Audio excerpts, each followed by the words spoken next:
to see for a DLC or whatever. And yeah, almost all of it's related to dealing with the world map from not the new Odyssey content, but all the stuff that came before Odyssey that is starting to feel pretty long in the tooth now, just by the nature that we've got new, better content, just because there's been time to cook and develop, that now we kind of want to go back to that old content and be like, all right, you just need a little freshen up. And that happens in almost every game that's been around for a while. You'll have stuff that was from the earlier parts of the game, and it's just like, all right, that needs a cleanup. And also, I'd love to see them go and like go back to royalty, give it a spit polish on some of that to be a little bit better. You know, go back to like ideology. You know, kind of backfill some of the new ideas we've gotten since then. You know, those kind of things. Like add more ideology stuff to the world map. Add more royalty stuff to the world map. Add more biotech stuff to the world map. Because really the only thing we have from biotech is, I believe, the Mechanator stuff is the only world map thing. Anyways, to catch up what we've got going on here. So we're doing a cloning-only run. And you might be like, cloning? What are you talking about? You got this thing here, which just came live because I forgot this was ready here at the very end of stream last time. Where what we're doing is, this is from Anomaly. It's the Corrupted Obelisk. Once per 30 days, I can use it to clone someone. And sometimes it'll just randomly trigger on its own without my control. Of which there's 4 possible outcomes for what happens. One is it gives me a hostile version of the pawn that used it. The thing is, you usually almost always win that fight because you have the hostile version of your pawn that is a clone who is unarmed and naked, and your pawn who is the exact same person, but armed and not naked. So, statistically speaking, it's going to always go in favor of the one who's got equipment. But so that's one outcome. Then the second outcome is they get what's called Crumbling Mind. We got 3 pawns right now who have Crumbling Mind. It sucks. But basically, it nerfs their consciousness down to 40%. Can you recruit the clone? Yes, if I can knock it down without killing it, I can recruit it just like any other prisoner. But with Crumbling Mind, they can't actually do a whole lot. Crumbling Mind is a very serious disability. And I got 4 pawns with that. The third thing they can have is they go Organ Decay. Organ Decay means the organs are literally rotting inside their body. And so you've got a little bit of time that you have to replace the failing organs. And then the last one is called Clone Psychosis. Cloning Psychosis, let's pretend Honor, Gary, and Gary are clones. So Gary's the original, that's the clone. I would clone them, and after a little while I'd be like, oh no, Clone Psychosis. And what'll happen is, over time, is both of their consciousness will keep going down and down and down until it hits 10%, rendering them both unconscious permanently. And they will stay unconscious until one of the 2 of them dies, or we get a mech healing serum. So those are the 4 possible outcomes. We did do one little cheaty thing last stream, which I think in my entire time playing dev mode, or playing RimWorld, I've probably dev mode like 3 or 4 times. Like once we had a bug that I had to dev mode to unbug, like, I think it was like the royalty thing got stuck where it wasn't starting but wasn't actually happening or whatever, so I eventually had to like dev mode to cancel the quest to restart the quest. I think I dev mode reputation one time because in like a super long run I had allied with everyone and we had destroyed something with a an anti-grain warhead. A little while had gone by and like the fire was still burning, and a person walked onto the map, stepped into the fire, caught fire, and then ran around and slowly died to the fire, and the whole time my reputation ticked all the way down to hostile. And I was like, I'm sorry, no.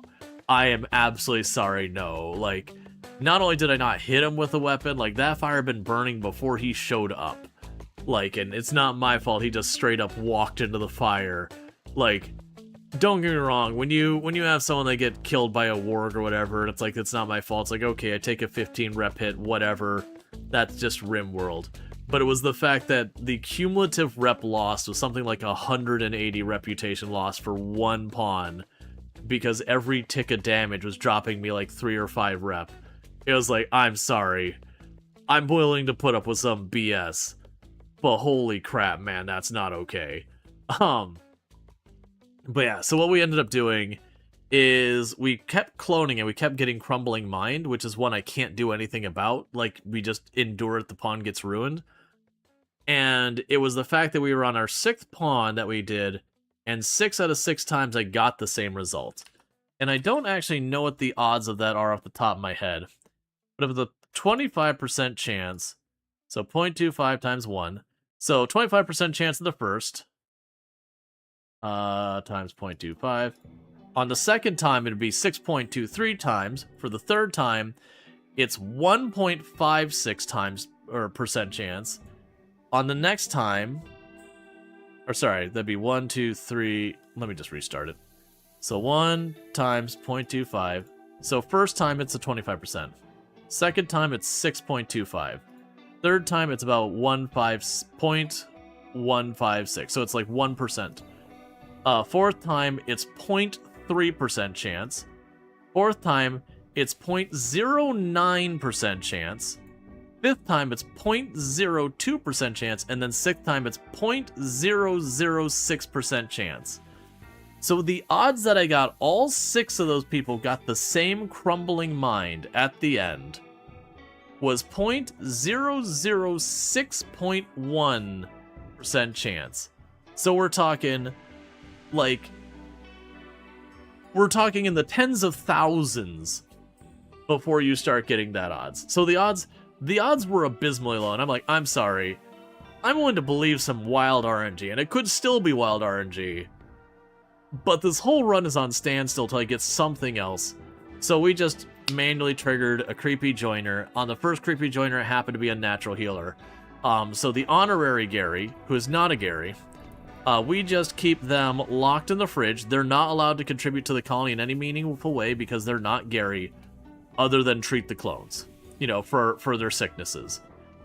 Because otherwise, like, literally I was sitting there that we had someone look up to see if it was bugged, and they were getting very mixed reports about, yes, it's bugged, it'll literally give you the same result endlessly, and no, that's not true, it's not bugged, and couldn't get conclusive answer, and I was in the middle of streaming, I'm like, I'm already 6 hours into this, and I've seen nothing but crumbling mind all day. Like, either we're abandoning this run or something's gotta give, because this doesn't feel like RNG anymore. But yeah, so we do have Honor Gary, they're treating stuff. But this does mean it is time to clone Gary. So let's get ourselves a brand new Gary clone, and I'm going to go ahead... Well, actually, let's wait to start the poll in case it's a hostile Gary, because there's a chance with a hostile Gary that I will fail to subdue them without murdering them. Because it's a 1 in 4 chance of having that. Alright, we got a friendly Gary. So with a friendly Gary, we're going to go ahead and open the queue. And to be clear, Honor Gary could quit at some point, so we want to make sure we always have a Gary on standby when we let them out. That way, if they try and run for it, we can hopefully subdue them. So if you'd like to be our brand new Gary, and our brand new Gary, I don't know exactly what you're going to do here yet. Okay. So we already have... So I could have you take over the growing. Well, no, you're growing, you're construction, you're also cook. I could have you be a truly, properly committed researcher. And I think that wouldn't be bad. So you are our 100% researcher. I will give chance for people to get their names in the ring and all that. I actually don't have a spare weapon for you. Oh, wait, that's not true. You can have a really crappy bow. Oh, wait. There's a bolt action down there. I forgot about you. Never mind, a bolt action's a perfectly reasonable weapon. Alright, so that's another Gary. And what is your deal? Observed corpses. Of course you have. But you get the idea that we are slowly expanding the Garys. Now, on top of that, a lot of our Garys have psychic powers at this stage. Because we did go and take the time to get our original Gary, like, maxed out in their psychic stuff. And so, now we're doing that. Pretty soon, I want to start getting all of the Garys to manage to keep their psychic powers built up. We just haven't been doing that because, like, with 3 of these who can't work because they are dealing with crumbling mind, that where you see all of these people, for the longest time it was like 2 actually working people and then 3 who just ate food. How do you buff psychic stuff? So you gain psychic stuff by you can either pray to this tree down here if you're a tribal, or if you're not a tribal, you can side with the Empire to get, you know, their little ritual to do it, or you can do quests in that to get Neo Farmers. As far as buffing it to make it stronger, there is equipment that gives you more psychic sensitivity. I generally don't use it. There's also like a melee staff that gives you more psychic sensitivity and yada yada. But broadly speaking, I find I don't need to use a bunch of fancy stuff. The strength of the stuff just base game is fine. The psychic stuff is already ridiculously powerful. But yeah, no, you get psychic abilities by either doing the tree, doing the Empire storylines, or just getting lucky with quests. We've been doing the tree because that is one of the few things my crumbling mind people can do is they wake up and they pray to the tree. And that is their day. They just wake up, eat breakfast, pray to the tree, eat lunch, pray to the tree, go to bed. With that said, let's go ahead and get our brand new Gary before we know what's going on with them. And our brand new Gary is going to be Rengelin. And we are allowing... Oh, this would be 8th Gary?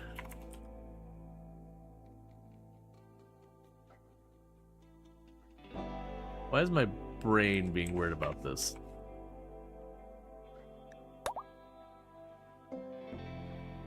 Alright, why would you do anything then the tree? You can only do the tree if you're tribal. When you look at your pawns, they'll have a thing here where it says like childhood, unlocks meditation focus natural. If you're not a tribal, you don't get the natural one. So then you'd have to look here and they'll have like your psi focus medium. And so you see it's natural medium focus. But you can also have like the throne, or if you're a pyromaniac, it's fire. So you just, different pawns can only gain psi focus from different things. If you do not have the natural psi focus, the tree does nothing for you. So if you do crash land and start, you don't get to play with the tree. No tree for you. Alright. So we've got you brought on board. And we're waiting to see what's wrong with you, because all clones have a problem. The worst one for us to deal with right now for problems would be organ decay. Just because I would have to heal you once, probably put you in the freezer, wait till the heal comes off cooldown, heal you again, put you in the freezer. Yeah, which is then good motivation to recruit some tribals. Yeah, it's one of the reasons I actually like tribal runs, is because if you want to lean into it, you can. Okay, we have completed the monolith research. We don't care because Gary doesn't pay attention. That doesn't sound like Gary kind of behavior there. So Gary's just like, whatever. I'm just continuing to poke the building, it's fine.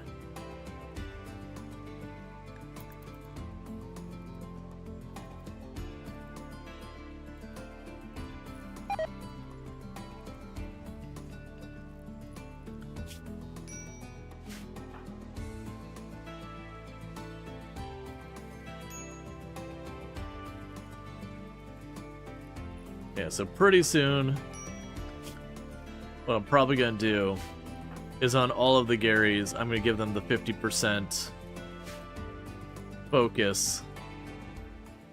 And that should be more than enough to keep that tree powered forever.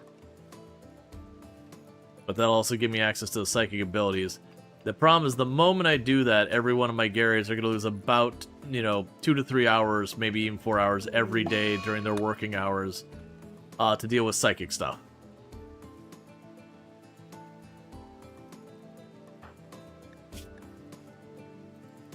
You get awful barracks and all that. I'm trying to get another room built. Alright, we have a healing mech serum, I remember that. Psychoid Brewing. After all this time, we can finally make the Psi Tea.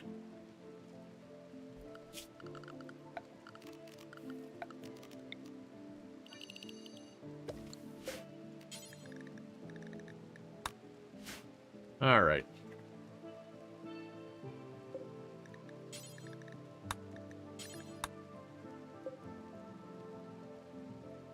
And thank you, Stoka, for the 180 stream streak. I do appreciate it.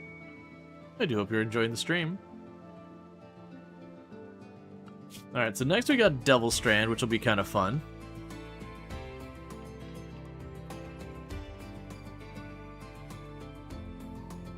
And I forgot, this is actually, the way I've set up my fields here, Blight can't actually jump between the fields.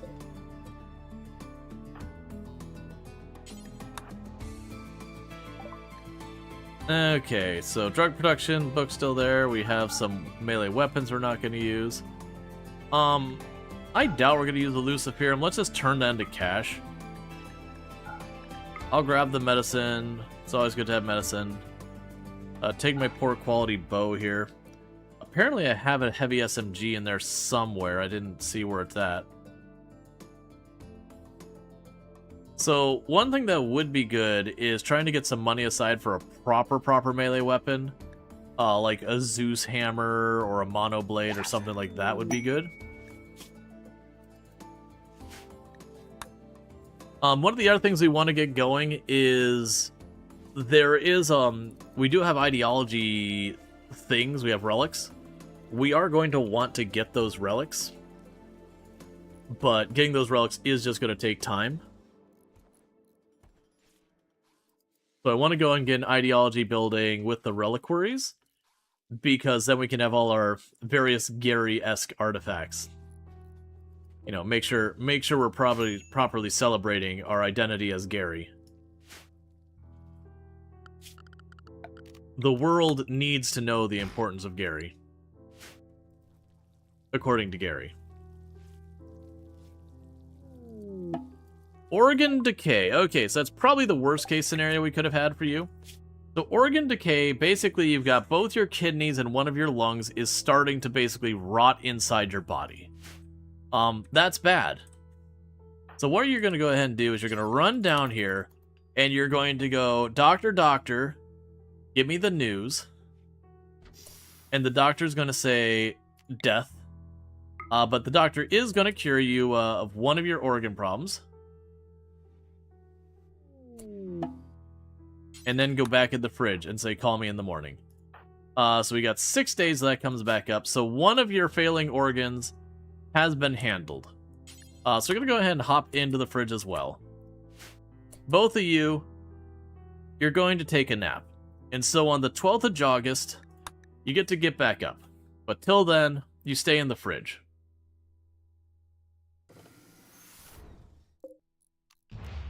And we just do that because organ decay, if it hits 100%, you die.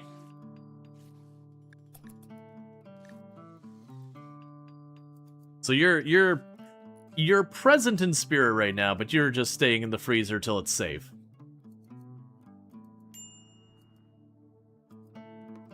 Now, if we didn't have unnatural healing and all that available, the way we would handle that instead is what I would ultimately do is we would need to go through and get organs.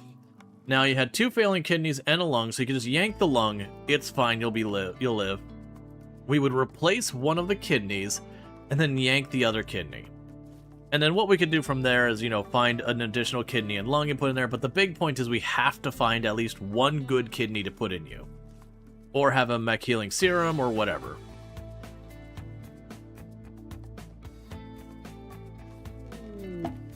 Alright, so we got the tree linking. So every chance we get to link the tree, I give someone else a psychic power. Eventually, everyone will get all their psychic powers, at which point I have no reason for these people to sit around this tree anymore. We'll have it strictly as they need to regenerate their powers, they will run down here and use it.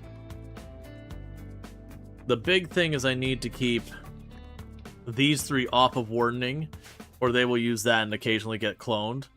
And we don't want that in our Crumbling Mind people, unless we start getting, like, Death Refusal, Mech Resurrection Serum, and stuff that lets me fix that by killing them, decapitating them, and resurrecting them.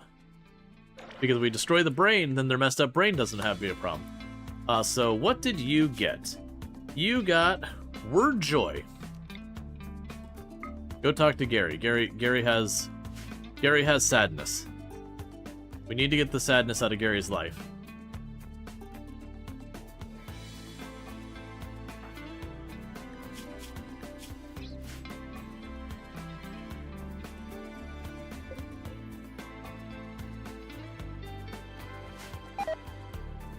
Okay, so you cook and grow. You construct and grow. You just hunt. That's all you do. You're not allowed to do stuff. You're honor Gary.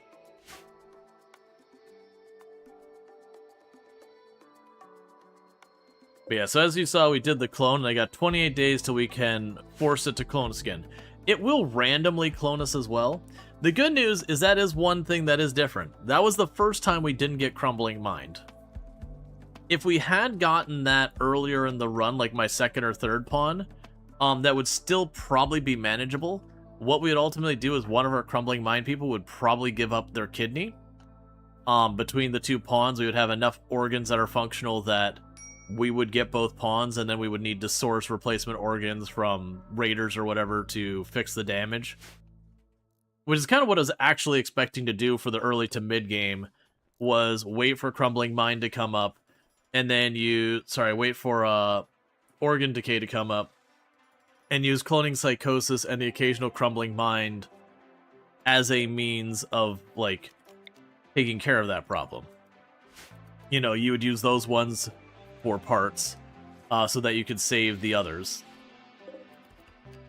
But with every single one just back to back to back to back rolling Crumbling Mind, it's like I can't do anything. Like there's no action for me to play as a character, like a player. Like it's just going to apply or it's not. All right.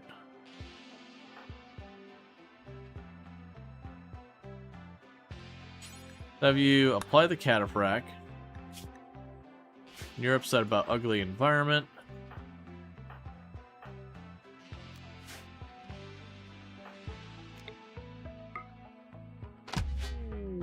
Okay, we got our cataphract armor print. That'll lower the wealth around here a little bit. We got a heavy SMG inside that building. Yep, you're alive. We've only lost one Gary so far. This is the only Gary we lost, which was Gary Ball. Unfortunately, very early on, they got the flu. With all the problems they were running into and all the Crumbling Minds, I wasn't willing to commit my little bit of Glitter World to them because the OG Gary was also in danger. And just got bad luck on the 10s. So we did a lot of surgery badly. Failed to successfully remove any organs to save another Gary, and then they died from their flu. Because I made the rule I would not accept more than 3 Crumbling Minds just because I won't.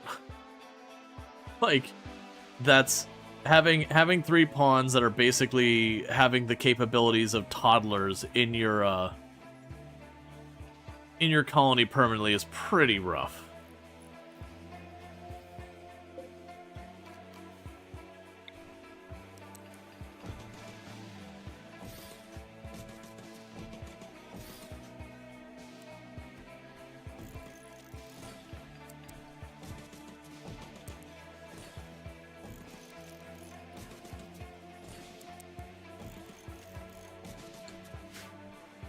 I was here last night.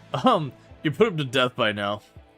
Let's see, have you had any different problems yet? No, that was the only problem we ran into, was the Crumbling Minds, like, hitting again and again and again. And like I said, we did eventually mulligan and just, like, force spawn the Creepy Joiner event, and just, like, in the very first one, we got a unnatural healer.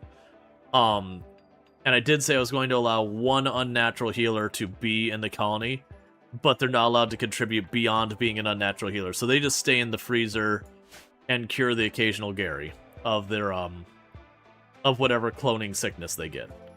Because otherwise, without unnatural healing, it's just thing. We did just get organ failure. Yes, but that was today. Like yesterday, we were 6 out of 6 Crumbling Mind, and we did the statistics.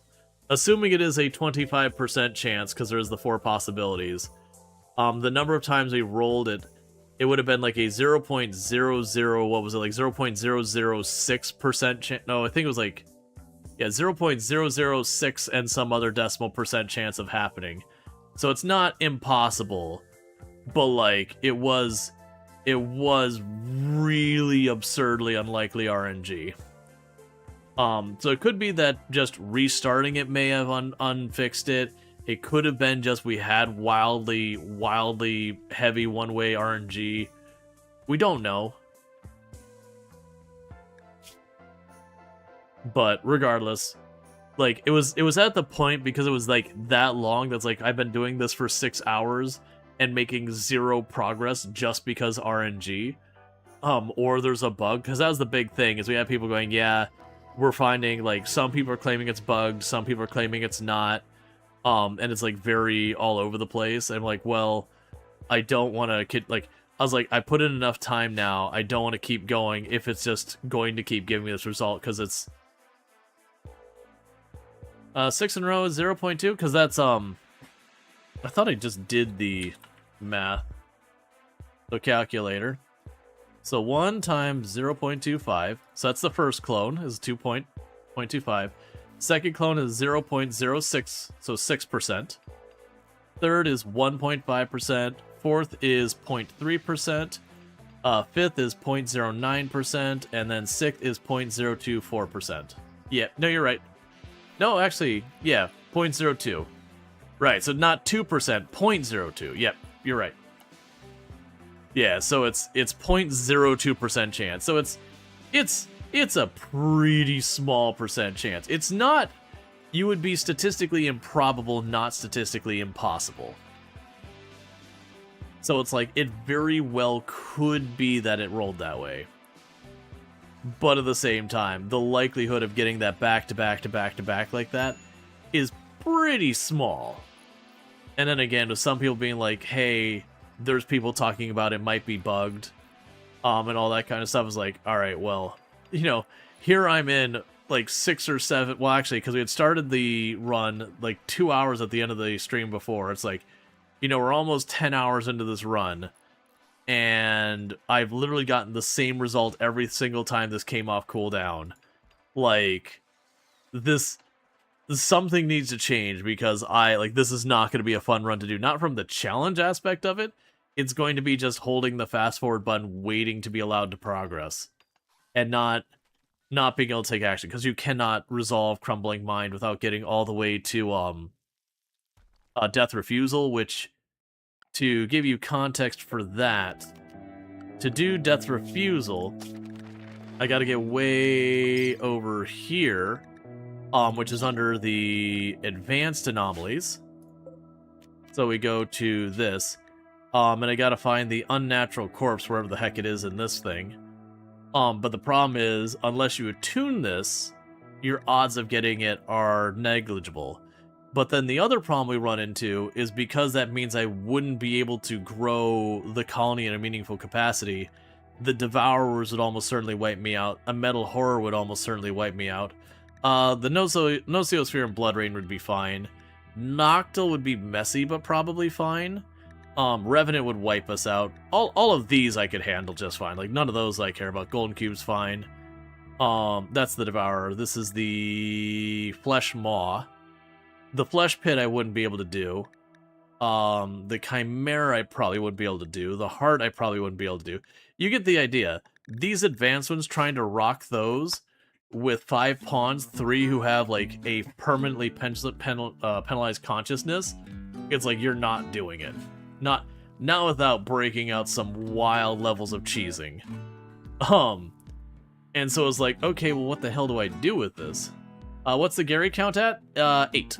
Sorry, 7. Honorary Gary is not Gary. Honorary Gary is our unnatural healer who's required to stay in the fridge at all times because they're not Gary.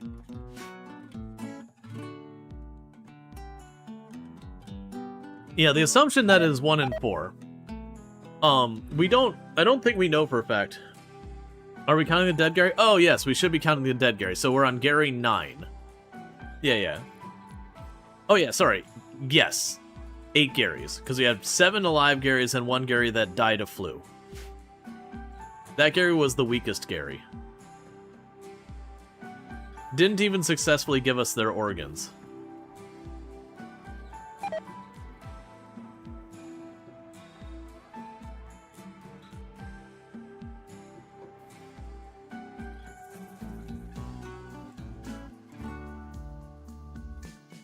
We heard of a lot of Gary, but you don't think you truly realized What it is to know Gary. Exactly.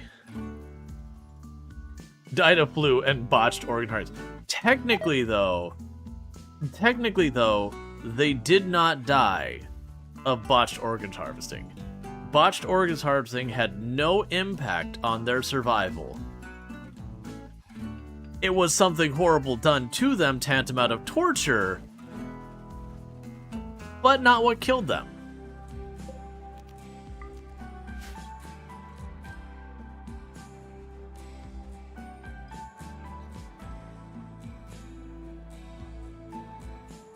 It's like if someone got mauled by a bear then shot in the face.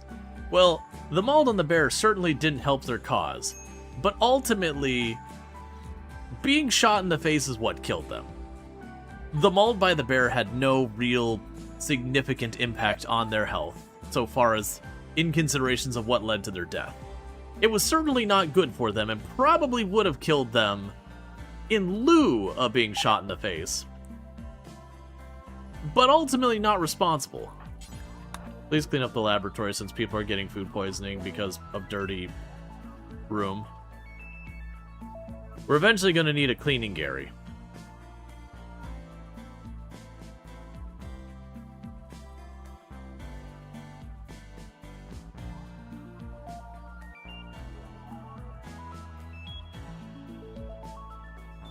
See, if we get raiders, we can use their organs. Or no, because they're not good. Oh yeah, we could use their organs. Because we have an unnatural healer, that's basically completely unnecessary now. Because we are not full of psychopaths and sociopaths and all these kind of things. So if I start organ harvesting, every single one of my colonists will get a penalty to their mood for, what do they call it, organ murder. Which is a very, very severe mood penalty, like a very severe mood penalty. So, since we have an unnatural healer, I have no reason to do that. It's both strategically and everything a bad choice. And look, it's Gary. Gary knows how important Gary is, but Gary's also not a monster.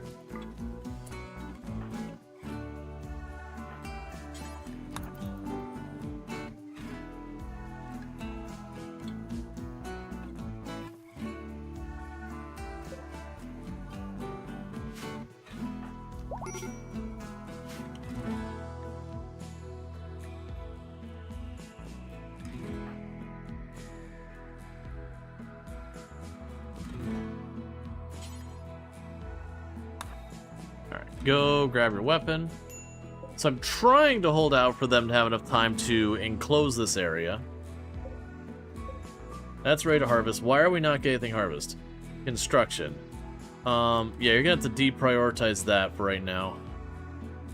I guess I'm gonna have to have you be a dedicated planter. That's kind of where we're at right now, is I've got a lot of tasks that need doing.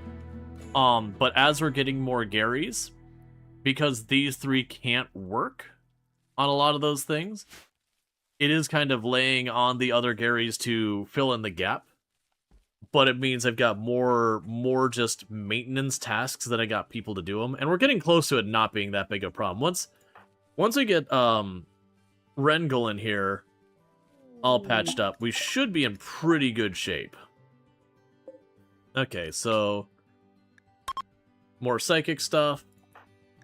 This will be your Psychic Link number 3. Google says it's a 20% chance for each result, including a perfect clone. And that this isn't affected by anything. You don't know if you believe that or anything Google says. I've never seen a perfect clone result by myself. That could be a thing, it might not be a thing, I genuinely don't know. Like, the other day I brought it up with Mortal Smurf because I was hanging out in Ultra's channel, and Mortal was there as well. I was like, hey, you know, have you heard anything around this?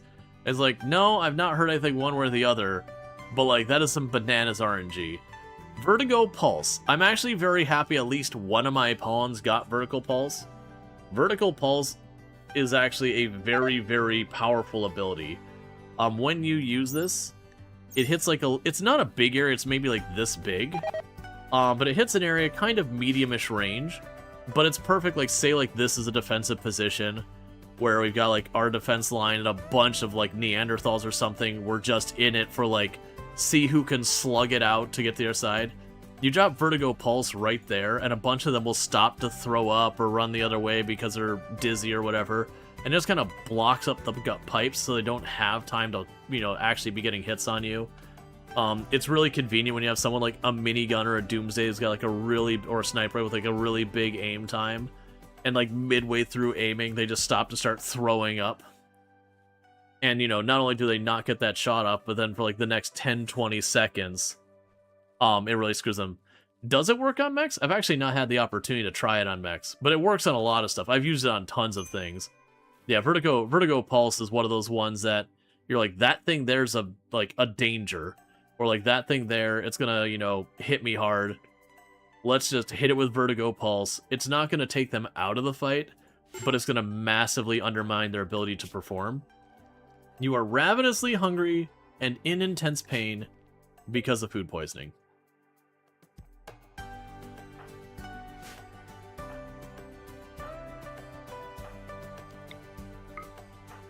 Alright, let's word joy Gary here. Because that food poisoning is kicking your butt, and you're gonna have a mood break. So have a little joy fuzz. Put a little joy in your life.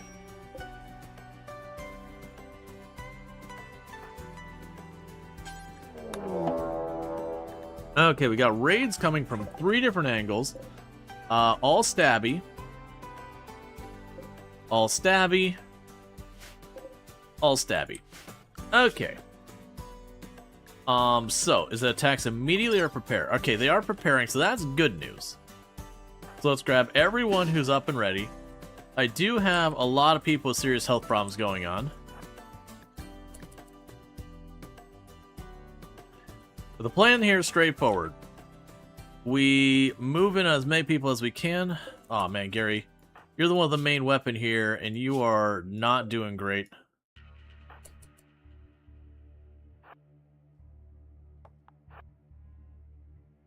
We'll just do what we can with what we got.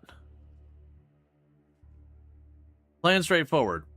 Put as many bullets into them as we can before they put maces and knives into us. We want to attack at a decent range.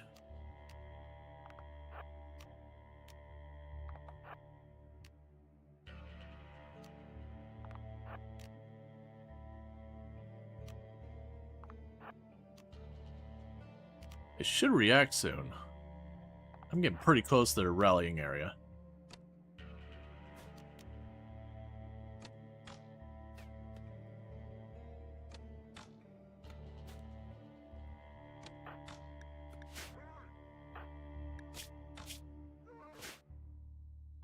Gary being out of the fight because of that food poisoning hurts us a lot, because they've got a Pulse Lancer, which is a good chunk of our damage.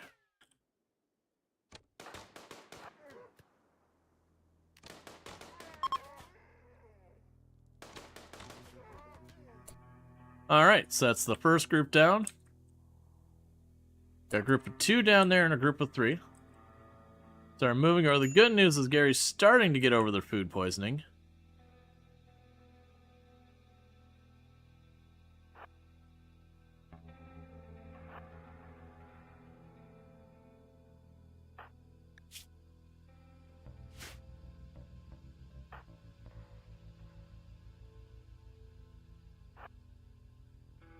Man, you're way down in that corner.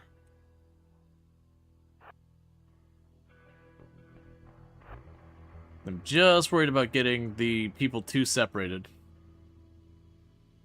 So, if not organs, what do you do with captured raiders with this run? Patch them up and release them? You don't have to be evil in RimWorld. Not everything living must be, you know, cut into pieces and shoved in either your mouth or your body.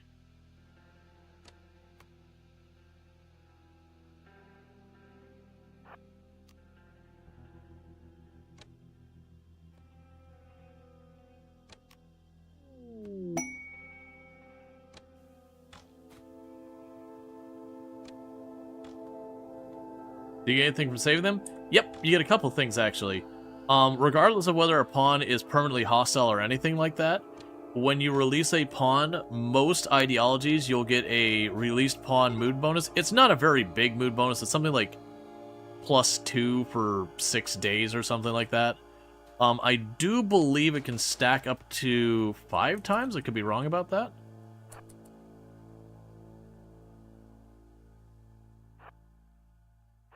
But it does add up.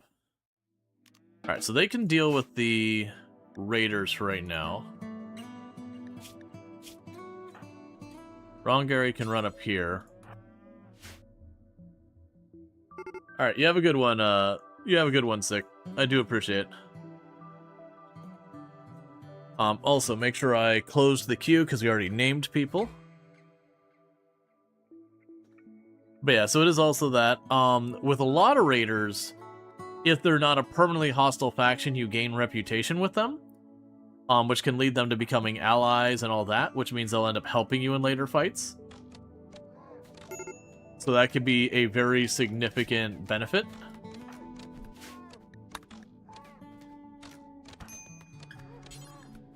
Hey, don't mind me, I know you're fighting for your lives and all that, but can we trade? Wait, why? Oh, you're Joy Fuzz? I mean, it's a 20% penalty, I don't care that much.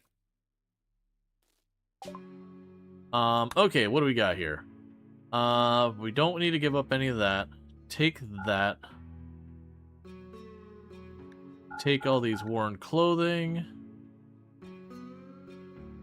Take all this worn stuff. The only thing you really got from me is food, and I'm good on that. But I think in this case, I'm just going to take a little bit of cash and say to bugger off. Okay.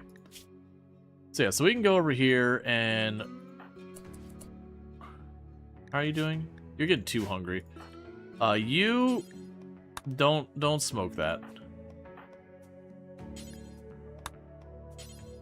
I want you to rescue the downed person. Oh, you're not downed, you're just hurt. Okay, never mind. Okay. So yeah, what I could do here is I go to this room. We say it's for prisoners. Yeah, it's fine. They're both in cryo. So go to you. We'll capture you. And how much longer till you die? You're probably close. Yeah, you're dead.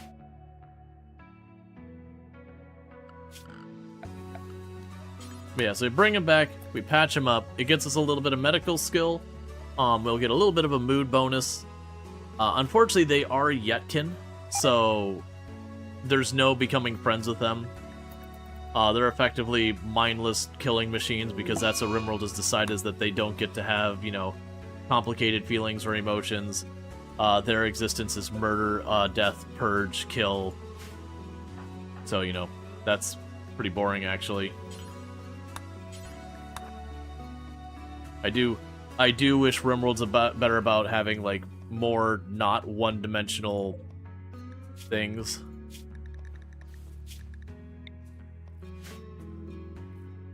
Alright. So got a bunch of Garys here who are... Oh, right, you're all sad that Tempo Gary died. Well, I guess not all of you. One of you is sad that Tempo Gary died, which was a refugee that we had a mech cluster, and we might have used our refugees aggressively in that particular encounter. Because I wanted it gone. And we weren't really in a good spot for supporting a bunch of refugees. So we played a little risky with them. We did actually have most of them survive and then stay their whole duration. But it may not have been all of them.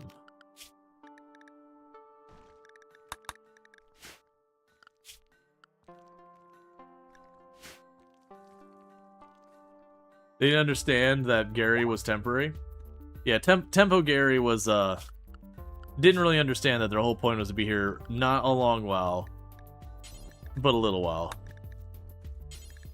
Okay, all of the not crumbled mind Garys are going to hold medicine because they're all pretty close to equally terrible at doctoring.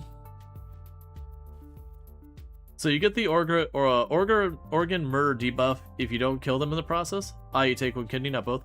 So organ murder is if you finish them off. You do get a debuff for organ harvesting someone if you do not have an ideology that's okay with it. It is an ideology-based thing. You can get ideologies that don't care.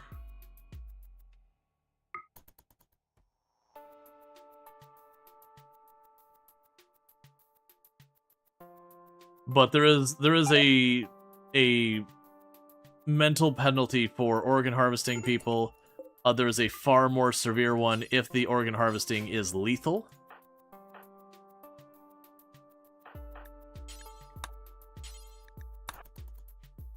But the point, it's basically the same thing as, like, you can butcher people, but if you butcher people in a colony that is not full of psychopaths and all that, or have an ideology that's okay with cannibalism, then everyone in your colony gets a mood debuff. That's, you know, like, you know, it's around, it's like, we butchered human, or human-like. You're like, what have we become, like, that kind of thing. Unless you lean into an ideology that's okay with it. RimWorld actually does punish you pretty severely for being, you know, really, really awful if you have not built your colony around specifically being awful. So, like, butchering human-like, if you don't have cannibalism or a couple specific things, you'll have your whole colony melting down with everyone just having extreme mood breaks constantly. If you organ harvest people, even if they're guilty people, like hostile people that you grab and immediately organ harvest, so you'll get a bunch of negative mood penalties for that too. Again, if you don't build your ideology around being okay with that kind of stuff. Like, if we look into the ideology stuff, so like organ used, no harvest. Yeah, so mood minus 15 on whoever harvests the organ. Minus 4 for organ harvesting at all. And that's like, that's just across the board, and it does stack. And it also has an added one that people miss, which is you get an opinion of harvested organs. So whoever did the actual action of harvesting the organ, everybody else dislikes them. Are the penalties that bad in the base game? Yes. The base game, if you are harvest organs and you do not have psychopath or bloodlust, your people will hate whoever does it. Like, that's a deliberate thing. Just the same, I don't have cannibalism listed. Well, here, yes, like cannibalism here. If you eat human meat, minus 12. If you butcher a human, minus 6. We butchered a human, minus 3. Wearing human leather apparel, minus 6 to minus 2. Anyone who eats human meat, the entire colony will have a minus 5 to them. And then butchered a human, will everyone in the colony have a minus 10 to them, unless they have cannibal, psychopath, or bloodlust. So unless you're building your colony around doing these things, your colony will melt down gradually from that. Amusingly enough, this is another unnatural healer. In case we decide to do shenanigans later, I'm just gonna chuck them in the fridge. So I'm going to technically accept them, but we're just not going to use them, I don't think. I mean, I could just still use them for the unnatural healing, and just, again, the idea is if we bring them on. I was not expected to have the opportunity to get 2. For any other run, I would be like, oh my god, we have 2 of them. This is amazing. Everything is great. So drop your weapon. You are... Honor Gary. Is not Gary. We're gonna run you down here, because what I'm gonna go ahead and do is we're past the 12th.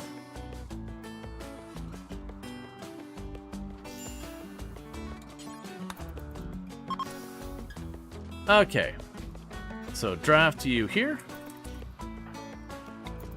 Unnatural healing there.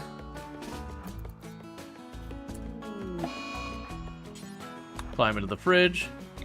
Unnatural healing there. Climb into the fridge. And you're all good to go.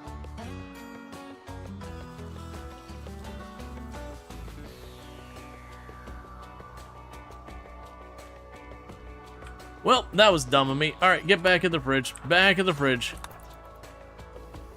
I cured their cryo sickness, which caused them to have a tentacle. And then I cleared their blood loss from the tentacle.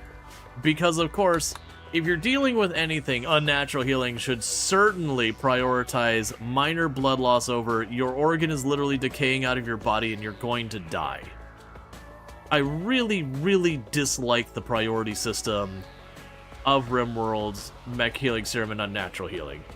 It's fine if you take the time to deal with it, and I quite often rush it.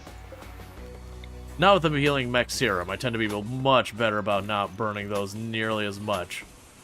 But, with the unnatural healing, it's so easy to forget. It's like, oh yeah, this utterly benign thing that is, they're slightly nauseous for like 2 hours is going to be what's prioritized over literal guaranteed death.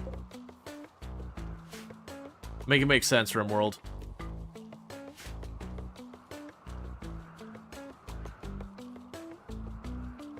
So having 2 is better, so you can fix more than 1 per Gary.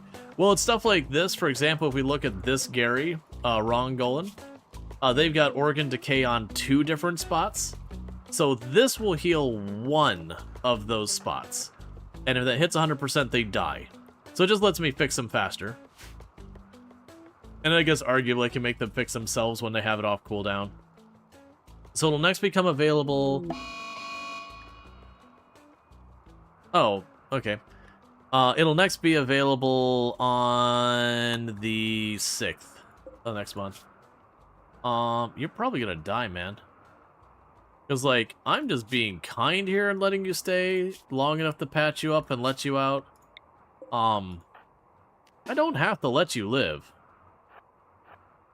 This is a charity I'm doing, and I'm not willing to, like, risk my Garys on your crap. But yeah, normally in a run, getting 2 unnatural healers together is amazing. Because if you can just keep them out of the fight, they can run up. If someone's about to bleed up, they just unnatural healing, the person pops right back up. You know, like, they're not fully good to go, but, like, you basically, like, bandage all of their wounds simultaneously and fix 1 major injury.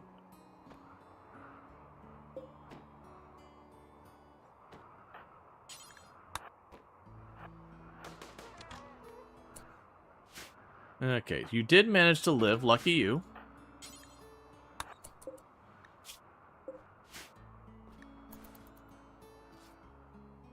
But yeah, so like you get that, and you can get through. We had a run where I had 2 unnatural healing pawns. And yeah, like we would get into a really nasty fight, and you'd have people get downed, and like the moment the fight starts, like unnatural healing on that one, unnatural healing on this one, they're back ready to rock and roll. You know, good to go, get right back out there. And again, like it doesn't heal all of them. Like say this pawn, all of this is bleeding. If I unnatural healing them, this scar likely will go away, and then all of those will instantly be sealed. It's kind of like if you use the vampires have coagulate. I believe it works the same way as that, if memory serves me correctly.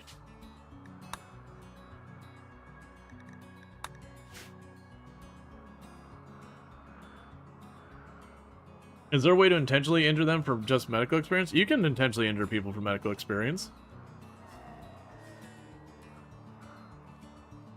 Like, there are ways to cheese stats doing that by being truly awful. The game will let you do that. It's part of the reason why RimWorld gets the nickname around being war crime simulator, is it'll let you do some pretty appalling things.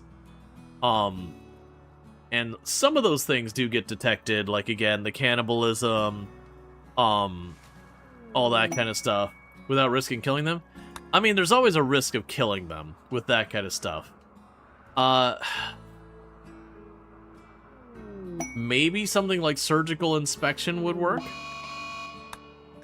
because it would put, like, a little teeny cut on them. But honestly, doing that would just burn through your medicine. Otherwise, it'd be just use a very low damage weapon, hit them once, bandage them up. Wait till they're better, do it again.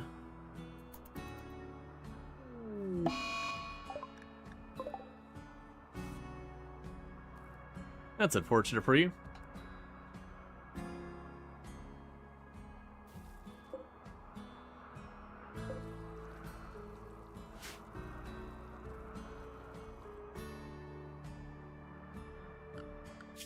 It would be worth me doing that. If I go to caravan out there, how long of a caravan is that really?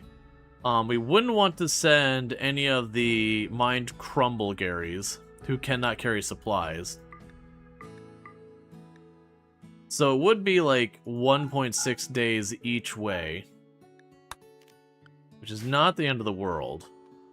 It only sucks because right now I've got 3 Garys who are fully functional and 3 Garys who are basically just good for praying at a tree and then occasionally throwing damage at something.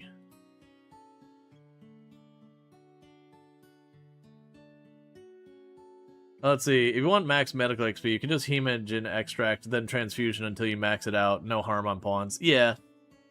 Right. For me personally, I'm not going to sit there and cheese that anyways, because that's also a very laborious thing. Because you have to be like manually like, queue up to take it out, queue up to put it back, queue up to take it out, queue up to put it back. Or you have like prisoners and you just keep putting it back in the prisoners each time. It's the same thing like in Project Zomboid where you can like do the thing where you get a bunch of food put together and then you just lock your door and then just do burpees day in and day out and then eat and then do a bunch more burpees. It's like you can play that way. It is beyond tedious and uninteresting. It's fine. Like, and I've certainly done the thing where you go to level tailoring. Tailoring is another one in Project Zombie that's just utterly obnoxious to level. You can do it. It does work. But, you know. I can also watch paint dry. Watch the grass grow.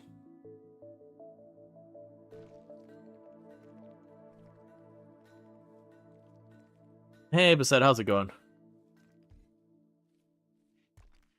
I thought you were going to cite standing in grass for medical SP. I don't understand. At least you get fumes from paint drying. But yeah, no, it's just one of those things. Like a lot of those things that you can standing in grass to get. Oh, standing in glass. Yeah. I mean, well, that used to be the meta for it. I used to know people who would, like, do that. They would go out of their way to grind up their medical XP. And you'd kind of go, why? Well, that way when I get hurt, it can heal it faster. And you'd say there's like, you understand, by standing in glass, your character is spending exponentially more time injured than you could ever imagine would happen in a normal run.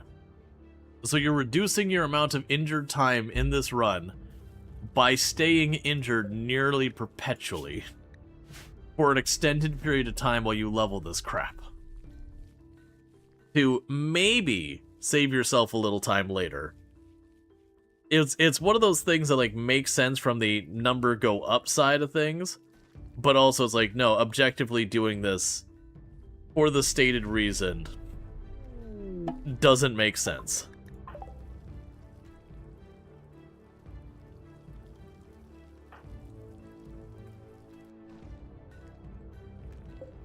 Oh, you got destroyed at some point. I was like, why are you not butchering those dromedaries? Let's go get those dromedaries, because that's leather.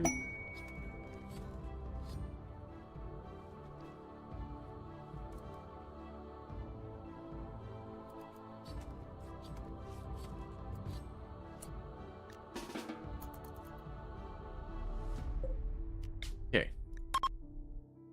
And you're going to get yourself another power?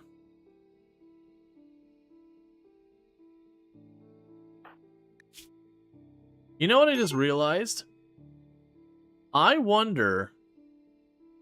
I'm willing to bet with the ones of the Crumbling Mind, if we do the thing where we destroy their head to get rid of Crumbling Mind and regenerate them, I bet you they lose their Psychic Link. It's never been a thing I've tried. But in theory, the Psychic Link is in their brain, and we are going to destroy their brain. Let's see, most of the people I played with in multiplayer weren't the greatest. Usually ended up with bites within a day. Several of them would grind medical every new character and you never understood it. Oh yeah, no, I saw tons of people do it. Like, don't get me wrong, in some of, like, the servers that were, like, permadeath, like, really long, having the one person who, you know, stayed back at the base and can, you know, handle things, them getting medical, it's like, okay, I still think it's silly, but at least there is an argument to be, you know, to have there the, you know, the quote-unquote base mom, whatever person, because if that person's staying very safe, generally speaking, having that person when you go and you fall off a roof because you're just not paying attention or whatever, or you get into a car accident or whatever, which can happen just from latency on the servers and, like, not actually be your fault.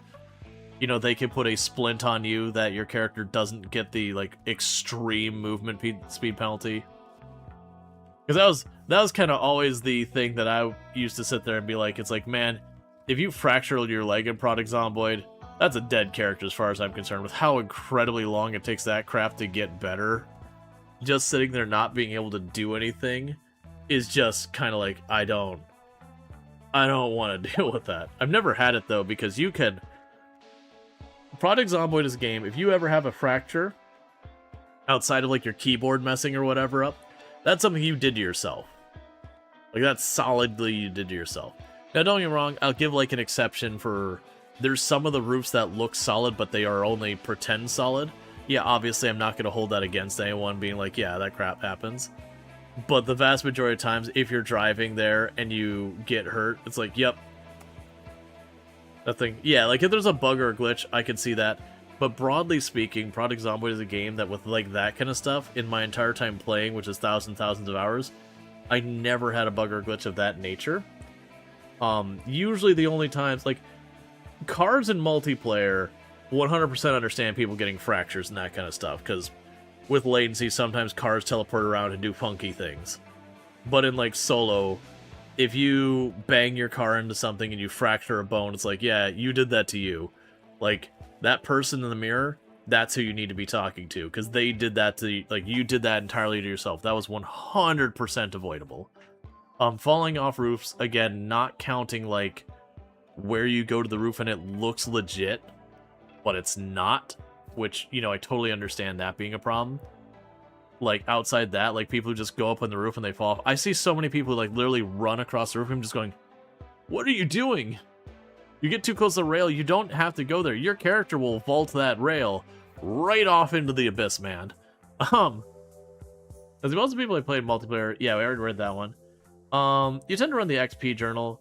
So, is one guy getting hurt for the rest of my guys to have max XP? Yeah, I always felt the, like, and this, by all means, don't let me yuck your yum. For me, Project Zomboid, to stay interesting, you need to have the ability to lose that progress, like, reasonably. Because Project Zomboid, the way I look at it, is you start the game and you got a checklist. Get your generator magazine, get a working car, get a gas pump hooked up, get a gas can, you know, like, whatever your list is, but you have your list of all the things you need to do for you to be able to survive for, like, basically indefinitely. And as you play, you tick off one item at a time. And there's a problem with that, because as you work your way down, the list just gets shorter and shorter until you're down to, like, really stretch things of, like, get all the stuffed animals, get all the whatever, like, things you're just doing to do stuff. And eventually you start going, you know what, I don't actually want to do that one. Like, you know, I don't need to do it, I don't want to do it. But you eventually get to the point where it's like, what do? I guess kill zombies. I've got all the loot. You get to mid-game and loot in the game becomes utterly irrelevant. You don't care. You've got your books, you got your magazines. You don't need anything. You're just looting to have your giant dragon's trove to sit on. Loot is utterly irrelevant. You just fish, your food's handled. Like, you've got your food is, like, completely locked in. You can run for near forever on your generator and the gas at the gas station. You've got not just a working car, but you've probably got half a dozen of them. And you're just like, I guess I can get more. And so to me, that's where the resets come in. When you take a death and you reset. To me, it's very important to kind of, like, get knocked back up there so you start getting those items back. Because the best, to me, literally the best part of Project Zomboid is right at the beginning. You know, You've got your 1 or 2 items you managed to snag out of your starting house before the zombies saw you, you know, because playing on harder difficulties. And then going, okay, well, here's my 2 or 3 things. All right, how do I work this to survive? Where do I go to best acquire my next thing to, you know, give me better chances and yada yada. But it is definitely one of those things that, you know, you'll have people's like, well, I've been playing in this run and I'm bored. And it's like, well, what are you playing? Well, I'm playing on the easy difficulty. I've got the journal to reset all my skills and all that. And again, don't let me ruin your experience. Like, well, of course you're bored. You took away the only danger. Now you die, you just reset your character right back to where you were. You know, yes, technically you could lose the journal and then lose the zombie and not be able to restore your character and yada yada. But, like, the risk of that is actually pretty low most of the time. Weird things happen if you're playing with fire and you actually burn the zombie and destroy your own journal, which I consider that karma. But it's just one of those things you're like, right, but this game is literally designed with the intent in you. Like, honestly, the characters living to kill like hundreds of thousands of zombies was not expected gameplay by the devs. The devs did not anticipate people living that long. That was, like, it was literally a thing that they were having conversations about going, what do we do to kill players earlier? Because, you know, you're getting to the late game and there really isn't one. Like, not really. And that's part of what Build 42 is trying to tackle, but I feel like they tackled it in, you know, potentially like the worst possible way of just making everything grindy.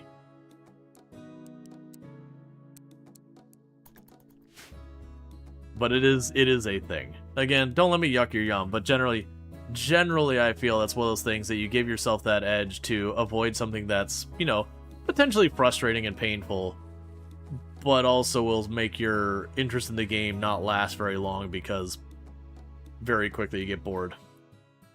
The game has a literal case of survivor bias outside of the intended use of that phrase. Oh yeah, no, absolutely. Alright, so we got another raid that's going to prepare. Let's see, for context, this is mostly multiplayer. Yeah, I mean, multiplayer servers, I mean, absolutely, I totally understand that. Multiplayer has always had some dodginess, some weirdness. You just gotta have a certain stomach for Jake and a certain number stomach for, like, deaths that you really didn't misplay something that just crap happened or you got desynced or someone else did something dumb and you got caught for it. Like, that is absolutely a thing. Because, like I would say, the entire time I've played the game, the number of times that I died in solo that I was like, oh, this doesn't feel fair, this is a bug, like, I feel like this death was kind of meh, is pretty negligible.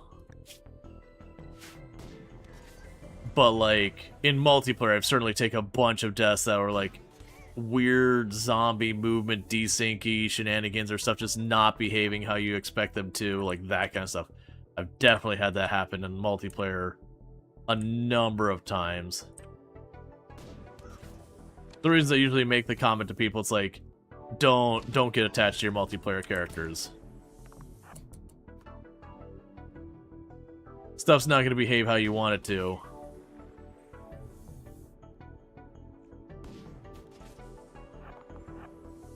Alright, so we got 3 of them injured now, and 1 of them dead.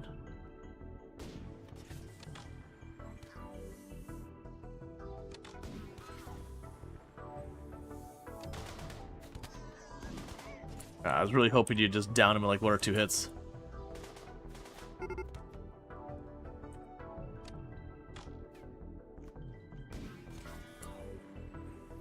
Alright, keep backing up so they don't use cover there.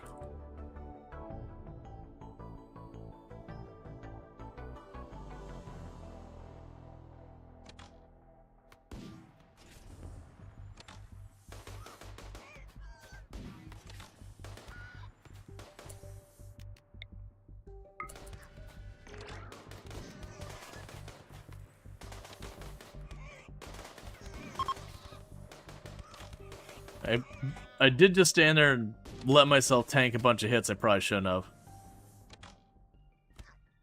But it went fine. Okay. So, let's take a quick inventory. So, orders, unforbid. Oh, we got you.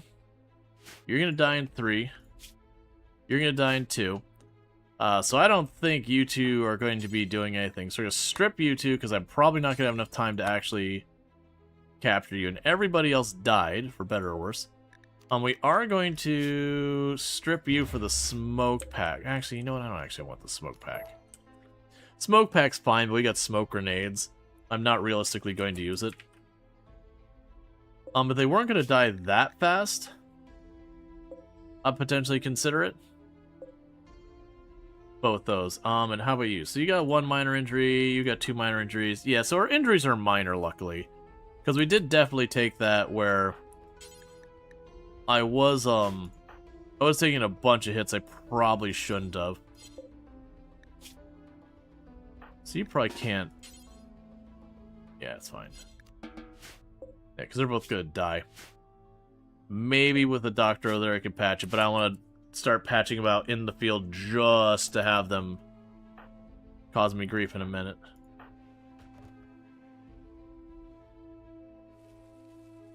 And we still have the blight to deal with.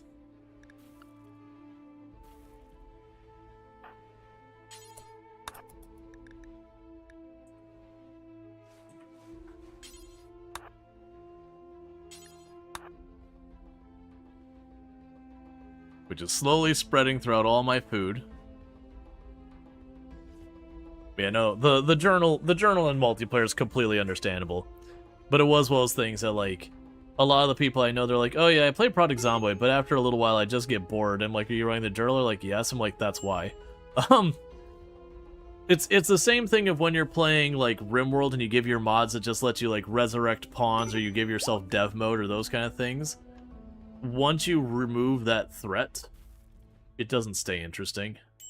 It's not that you have to play on a hard difficulty or anything like that. I'm not even suggesting that. It's just very genuinely the game is designed to knock you down sometimes. And it feels bad, but like it's a necessary thing to keep the game interesting. That said, it's absolutely also 100% okay to be like build or peaceful mode, just making a pretty base. 100% fine. But it is a thing that usually by mid-game you'll start to get a little bit bored because, you know, there's not enough putting pressure on you to keep things interesting. That's just kind of the way in to be like, okay, you set those settings, but did you kind of fall off after a while because, you know, you just got bored.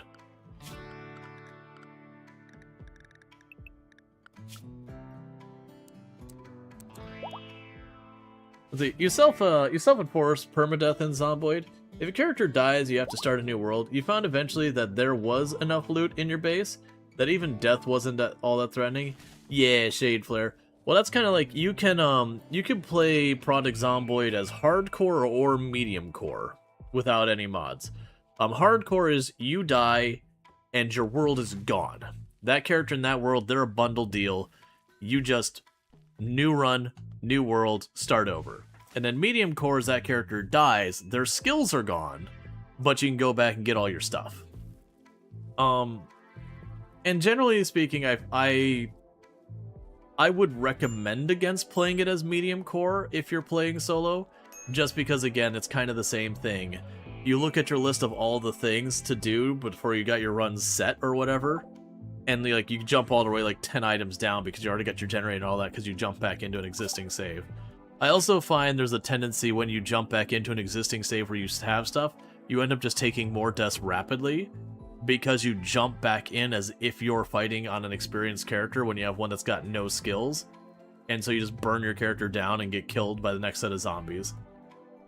So you're doing Terraria medium core, you hate it more than a hardcore.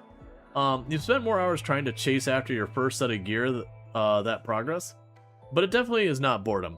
Yeah, no, I generally don't like medium core. I'm either going to go hardcore or I'm going to go, like, there's no loss. Like, a lot of games where you do the thing where you die and you drop your crap and you have to go get it. At that point, I'd rather my character just die and is gone. Like, I'd rather just start over. The dropping my crap and having to retrieve it I don't know. I've found over the years that to be far more tedious, because a lot of games it takes time to get places, and so in a lot of cases it just feels like you're slogging across the map to like go get the next thing. Let's see. You had someone insist that the best way to play Skyrim is to cheat yourself to level 50, even before the first thing, and then you told him that he finds the game boring. I had a buddy, and I've told the story once or twice, that when I was early to Path of Exile, I had a buddy who really wanted me to get into it, and we had been playing together. I think this is Bestiary League, and he wound up like this one day being like, "Hey man, I got some really good drops last night." You know, because we had given gear back and forth between us. He's like, "I've got some really good gear for you. I got some really good drops." It's like, "Oh, that's cool." And he gives me this full unique set. It's like, okay, this is a little weird. You know, I found out later he had been RMTing, which is called real money transaction. Basically, he was cheating by paying money to get people to give him the really good gear. Had I known, I would have absolutely refused it. But, it was just one of those things, like, you know, he gave himself, like, super duper endgame gear, like, really well rolled rares and all that kind of stuff. And he got bored, like, a week later. And for me, like, I got bored really fast in that league as well, because even then, like, those uniques weren't actually that good, but that's because he just didn't know better. But it was still one of those things, like, I skipped the entire, like, you're getting your character going phase and just jumped into basically a built character. And yeah, no, it definitely ruined the league for me. I got bored super fast, because, like, for action RPGs, the loot hunt is, like, 90% of the league. Like, that's kind of the point of the whole game, is to, like, hunt for your better loot, to, you know, get those little incremental improvements and all that. You know, do those times where it's like, okay, well, I got this piece here, it's got better health on it, but that one's got better armor. Okay, which do I think is going to do more for me in my current situation? Do I hold on to the other one? Let's see, the first time you played No Man's Sky, you reached an anomaly. My bags are filled with stuff worth millions of units and stuff. Yeah, but it's definitely one of those things that, like, that league ended up being no fun at all, because there was nothing to work towards. I just, you know, because this friend had just kind of gifted me everything I needed, like, there was a thing, like, that was the reason why I'll have, you know, these days when I'm playing, like, a league on stream, which doesn't happen very often, honestly, but in the rare case that I was, you know, doing a league on the stream, people's like, "Oh, I could give you this item." It's like, no, I have a hard, I will absolutely not take anything from other players. Like, once in a while, if it's, like, something that's just not rare, not that big a deal, like, it's a bad RNG drop that's critical for my build, but it's like a 1 Chaos Orb item or whatever, sure. I still don't really tend to do that with, like, streamed or whatever, but it's definitely one of those things that, like, I am extremely averse to accepting items from other players these days because of that experience, because I understand, like, you get the items that skip progress, so you're robbing yourself of time and joy and all that. And I understand some people just want to smash monster, which is fair. That's valid. You just want to get to right to smash monster. That's fine. I just find, for me personally, it's one of those things that absolutely just kind of is no fun at all once you kind of skip that. Like, you just get bored because you trash a bunch of screens, there's very little to challenge you, you don't learn the game, and then you get bored and you quit.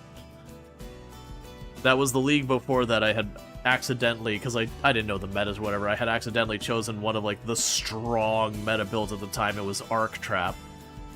And it was just like, I was like, this is so stupid, I just click this button and all the monsters die on the screen, and I spend the next 10 minutes trying to figure out what to do with the loot, because I didn't know about loot filters because I was new to the game. And I was like, this is a dumb game, why would anyone play it? All I'm doing is, you know, occasionally I click a button, and then I spend the entire time just figuring out what the hell to do with everything. And, you know, you go, well, ignore the loot. It's like, right, but it's freaking everywhere, man. Like, my entire screen is just crap laying on the ground. Which is one of the things that, like, I love the loot filters in Path of Exile, and they've done much better at exposing that to new players. But that's one of those things they really, really needed a better way to onboard players onto that. Because, like, no, man, you need this. Like, not for a min-maxing kind of play. You need the loot filters, because once you get to middle, like, medium game or whatever, there is so much just straight-up garbage items dropping on the ground that, like, literally will make your game run badly. There's so much junk that is completely irrelevant. Well, I was about to do that thing there.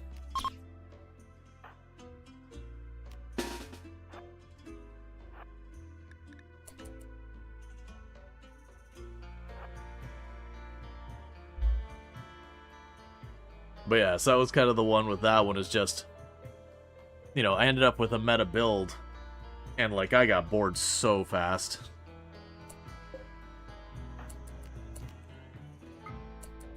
Then the league after that, after I had gone through all that stuff with my my buddy, I played, like, this way off meta build. Like, it was still viable, like, this really off meta build.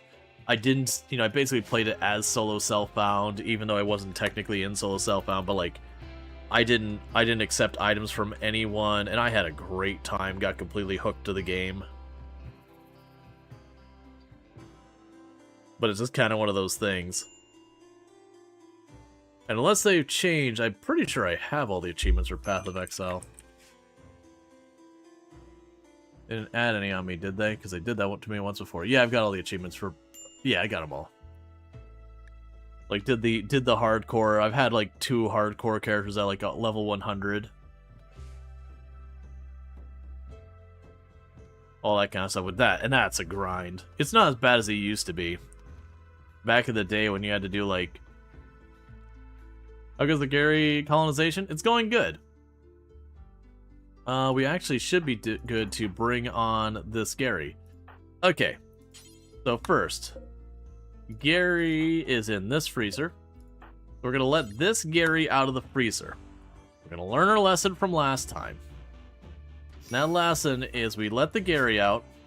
We wait till cryo sleep sickness drops off. Then Gary will go wake up the person with the unnatural healing, get unnaturally healed to get their organ decay solved, and then, you know, then we've got ourselves another Gary.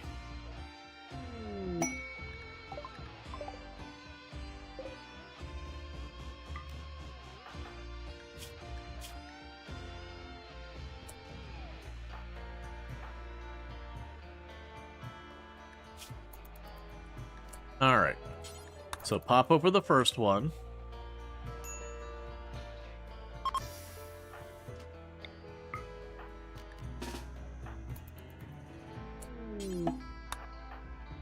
And that's one cured. Pop over the second one.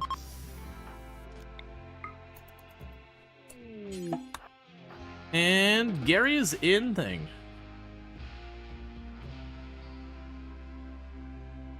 Yeah, no, it's those things like, you know,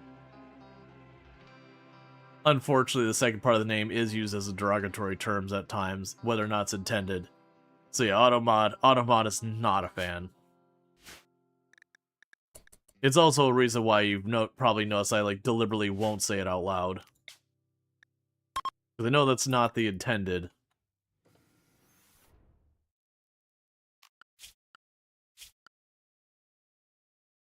Oh yeah, we could also set you, even though you'll never be out of there.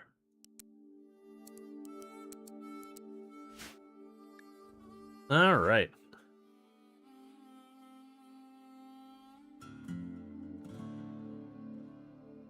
Yep. What's And if you get chosen, it's always Sir DG. Yeah. Yep.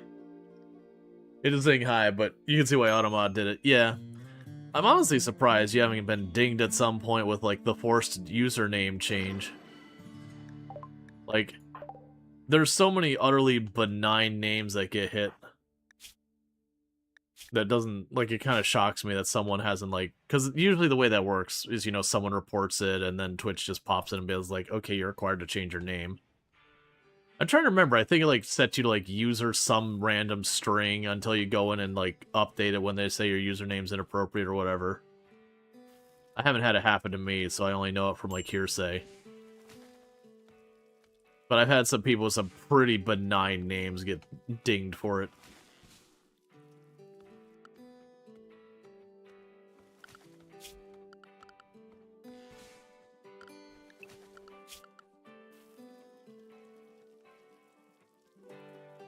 All right. So our brand new Gary. Yeah, so far so good. Yeah. For me it's like I said, I understand it's not being used in that manner. So, it's whichever. Yeah, Realms of Despair, old mud text-based game. You're flagged for a name. It was from a fantasy book you're reading. Didn't know the meaning, but now you do. Oh yeah, no, that happens. Like, it definitely happens that you use a name and people are like, you need to know there's another context to that name you should be aware of. And you're like, oh, that sucks, actually. I don't want to be associated with that. Hang on. I haven't had that problem here. You're new here. Why does the top right corner have no roof? One is I've got the telescope, can't be under a roof, and then it's not that I was trying to avoid putting roof over everything. You'll notice all these buildings that have the roofs around them were the wood buildings.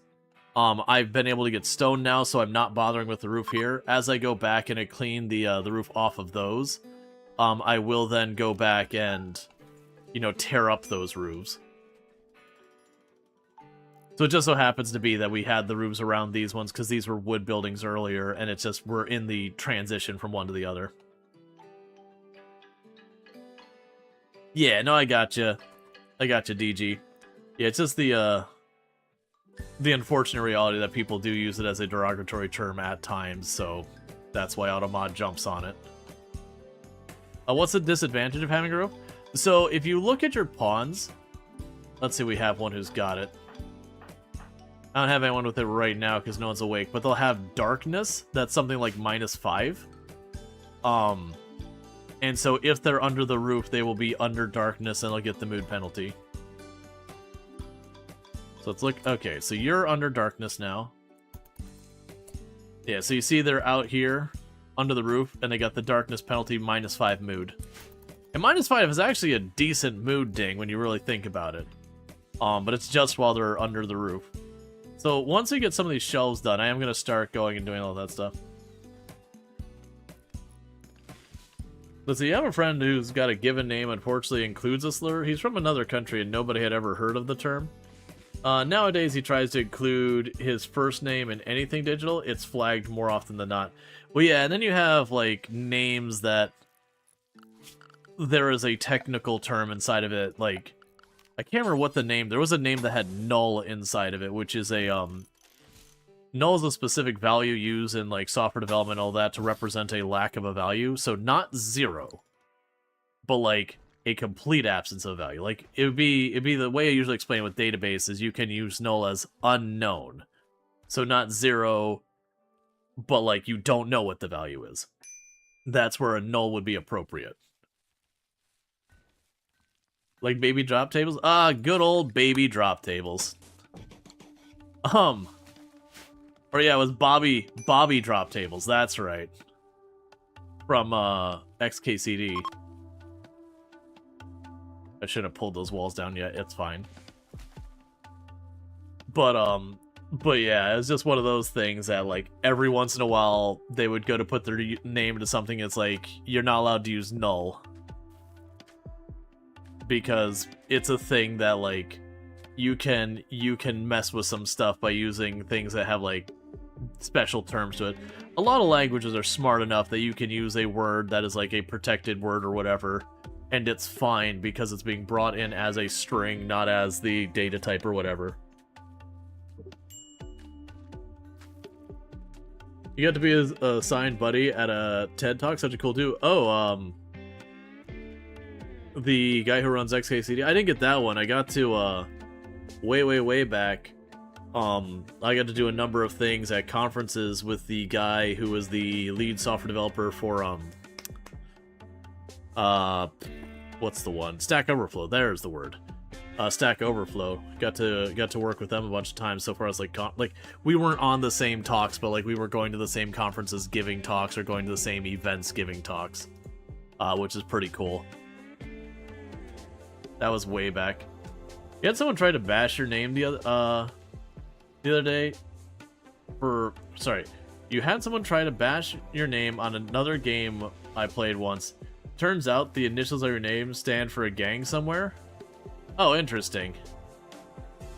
Yeah, stuff like that I always feel is a stretch to worry about. Like, you know, oh, you know, in this country there's this gang that uses the same thing or whatever. It's like, okay, but like, let's be real. Very clearly the context of this name is not intended to be some random gang like, you know, gang sign throwout or anything like that. Like, very clearly this isn't the intended use.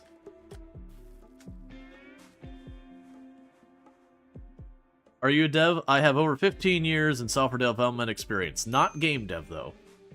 How many hours do you have in this game? About 4,000, give or take. Animals, and they can just be slaughtered. Animatree linking. And we'll begin more psychic powers, and this will be the last time Nexio can do it. I am a little curious. I mentioned this earlier.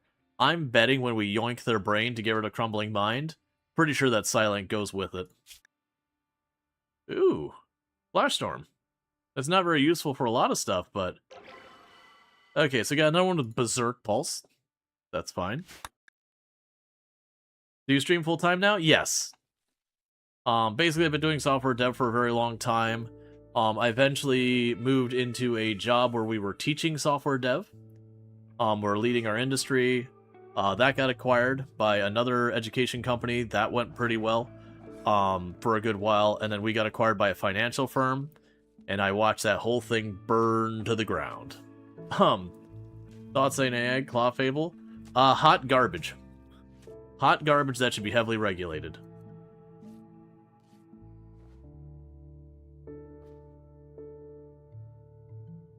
That's not even a hot opinion. That is a lukewarm, bordering chilling opinion. It is a boring, benign, but you know, pretty much widely accepted opinion. Not everyone think. Did you meet up with Jeff Atwood? No.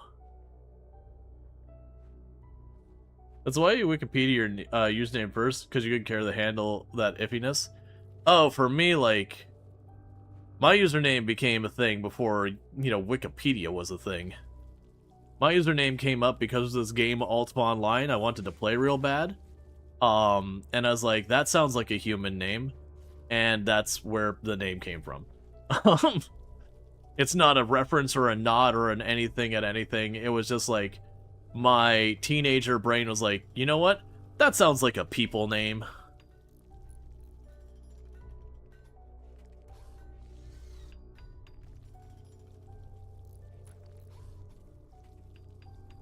Yeah, no, generally for stuff like Claude and all that, one of the things I've been running into, I do keep in touch with a lot of the same people who deal with training and all that kind of stuff for like software developers and whatnot.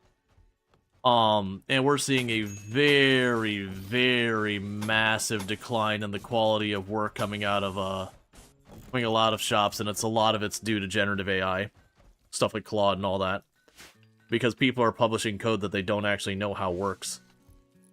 Then they're not bothering to learn. And there's always been lazy developers. That's nothing new. Like, go back to days before AI, and you had people who just went onto Stack Overflow, didn't understand what they were doing, copy paste, dropped it in. And there's nothing wrong with using Stack Overflow, or whatever your source, like, thing. But you need to actually understand what the hell it is you're shoving into whatever the hell it is you're shoving it into. But there's those who want to actually, learn the skill, get good at it, do all that kind of stuff. And there's those who are looking for the fastest solution you can get. And you can probably figure out who's using Claude heavily. Like, if someone is potentially considering a job with me and they talk about vibe coding, they're no longer considering a job with me because I will not hire them. I'll go without. I see it as a net negative. I'm just going to spend all my time fixing their crap. I've been on teams that have had bad dev hires. No thanks. I'm good.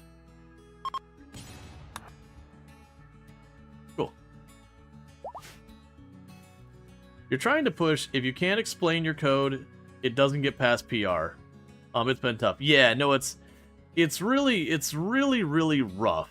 Like, I don't blame the people for trying to deal with it and not having a good solution. Like, it's a very difficult thing. It's really hurting open source right now more than anything, because on the plus side, they're getting way more contributions than ever, and that's arguably a good thing. On the downside, the quality of those contributions have been absolutely abysmal, to the point that there are a number of open source projects going out there right now being like, hey man, we're going to be putting like a hard no gen AI code whatsoever, because genuinely we are being inundated by this garbage that doesn't even work half the time, and it's just sucking our limited resources. That's like literally hurting our open source projects, because all the time and effort from the people who do get paid, or, you know, are core contributors or whatever, are wasting all their time trying to just vet all this crap that's, you know, they're putting more time into it trying to figure out if it works or not than the people who developed it, that it did work in the first place. And it's a real problem. But so you hold your hands up to the fact that you use Claude, but you spend a lot of effort to make sure it's actually doing what it's supposed to. Yeah, it's tricky. There's definitely a room, because, like, don't get me wrong, historically I've used stuff like IntelliSense, which is a technology that does code completion kind of stuff. Can't pass unit tests? Ha! Ha! You think there's unit tests. That's adorable. Nah, with a lot of open source projects, you know, you're not gonna have all that stuff. That's just not what's gonna happen. Like, that level of stuff is not gonna be a thing you're gonna see with most open source projects. Not realistically. I just realized you don't have a roof over your head. And trying to explain code quality to some of the higher-ups is frustrating pretty quick. Oh, even way predating AI. That was always a thing. Like, going into the battle of being like, hey, we need to put time into doing proper QA and getting, like, proper testing in place. No, I don't mean Jeff the DBA in the corner, like, giving it a good poke before we publish. I mean integration and unit tests. You know, maybe regression tests as well. Like, you know, having a proper procedure and hiring in experts about it. And they're going, but how does that make us money? Well, it makes us money by not costing us money. But it costs us money to hire people. Right, but so does getting sued when you commit some, like, massive problem because some really nasty bug got through, causing you to unintentionally break some law. You really want your code working. Like, it's painful when you hear about, like, a bank or something, and they're like, we need to get tests. And you're like, right, you too need tests. You're a bank.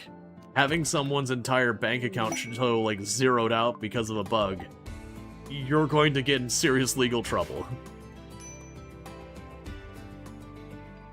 Why do we need cameras? They do nothing. Gets robbed, shocked, Pikachu say. Pretty much. Now granted, bugs aren't nefarious. Like, that'd be the only nuance I'd give that. Like, bugs aren't intended, they're not nefarious, it's just a thing that happens. But the same consequence. You do the thing, you take a bunch of, like, there's a damage that comes from it, and trying to fix it after the fact just hurts. Like, it costs you a bunch of money. And you can open up yourself to legal liabilities too, depending on what you're dealing with, the nature of the bug, and yada yada yada. Let's see, does the fire count towards sunshine happiness? Like, if you put fires around the compound, would they like their happiness? So the fire, if they're a pyromaniac, they'll like it. It does emit light, so it will prevent the penalty from darkness. But they won't get, like, you know, they won't get, like, a mood bonus for it unless they're a pyromaniac. A pyromaniac does get a bonus for fire. Whether it's torches or, you know, campfire or whatever.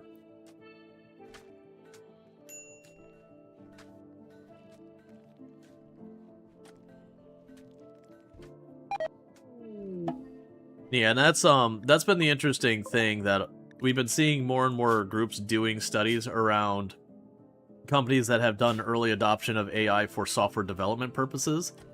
And you'll see like the statistics around like, you know, put out more lines of code, got, you know, put out like more pull requests, put out more this, and you're like, oh, this is all good. Like, you know, you're getting more code moving at a faster rate.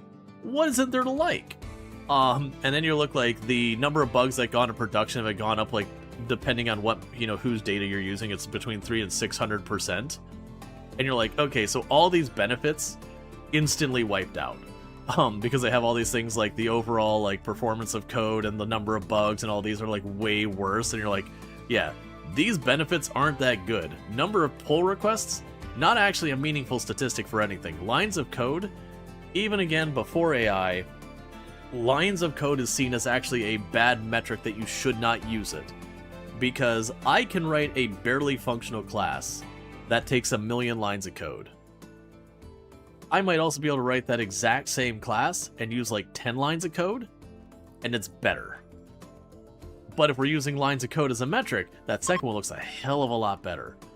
Generally speaking, the proudest pull requests I put into doing my own development would have a net reduction in lines of code.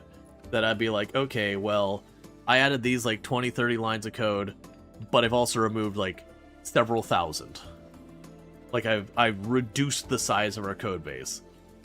And it's like, yeah, you want those numbers going down or at least not going up any significant amount. Because usually lines of code means kludge. It means, you know,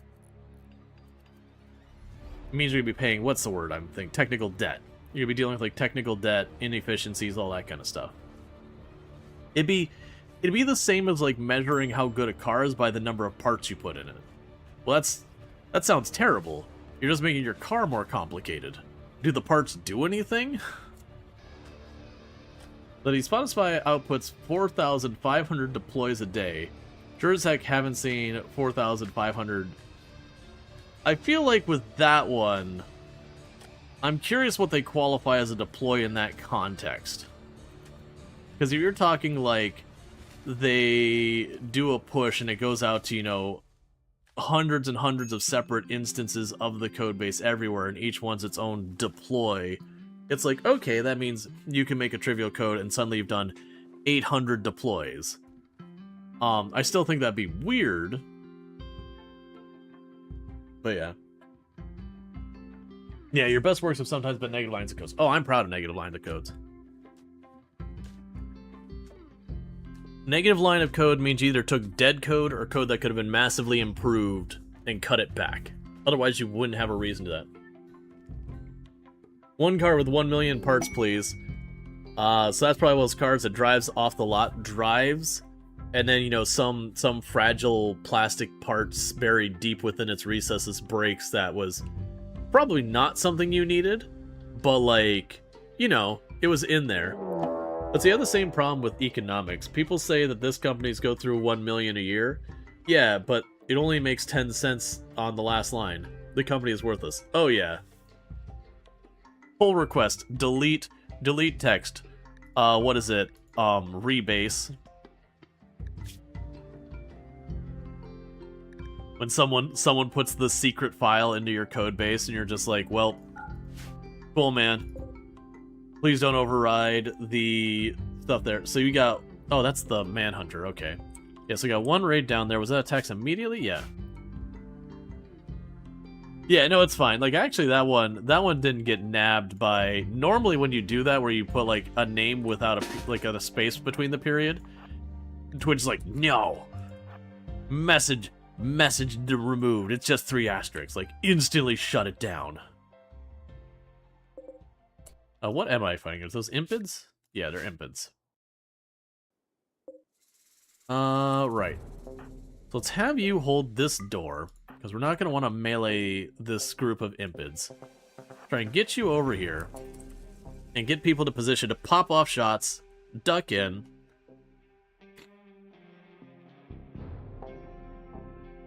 Okay, you've got normal movement speed. You should be fine. You should get into position well before this kicks off. There's only 5 of them. 6 of them.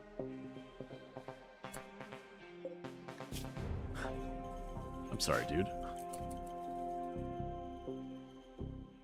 Where are you going? Where are you going?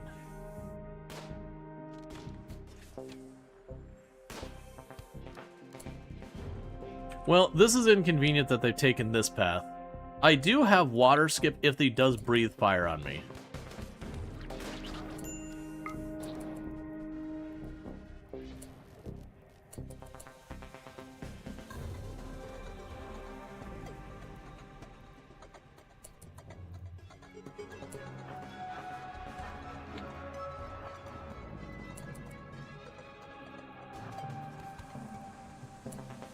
Okay, we've killed 2 of them. So with this, step over here, grab the rest of you, step over here.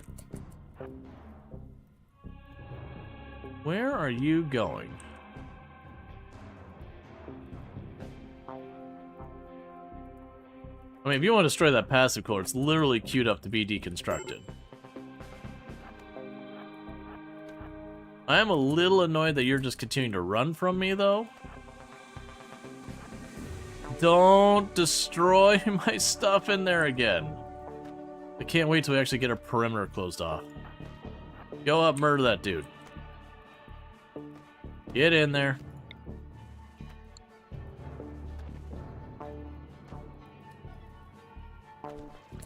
Okay, everyone else close in.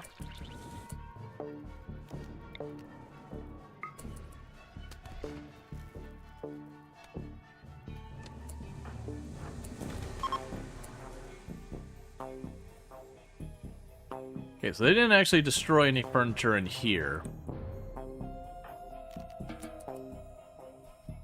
We're just burning the random wooden pieces of wall. To tune in, do you still have tons of guides crumbling mine? Yeah, the first 3 still have crumbling mine. You're going to drive 40 minutes to get your mom gluten-free fish and chips, but found out there was one 5 minutes away, so gonna try that one. She's out of the hospital a few days ago and wants some potato cakes. Nice. It's always nice when you can manage to save yourself a big trip. So tend to that person.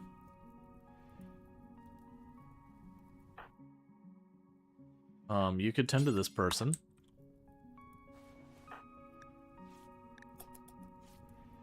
Yeah, we would...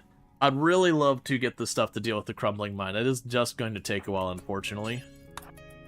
Because Mech Resurrection Serum or, I'm blanking on the word. Death Refusal. Those are the only solutions that I can use for the crumbling mine at this stage.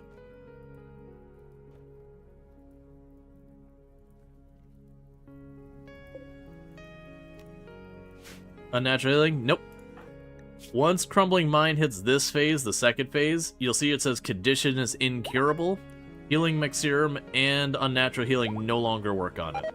To get rid of it now, I have to kill them, decapitate them, and then resurrect them.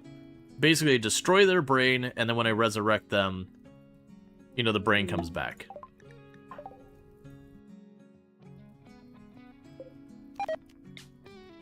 Alright, next contestant for getting psychic powers. Well, more psychic powers.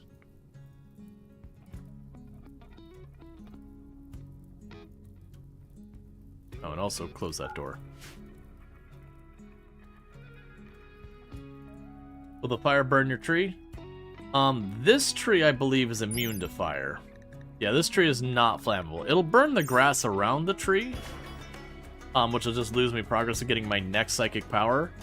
But as fast as we're getting him, I really don't care. Alright, so another person with joy, word joy.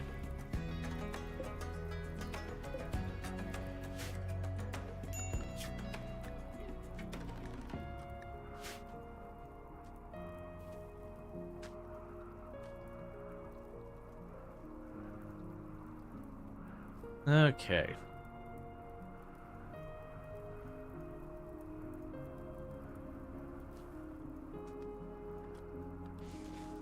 I guess I'm gonna move you again for right now. Dark vision, because you observed a corpse. How about... you don't have a dark vision.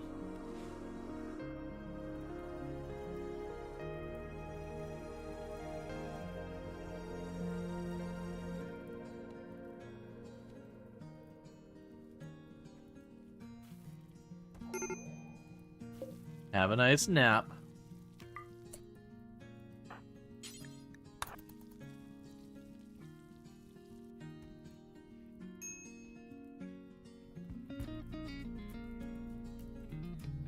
We're so close to having this entire thing sealed up. Don't steal my food.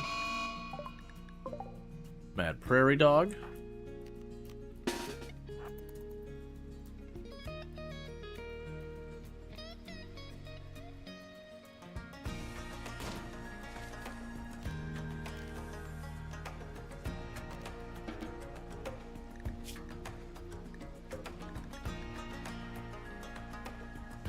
Okay.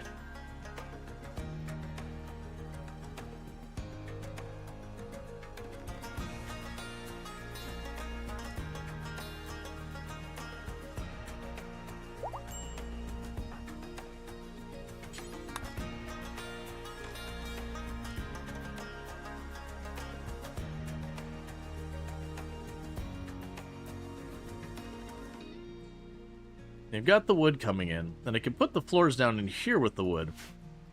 Right now I just want to leave them be, because we got plenty of materials to build this wall out and all that. So I want them to do that. Yeah, I will. I mean, right now I've got thousands of food, so I'm not too worried about it.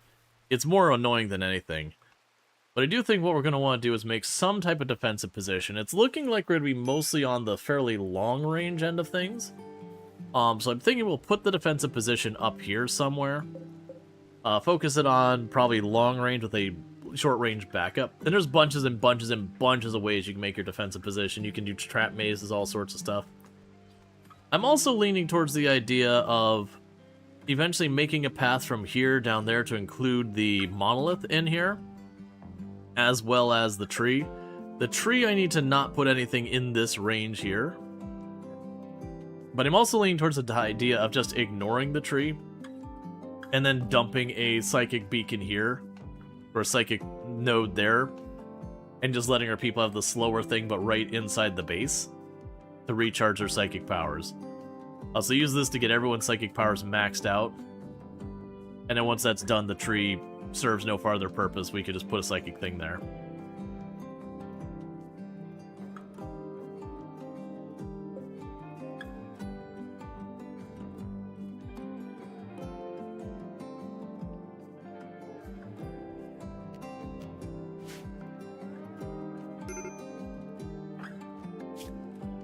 You're drowsy.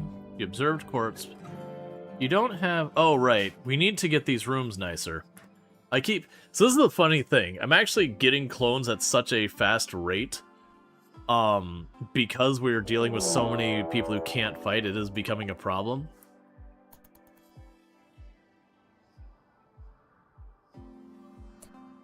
Alright, so what do we got? We got 3 people here. 2 medium range and incendiary. Pretty much all medium to short range and medium range. So we got 3 separate groups. This is the big group here. Let's try and be quick about this. Word Joy Gary real fast so we don't have mood breaks. Alright, grab everyone.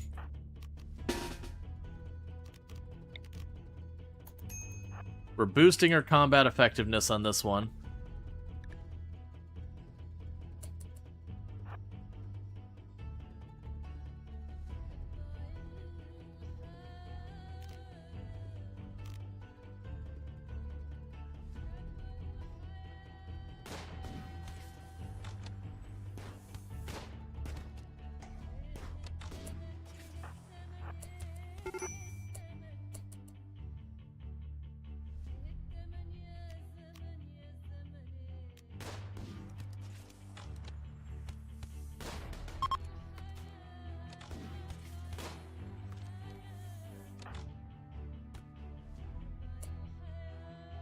Alright, next 3.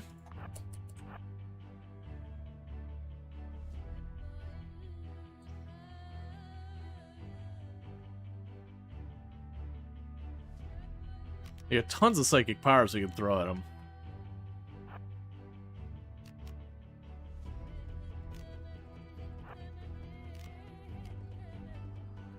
And we got just the one down there. But if we get the time without attacks to seal this off and put a defensive position, instead of needing to run out here every single time we have a fight.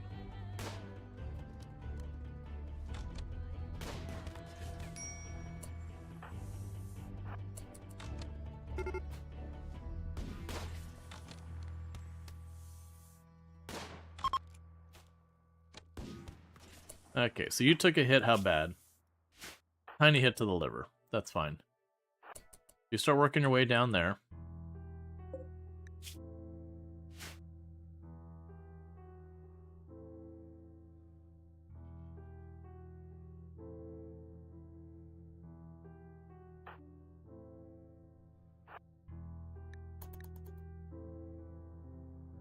Yeah, those three being slowed is just such a detriment. It's like I'm actually fighting with 4 people, but having the wealth concerns of, like, you know, 9.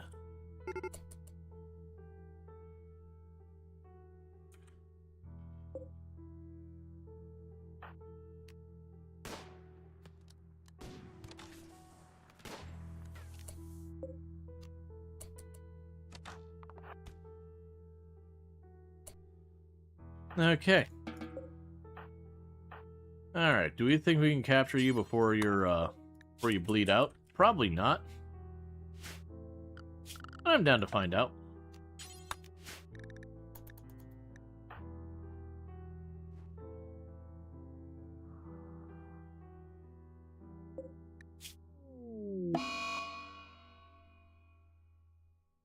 I'll just live with the food binge. Alright, normally I wouldn't do this because we run the risk of them just popping back up the moment we treat them.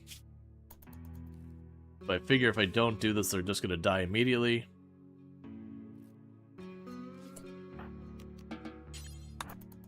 Alright, so we're going to capture them, patch them up, send them out.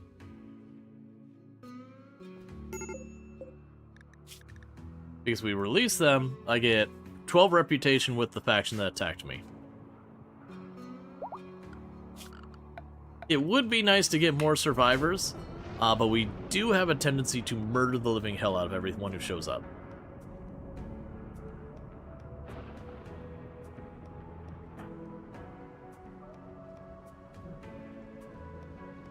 Can you give them peg legs and release them? I can. I'm not going to because that's a lot of work and I don't feel like doing it.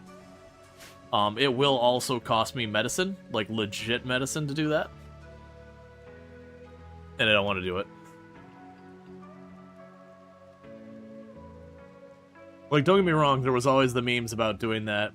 You know, deliberately screwing up pawns and releasing them so they're back in the pool, so later you get raids of a bunch of messed up pawns. Or like the classic giving everybody Luciferum and then releasing them. So that they might come back with more Luciferum. These days, though, the game tends to cycle out pawns that you release so fast, though, it's just not as brokenly strong as it used to be.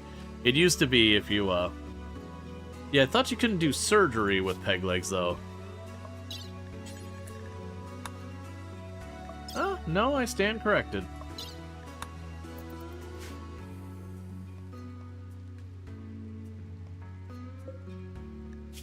A lot of surgeries require better medicine. Yeah, I mean, I could. And yeah, you'd let you get let you do like a bunch of like medical skill, that kind of thing. Hosting nobles. I do not have a room good enough that they will accept it, so go away. How is our research going in? Oh, wait, sorry. I mean, we're actually doing okay on research. Like, we're really slow starting. Just because of the nature of the beast here. But, like we're just now getting someone who can reliably research. But as we're getting more Garys, things are getting better. I'm sure an amoral guide. Yeah, no, it's things you can do. Like, you can do the peg legs. Not only that, like, you give them 1 peg leg. Not 2, just the 1. To make them as slow as possible. And yeah, you used to be able to do all sorts of shenanigans because RimWorld behind the scenes, when this prisoner gets released, there's a very genuine chance that Flea will show up again And any permanent injuries or whatever's happened to them will stick. So when they show up, you'll see it. And it used to be a thing that most of the time, the bulk of those pawns would sooner or later show back up if you kept your run alive. Because behind the scenes, RimWorld is keeping a list of, like, the people in your world. But it does occasionally cull people off the list to make room for new people and that kind of thing. And back in the day, the culling wasn't that aggressive. And so there used to be all sorts of fun strategies you could do, as if you're trying to do stuff around, like, Luciferum shenanigans. You get your hands on some early game Luciferum, and you just dose someone up a little bit. I feel like this run, I'm probably not going to be able to commit to making it happen. I'd like to get up to, like, charge land stuff. Let's check the assault rifle. That'll be the range we start with. The assault rifle, I think, was 27 range? If I remember correctly? Because we'll build our base with, like, assault rifles and that in mind. Which is nothing new or exciting. Assault rifles is kind of like one of the go-to, just all-arounder good guns.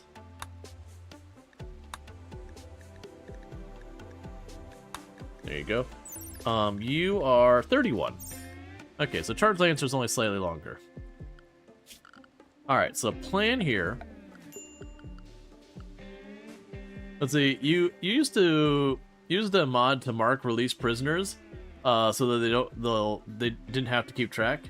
You'd see them come back in a raid and mark over them. Else, not useful, but interesting. Oh yeah. You have had my named pawn show up on 2 runs that I have seen, but you have never had your pawn show up in one of your runs. You've been playing this since release. Yeah, there's a lot of names in the thing. But yeah, no, it's definitely one of those things that it's a cool mechanic that you can get back. But yeah, no, like I said, it used to be this whole thing back in the day that you would give them Luciferum and you'd release them. So they're a Luciferum addict. And it's a whole thing in RimWorld that... Do I want to do that style? The long one? The long, narrow one has pros and cons with it.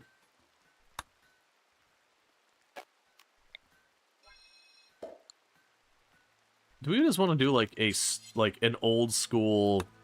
It's a box with a little hole in the wall? So, defensive position back here. So that'd be about the right range. So you do, like, your 5... 2, 2, 2, 2. That's the wall. That's the wall. Like that style. Like this is nothing. This is just me measuring, and then that'd be the opening. Like it's the old school style. Nothing fancy. No bells, no whistles. It's a hole in the wall that just is designed to funnel.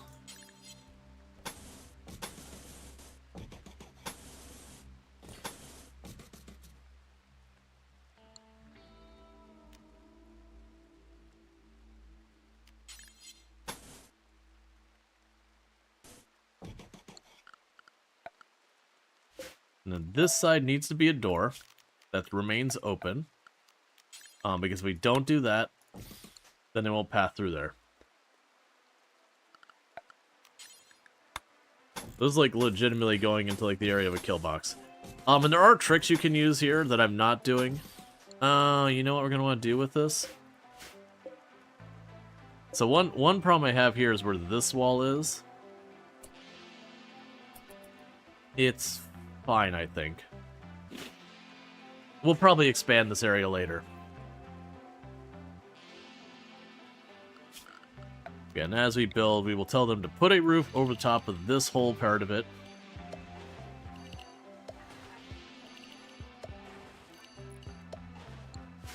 That way all the grass and all that stuff dies.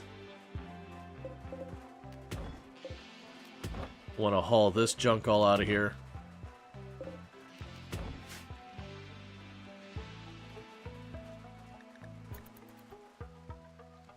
Okay, so the perimeter is closed.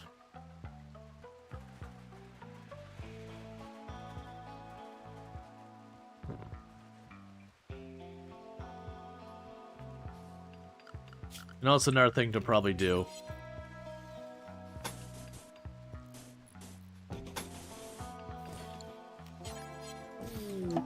Put doors back here as well. That way, again, I can have the open doors to do all that. Did Honor Gary get cloned? No, you can't clone creepy joiners. We actually had a second unnatural healing creepy joiner join naturally. So where we kind of mulliganed it to just make that thing work so you get progress happening. About an in-game year later, the game's like, fine, just take one. We'll just give you one free. Like, alright. So I'm just keeping him in the fridge.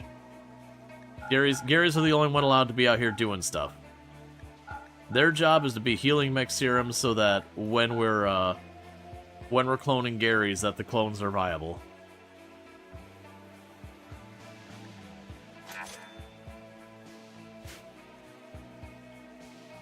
Okay.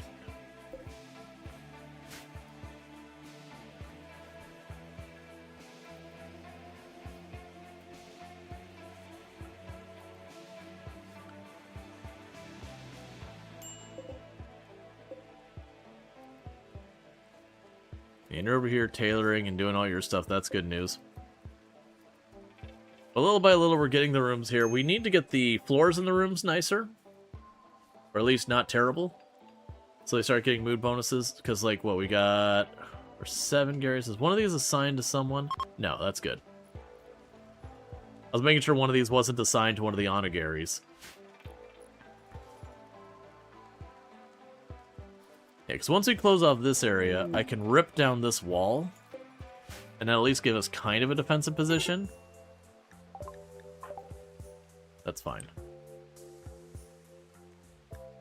What is your problem? Observed a rotting corpse. How about you be okay with that? Same to you.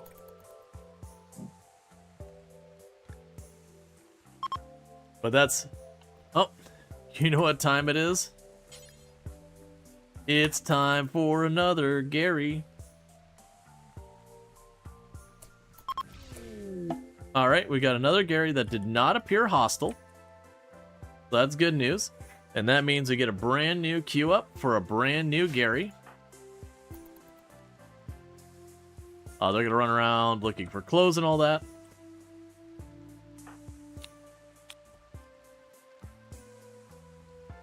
And we just got to wait to figure out what's wrong with them, and then we can have the unnatural healers deal with it. I need the Garys to work faster. Okay, so brand new Gary. So, looking at our list of stuff that the Garys can do. You are construction and plants. Yeah, so you should basically be purely construction. That should be getting done. You are crafting and plants. You are cooking plants. You are plants and you're willing to research as well. So I honestly think we're at a point that we just go straight up to research. Or you know what? Let's actually change that.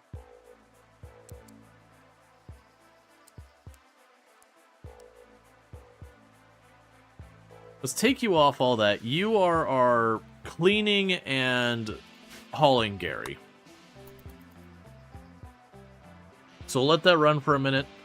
How about we go... Well, actually, we'll want to draw that before we know it's wrong, just for the fun of not knowing. Alright, thank you for the follow. Welcome to the stream. Okay, so we got our brand new Gary getting into the situation, and that Gary is going to be Earthrush Tony.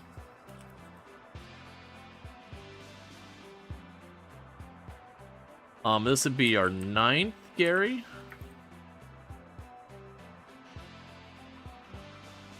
If you unfollow and follow again, will the crab people pop up more? They should not. It should only count the first follow per stream kind of thing. Because I did have people way back unfollow, follow, unfollow, follow to like trigger the alert. So I did suppress it. But it should only do it like once per stream.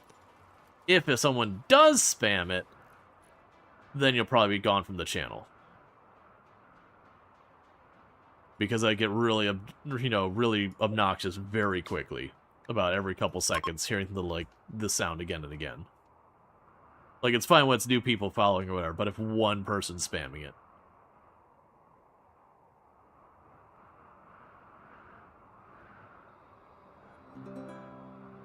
You would never click. I've run into them. I actually have some of my alerts that literally call out usernames where it's like, this user isn't able to do this redeem. Or like, you know, don't pop the animation if this user does it. Just the way it is. Alright, we got another Vertigo Pulse. That's good.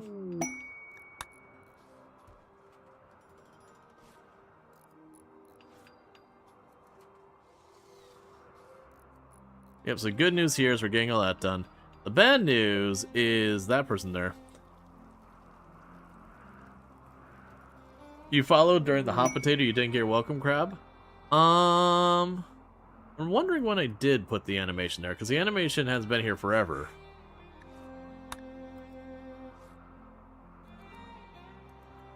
It also could have been during the hot potato. I might have had the alerts turned off that weren't related to the charity, since the charity's kind of the focus of that.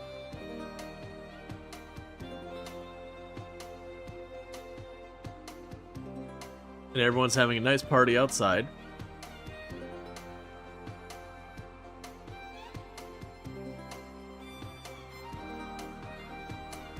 Alright. And with all that, now we've had a wonderful celebration. Everyone knows after a wonderful celebration, celebrating your friends and companions, all that, you commit murder. Because that wild person is eating all my stuff and is currently trapped inside my perimeters. Alright, so Earth Rush Stony got Crumbling Mind. So let's run on down there and let a healing thing out there. Let's see, you follow a streamer who had to remove some of their channel redeems because people would not stop spamming them. Even after they warned they would lose access if they didn't self-regulate. Shock. Yeah, I mean, there's some things we can do. Like, you can sit there and be like, you can only redeem this so many times per stream. You could also go through and be like, okay, you know, it's only this many redeems, this much cooldown, or stuff like that. But it is definitely a thing that creators do need to be aware that redeems are not forever, because it is one of those things that, like, you might have a redeem that is an absolutely excellent time for when you're, you know, sitting at like 30 viewers. You know, it gets used a couple times per stream, everyone has a good chuckle, and it's a good time. And then your channel grows and you're now sitting at 150 viewers.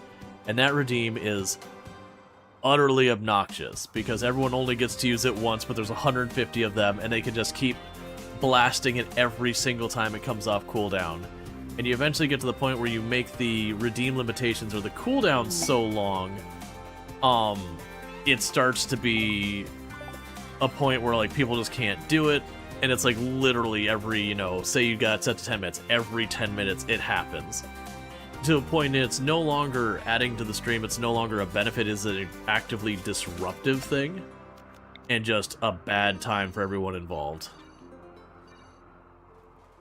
We'll just rip up the roof on all that. And it is a thing to be aware of, that very, very quickly a good redeem can become a very bad redeem. You know, not only by size, you can have the same size of channel, but your viewers are more active.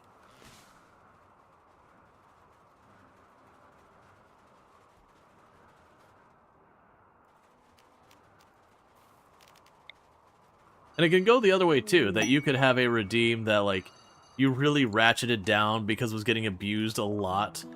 But, you know, maybe your chat's a little less active now. Maybe they're not as into, like, the jingly keys kind of redeems anymore. And all that kind of stuff. And with all that, you can kind of be a little bit more loose with all that stuff. Let's see, you used to watch stream and you had more and more and more intrusive redeems. And finally a husky barking and you had to quit watching. Yeah, I had a channel I was watching a decent amount. It wasn't like one of my main channels or anything like that. But the person who was, like, at the time, they were a very large streamer, which is like the only particularly large streamer I tend to watch at all. At the time. I'm not gonna say the name and all that. But it was just one of those things that they had added you could pay like 100 biddies to get TTS, which a lot of people do, myself included. But it was just because of the scale of the channel and how little they policed it.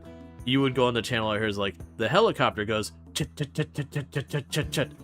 The train goes, tucka, tucka, tucka, tucka, tucka. But it was just TTS the whole time. It was just 100 biddies, 100 biddies, 100 biddies. And it was just like, I can't do it. Like, it's one thing, you know, when someone gets like that new redeem and like kind of chat goes crazy for the first couple of streams while it's new and shiny, but then they kind of mellow out after a little while. But, you know, they were just too big to be doing that kind of redeem for like 100 biddies. Like, they had gone way past the size that was appropriate. And it was genuinely trying to watch one stream and just having that crap going the whole time. I was like, I cannot do this. Like, and don't get me wrong, we have channels that we're friends with who have that. Like, they have the TTS where it'll do stuff for like 100 biddies or whatever sub or whatever. But again, it's only kind of a problem once you get to a certain size. Like, you get to a certain size where if people are on top of using it, it could just be nothing but that the whole stream.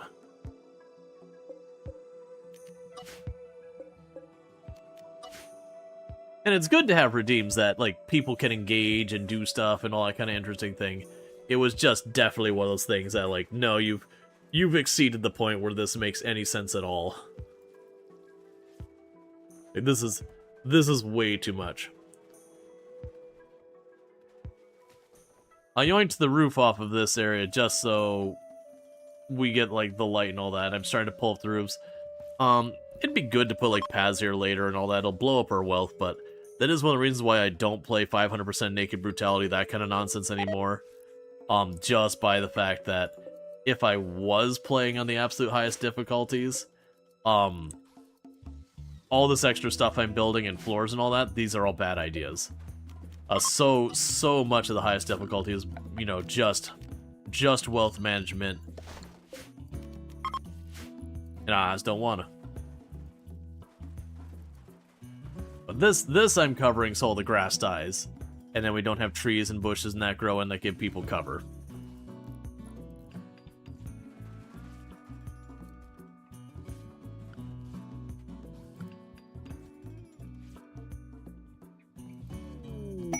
Pods and insects. So the problem with that, and why I'm going to say no unless it's amazing, is if we check in this, we can see where it's eligible to hit.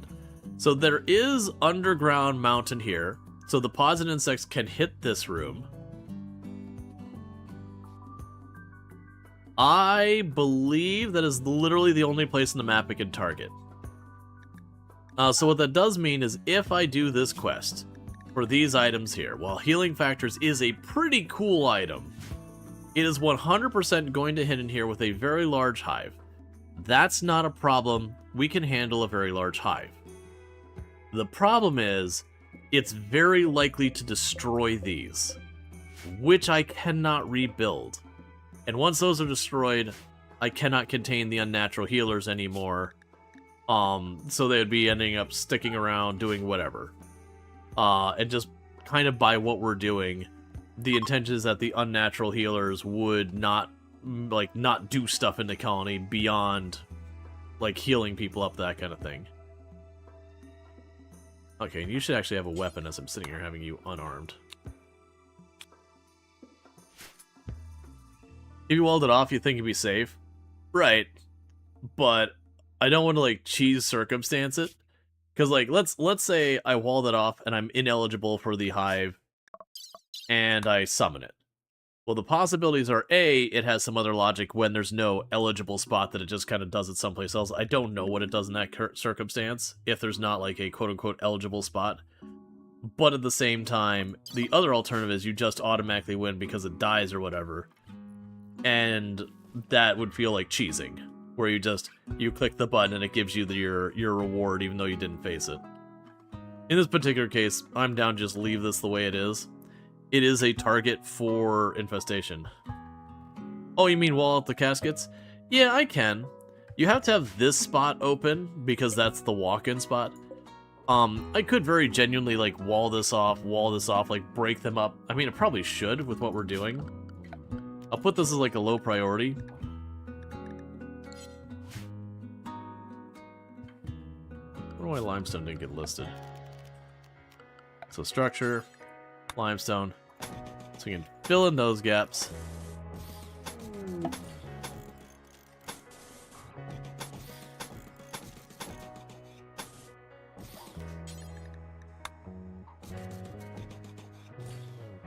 Yeah, so that way, even if this gets breached, the likelihood of them being able to take out all of those is pretty negligible. It's not a priority or anything. Alright. New psychic power time. We're running pretty low on people, because you're about to get your 4. That one's at 5. And everyone else over here, I believe, is at 6, not counting the other 2. So yeah, I got 1 more level on Will. And then this will be 2 more levels after this one on them. Smoke Pop. And then we'll be fully psychicked up. There'll be no reason for people to just pray here for the sake of praying. At that point, it'll be worth it for me to just go to everyone and be like, hey, keep yourself at like 50 or whatever's appropriate for the individual pawn. Which then will get weird because I have a whole bunch of people wandering around that can't do anything. Because they can fish, there's no water, they can art. I'm not having people with like massive manipulation losses do that. They could hunt. We haven't been queuing up for lots of things to get hunted. If we get packaged meals, it'd be worth hunting. But right now I'm getting so much food, it's just not necessary.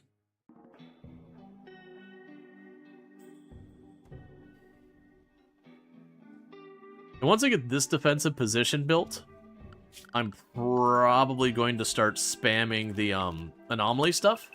Not for going for the anomaly ending or anything like that. I'm going to start probably spamming the anomaly stuff for the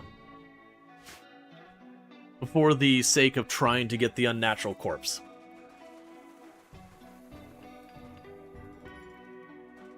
Because we can get unnatural corpse to pop.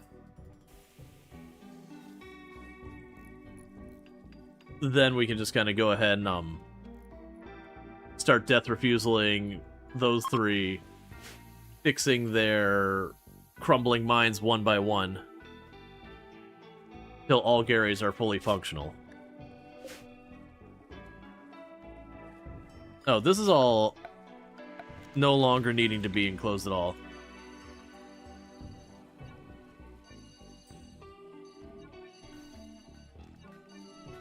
Because, yeah, the buildings are still wood, and so if fire spreads inside here, it can start wrecking things, which is a concern.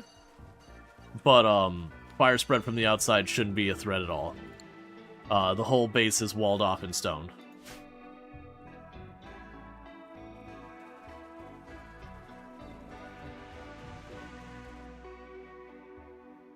I also just remember we have complex clothing, so we can go ahead and expand this. We should probably expand our production room a bunch.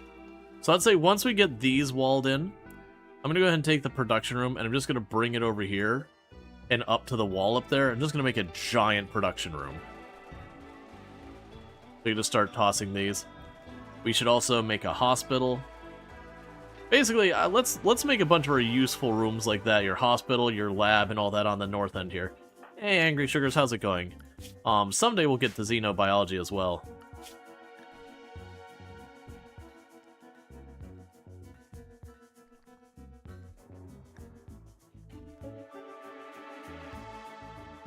I thought I was going to have you be research, Gary. Oh, right. You cook and grow. You're growing as your primary. And then you research. And then you are the hauling / cleaning Gary. Probably cleaning, then hauling Gary. And meanwhile, you construct.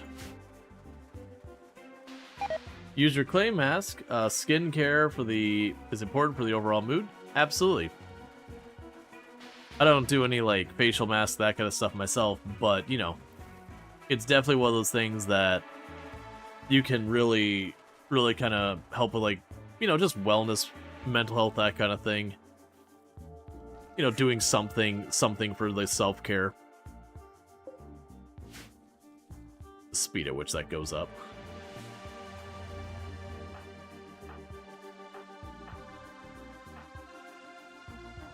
Alright. I've been holding off doing this. All Garys now maintain your psychic abilities.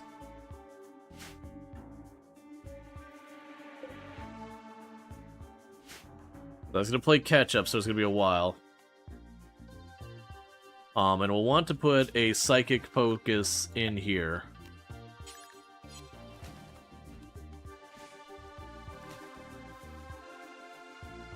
Okay, put a psychic focus here. That'll work.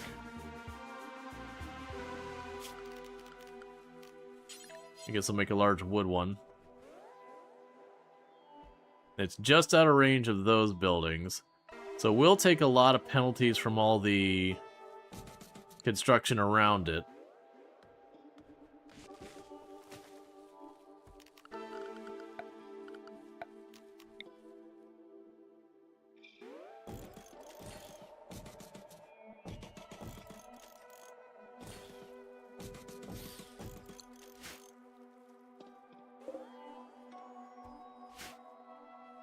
Okay.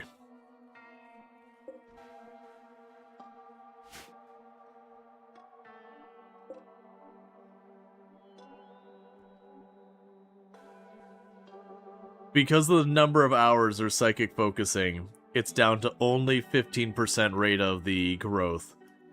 Because the more hours you put into it, slowly nerfs it more and more, so you can't just spam it.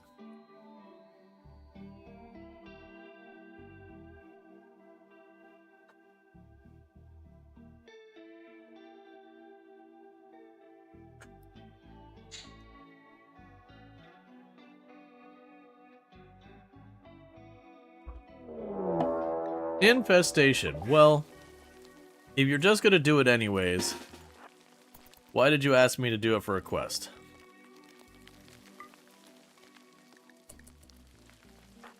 Come on, get in position as fast as you can.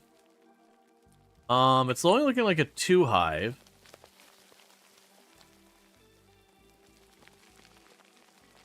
But the important thing is I don't care about the walls and all that. Those we can fix. These we need to keep from being destroyed. It's not too bad of an infestation.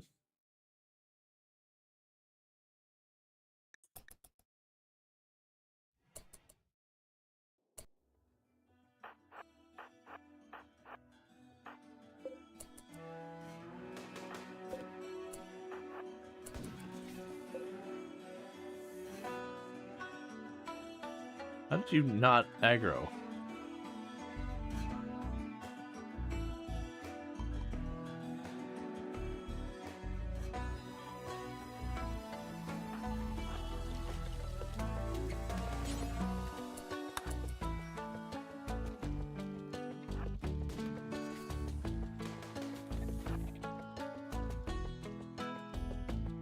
Are you?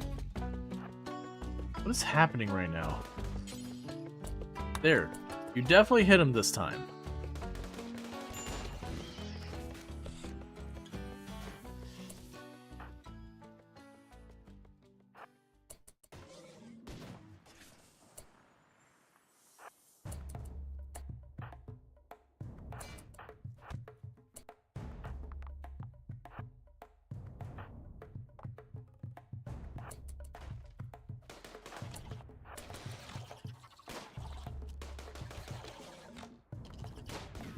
Yep, no, I saw that they're attacking. Because they went hostile and they just didn't aggro to me. The good news is we got it sorted. It's fine. You all cut up? You can get out of here.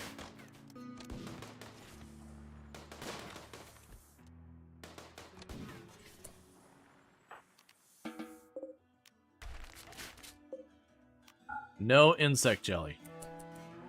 But just all be like, I want to eat it. It's delicious. And then I'll get food poisoning.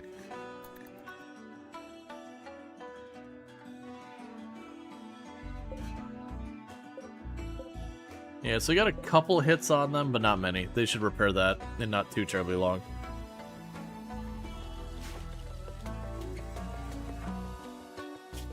I would love if one of you would tend.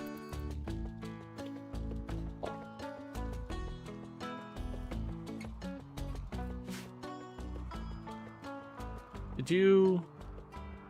You finished that, right? Okay, you got one. I was like... That seemed to go awfully fast. Alright. Zoran's playing catch-up. We'll get our Psi focus here.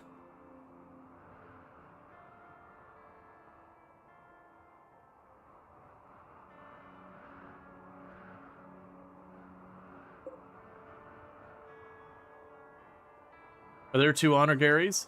Yes, we actually got a natural second unnatural healing.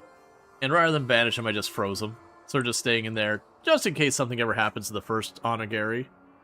But we're not going to really use him for anything. Just, if a Gary is cloned and has a problem, we just fix it. That way the Gary clones can continue to amass. What are those 2 little piles? You're going to need to be more specific of the 2 little piles. Alright, ritual completed on you. So you should be maxed out. You have Word Inspiration, which is a really cool ability. Distress Signal, don't care. Oh, that's for one of the Garys.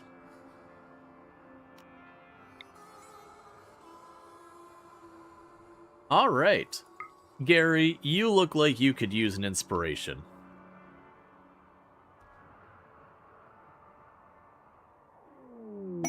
Alright, Gary now has Go Frenzy. So for some period of time, Gary will just keep doing. So Word Inspiration's a really, really good one for us. It does take a ridiculous amount of Psi focus, but Megalo is one of the pawns who can't really do anything else in here. So having them just sit there and build up Psi focus and then guarantee someone an inspiration and just repeating that again and again, that's at least something productive they can add to the colony.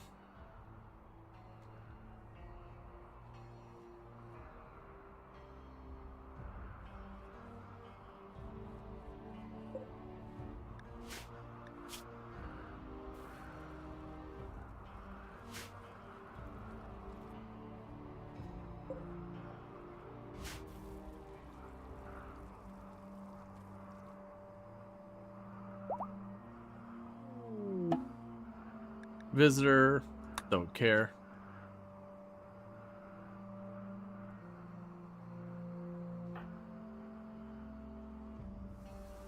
Yeah, like right now, because all the Garys are having to catch up their Psi focus because it's been empty this whole time.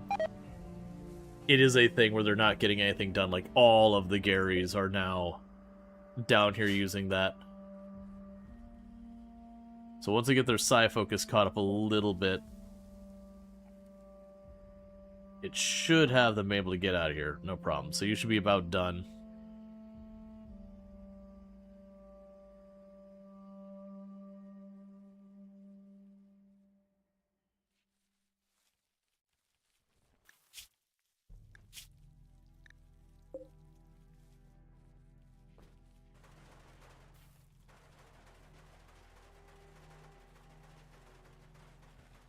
Okay. So little by little cleaning that all up. We can probably change you. Actually, it's probably fine for right now. Because we've got the food. We're getting wood at a consistent rate here. Oh, they were piles of bug jelly? Yeah, no, I just disabled them. I'll just let them rot. They have a very high frequency of food poisoning. So it does make your people happy to eat the bug jelly or whatever. But yeah, no, it's just one of those things that they constantly will have, you know, constantly get food poisoning eating it because it's considered a dangerous food.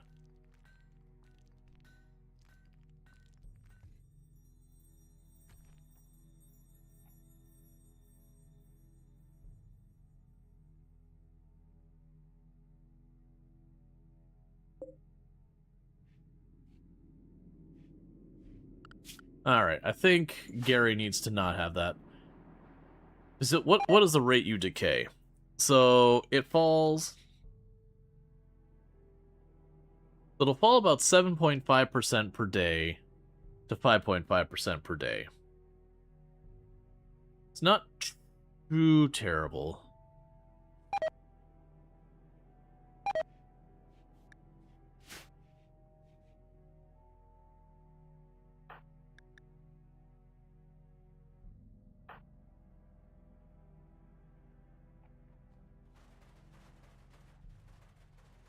I'm trying to remember with the original Gary, you have this one. What do you cost? You only cost 4% Psi Focus. That's really nothing. Lots of neural heat, though. There's probably one of those ones that's going to be a one and done. You put it down. If I start casting more, we risk, like, cooking our brain.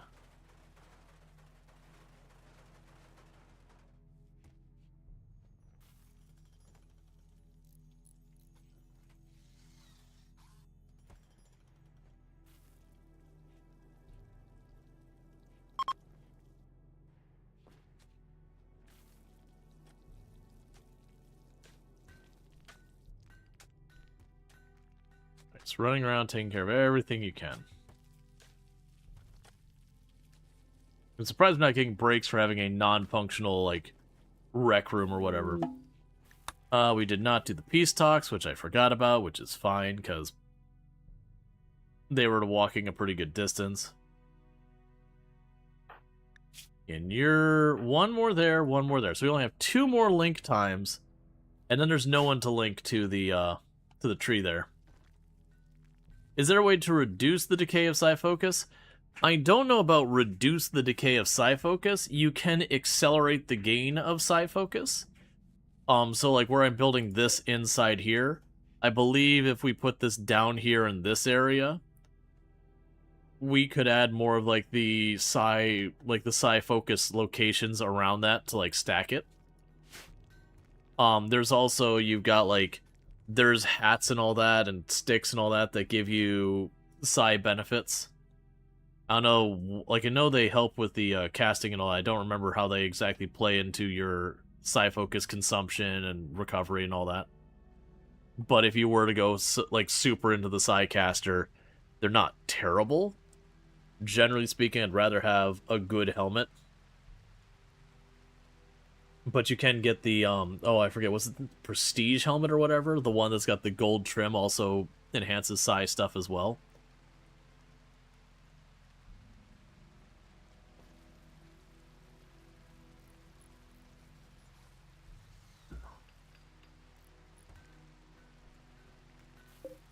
Alright, we can go to the corners and tell them to be replaced as well. But that'll be these wood buildings done. One of the challenges I'm going to need to do here soon is something's going to have to change size-wise because we've got our 8 bedrooms and we have our 8 Garys, which means when we get our next Gary, I will need another bedroom for putting them in. I'm pretty sure we didn't leave enough space over here. Because you're 7. Yeah, and 7 would butt right up against that. I can make different size rooms or whatever, of course. But, like, I don't wanna. And I don't want to, like, we gotta be careful of taking away from our fields. We're doing pretty good on food right now.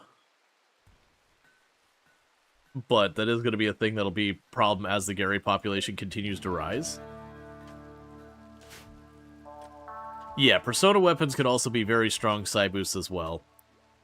Persona weapons are always like a mixed bag. Like sometimes you get a really good Persona weapon, but the bulk of the time, the Persona weapons you get, usually it's like, okay, it's a really solid weapon, but it comes with some really nasty baggage. The thing I'm going to do here is I'm going to expand this out just a little bit to like make this part of the perimeter. So not like a huge expansion. Get the next set of rooms going. Then the next expansion over there, we might just like bring it out to this, which would be a pretty significant increase in size. Same deal, make room for more rooms. Alright, and with that, another psychic ability, and that means one more psychic ability, and we're fully psyched up.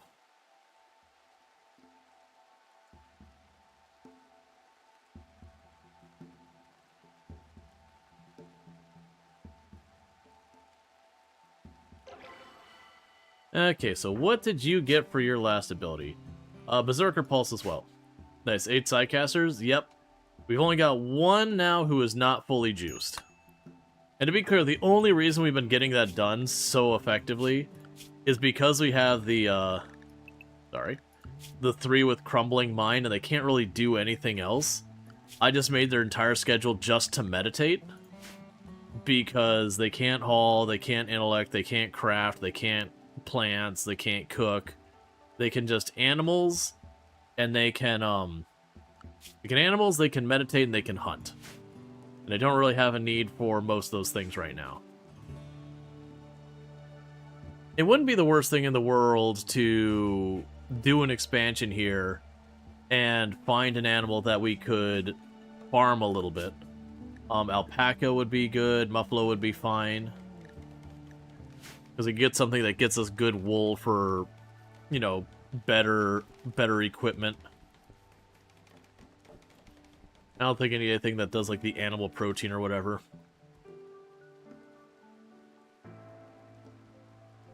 Let's see, so there are also bombs for any attacks? As in, dump their Psychoster into one-shot attacks against enemies? No, I'm trying to think. I don't believe there are any Psycasts that are, like, direct damage Psycasts. A lot more of it is about either boosting your pawns, penalizing enemy pawns, crowd control, that kind of thing.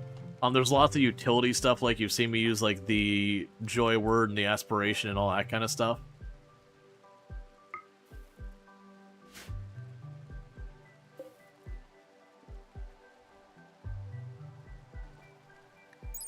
Yeah, so your Psi Focus amount, it doesn't say.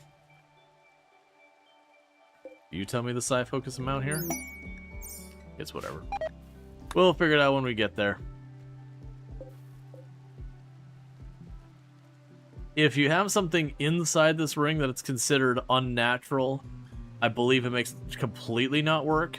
And if you have something inside this ring, but not in that ring, that's considered unnatural, it will penalize the rate it goes, so you'll gain Psi Focus slower. I bet a colony of solely Crumbling Minds pawns, fishing and heavily relying on Psyox would be good, but then I guess no tending. Yeah, that's just it. It's kind of like running a colony on, like, toddlers. Yes, technically you can do it. But in all practicality, it is a fairly doomed colony unless you're really leaning in on the cheese. Just because it'll be the first time you have, like, plague and you're like, well, rip half of you. You can't be tended, just die. There's one to summon a local storm. I think that might be the old sidecast that could do direct damage if the lightning manages to hit someone.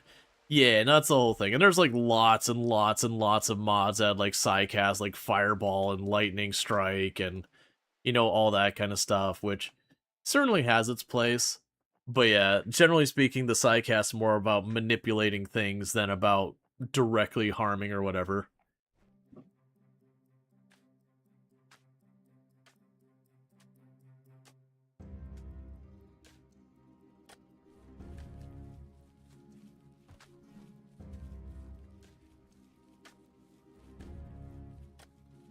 Yeah, so I think what we'll do next is I'll make a room here. That's going to be our hospital.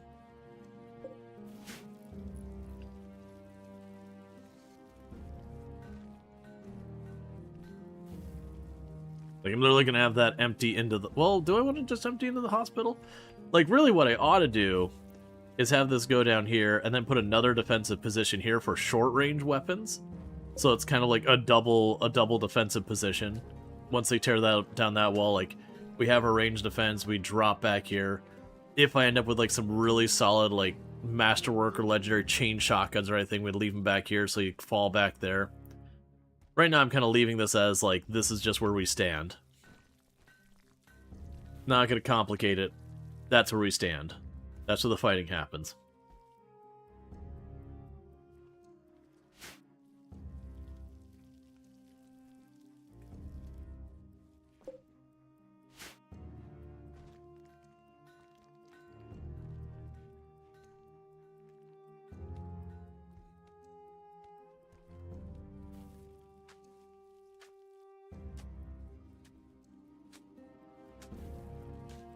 Actually, looking at the way it can bring these walls around, regardless, I think we bring this wall over here. It might just be worth it for me to take that wall over this way, because it only adds like a couple of blocks, and that gives me more expansion room later without like significantly changing the how fast I can get around my base. But I want to wait till they plug up that wall and tear down this and get that wall, because one of the other things we'll want to do is not put like a full-on maze or anything, but just go over here and just have like a little bit of a loop just to slow down enemies going into this area. It is a thing nowadays that, like, say I do a defensive position and we do this kind of thing. That kind of thing is probably okay for a path. But if we were to like zigzag it up and down, it used to be way back that, yeah, the enemies would start on that zigzag, and they would work through that zigzag, and they would work that zigzag, and they would work through that zigzag, and they would work that zigzag, and they'd be half dead by the time they got there from starvation or hypothermia or whatever. Nowadays, once the path gets to be too long, there's kind of a cutoff where they'll be like, okay, well, we're just going to hit your wall. But the tuning in and out, is cloning a modded scenario? Just want to clarify how the cloning is happening. So, we started with the scenario guaranteeing that this obelisk drops in the 17th day. So there's no mods involved. But we did take the scenario editor and we did say, hey, trigger this event on the 7th day. And the Corrupted Obelisk, which comes with Anomaly DLC, does allow you to clone a pawn every 30 days, and sometimes it'll just randomly trigger to give you an extra one. So that's how we're actually getting the clones. And then through Anomaly, we also have these two here that have unnatural healing. They're not clones, which is why they're being required to stay inside the fridge. They're not allowed to actually be contributing to the colony. But they're just there to deal with the side effects of cloning. Because normally with cloning, you'll get stuff like Crumbling Mind, which is what these three are dealing with here. Which is a thing that, if we look there, they have a massive penalty to their consciousness, and what they can work out is massively penalized. But now that we have these ones, most problems we can just, fix with that. But Crumbling Mind is permanent unless we kill and decapitate them, then resurrect them. But yeah, it's all Anomaly stuff, which is not a mod, that's DLC.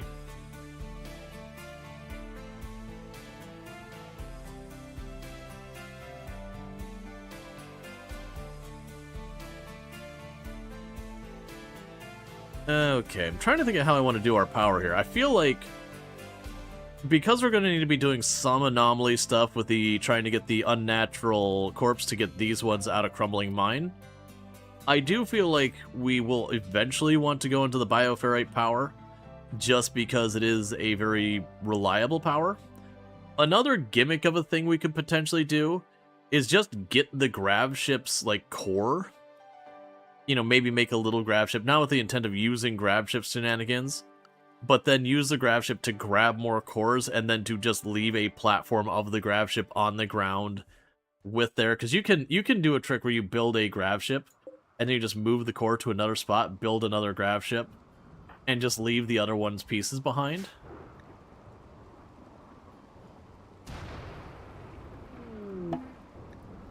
Tree linking, and this should be the very last time we do this. Barring if when we resurrect them and their brain is destroyed if they lose a Psylink, which I think they will. Which does lead to implications of, using Death Refusal, could you have a Psycaster that if you didn't get the abilities you want, get them, another round, another chance at doing it, which would be completely inefficient and not worth it. So every single person here should have a Psylink 6. Yep.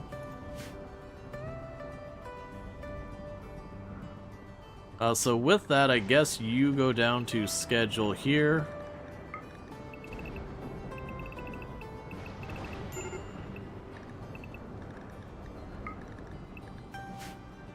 Because they don't have much they could do otherwise. You can just buy Psycasters? You mean the Neoformer?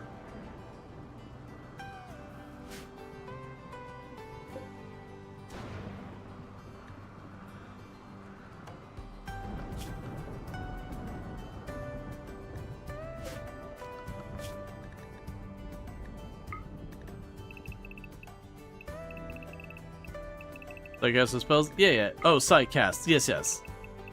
Yeah. Well, that's the thing. It's like, could you do it by re-rolling? Not that it's a practical thing. It's just like, okay, but could you? And I think the answer would be yes. It's just not a real reasonable thing.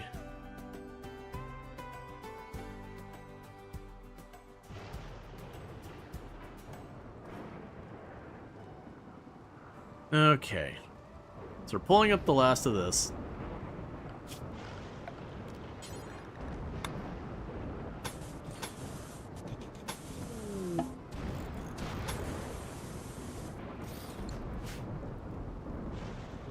And that's just to slow them down a bit.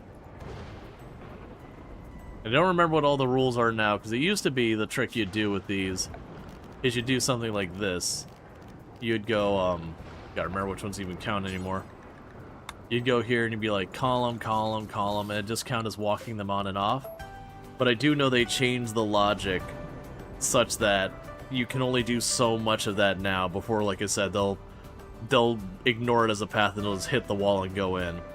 I'm pretty sure this is well in the acceptable range, but it's been a while since I've set any type of defense of that nature. Like, generally I don't have a strong defensive position like this. I'll just have something that's like basic cover with a choke point. Okay, so you got that bedroom done. We're still waiting on the slate here. We have a bunch of granite.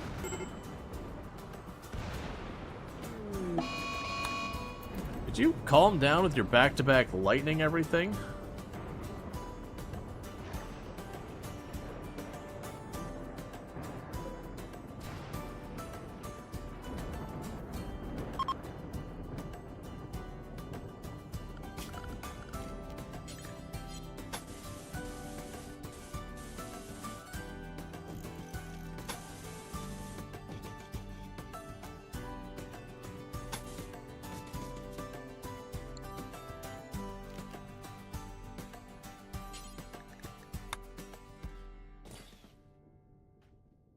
Okay. Nice. I'm going to put down a wall here. I think the plan will be to put a door there, and a door up here, but keep the rest of the wall there. If you pulled off the roof, doesn't it rain on you? Yeah. The pawns actually usually don't get much of a negative for, like, rain and that kind of stuff. They do get a negative for being in the dark.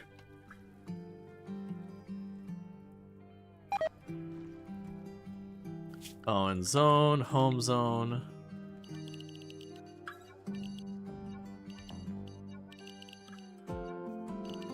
Yep, these for repair.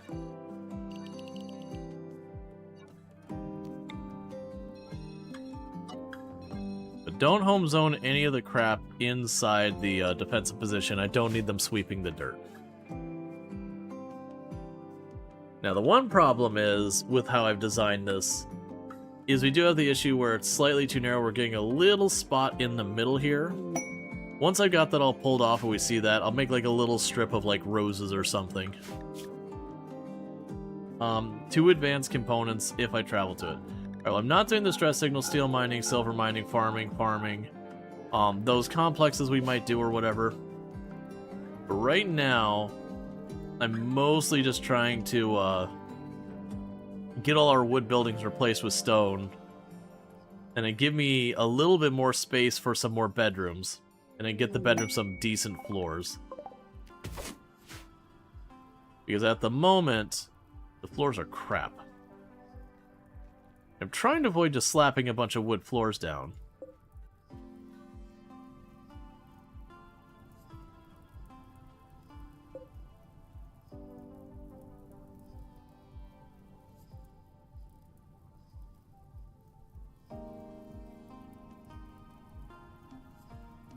It's probably worth me enclosing there. So these floors are neutral. That's fine. These floors are really good. This is dirt. This is literal dirt.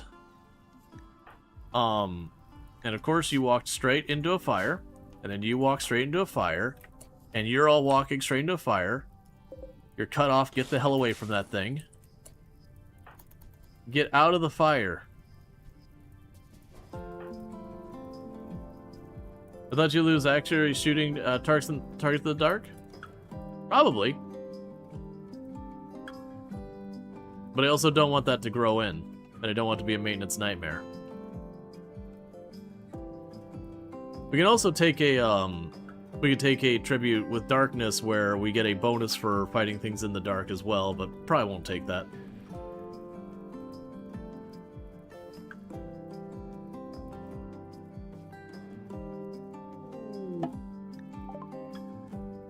Obelisk study is completed.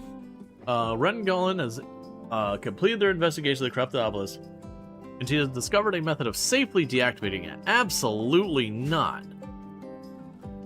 We're cloning forever. It's actually amusing to me that they've been researching that this whole time, and it's taken them 4 in-game years to finish researching that. With that staying, well, I mean, I guess they haven't been researching it. They've been suppressing it.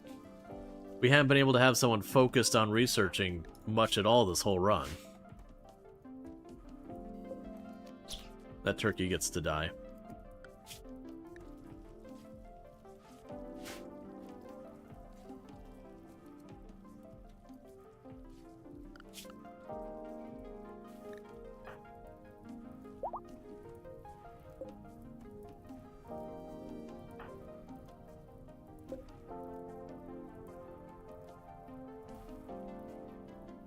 You guys going to be the final Gary? Why would you say that? I'm not gonna shut that down.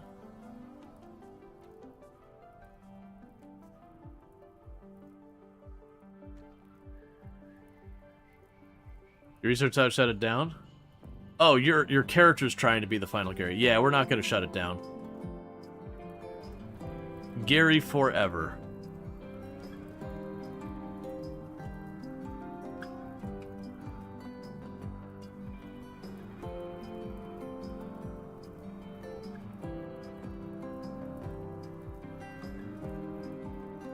Where did the tree go? Oh, the tree's right here. I was sitting there being like, where did the tree go? It's not flammable. It shouldn't burn down. It's just actively surrounded by fire. That's fine. Like I said, we don't really care. That's the reason I went ahead and pulled up the thing for the grass. Because now I can recharge our psychic abilities by just chilling here.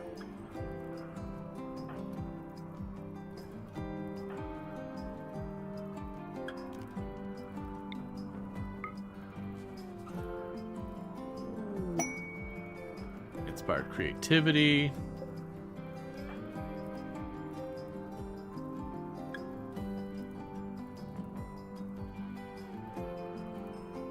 Alright, we can speed things up. Okay, so we're putting slate floor there. We're waiting on limestone. The granite, they're going to build that perimeter, which will be good. The limestone's going down here to help protect these. So that as we get hit with infestations and all that, by separating this out into separate spaces, the bugs will have to break through the wall, then attack the things. Same with some random raid. Some random raid hits it. By splitting it up, it makes them have to do more effort to trash more of them.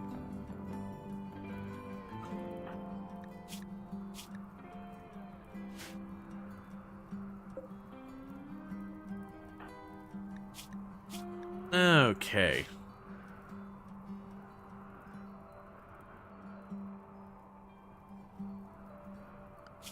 I guess in this case, for the anomaly, I don't really need it to be anything. You can just plunk it right there. There's space. There's no penalty for it or whatever.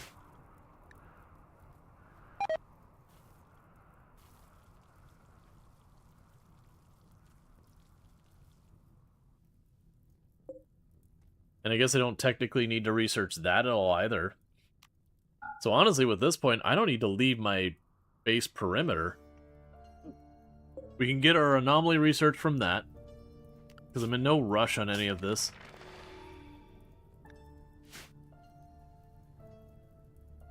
But the other thing I need to go out for is like stone chunks and grabbing chunks of steel.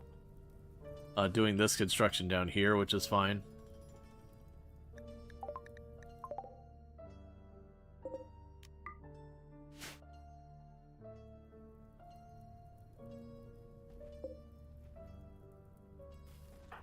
Alright. Yeah, so all the Garys that have Mind Crumble are just gonna stand in the middle of this place and keep fully juiced on their Psi Focus. And every once in a while we'll get the inspiration and we can use it on someone.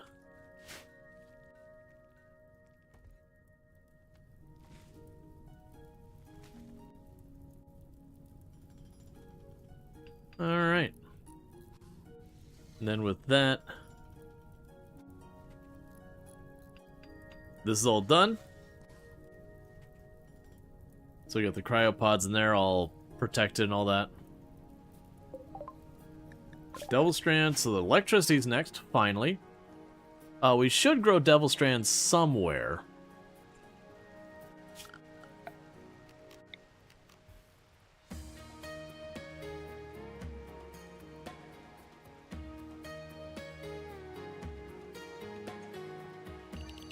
It's a little bit of a weird choice, but I think it'll be fine. I shoved Devil Strand in this hallway. It's fine.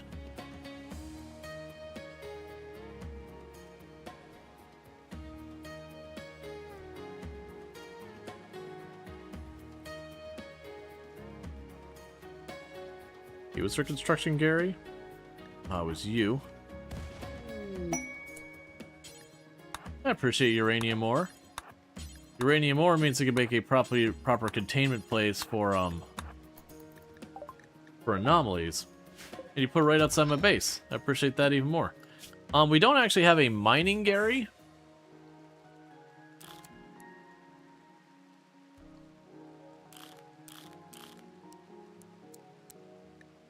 I'll put our construction Gary on it as well, so if you ever run out of bricks.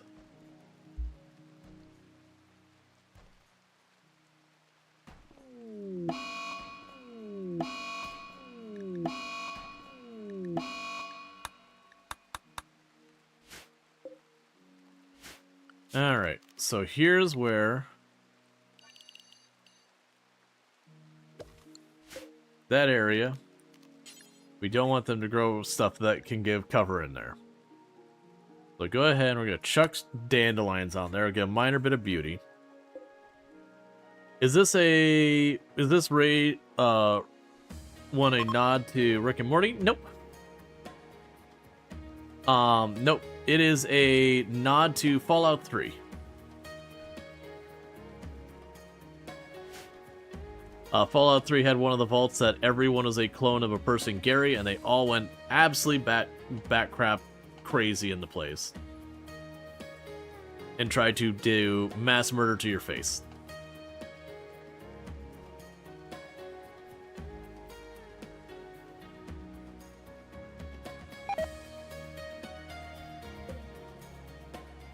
Alright, so I would say it's time to start poking things. So we're going to go ahead and do a void provocation.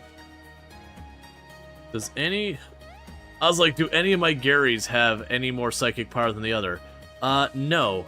They're all Gary. So what we should probably do is grab some of the... Yeah, grab one of the Garys that has Crumbling Mind as the Gary to perform the ritual in case I get knocked out. You think we can perform the going crazy part we try? You really need to finish Fallout 3? Well, to be clear, the Gary Vault is 100% side content.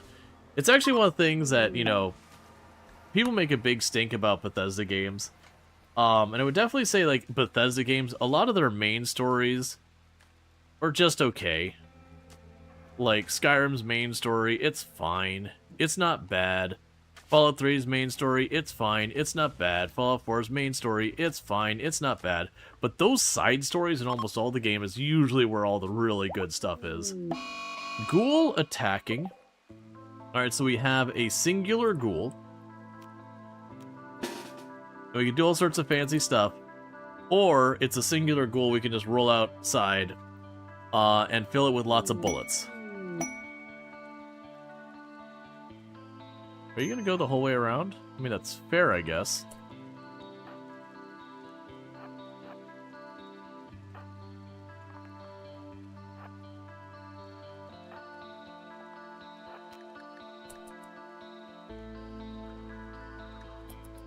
You know, anything you gotta worry about, right? Metal Blood Heart makes them very tanky. But that's about it. Luckily, we do have a stun in our group, giving us time for there.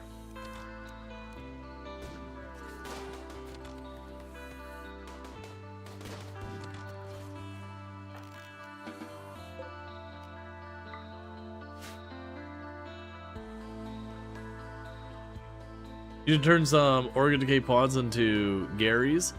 But the problem is right now I don't have a source of meat.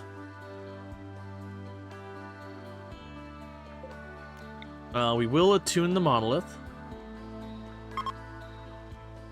which will allow us to have the advanced anomalies. So we're playing a little dangerous game by just immediately advancing the anomaly stuff.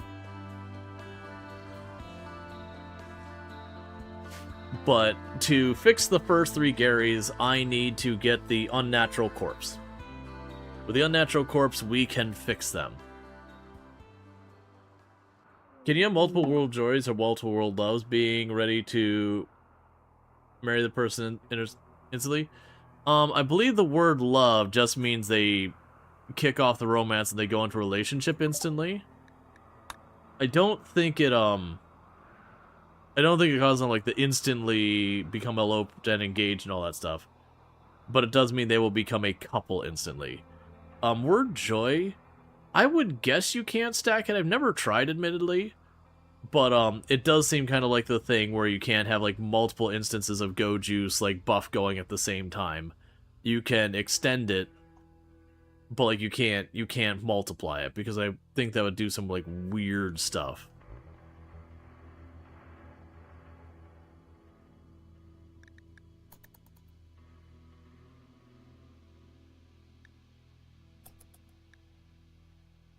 I thought I saw that door open. I was about to be like Revenant.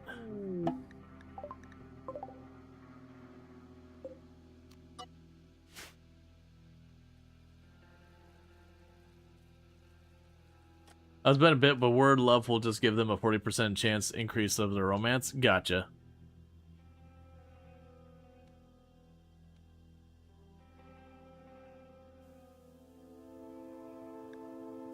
I've been tempted here to do really questionable things. And just like start spamming word love between some of the Garys.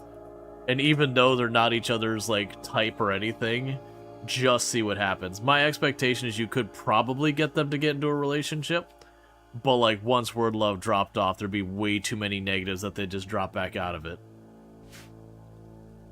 Would be my guess.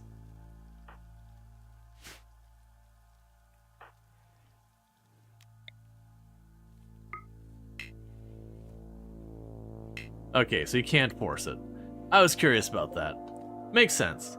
They're like, look, man, she's just not into you. It is what it is.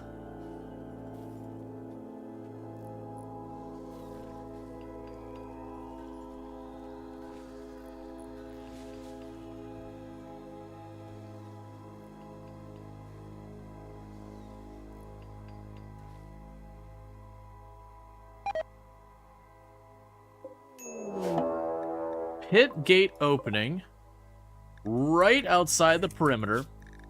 Alright. Let's go expand, new area, rename, safe, okay, expand.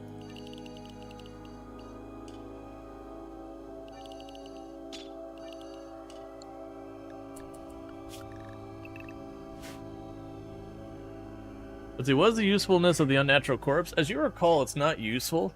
And even if you manage to kill it through insane effort, You get shard? I mean, the unnatural corpse is, like, really easy to defeat. You just need a researcher on it. Just don't destroy the corpse and put a research on it, and you'll have no problems with it at all. But what happens is it gives you death refusal as a research. And so you get the research death refusal. I can put in our people with crumbling mind here, and then I can deliberately kill them, rip out their skull, thereby destroying their brain, which has the crumbling mind on it, and then resurrect them, and now I get a fresh new uncrumbling mind brain. This is a little bit of a rough one for the first one. Pit game can get really messy, and we don't have flak or anything. I mean, heck, we don't have electricity yet. So that's going to be a little on the spicy side. Yeah, what better medicine to cure your migraine than to remove your brain?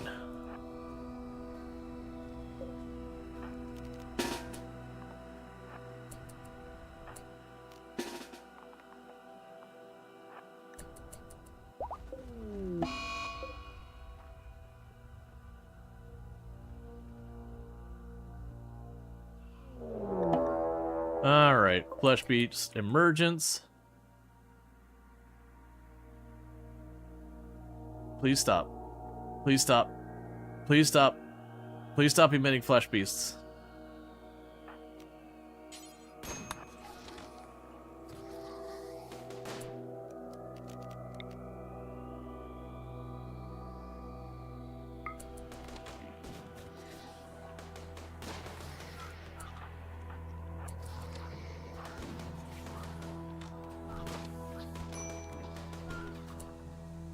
Alright.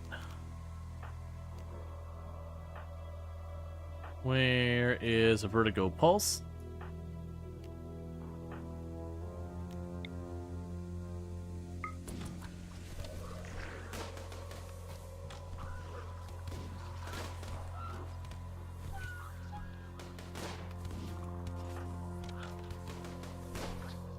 Well, literally everyone's getting hurt here, so we're doing great.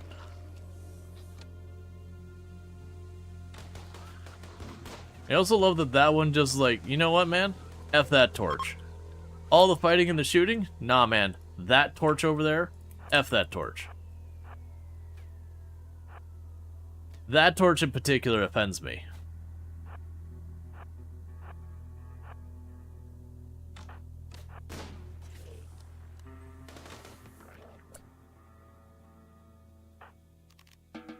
Okay, so how bad is it? Because, yeah, that's what I thought. A lot of you got... Well, actually, I mean, really, the back line, you got a little cut up, but not as bad as I thought. It makes sense that the melee pawn standing in the front being overwhelmed got absolutely thrashed. So we're not really well set up for this situation. The good news is one of our Garys that could actually 10 people as well, ones that did not get injured.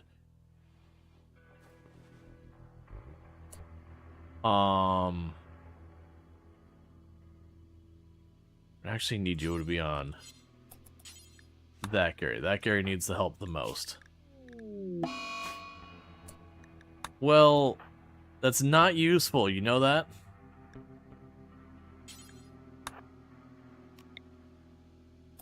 Alright, follow me in here. Follow me in here, Gary.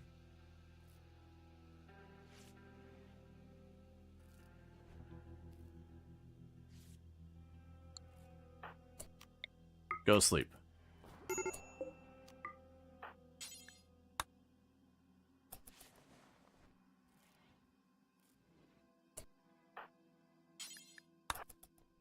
Put your gun away. Grab Storge, that didn't help it at all.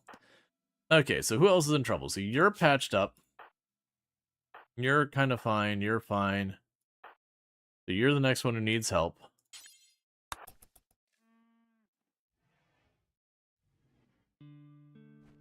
Let's say, was a quality of life question answered? If not, I think we discussed it a bit ago.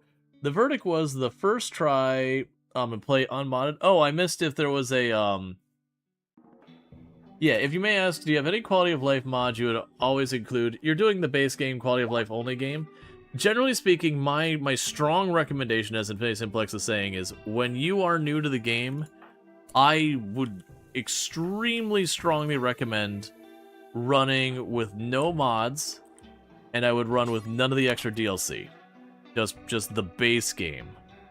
All the DLC is added as really cool stuff to the game, but it is just more layers to the game that adds complexity and all that. And while it can be cool and all that, you know, it can make it much, much harder. There are lots of quality of life mods, but I would say this is one of those games that what quality of life mods can I run without? Pretty much all of them. I personally run basically no mods that do much around that. I have a couple of mods for like challenge stuff, and I have music mods if you want to count those. But like I generally run mod free. I really need to get this inventory sorted.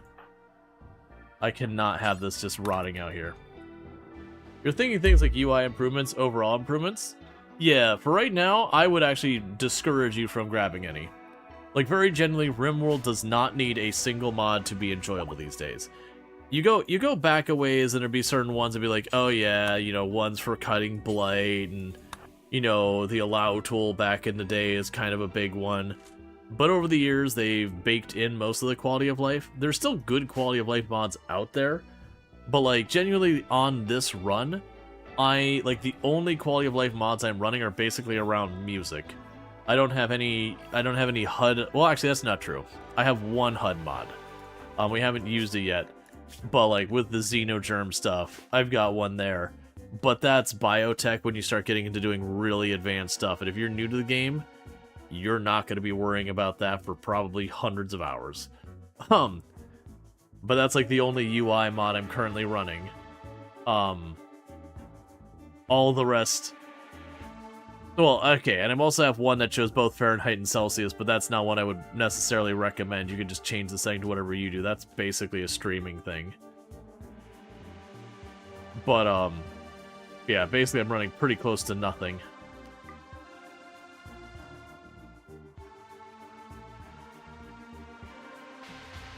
Alright, so once everyone's all healed up, we need to hop down into the pit gate. This is going to be sketch. I don't, like, where we have all these pawns, I'm like, oh man, we got some good numbers. These three have Crumble Mine, so think of them as like half a pawn each. They go down easier, they don't fight very well. They're really not great pawns, so it's kind of like doing a pit gate with 5 pawns. 5 pawns, and some people can take a hit or two. So it is a little bit of a mess.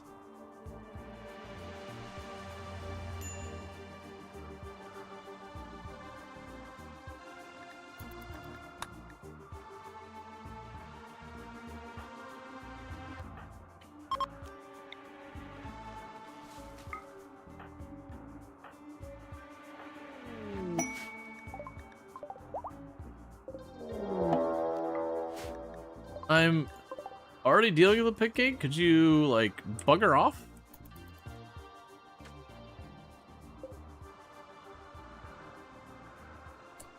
How badly hurt are you? Pretty bad.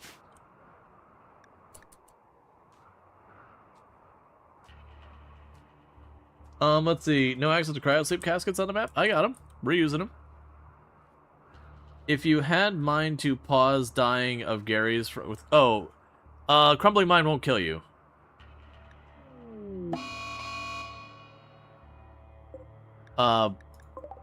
Very, very genuinely, Crumbling Mine can't kill you. It just greatly limits what you can do.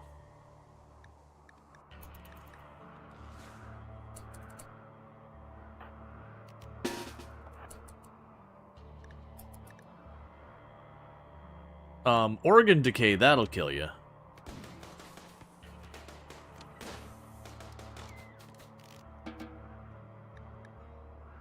I'd really like to go up there and harass them, because that would be the play, because those are Neanderthals, right?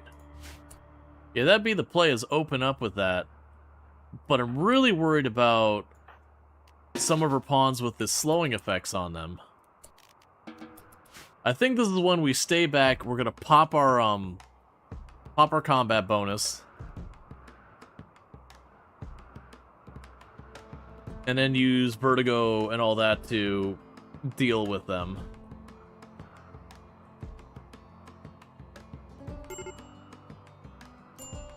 Alright. I cannot have you having a mood break right now.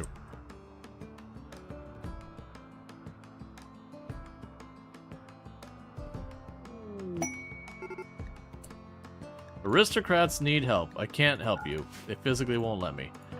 Alright. We do not really want our melee pawn to get in the thick of this. It's just not going to go well. We're just going to have to hold up here. Because we don't want to go to a choke point to, like, draw them into our melee, because that's going to be more hits on Nexio. But then the other problem we have with that is... Ideally, I'd like to draw them into a choke point where it's one person getting hit at a time. But they are Neanderthals. They get a significant boost to their melee prowess.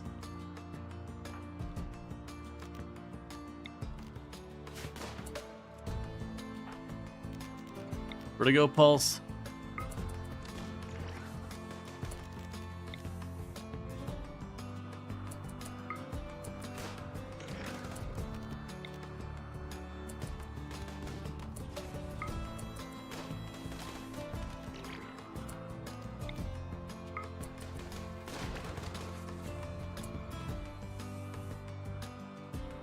Everyone's firing their everything at him.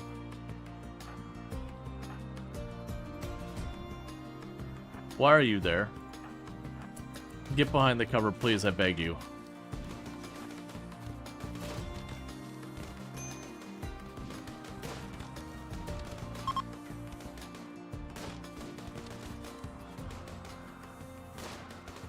Yeah, so fortunately, we just burnt tons of psychic stuff.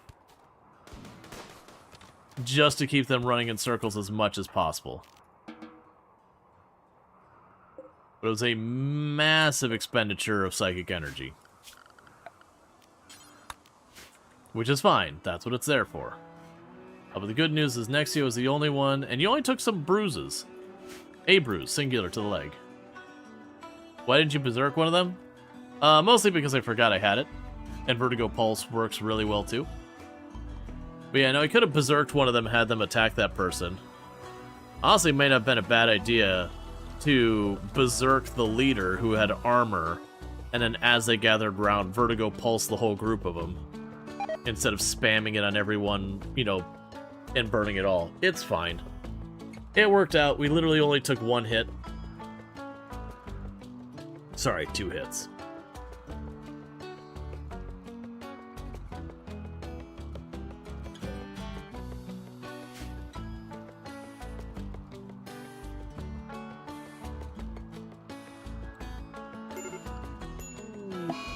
Food binge.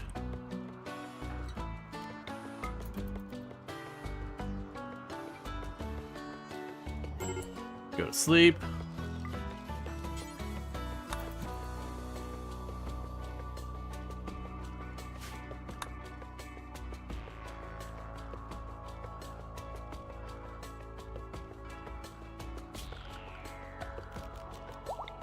Honestly, for right now with all this, put down just regular old wood floors while we're waiting. Nexio is going to be a minute.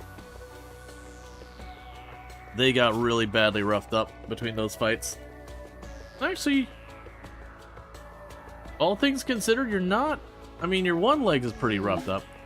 Wild woman wanders in. Well, that's unfortunate for you.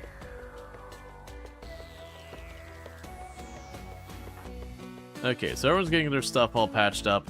We're charging up our psychic abilities again. Because honestly, that's what we're going to have to lean on to do this stuff right now. We're just going to lean hard on the psychic end of things. That when we like start splitting the thing, we just Vertigo Pulse the bulk of them.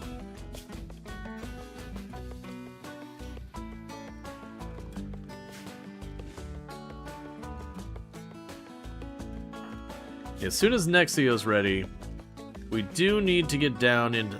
your torso's also hit pretty hard. We do need to get down to that hole, because eventually it'll start spewing out more monsters. More enemies, whatever.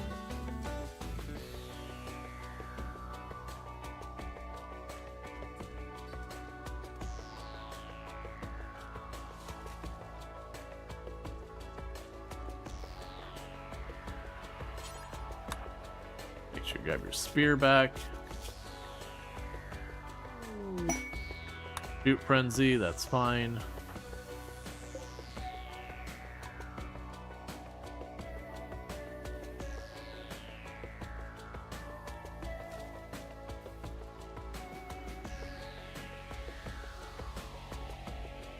Now the rat flesh beast soul, yep. Yeah, it wasn't for the fact that Nexia is my only melee pawn right now, I'd say jump right in there immediately, but that's still like 7 damage, especially on a leg where they have a chance of just having their leg pop off and then they're just doing nothing because they can't barely move. We'll get in there. This is not one we're probably going to milk out all the loot on. I'm not feeling as confident in our ability on the boss. I think this is going to be one of those bosses we're going to try and take the strategy of just hammer it once or twice to cause it to be considered defeated, and then jump into the thing and get it out immediately. Like, don't drag it out. Obviously, if I see loot, I'm going to take it. But I feel like this is one of those ones, if I stay down there very long, we're in trouble. Okay, when they wake up in the morning, we go for it. Because by the morning, you're probably going to be down to just like 1 or 2 health left on that leg injury. And then your torso should be practically fully healed.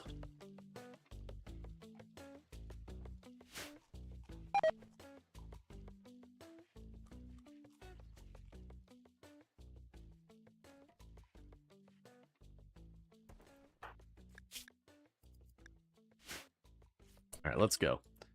Everyone, draft into the hole. Get in the hole.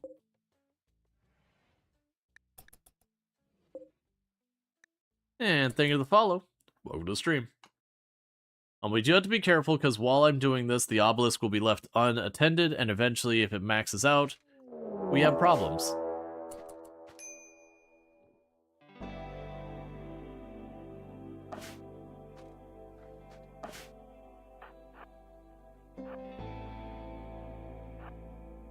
Just doing a little run around.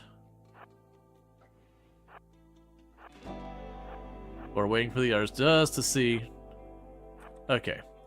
I was just checking if we would see, like, right at the beginning, being like, okay, you know, the thing that you're worried about, it's right here. Okay, change of plan, undraft, redraft.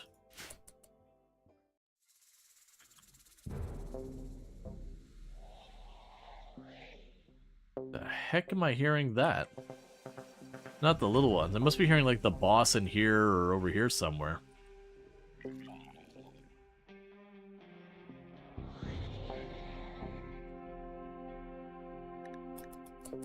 If you don't mind, I'd like you to just peek around this corner here so we can kill you systematically, one by one.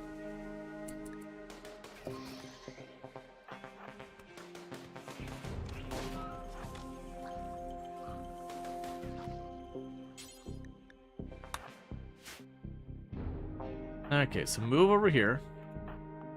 Shoot you down there.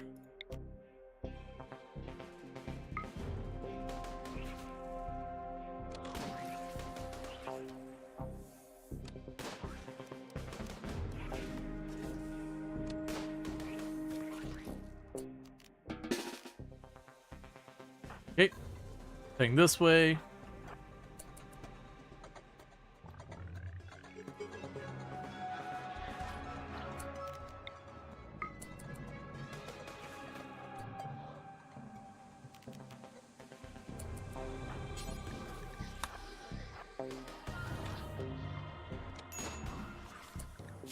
Alright. Minor injury on the pinky toe. Or pinky, not toe. Just regular old pinky.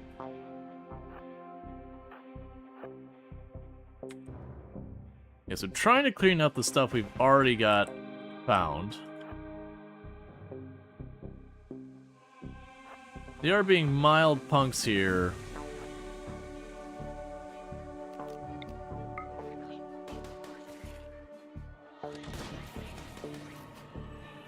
Berserk one? The range is pretty short.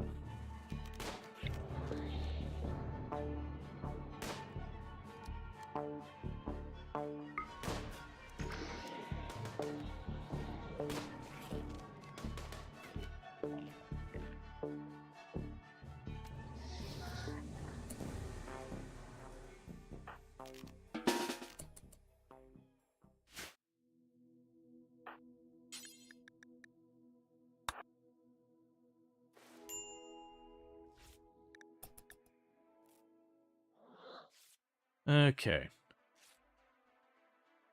Hot Potato are very much using the mod Actung. I actually don't think we've used Actung in Hot Potato in a very long time. They used to be another one of those mods that like you just felt like you really kind of needed. With a lot of the Odyssey changes, like most of that stuff, and when I say Odyssey, I'm not talking about like the DLC itself, but like, you know, 1.6, whatever version it was that came out with Odyssey. A lot of those mods that we depended on for like basic, you know, functionality of the pawns and all that, a lot of that got moved base game. They, like, Odyssey, they genuinely brought a lot of quality life into the base game that used to not be there.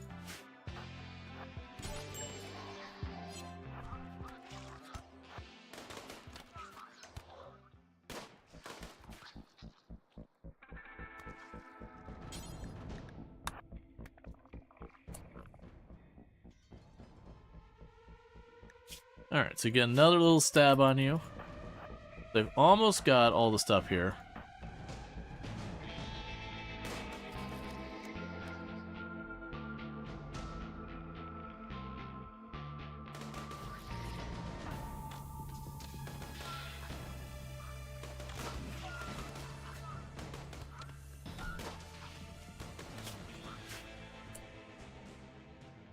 Alright, so what we're gonna do, you go back, other Gary go back, you three are getting kind of mad, oh,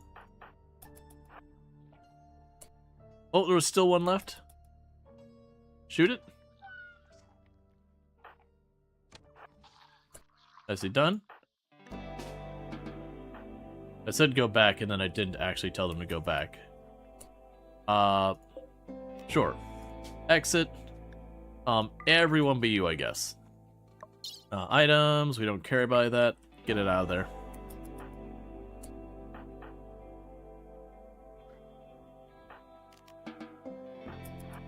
That's because I want to run around real fast with you.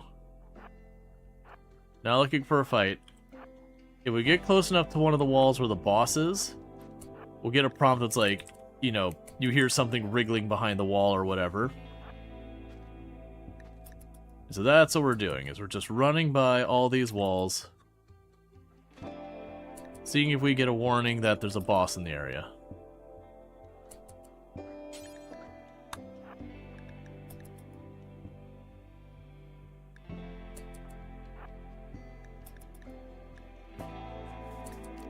Alright, I am satisfied that we're not dealing with the boss yet. Let's see. In some of the questions from not active player, they're wondering if that might be important to know in that situation.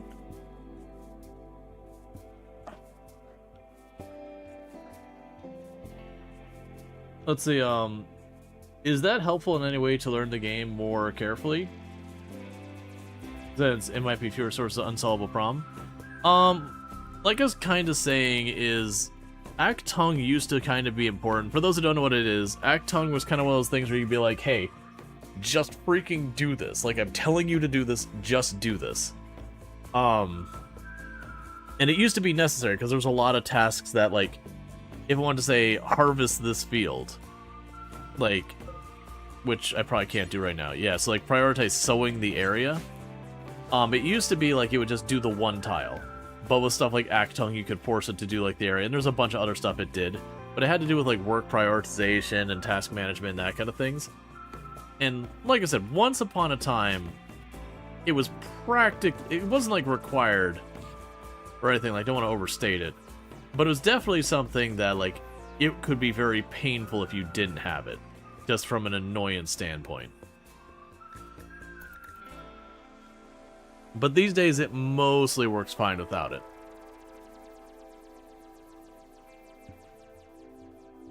Alright, so I need a chance for you to recover again. Luckily, those are just finger spikes mostly, and they don't do a lot of damage, they just do lots of hits. And the idea is those stack up. So by the time we get up in the next morning, it'll be time to go in there. We still have 8 days till the next Gary comes to be. We just need to keep popping in, you know, clearing more of that area down there. But we're looking for, there's a boss down there we need to kill. I'm a little concerned that while we were down there, we saw just how many flesh beasts we saw just in this opening hallway. That's making me a little worried that we're going to get into that room where the boss is going to be and he's going to have a bunch of buddies. Because I think right now the game is considering me to be in a much better position than I actually am. Again, because I got 3 colonists with crumbling mine. So it's like kind of like running a colony. Well, actually, I guess 3 colonists with crumbling mine and 2 who aren't actually contributing with here. So it's effectively like 5 of my 10 colonists are not particularly good for combat or anything.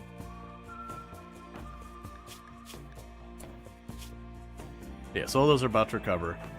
So as a result, it is great, like, very significantly, it feels like overestimating the capabilities of our colony combat-wise. Like, and I get away with a lot because we got psychic powers, and psychic powers are super broken. But there is going to be a limit on how far I can push that.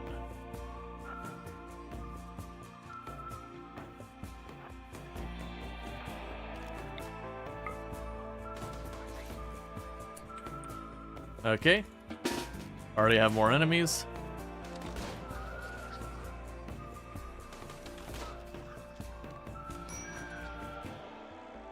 Already took another hit of damage. Don't love it.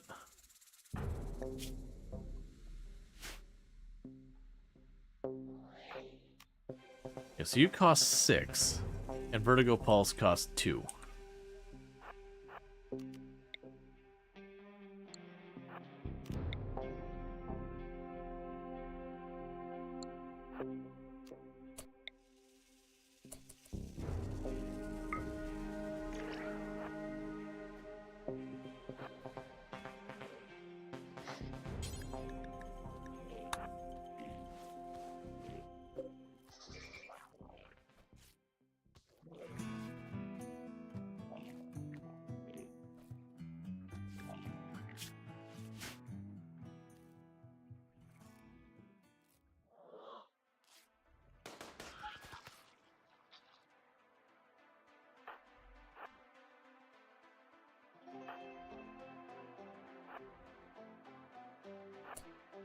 Alright, we're gonna move everyone up here.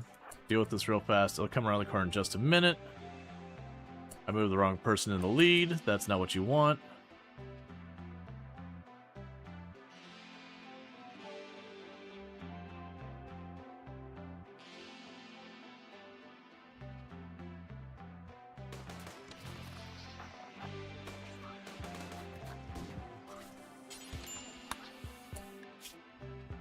And every time you're gonna take a hit. That's just how it be.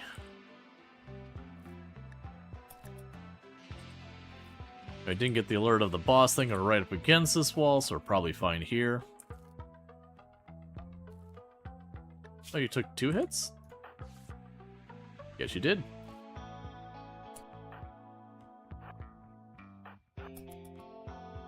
Alright.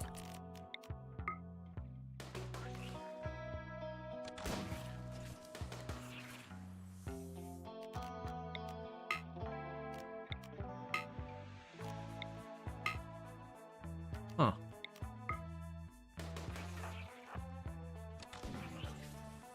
Hey, for once we tore down a wall and didn't immediately get a ton of new enemies again.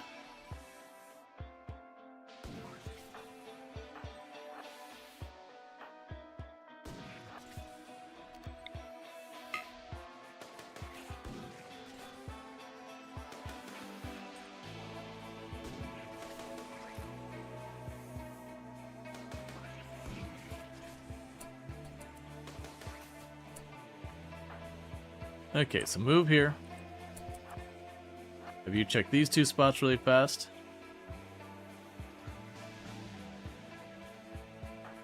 I'm just checking to see. Okay. Because I've done it before, it moved too fast. I run up, started opening fire on a wall, and then got the prompt that the boss is back there. And, you know, at that point, we already had the boss out.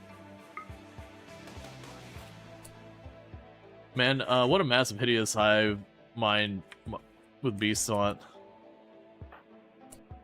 Yeah, the pit sucks. You can actually get really good loot down here if you're willing to explore. Like, genuinely the loot down in the flesh pit tends to be really, really solid.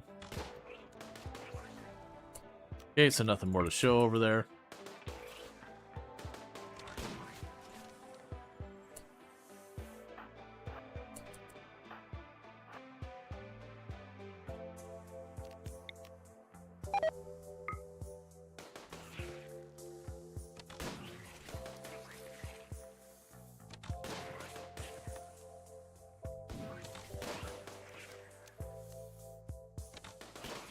Okay.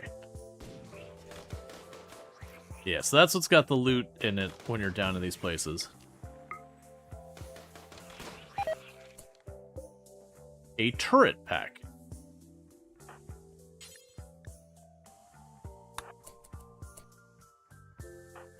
Let's go ahead and have you run down there. You go ahead and equip the turret pack because why not? It's not like you got something better to put on. Meanwhile, let's have you peek down here real fast before we go on to the next thing. Because I haven't checked to see if it warns me about bosses over here.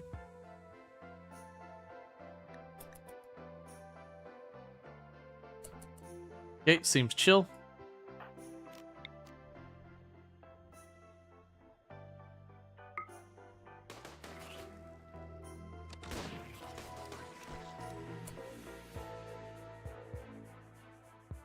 Okay, so we got an infestation back there. We've got a couple of enemies over here that we can't quite reach us.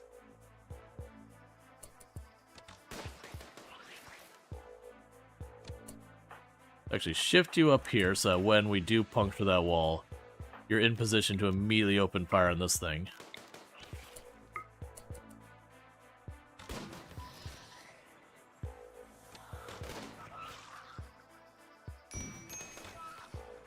And once again, a tiny little scratch.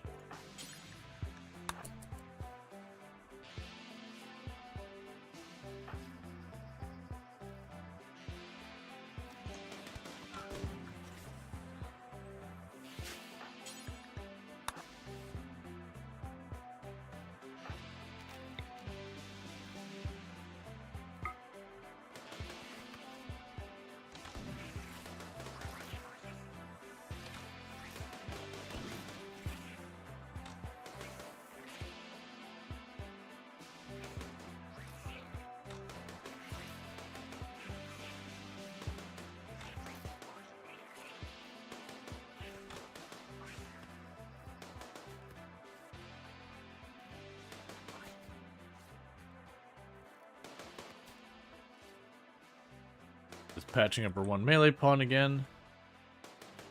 They'll probably clear that crap out.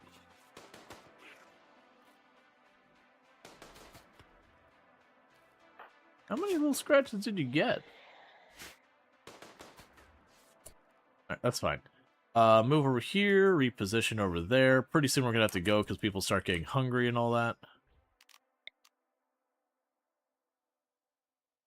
I was hoping to get through this place quickly.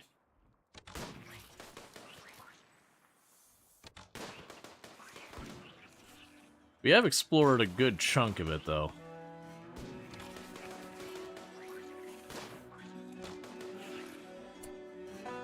Hold up. I see beelining over here.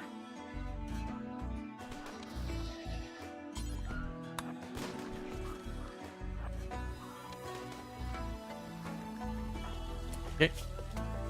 And you got yet another scratch. It's been precisely 2 seconds since your last scratch, so it's time for a scratch. Not yet. It'll actually give me a big warning. It only recovers like 20% over the course of an entire day. So it's not a huge ordeal, it's just I can't go multiple days with ignoring it.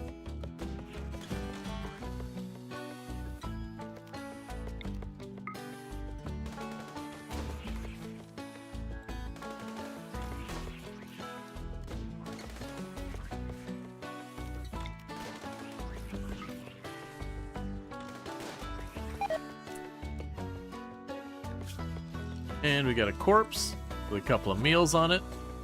Something tells me I shouldn't eat random meals sitting on the floor. They're actually fine, by the way. But it's still those things that, like, on principle, it's like, you know what?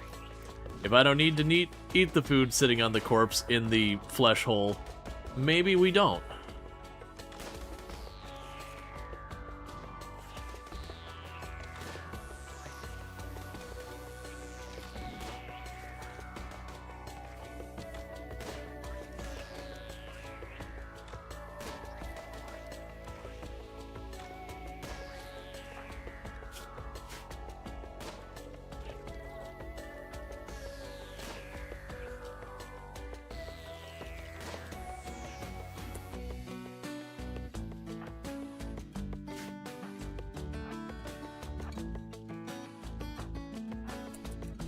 Alright, I'm gonna have you check here, and we're pretty, like, I really need to get out of here soon.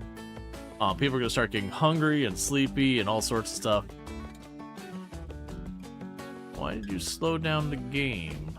What do you know that I don't know?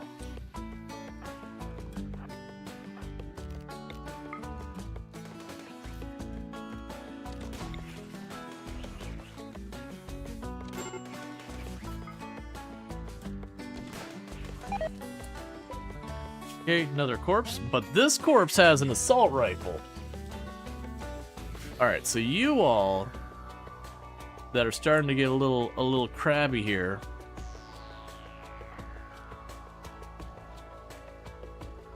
So you stay, you go.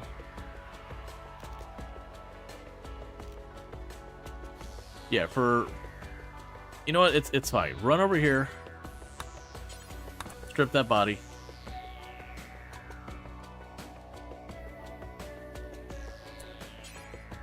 Pick up the assault rifle. Alright, everyone out.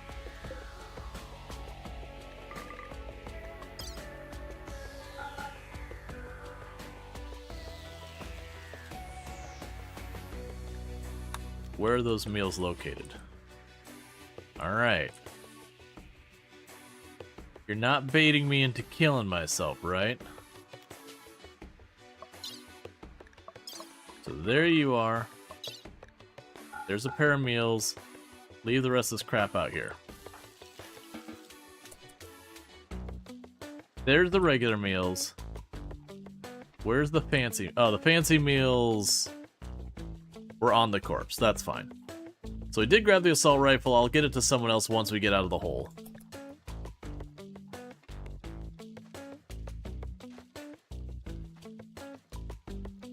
We're probably due for this thing to erupt with more flesh beasts soon.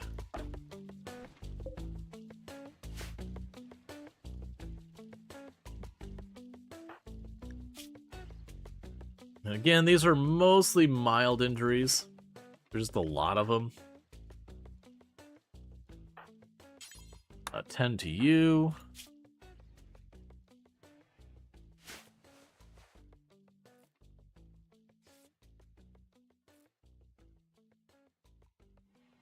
Where did that assault rifle get away to?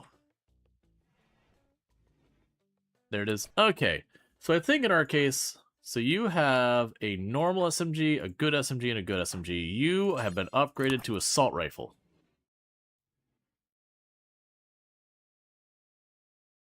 And honestly, while the unique weapon's pretty cool, I do think, because it's only its big bonus is just aim time. I do think we've reached that point where it's time to retire the unique bow. We will probably keep it on a shelf or something, Yeah, no, it's a lot of cord, and that's the reason I'm not super worried about that. So you're up to 31%. That's not great. But Gary's a bit upset. Ugly environment, observed corpse, yada yada. That's typical.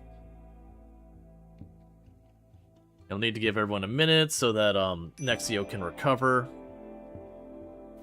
Cook some more meals because they're all raw right now.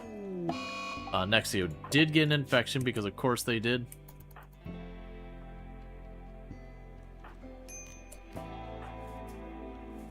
So who's my best doctor? You're my best doctor. So if you go ahead, and just because we're waiting on things, tag them with the good stuff, breach health them, and get about our day.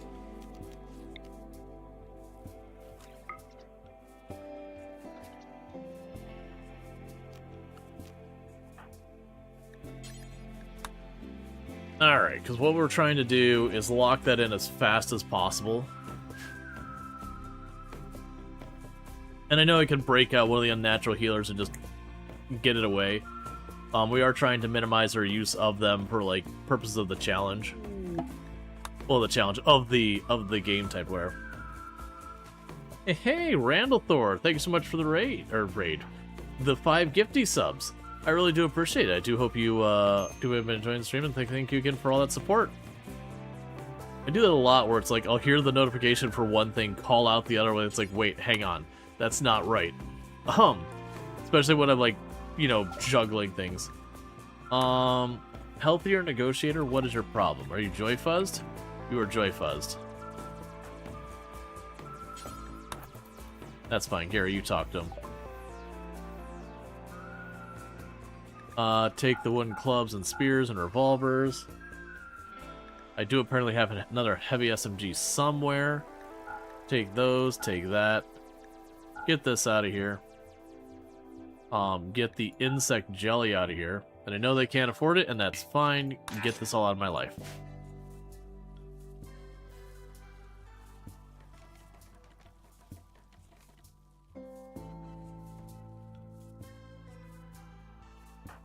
Yeah, if we hadn't gotten the infection, we could have just jumped right back in. We have a very strong lead. Like I said, we immediately opened up, slapped them with the Preach Health and the Glitter World. And that was the reason we did it, is I want to just try and get this infection knocked out as fast as humanly possible so we can get back to it. Because after a certain amount of time, you'll be like, the pit is rumbling or whatever, and you got to get out of here because you're going to have another fight on the surface. So ideally you want this sorted before then.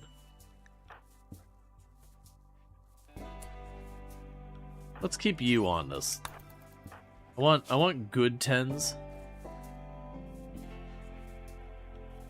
This is potentially a dangerous disease.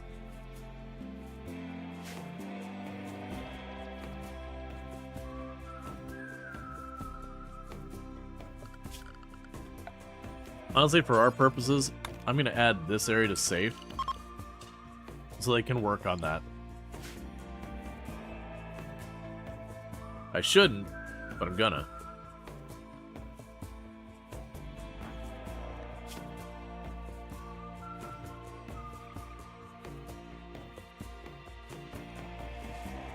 Alright, so you're like solidly locked in.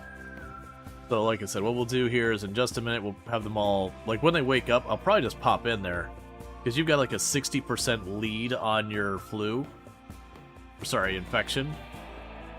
Hell, it might be gone by the time you wake up. Yeah, you're gonna... By the time you're up, it's already sorted. And you're all good to go. Everyone back into the murder hole.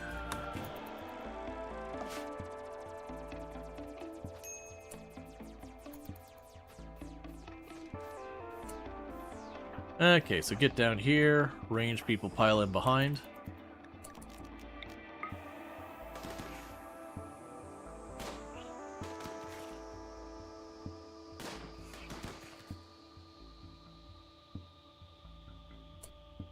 Oh, that's a dead end. Okay. So we've got this whole meaty area over here. You got a meaty area down there. So this will be the easier one to clear. So let's go up here, do this. We still haven't gotten a prompt being like you hear something through the wall or whatever.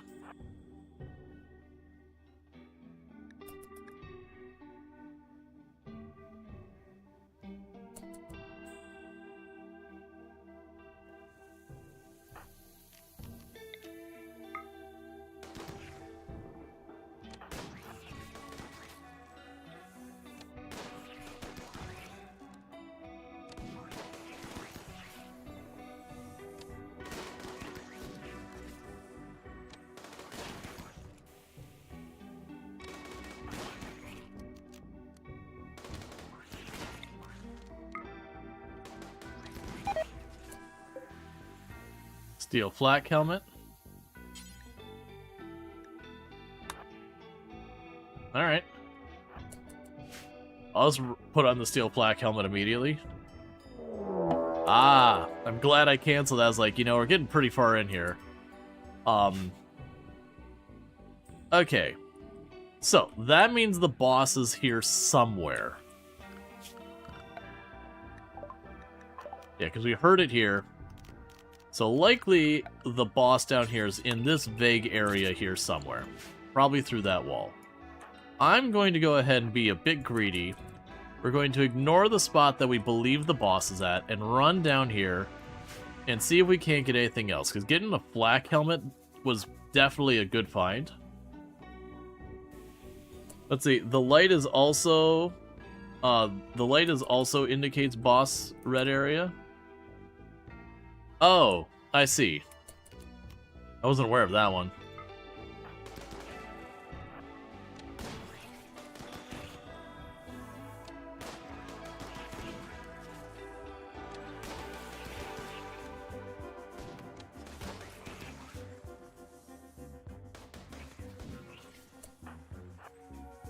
Alright, move you over here.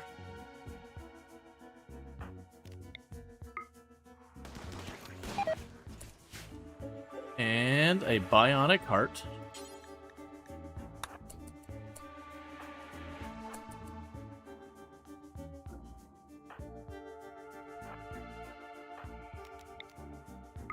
There's something in the other side of the wall, I could hear it.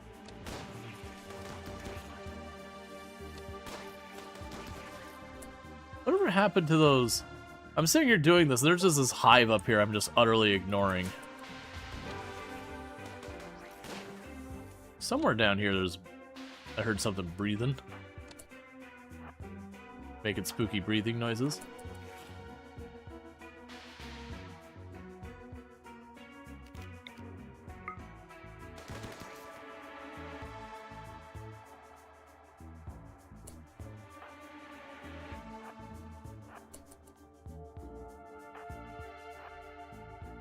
Alright. So we got just 2 little spots here to check.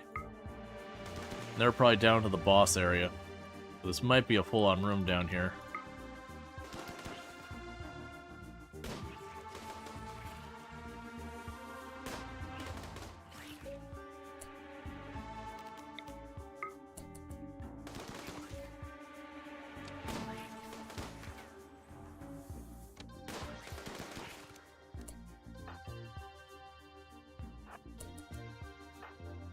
Now, I'd feel a little bit better.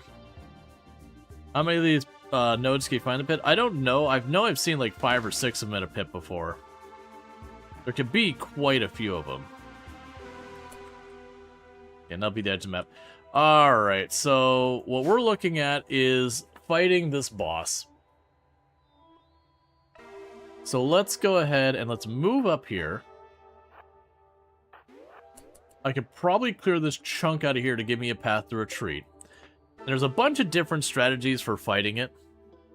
One of the most common ones is to shove your people against a wall, because it splits a whole bunch of times.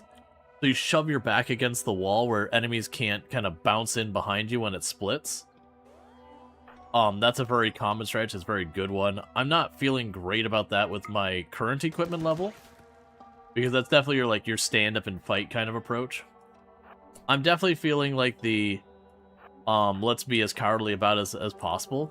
And so I'm leaning towards we aggro the thing, we try and plug it once or twice with like a really hard weapon, and then we drop the mini turret and we run away. So it gets on the mini turret, hopefully the mini turret explodes in its face. And I'm just giving myself a clear retreat path. Okay, so let's remove this garbage. We can probably do stuff like make it nauseous and all that. Alright, so if we move down here, I should have a clear shot at that wall to let it out. It's up here a little bit more, but we just need to reveal it. I don't need to reveal exactly where it is. Because you gotta keep in mind, a lot of my people don't move full speed. But you can probably use stuff like Stun, Berserk, Vertigo Pulse, all these things.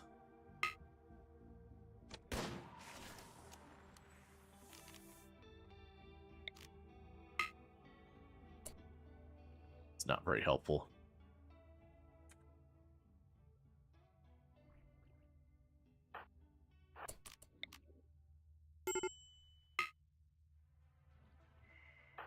What's your problem? You're hungry. Eat food really fast. Everyone eat. Go ahead and eat as well. Never mind, you don't have food. The one person who's like, I'm hungry. There. You eat it.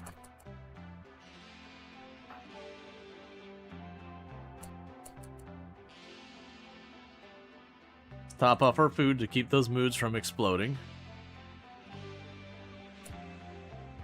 Alright. Redraft everyone.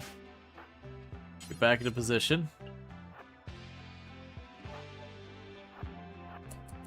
They're all upset because they see a corpse.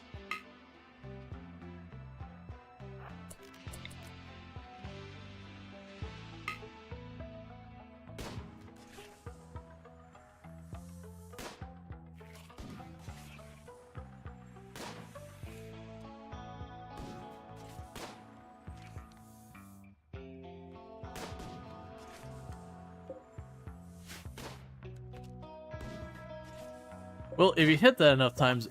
Okay, so you did let it out. Alright. So now back to our original plan. Scooch back up here. Put you in position here. Is it stuck? Oh, never mind. I was about to say, like, is it stuck? Because if it was stuck in a corner, I'm like, I can shoot past that. Come on. Alright, what is going to be the opening thing to use on him? Probably Burden. Because that'll slow you.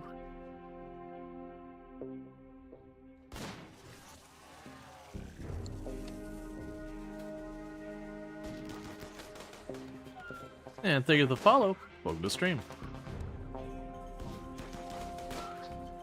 I also like how we tagged him with a really solid hit. Like, blew a hole in his body. And he was like, it's fine. Hey, Angie, thank you so much for the 500 biddies. I do appreciate it. Do hope you've been enjoying the stream.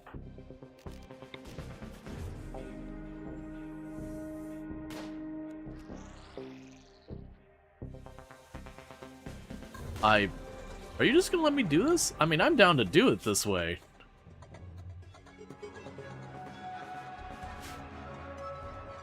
As long as I can hold from having this mood break.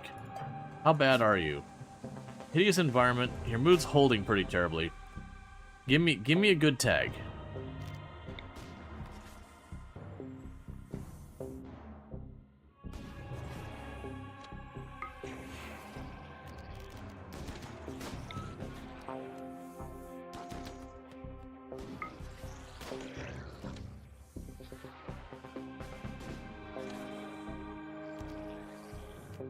If it just wants to do it this way, I'm down to just do it this way.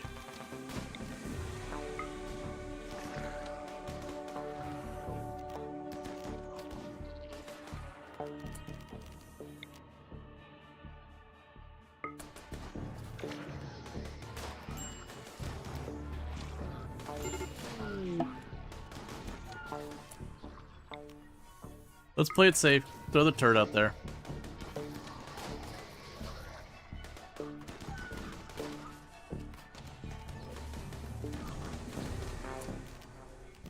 They're all nice and gathered. Where's my vertigo pulse? Do I not have a spare? I guess I used them all. Well, that's not what I wanted. Because it's like, let's just group them all up and I'll hit them with vertigo pulse. It also means my bunch of other stuff isn't available. That is not what I wanted right now. So this just probably became deadly. Because we're gonna get swarmed and I can't move positions because our people are slowed. Vertigo Pulse just came up.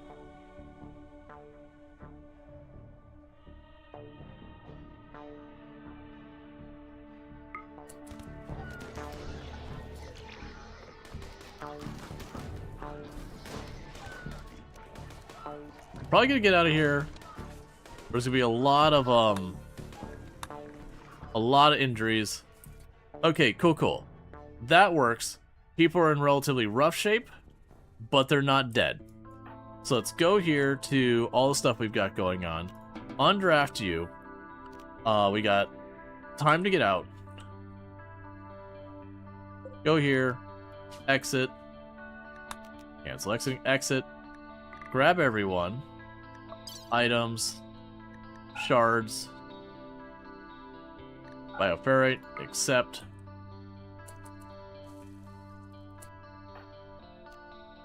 Word Serenity on you.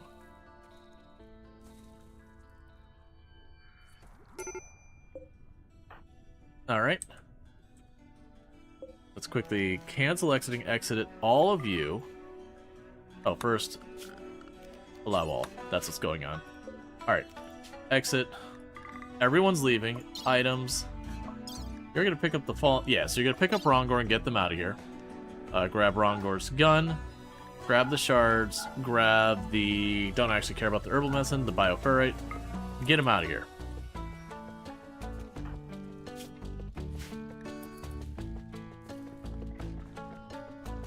Where are you going? Don't you dare.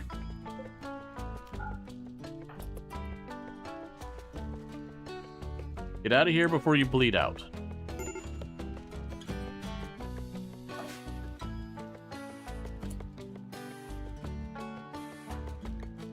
Okay.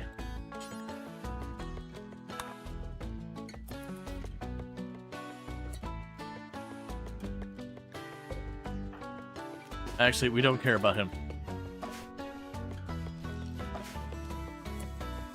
Gary. Bandage.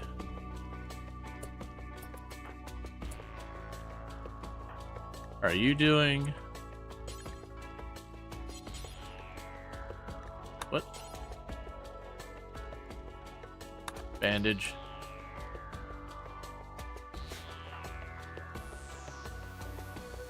Alright, so we did defeat it. No one's died yet. Infection is a valid concern, though.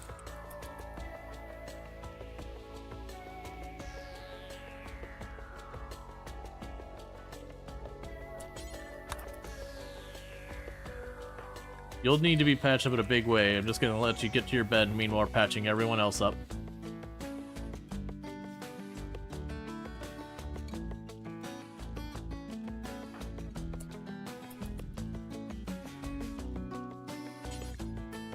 Okay, Gary's already on that. And then Gary will need to be patched up because they're risking infection with all the injuries. Yeah, and we just knocked out wrong Gary and then just had him grab the gun. Starvation on you.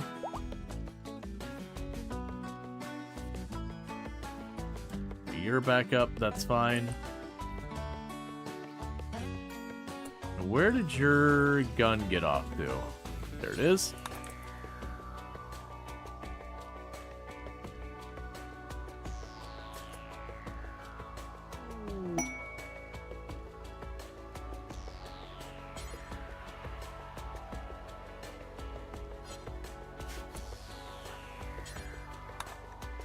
And Buffalo's self-tamed.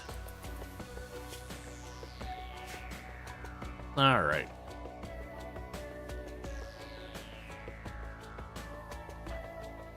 Okay, so everyone's patched up. So who is on what break risks why? You're all on pain for a whole bunch of reasons, but that's okay. Cool, we did defeat the pit gate. Everyone alive. I will probably get at least one, if not two, infections by the time this is all said and done. Because we did suffer a lot of cuts because that finale, well, we took down the main thing. I hadn't realized how many had split off, which is always the danger, is like you just get a ton of enemies split off of it. So like you saw where it got swarmed from all sides, that's where I kind of made the comment that usually what you want to find is, this would actually be a perfect example, is you want to find a place that, pretend this is our people, you shove your people back in here, you have your melee pawn there, and then just keep shooting at it. That way, as it splits, it can only hit like these areas where it might tie up your range pawns there, but all the rest of them can keep shooting with impunity. Because most of the flesh beasts are actually very weak creatures. They don't take a lot of damage. They do, like, the bigger ones do okay damage, but all the little ones, they're just tiny little hits, just lots of them. So, if you can sit there and put your back against the wall where it's only your frontliners getting hit, you can just endure it and just take them down before they get too many hits in.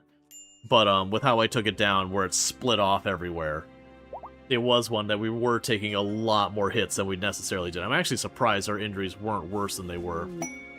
Especially considering I'm not even using armor. Look, man, I appreciate the Gravelite plates. They're pretty hard, but they're made of paper. Yeah, no, it's the flesh beasts themselves can hit pretty hard. The little one with, like, the little claw, like, that one usually doesn't do much damage.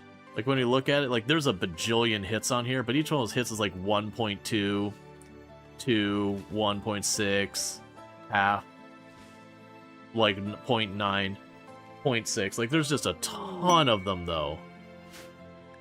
And that's the dangers. They just keep nipping at you really rapidly.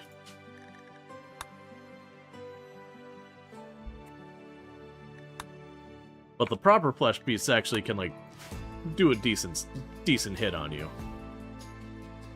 And again, that's hitting someone who, they have a helmet now, but all the rest is just clothing.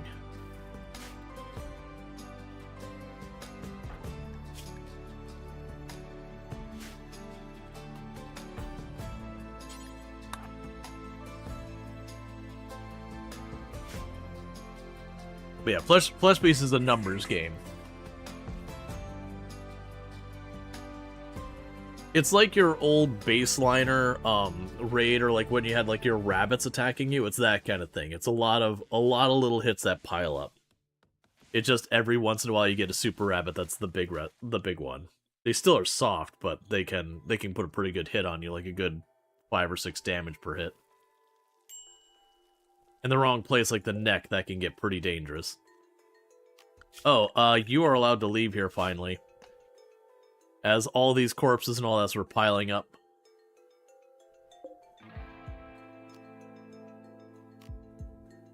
Okay, 4 more days, we get another Gary.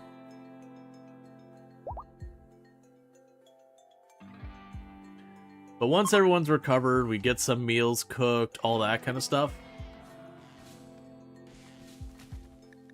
Oh, I heard like the sheep scream and the muffalo, and then like the dude. I'm like, what am I listening to? I was like, did someone get into a fist fight and just we need to have questions about what the person receiving the hits was, because there's some upsetting sounds going on here.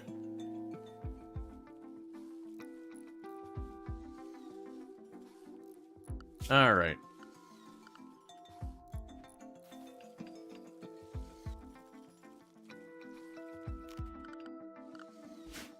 So we still got plenty of slate. We're still got plenty of things queued up for slate. Let's get you at least this spot. And that just buys me more time. There's tricks where you can put like barricades and columns. And the idea is the enemy has to walk through it, so it's like they're walking onto and off of and onto and off of and onto and off of things. I believe that still works. I haven't made a defensive position like this, honestly, really since Odyssey that I can think of. It's just not been needed. I'm just leaning a little bit onto it because I got so many people with Mind Crumble. I know I'm kind of like the way the game sees me as far as my combat effectiveness versus the reality I'm facing with are not the same. So I'm kind of playing a little bit more cautiously so far as putting a little bit extra prep.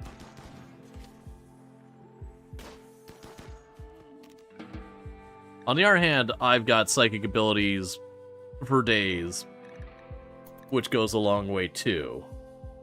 But still.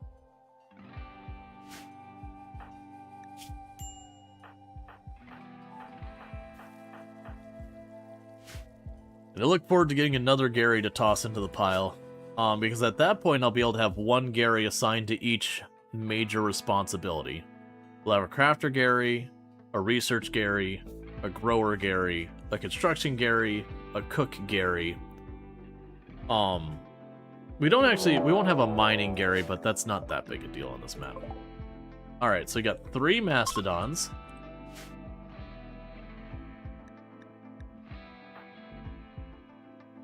So let's get you all in here. This is one of those ones I don't have to do anything fancy. Follow reference? Yes.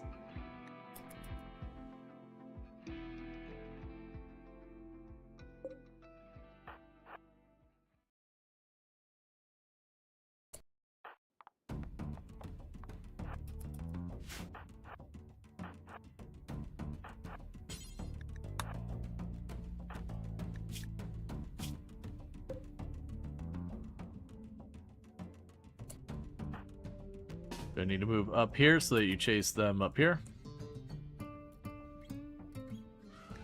There's no one down there for you. There you go. They were trying to hunt Nexio. I know. Gary is super pissed off because he saw rotting corpses.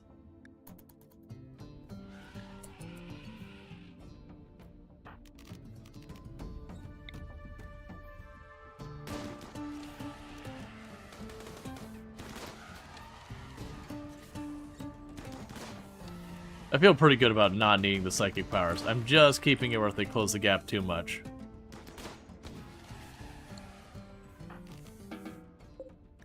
Okay, so you're bleeding from your everything, and you got shot through the brain. And well, I'm not... A seed of Gary is desired. Oh man. Okay, so we're at the point where they're starting to want an ideology room. Which is just... I've got more projects queued, and I haven't gotten a chance to do the Seed of Gary. Rare Thrombos. Still can't tame them, because all the Garys suck at animals.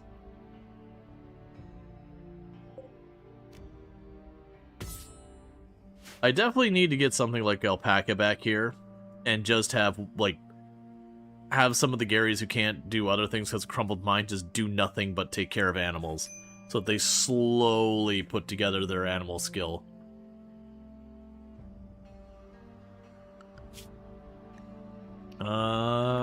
So OG Gary's a cook.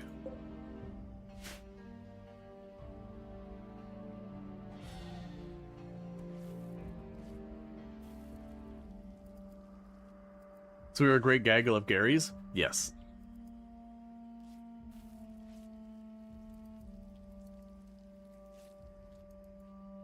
Didn't we have one of the Garys that set up the hall now? Right, you construction mine and then haul if you have nothing better to do. Which actually, you're getting pretty close to the point that's what you're going to end up doing.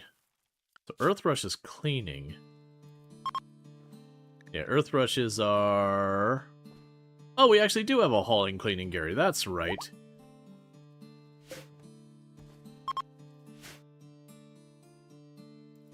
Alright, did you get any permanent scars? Because you got shredded pretty good. Alright, no, you're fine.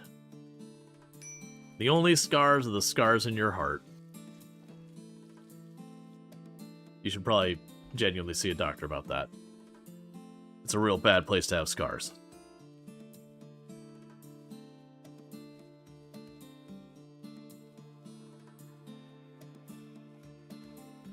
And you're almost up and ready for another Gary.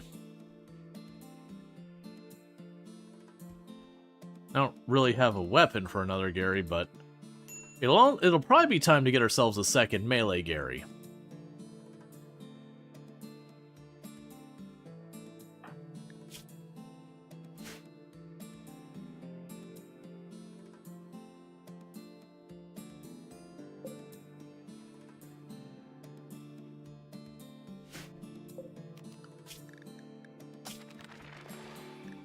And you're still working your electricity and getting pretty close to no progress there.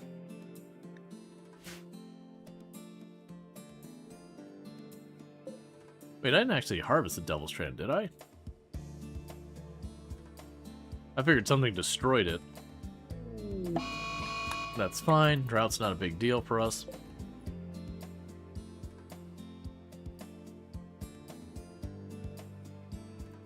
Okay, so we're starting to haul corpses down here.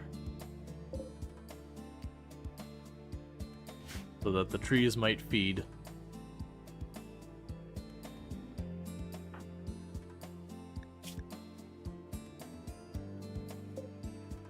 Well, eating without table is your own... Well, I mean, actually, I say that, but if we're being real here, I might genuinely probably need to get more furniture. Especially since we do have complex furniture. I'm still sitting here with this tiny little table. But I'm constantly needing to build more, do more. We still need another bedroom. We're going to get another Gary soon. And I don't have a room for them. Which is waiting on this perimeter to be expanded here. Another thing we'll probably want to do is, once you have some spare time, thicken the wall. And then put, like, the airlocks on these sides. Doing that will have a tendency to make the enemies more likely to push through your defensive position. Just because of just how it deals with the siding, the pathing. Okay, it's rotting animal.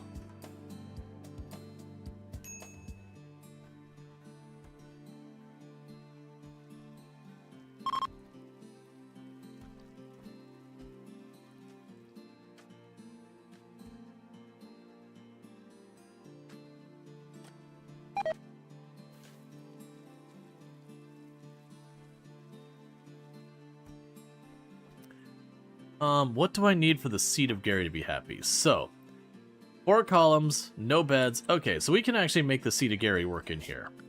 So, ideology, the grand altar that is the seat of Gary. How much material do you need? So, you have 300 material. So, we can't do it out of gold or jade. I guess it's just going to be made out of wood. Seems like a terrible idea. So there is the seat of Gary. And we're going to need to go structure.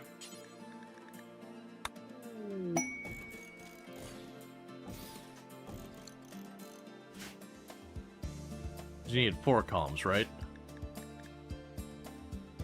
Yep. Alright, so that's becoming our ideology room, because if I don't get that taken care of, the Garys are going to start getting onery, and that's going to be a problem in its own right.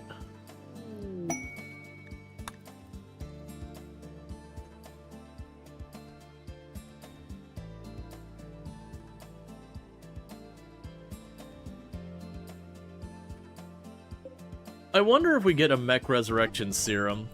We had the last run. I had someone buried for like 2 or 3 years, and then we're like... I think we dug them up because I moved them from having just a grave outside to having like a proper like mausoleum.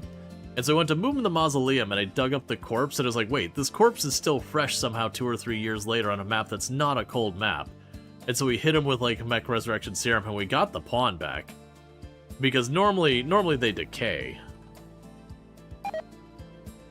Like it wasn't a perfect resurrection, they went blind, but you know, considering they had been dead for literal in-game years, not refrigerated, and we only lost eyesight. That's pretty good, actually.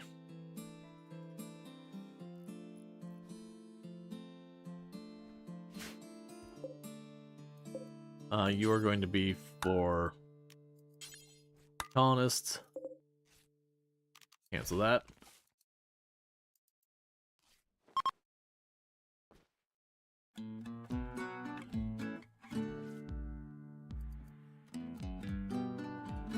These don't leave books on the floor.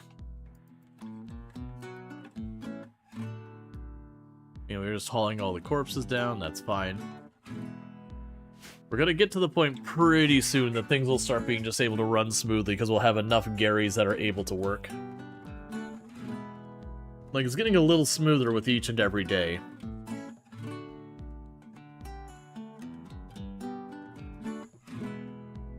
So another thing we could probably do. Alright, Gary. Let's just wait till you're not injured so I don't clone an injured pawn. But, it's gonna be that time. How big is this room? 12? Do I need a column to support that? I think that's like right on the fence. Yeah, no, I won't need a support. We expand you out here. Expand you out here. And then we can put a roof on there, and we can just expand the storage room. The constant back and forth of, I need the next thing, I need the next thing, I need the next thing.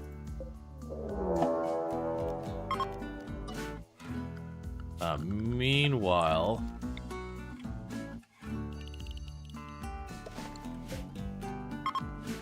Okay, so attacking immediately, they are clever and they will, you know, avoid a bunch of stuff. So they've got a bunch of melee ones down there, some melee ones over there. So it's actually not that big a raid in numbers. We are injured, which is not great, but all things considered, if we can get them to just, you know, go ahead and feed themselves into our defensive position, this should be a fight that's no problem to win at all. If they do just start smashing up my walls, it's probably still not a hard fight to win. It'll just be annoying because they'll smash up my walls. And I do imagine they would be successful in punching some holes in it before I manage to get rid of them. Okay, and let's not be stingy. Vertigo Pulse in the whole set.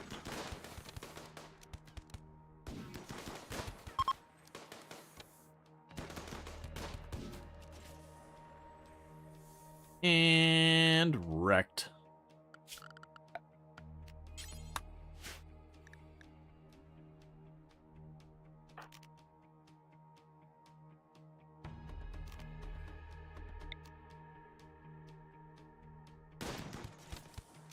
You reload Shambler raids all to the nights. Oh, like the Shambler Assault event. Yeah, I actually... So, the Shambler Assault event can be just a troll. Like, I agree. I do actually like the event, just because kind of what it does to you is the Shambler Assault event itself usually is not that dangerous. It can be.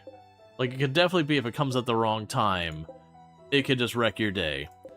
But, like, the whole gimmick behind it is it kind of almost guarantees you're going to get some holes punched in your defense before it's all said and done. Which does mean it's very, very likely the next threat comes up. If you're not on top of, like, fixing the holes, you're in trouble. Especially if they manage to do, like, a lot of damage. It's kind of like Shambler Assault. I look at whichever group I can hit first, and I just kind of work my way around. And usually by the time I'm about halfway, they've punched holes in a couple spots.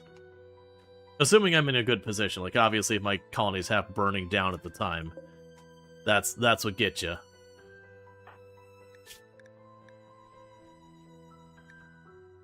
Alright. You hate Shambler Assault? A lot of people do. It's definitely one of those ones that can get under your skin. Because, especially, like, in this case, this is a perfect example, where I have a defensive position I'm trying to, like, push my enemies into getting to. The Shambler Assault, as well as ones that says, like, screw your positions. And there is stuff you can do to manipulate where it attacks, but just not to the degree that you can control other pawns, or you can kind of guarantee them to hit a certain spot. For those who don't know what's going on here, because I've got doors to things that, you know, raiders like to attack, like the furniture here open, what'll end up happening is the raiders will show up, and they'll immediately decide, where am I going? Like, the moment they start to attack. They're like, what am I after? Then I go, okay, this fire. F this fire. And then it'll try and find the path to the fire. And so in this case, it'll go, okay, well, there is a clean, open path to the fire. With Shambler Assault, they kind of just walk straight towards, I believe it was the nearest pawn. And so they'll just, like, slam into your walls and start trashing things. They'll target your pawns and just go for it. I want to say siege raids, they actually target your beds or something like that. It was something weird like that. Alright, trigger duplication for a brand new Gary. It is a hostile Gary. Gary. Do we want to talk to you about how you are not falling in line with the ways of all Gary?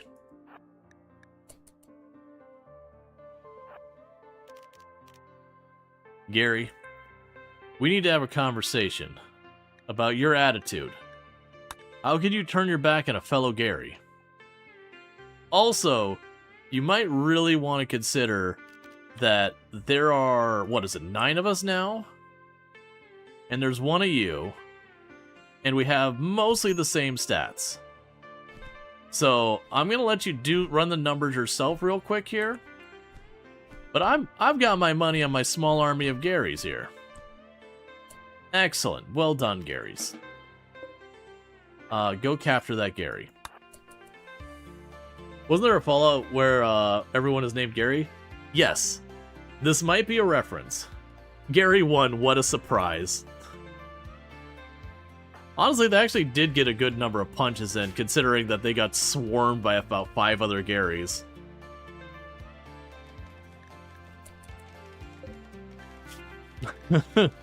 You got trashed, man. Alright, so we just need to convince them. And the beauty is, I have psychic powers. Oh, I cannot convince them right now because they're in shock from the fact that they've been bludgeoned half to death.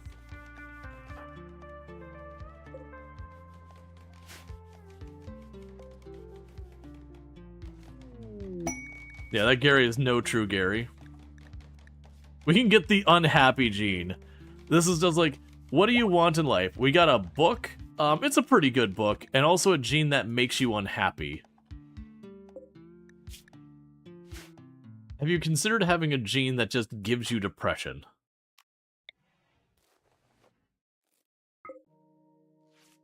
Alright, so we can use word trust. The word trust is fantastic. Because we look at this, they've got resistance of 10. We're going to use word trust. And now they have no resistance at all. And so the next conversation we have with them, they're instantly recruited.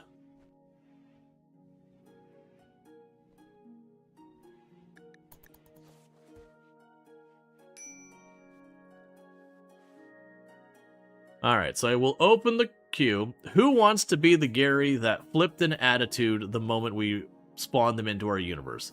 You just need to do !join, and you can be our brand new Gary.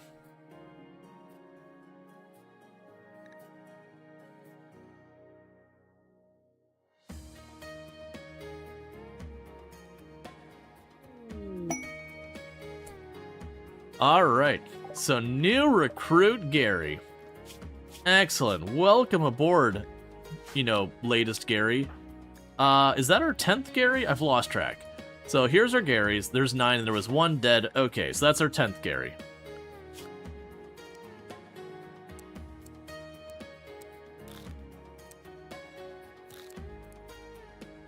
Sometimes, you just got a Gary. What the heck was he even doing with you anymore? So we've got our Hauler Gary. So we got Plant Gary, we got Construction Gary, we've got Hauling Gary.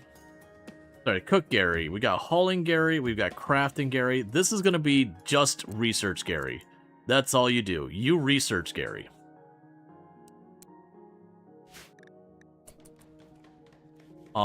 You are going to be a melee pawn. Ooh, your selection of weapons is pretty terrible, I'm gonna be honest with you.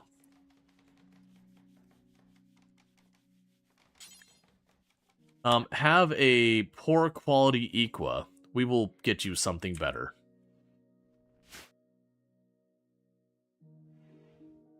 Alright, so let's go ahead and get our brick. That's a dangerous button to have right there. I actually never really run into, like, guilty colonist. So it was like just having an execute button next to naming is a little sketch. I'm assuming it has a confirmation. Alright. So we've got Dutch. Psychedelics. I'm gonna have to shorten it. Is Dutch Gary okay? And I can change it if not. 10th Gary. Yeah, I can use that if you would like rather it be another name. I am down for another name. Okay, cool. Just didn't want to. Or Dutch Psycho.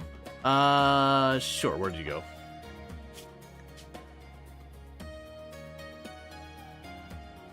Dutch Dick. Well, we're using the title to track our Garys. Dutch Psycho works. Yeah, we're using the titles to track our Garys.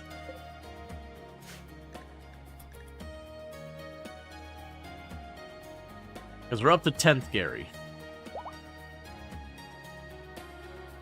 Oh good, 2nd Gary is recovered. You're preparing the name for when he flips out and kills an Arcanist. Like a Gary? But that's just Gary. You repeat yourself. I've been to that vault in Fallout. I know how Gary is.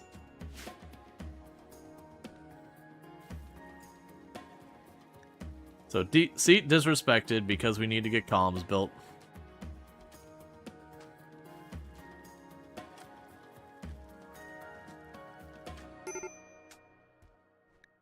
Added a peril on Will. No one's on... Yeah, so you're on forced. 3 on you. And 3 on you, because you can bandage.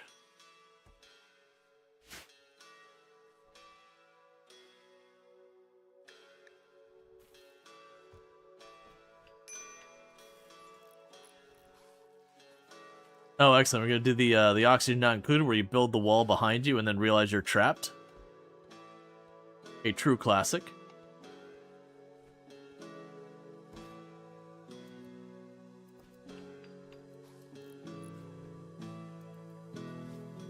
That's exactly what you're doing. There's literally any other way you could build this other than the way you were specifically doing it right then. And everything would be fine. It's fine. I can tell them to disassemble it, and they'll just let themselves out. Because we're expanding this room here, is the plan.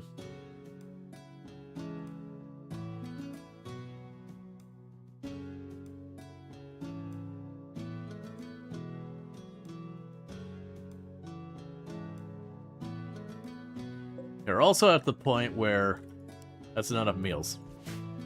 There's a mod to actually fix them building themselves into corners and deconstructing walls and having roofs collapse on their heads. Yeah, it's something like Common Sense or whatever. I remember that one, because I have not had too many problems of them trapping themselves. You do learn very quickly when you build your, you build like the requirement for, you know, the Empire or whatever, to like build this monument or whatever. You drop your roofs on yourselves once or twice, and that lesson is properly learned at that point. Hopefully.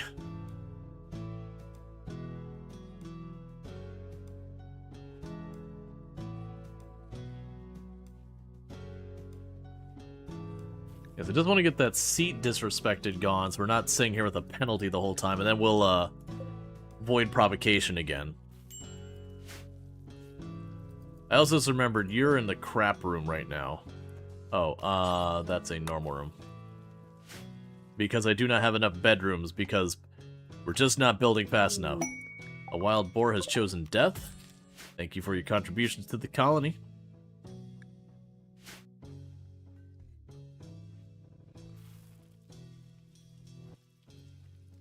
Hopefully we get electricity going soon, because we can get that going. Using Dub's bad hygiene mod? No. No, I don't really need my pawns to need to poop and all that kind of stuff. It's an interesting gimmick, but not something I actually want to run. I generally run pretty close to mod-free. Like, honestly, the only mods we have meaningfully impacting gameplay is the semi-random research, and then the no starting research mods are the only ones we got that are really impacting gameplay in this one. Otherwise, it's pretty much vanilla.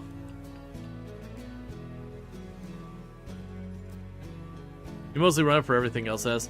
Yeah, I know it's a popular mod. Like, Dub's hygiene is a very, very popular mod.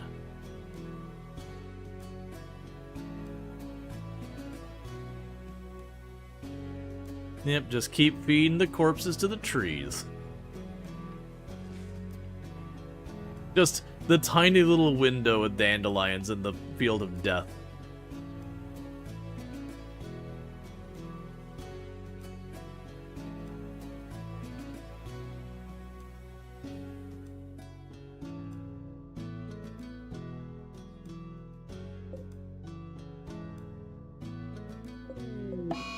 Solar flare doesn't matter, we don't have electricity yet. You're just wandering? Honestly, that's fine. I'll let you just dark visions. You're recovering from your bruises anyway, so it's fine.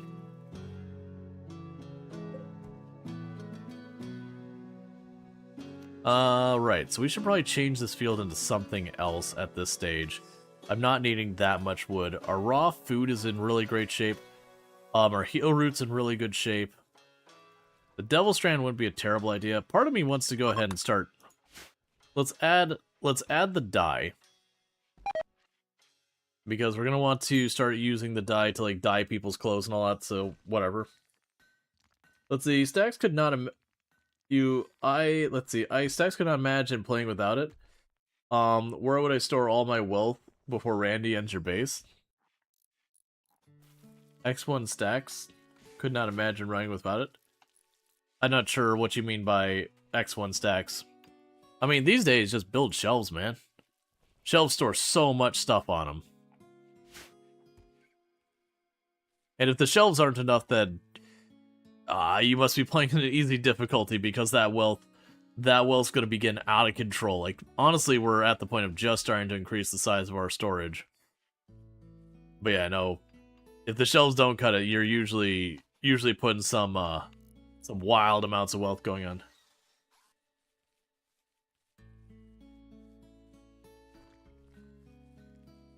X1 stack is an X1 stack. That doesn't answer the question of what do you mean. Do you mean X1 stack is in every stack is one item? Ah, I see. I was like, okay, I don't understand. Yeah. There's a lot of weird mods. There are some straight up, like, you see the mod, you're like, alright, this makes me a little uncomfortable.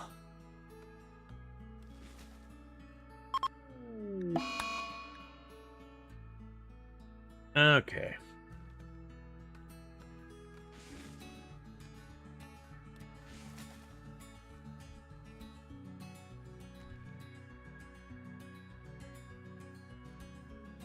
Yeah, now I know there's mods that increase the stack size of stuff to like really big amounts, like 999 and all that kind of stuff, or several hundred or whatever.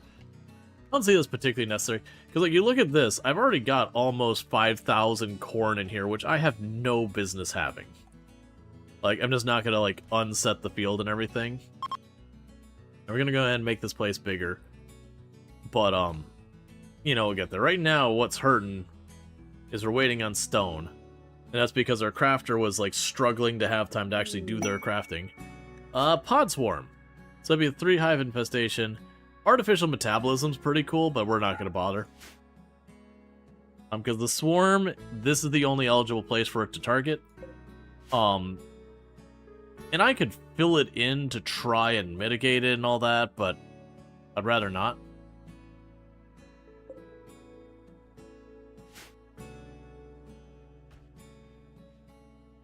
You're still recovering from the absolute pummeling you took.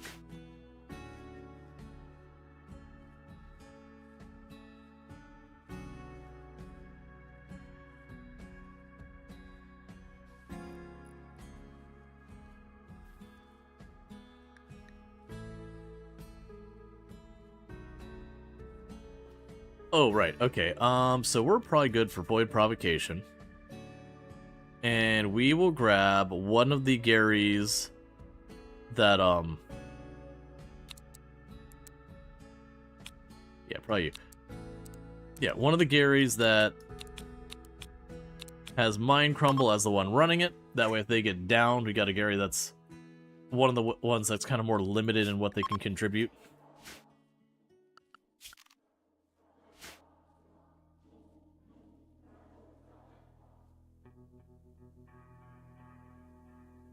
And we're hoping for Unnatural Corpse. That's what we want. We want Unnatural Corpse.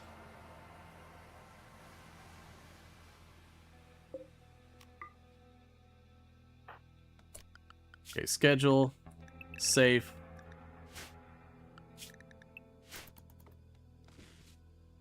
So we've got like Sight Stealers and all that. We could do something about it.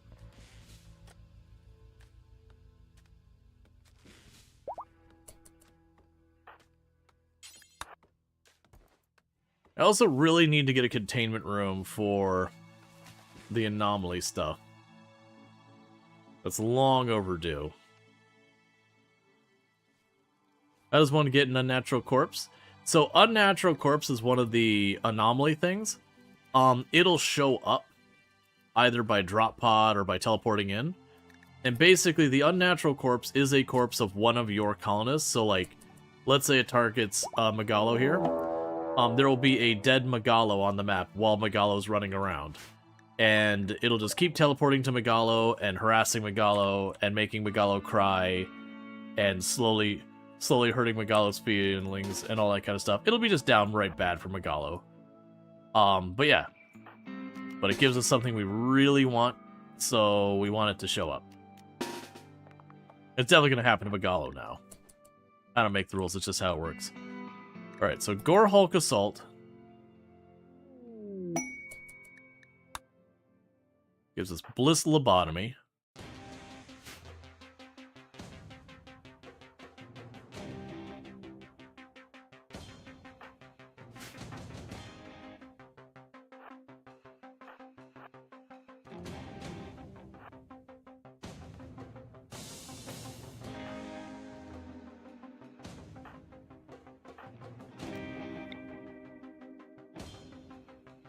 Alright, here they come. One thing we'll probably want to do at some point is over here somewhere. You want to put like a set, like maybe back here, like put a sentry gun there with a door on this side and walled in. It doesn't matter, like you don't leave the door open. And the idea is it forces them into combat, because you see how these are all squishing into one tile?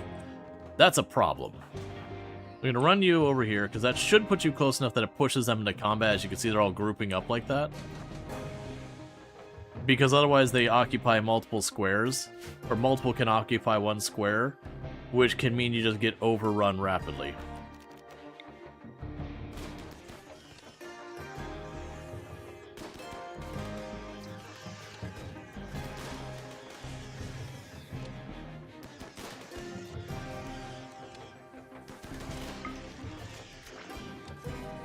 Alright, we're starting to get a group of them.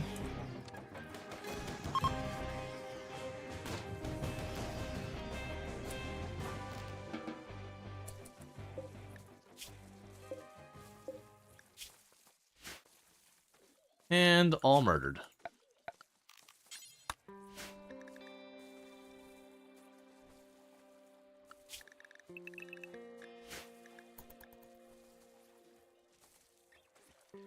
As they all lay here, bleeding out and throwing up all over each other.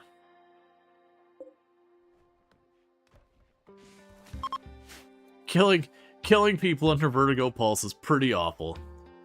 It is just a field of blood and vomit.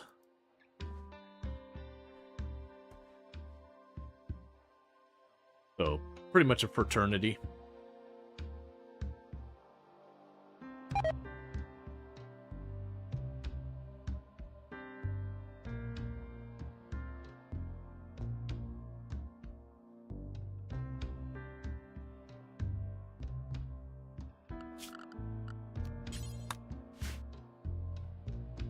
And then Earthrush gets to go back to be like, man, I gotta clean that thing up again. I didn't even finish the first time.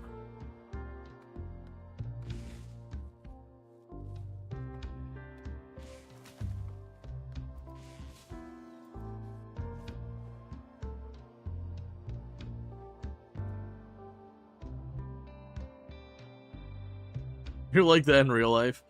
I mean, to be fair, that's the way it feels like quite often with any type of needing to clean things. You just feel like you never actually get ahead. Oh, hey, you should be having recreation. Yeah, and they're gonna bleed out. It's fine. I could run up there and finish the job, but I did a quick like once over, and they're like, yeah, there's one that might have gotten up. How many mods are you running with? Very, very little. I have the no starting research, semi-random research mods as the kind of only mods that affect gameplay, and pretty much all the other mods have to do with, like, music and, like, one or two UI mods, and that's it. I like to run very, very light on my mods.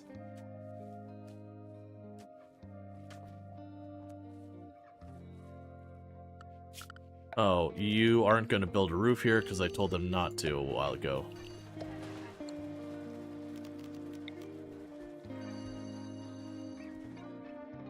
I set this back to ignore. So that when I enclose the space, they go back to automatically doing it. That's just because we used to have a bunch of fire breaks when this wasn't enclosed, and we got rid of them.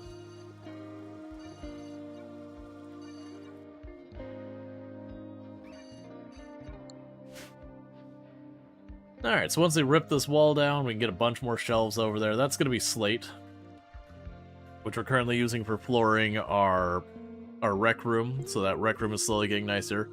We're definitely going to need more tables and all. Was there another table just sitting down here? There was, wasn't there? Claim, reinstall.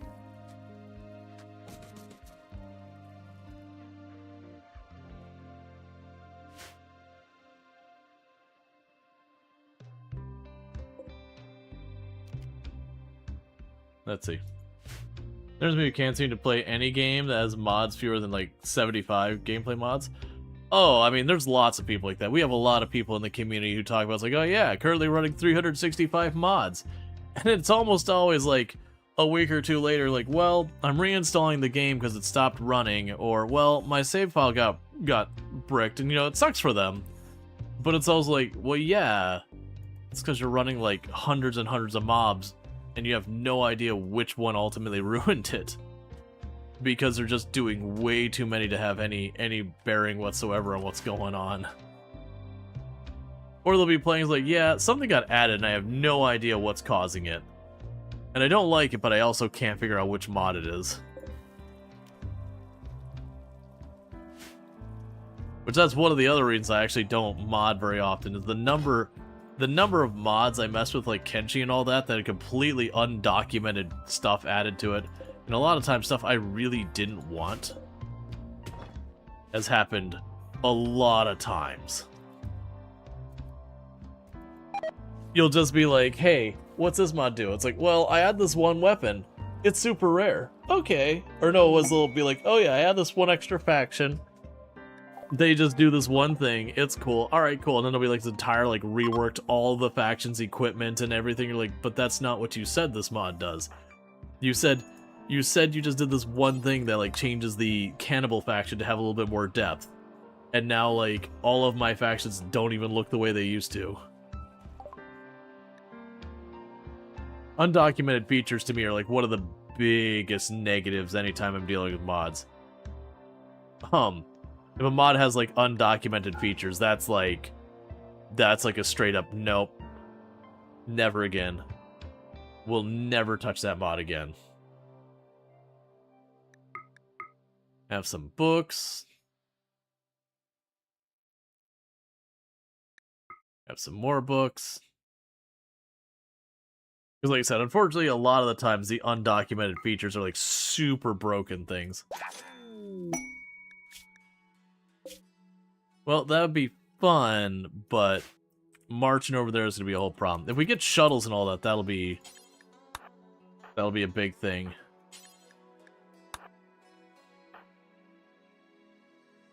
Actually, I'll just let you keep doing what you're doing.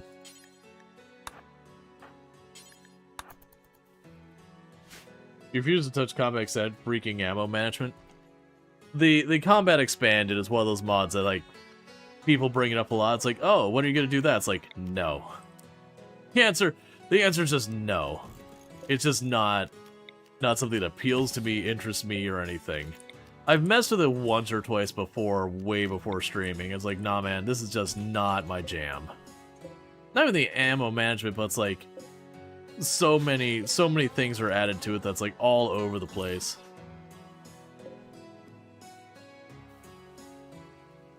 Oh, combat extended. I'm not familiar with that one. But yeah, RimWorld is not a game that ammo management makes any sense at all.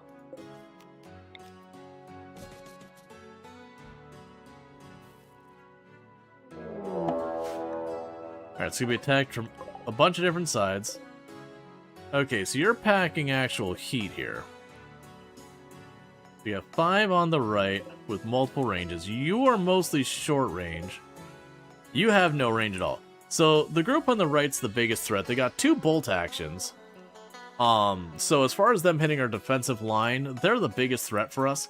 If I can manage to take down their ranged, that'll do great. which you could probably do. If I can get to where they go to cover and hit him with a Vertigo Pulse, I can probably get the bolt actions to step out of cover long enough to get absolutely murdered. The two, like this group over here, I have zero fear for. When we get in here, we're just going to shred them. This group will probably be fine. There's always the risk of, like, catching a shot in the face. But I'm far more worried about what they're going to do than any of them.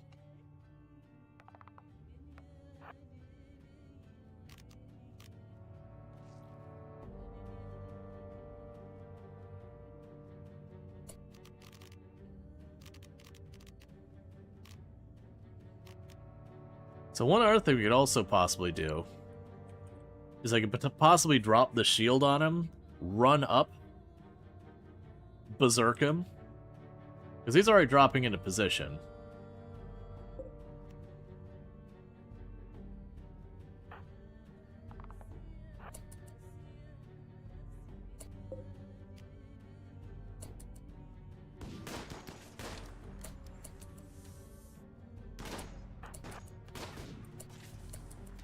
Keep moving up, keep moving up.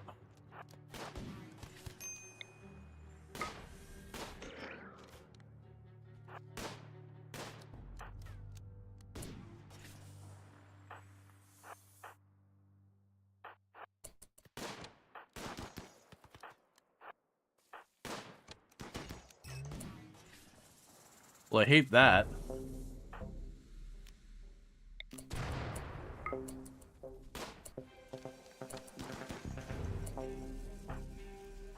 Just back off.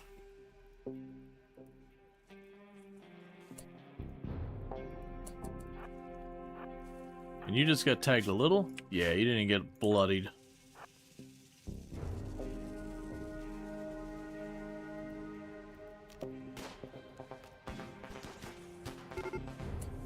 Okay.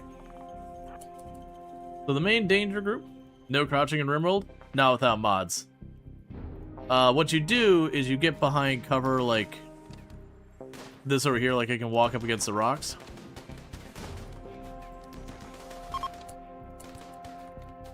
Well, I don't like that Gary took a bunch of hits because it's just hanging with my face.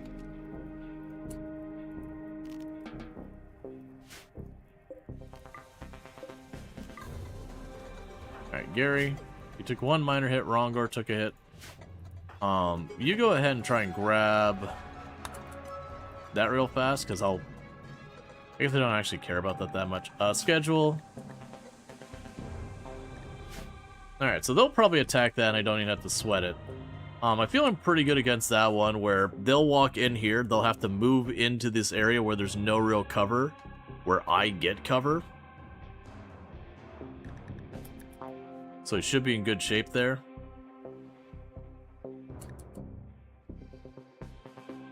So with that, tend.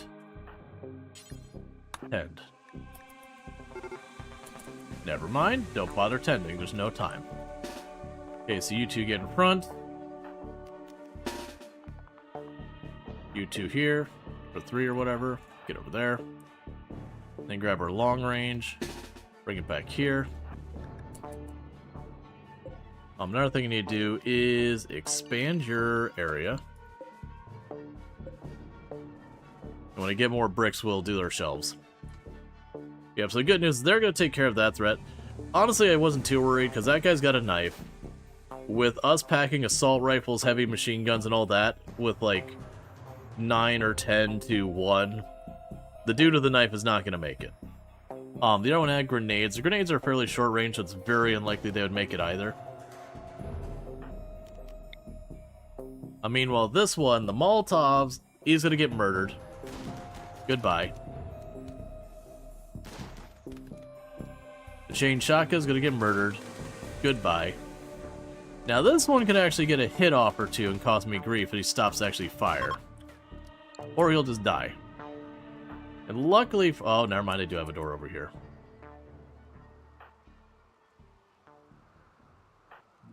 Nah, it's fine. He's clear. Orders. Allow... So let's haul the chain shotgun. It's biocoded, never mind. I was gonna be like, let's haul the chain shotgun back just in case. Bio-coated gun here. So you got a bunch of time till you die. Oh, right, I don't have... It's fine, I don't care anymore. I was gonna be like, we could go ahead and patch him up or whatever, but it took more than 30 seconds of effort, and that's just way too much.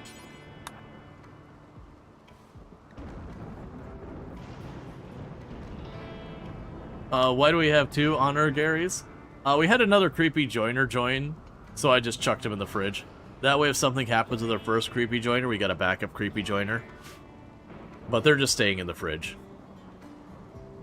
So it's not a clone, it's... We literally had another one show up pretty shortly at the beginning of, like... I think an hour into stream they showed up or something like that. Gotcha, fridge Gary. Exactly. Yep. Bio-coding is why we can't have fun. It's fine.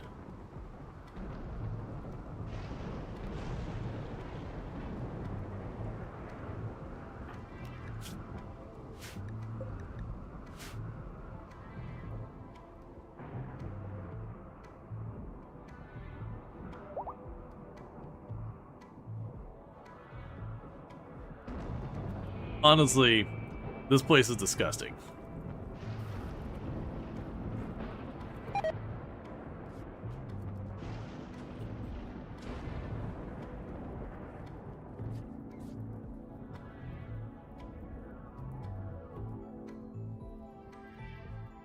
Monitoring how you set up your cloning stuff.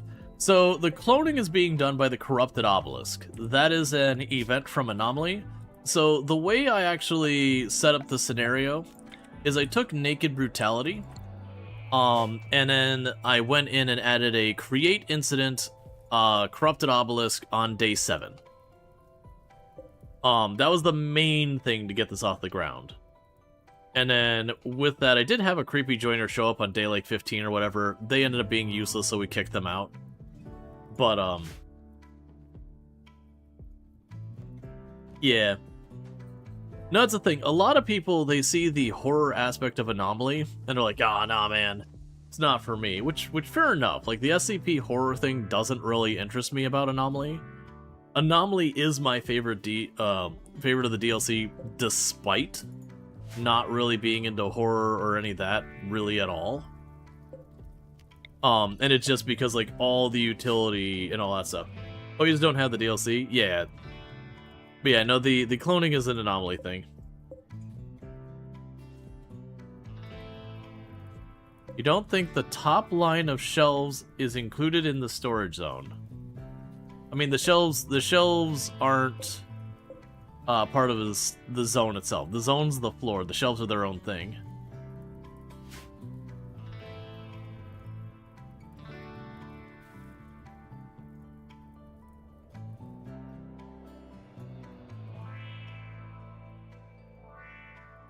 It's actually a thing that's useful is, like, later on, I'd start filling this whole area in, and where the floor is, I'd be like, okay, you know, keep this to, like, furniture and other things that don't go on shelves. So you'd have to use growth vats to get similar without Anomaly. Well, I don't believe with growth vats you can clone. You can just have children, which is a totally different mechanic that's pretty cool. But, like, it'd be a totally different animal. That's just having kids.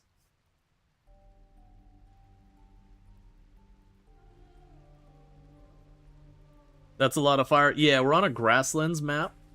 And grasslands maps are notorious for the entire map burning down again. That was the reason why we did have the ceilings all around our buildings and we had all the gaps in between everything. Was just, you know, to keep fire breaks all around us. But now we've got a stone exterior to the place. I don't have to worry about it. I was going for like 2 minutes. Where'd it all come from? I believe it was a dry thunderstorm.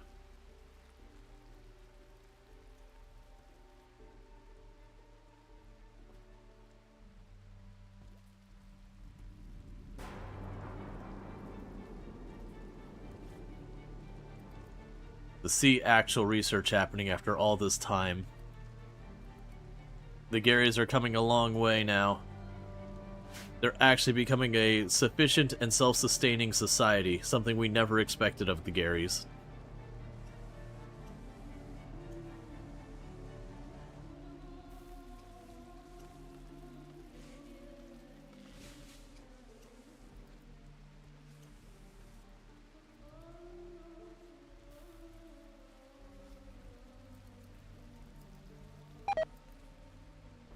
Alright. So these rooms need to increase as well. But we still need to get this bed situation sorted, so let's go ahead and get that started. So with that, we're going to go ahead and put... This will be a mistake for me to do it this way. Okay, start by putting walls like that. They're not going to get them done because obviously all these middle ones they won't be able to reach.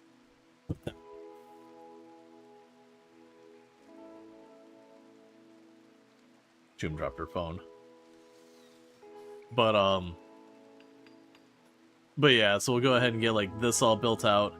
And then when this section of wall is here done, we're going to rip this whole... We're going to rip this wall up to make room for these bedrooms. So that the current Gary clone that's stuck staying in the crap room there... Oh good, you're trying to trap yourself. I appreciate the effort. Not many can trap themselves so aggressively.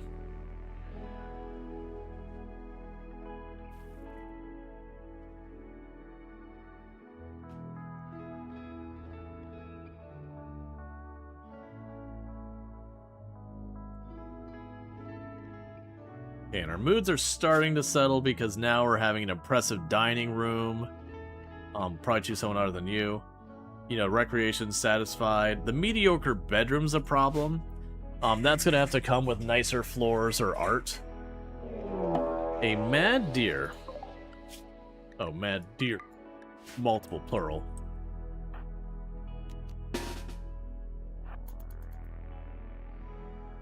We don't need to do anything special here. They're just going to feed themselves right on in.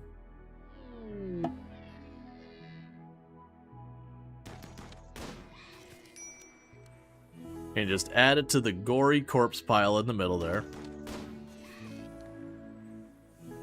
How's the Gary run? It's going good.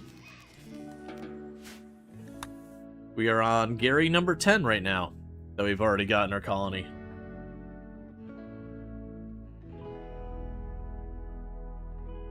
Technology's in terrible shape because we still have 3 Garys with crumbled mine, but you know, we're getting there. We're actually getting a bunch of Garys who can actually work around here. And all of our Garys are fully psionicked out because there was nothing else for the crumbled mine ones to do. Get it? You want me to have a Muffalo? I understand.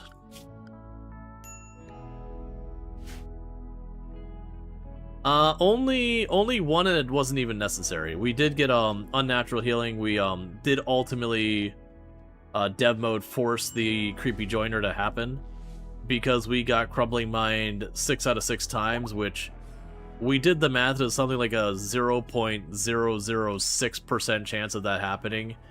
And it was like, all right, we're like 8 hours in because it'd be 2 hours the other one and then 6 hours that stream. And like I've gotten the same effect every single time. Like this run will not be going anywhere unless we get something to happen.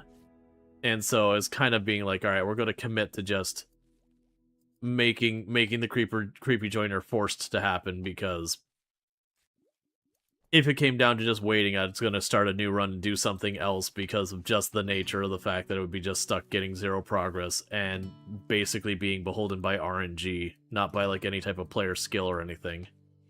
Because we can do stuff about stuff like organ decay and whatnot, but crumbling mine is just a dunzo. Until we get like unnatural healing or mech healing serum and all that kind of stuff.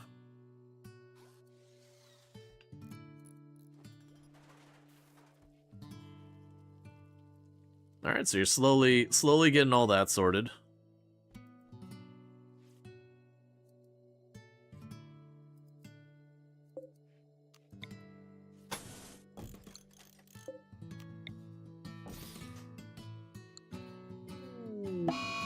Alright, Shambler's Approach.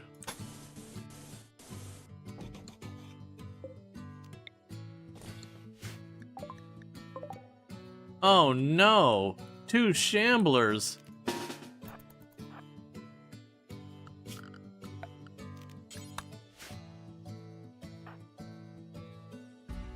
It's actually technically a little mildly scary because there's that many Muffalo chilling right there. That if we manhunter pack that entire group of Muffalo, things would be pretty dire. It's a lot of Muffalo.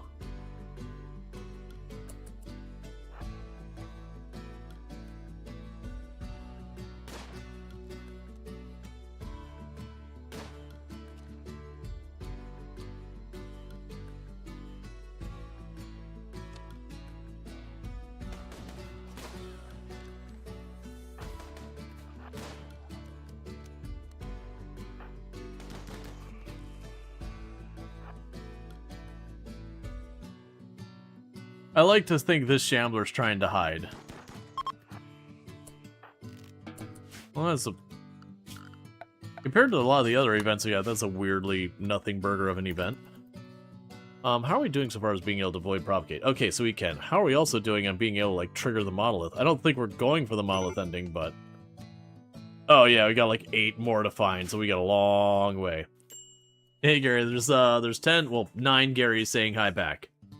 10 Garys have happened so far, but one of them is not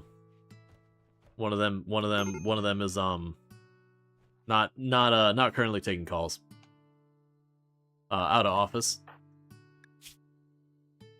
So drowsy, observed a corpse. I should probably also be doing stuff with the ideology to try and trigger a trigger reformation to see if we can't get something to help out a little bit. Is Gary Ball still alive? No, that has been our only casualty, was Gary Ball. Died of the flu.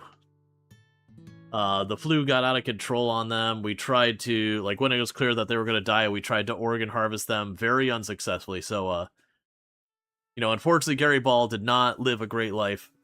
Got crumbled mind, got the flu, and then basically got medically tortured. But, like, you know... You got some good doctoring. If we get a mech resurrection serum, I am going to dig up the body and see if it lets me do anything with that. Generally speaking, it should be fully desiccated by the time we pull it up because it's just been underground for so long, so it should be non-viable. But, if we get it, I'm at least going to see if it's an option.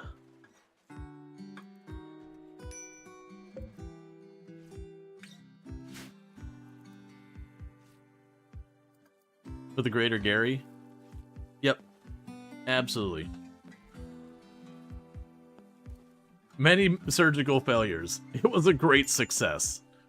Yep, we did gain, like, 5 levels of medical off of it, but it was like, you know, like 4 or 5 levels of medical off of just failing surgery again and again and again. And then letting them recover just enough that we could try and do another round. It was challenging to try and put the blood back in the body. It's really tough when it starts getting out of there everywhere.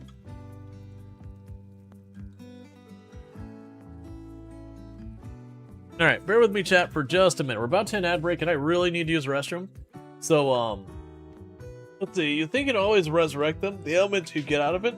But you get a natural healing? No, so, unless something's changed with the mech resurrection serum, once a body goes to desiccated, it's no longer, you can no longer target it. It won't accept it. You can have rotting, and then rotting gets real dicey. But desiccated is no longer, unless something changed, that is, it won't even let you use it. But it's desiccated, that's the point. So where it's just a skeleton. Anyways, I'm gonna quickly use the restroom while the ad break happens and all that stuff, and I'll be right back, and thank you again for tuning in.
Alright, and we're back. For the record, that whereas like Odyssey, you saw the War Queens and all that crap, we won that fight without casualty. It got real dodgy towards the end because we did get pushed back from the EMP spot, and I had to like kite them in a circle, and slowly one by one our people were dropping from injuries.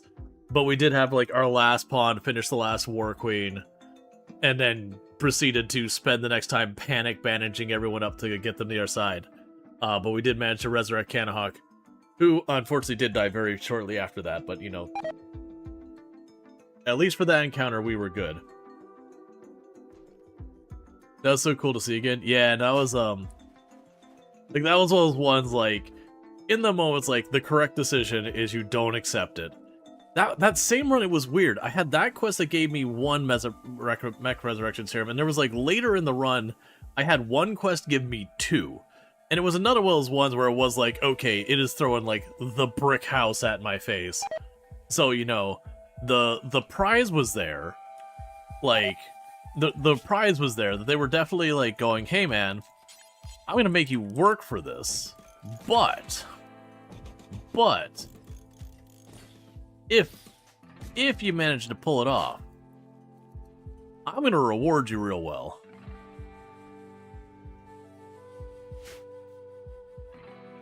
Alright, so we still got that to build.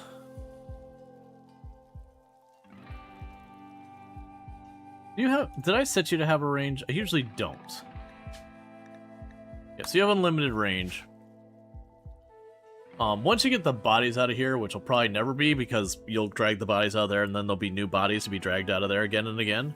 And then this is your purgatory. You did a heck of the group that run? Yeah, no, that was that our first or second Odyssey victory? I'm pretty sure that was one of our Odyssey wins. If I remember correctly.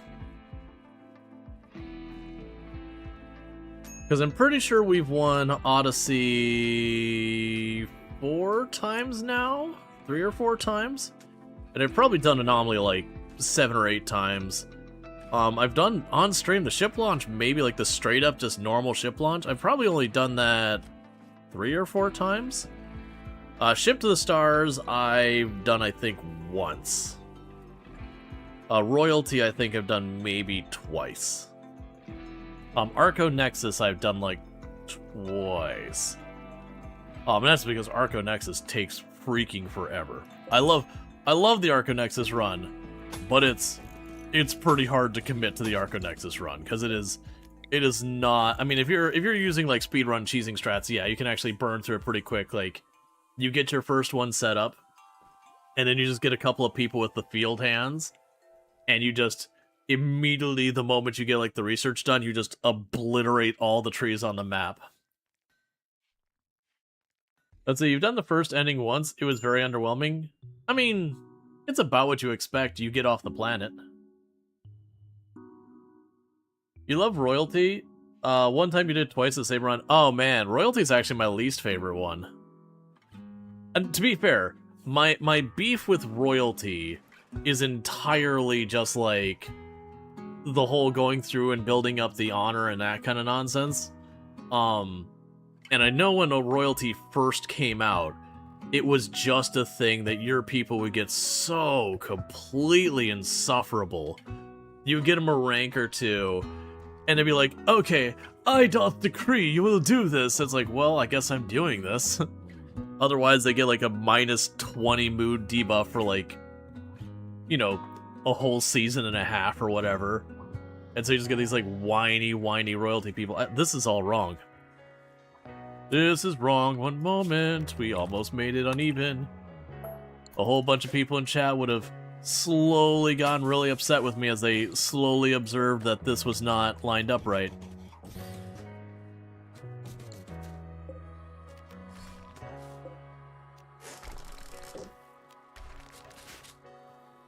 Yeah, now they're pretty chill. Yeah, no, and that's the thing. If you get a greedy or a jealous pawn and you get them ranks, they're really insufferable. The first time you sent your vampires into space, and then you sent your first colonists. Oh, gotcha, yeah, so that would have been way later. Yeah, so I played Royalty like right when Royalty came out. And I did the ending a couple times. All this had been way before I started streaming. But and I did it a couple times before that. I think on stream. Well, right now I haven't built the wall. I need to keep this walled off until that's filled in. Otherwise, we have a straight path for the defense. But yeah, we'll do this here in a minute. I mean, I could put the wall here. Like, you're not wrong. I can do that, and that's fine. I just didn't want to remove this wall until it's sorted. You are the one I'm trying to get the most social on. Remember when you built the spaceship and it looked like the one from Civilization? I believe you. I am trying to think what the spaceship looked like from Civilization.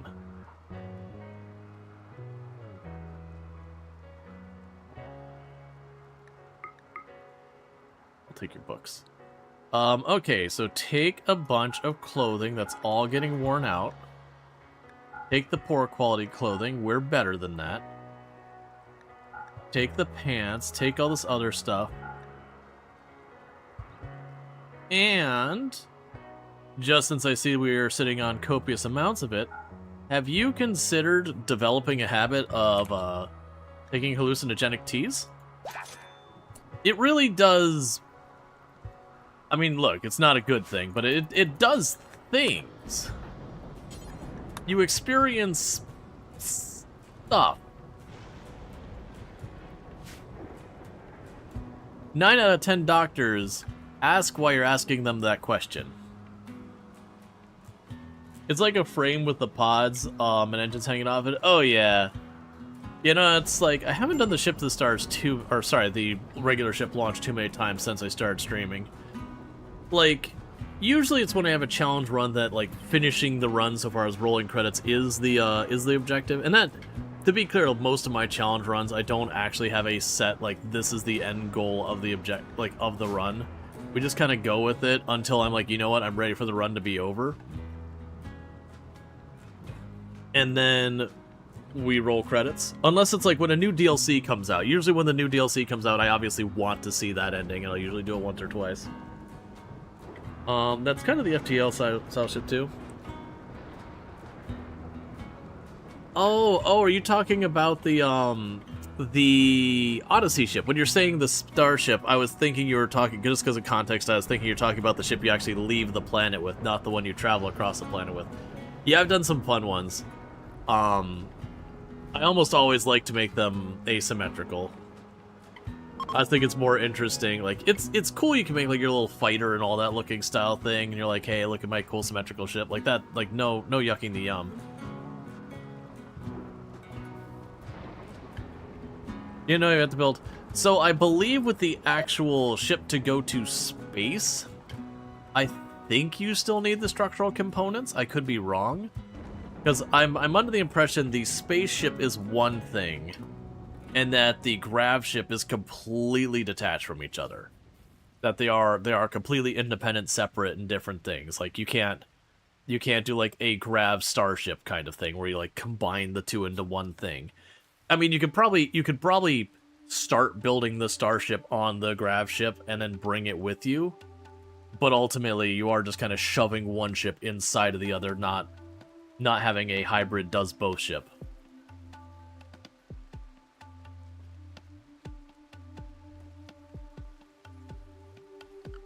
As for the actual, like, lead the planet ship, you'd have, you'd have, like, the reactor here, however big it is, I don't remember. Then we'd have, some support beam or whatever. You'd have, like, the nav thing here, it's, like, kind of small, and you'd have, I think there's, like, the AI core is kind of small. And then you have a bunch of these, like, little pods on it. And I vaguely remember something about, like, engines, so I'll just pretend it's, like, this big. I don't remember. I can't remember. It's, like, I think depending on what you had, you need, like, 2 or 3 of them or something. But yeah, so it's just, like, a little thing like that, but it's just entirely, like, attaching it. It can be all mishmashed however you want to put it on there, as long as you've got the right pieces. Versus the grav ship, like, all you really need for the grav ship is you need the engines, the console, and the fuel tank. As long as all of that, well, in the core, as long as you have all of that, like, on a platform, it doesn't need walls or anything, you just do that. Pollution problem, and, I mean, a masterwork piano is pretty cool, but, you know, I believe, don't I already have a music? Oh, no, we haven't made the harp yet. Do I have the smithing yet? No, we don't have smithing yet. Okay. I'm thinking my other colony, because this colony's research has been horrendously slow. But that's okay. We'll just get more Garys and throw more Garys at it. Why are you...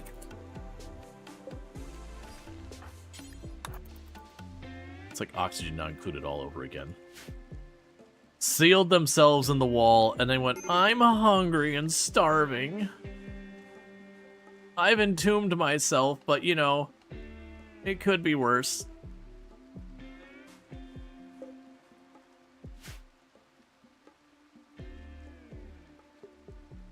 That does mean, though, I can go over here and go structure, delete, there.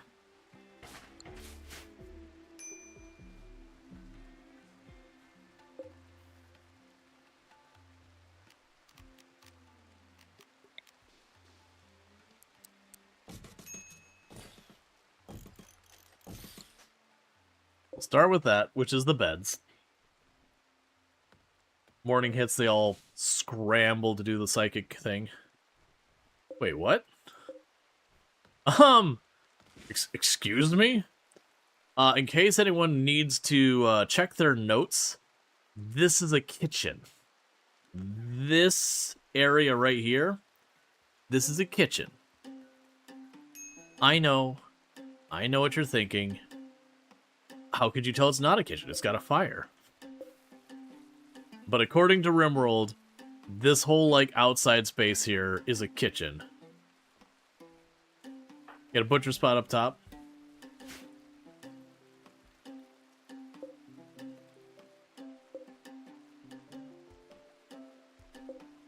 And this is considered a laboratory, which makes sense.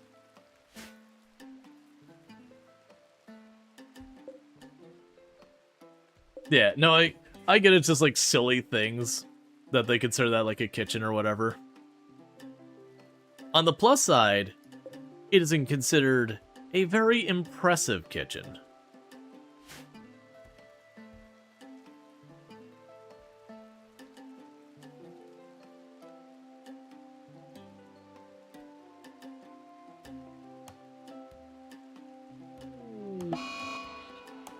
Low psychic drone on the women. That's all junk out there.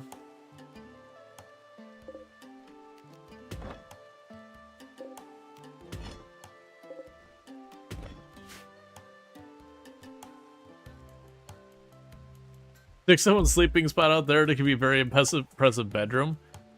I mean, they close this wall off and we get this pulled up. It will be an impressive bedroom. Because at first it's going to make, like, a wall to go through here and a path to go through there, and we might still do that.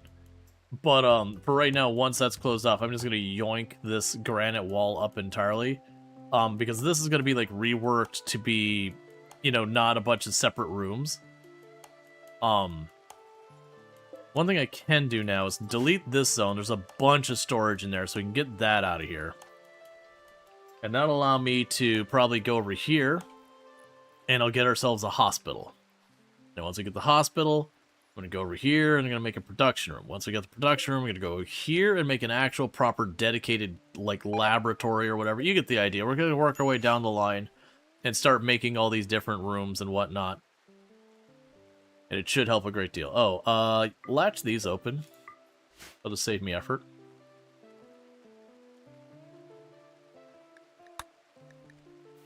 Minor break risk on everyone because low psychic drone. Alright. You're not sad anymore. It's not allowed. You're not sad anymore. It's not allowed.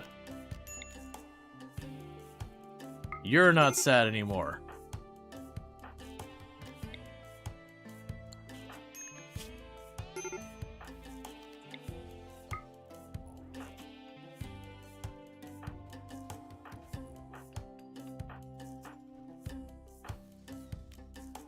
Joy fuzzes for everyone.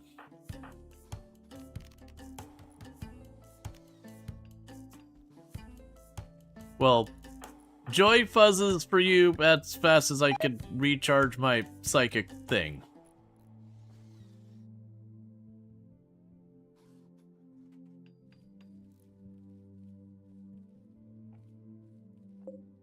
Gonna be a minute.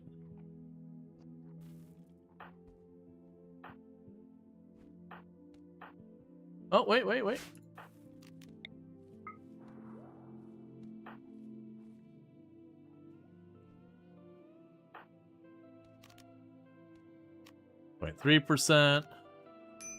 34%. Yeah, we've got a really nasty medium psychic drone going on. And so I'm basically just counteracting it by giving everyone Joy Fuzz. Because the one downside of everyone being a clone, is this entire colony being nothing but women. Means the good news is when a psychic drone lands for men, we can ignore it.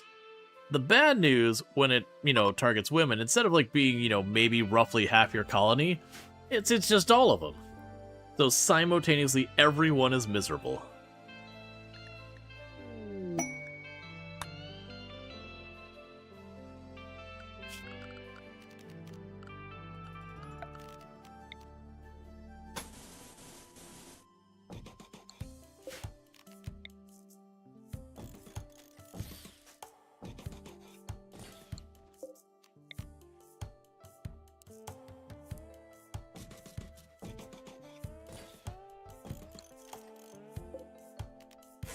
Alright, rip that up. So we're pretty close to getting the new sets of rooms done. So that'll be enough for our current pawns plus 3.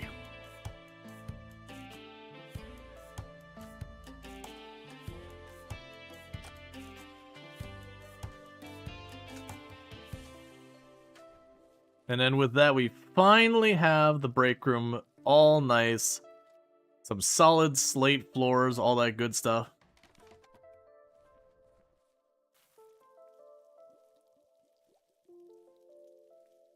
And then once we get all that built, we start getting this going. The next big expansion with the granite is the plan is to kind of bring it over here. And I'm going to probably make a shot down here to bring the monolith back into our defensive line. That way, if we do decide to do anomaly shenanigans, it's right there. As soon as we get this sealed off, we'll probably trigger this again. Yeah, because we're due for another void provocation. Because we still want to get the unnatural corpse. Just so once we get that, we can start fixing the mind crumbled pawns. And I am low-key expecting with the mind crumbled pawns, I will lose the stuff where they have the psychic abilities and need to re-up them. Which isn't a problem. I'll just take away these meditation points, put them down here, and we'll probably have them knocked out in not too long at all. It'll hurt our ability to get stuff done labor-wise, but eh.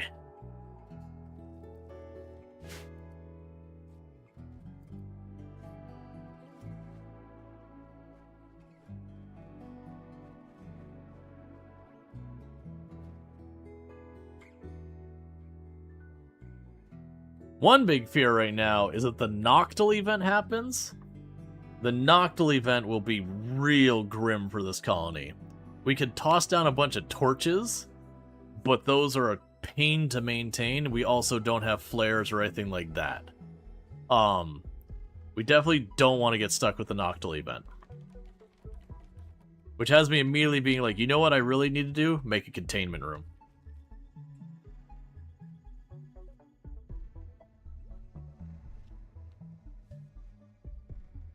Well, like just a room up here that's uranium walled.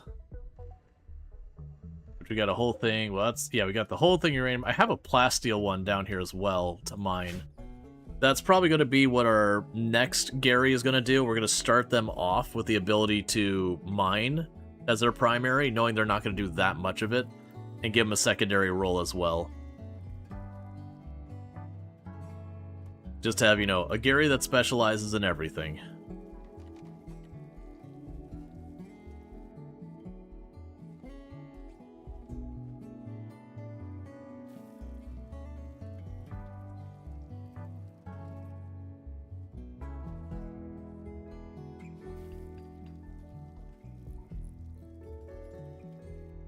Okay.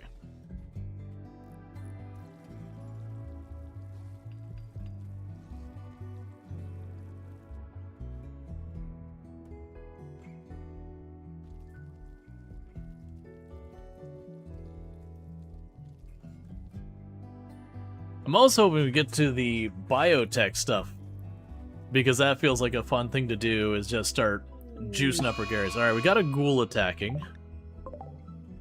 That's fine. Anything exciting on this ghoul? Metal Blood Heart and the Unnatural Healing, which is totally fine. That's just ghoul things. They all have the Unnatural Healing.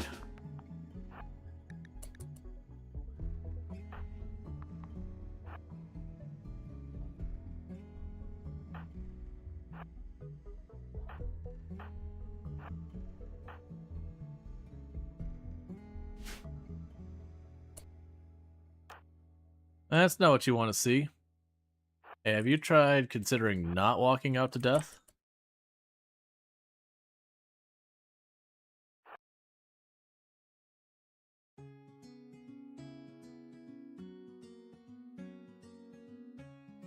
Probably should put a door here. Just for future thought. That if someone gets caught way down there again, they can just pop into the outcropping, and then once we get this going down to where the monolith is, put a door on there.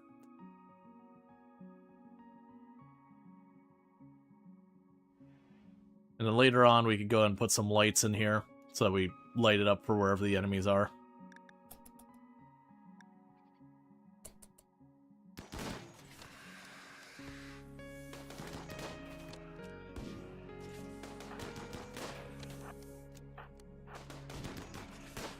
Yeah, triggered its Metal Blood, which as you can see makes it pretty tanky. But I also have a lot of projectiles.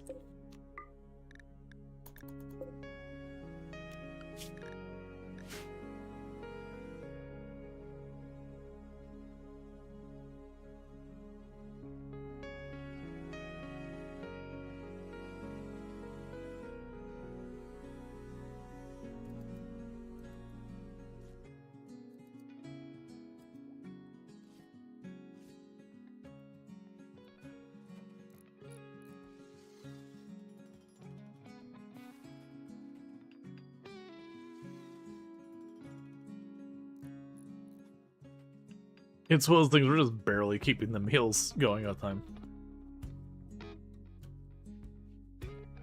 That's one of the next things we want to do is, we are going to need 2 stoves in the kitchen. There's a chance our next Gary will probably have their primary role be to mine, but they'll also have a secondary role to cook. Oh, we hit the... Oh no, we haven't quite filled the shelf. But we'll get there. We'll add more books.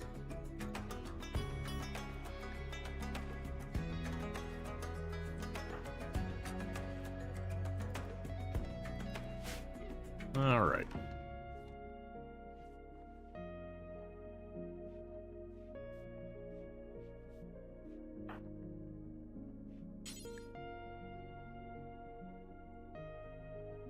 Okay, I'm going to have you manually deliver granite over there.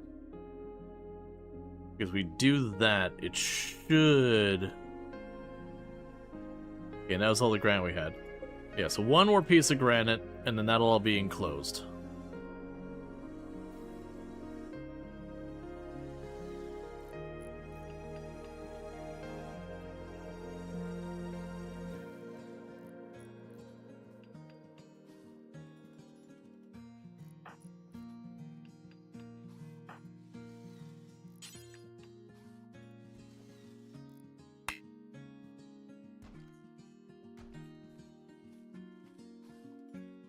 Okay, so you're trapped in there. But with this, we can peel down this wall. And we're good. Cool. We got all that sorted. It's curious that they're not putting their floors down in the R rooms, because I'd imagine they would want to.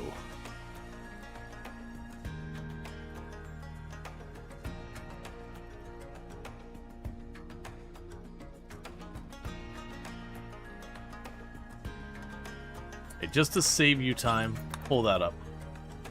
No, you don't have to path the whole way around anymore. Okay. So I've got almost everything removed from here. Let's have... You finish hauling those over. Because you already got the limestone down. So you go structure, limestone here, limestone there, and limestone up here.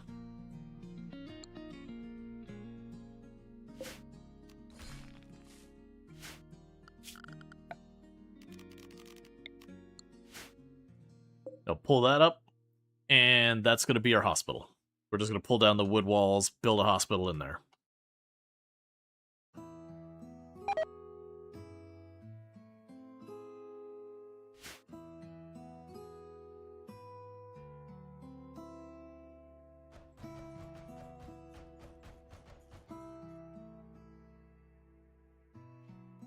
Okay. You want to lock that door open, because once we do that, the path to the rest of the place is going to be through the hospital. And generally speaking, you want your hospital near where you expect to do most of your fighting. One, so if people get really, really badly injured, you can get the medical attention as fast as possible. And then also, two, in the event you still hurt from your last engagement, you're like, okay, I need to, you know, recoup as much as possible before the next fight. You can kind of get away with letting your people lay down in bed as the attack comes, to then, since they only have to run like a couple tiles over to get back to the front. They can do quite a bit around that.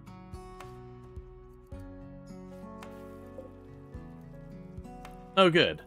This is a very nice laboratory. It's good to see that.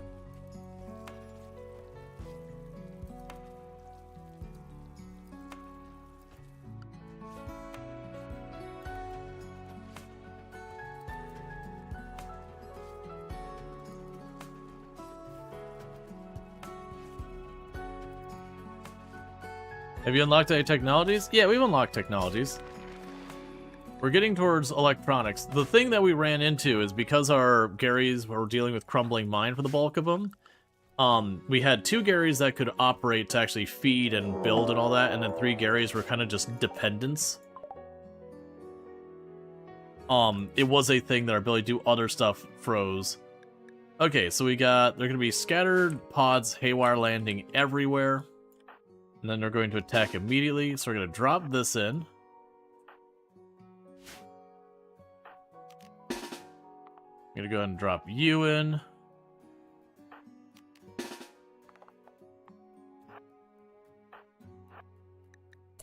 Get into position as fast as we can. Oh, we got one inside the perimeter. One has drop potted directly in the house. Get in position as fast as you can.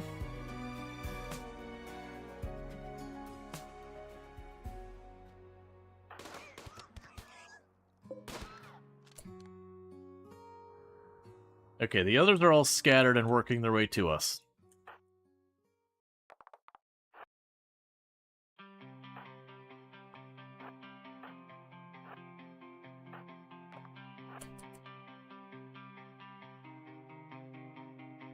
Get a machine pistol, so I don't care about that.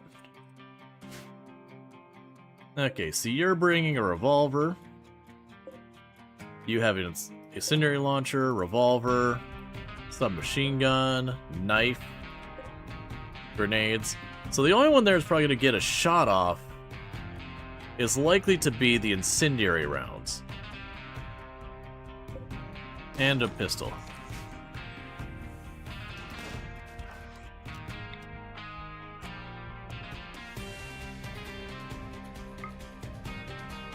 So you're trying to make you nauseous so you run around, and you're done.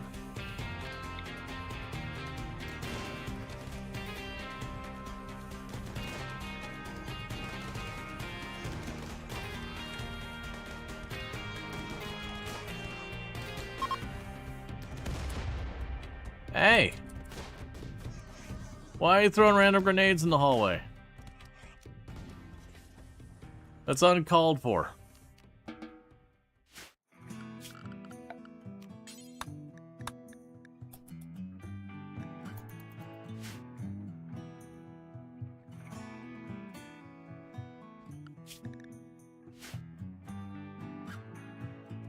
Oh, we still need to get you a way better weapon. Here I am letting all these spears just rot on the ground here. And you're running around like a little knife, having hopes and dreams of a better day. And we'll have you strip that one for the fire foam pack.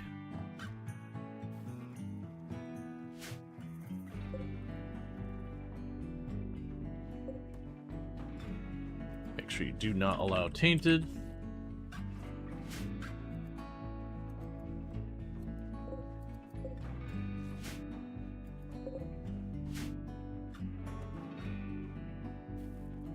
Alright.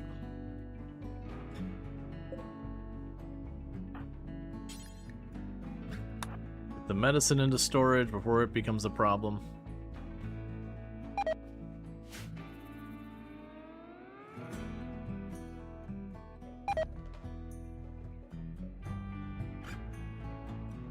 Okay, so we've already got things set up for the next contestant. We still have 11 days till our next Gary shows up.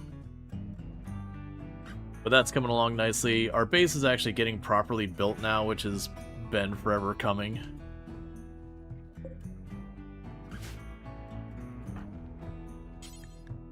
Alright, get that corpse out of the middle before everyone gets mad.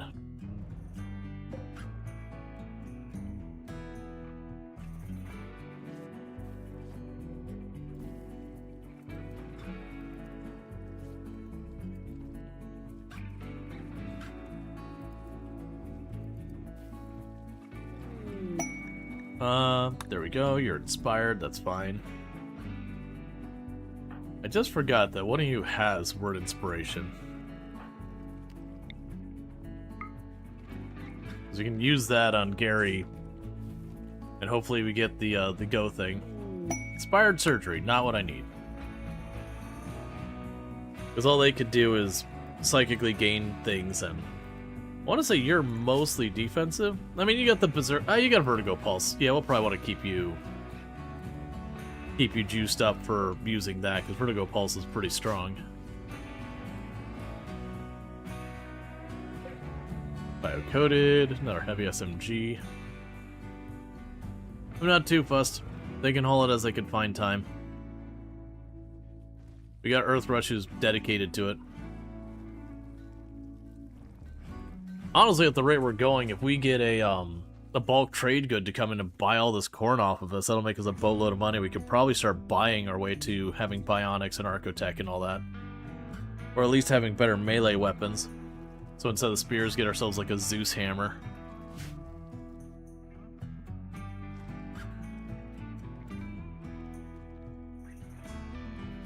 Get ourselves a second shield belt, too.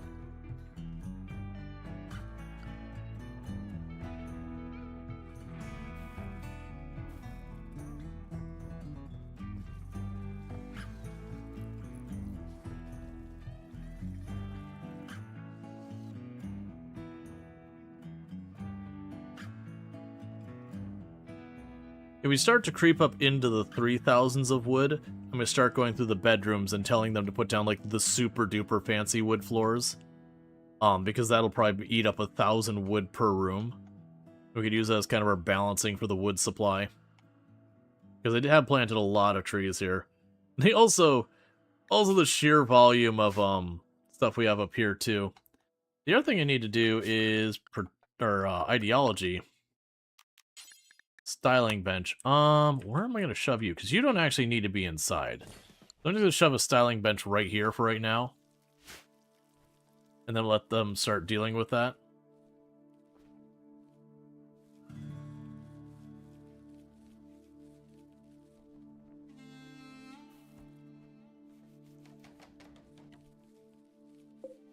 Alright, and die self.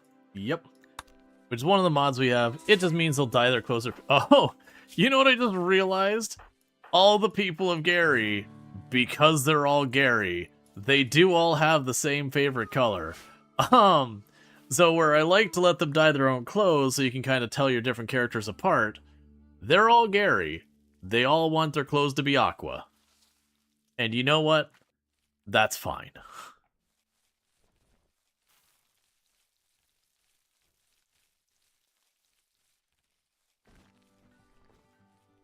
They're all going to have their matching outfits. Bowler hats, face masks, cape, shirt, all aqua colored.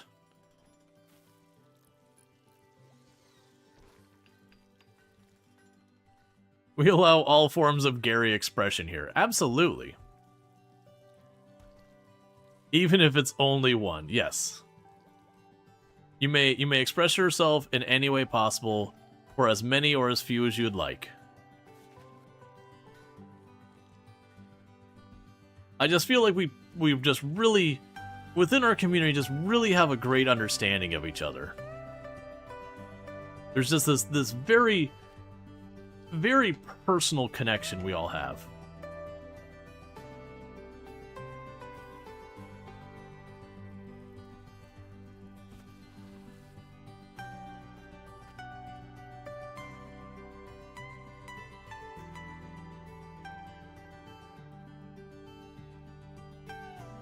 It is fun just watching one piece of garment after another piece of garment get colors. It's almost like they share a mind. I know, right?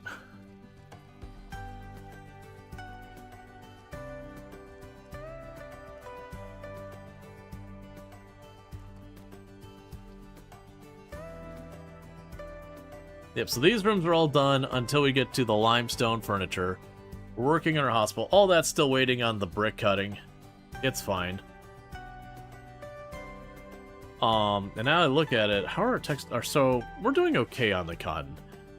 We might actually be at the point that the herbal medicine is fine where it's at, but the cotton might actually need to be expanded. That very genuinely might be not doing enough cotton. So I could go over here and bring on like a little bit more cotton. There'll be an inconvenient location for it, but that's okay. Where did we put the Devil Strand again? Oh, right, I had the Devil Strand in this hallway, doing its own thing.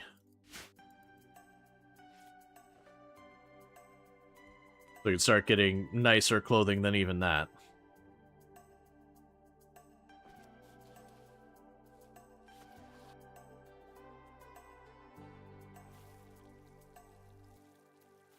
Okay, with our spare granite, what should I be working on next? I think for the spare granite, we should be reinforcing the outer wall. At least on the sides, I know I'm not going to be expanding that direction anytime soon.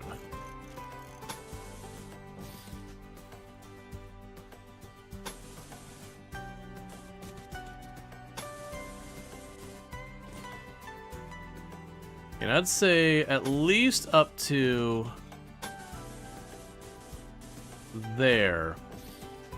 Yeah, so all those sides I feel pretty comfortable about our defense position. Honestly, over here as well.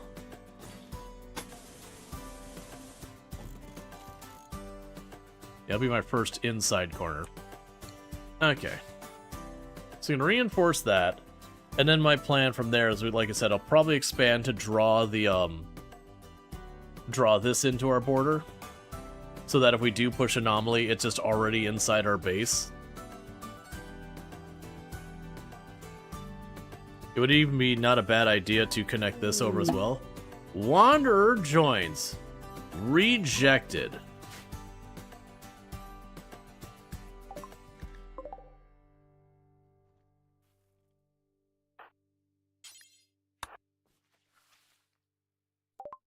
Okay, and so what do we got here?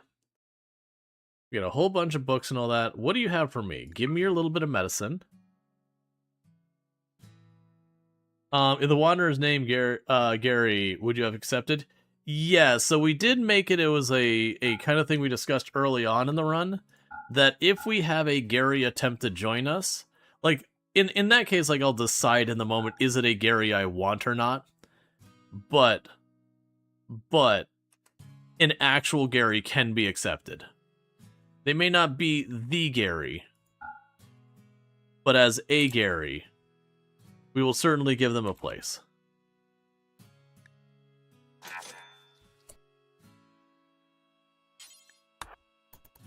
And check out Treacle, been doing some Going Medieval earlier today. It was fun to hang out for that and all that good stuff.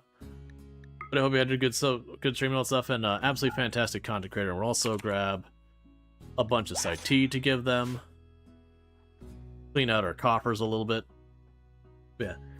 There are 15 pawns with Gary in their name in the game. We did the Gary research. Absolutely. And by we, like, Treacle was on top of it. Much appreciated. But yeah, for those who missed, we are now on 10 Garys. We have only lost one Gary so far. One Gary was lost to the flu.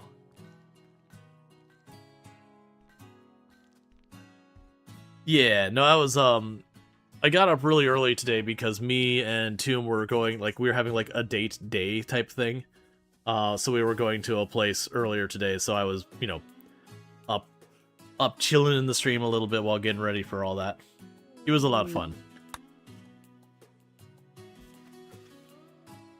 We ended up, like, it wasn't the main thing, but one of the things at the place is they had axe throwing, and we did axe throwing for the first time, which was fun and interesting.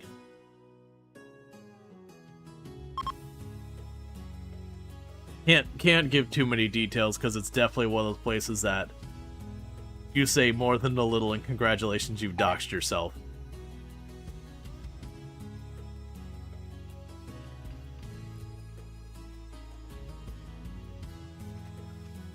Alright.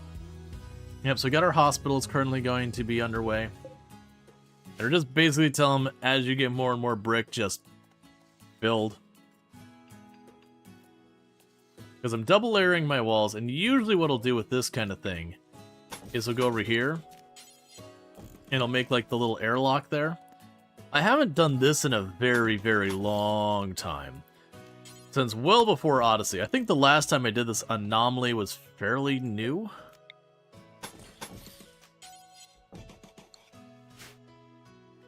You need your first settlement setup for Sim Settlements mod? That's cool. I've never used Sim Settlements mod, so no idea about it. But, you know, if you're having a good time, I hope you're enjoying it.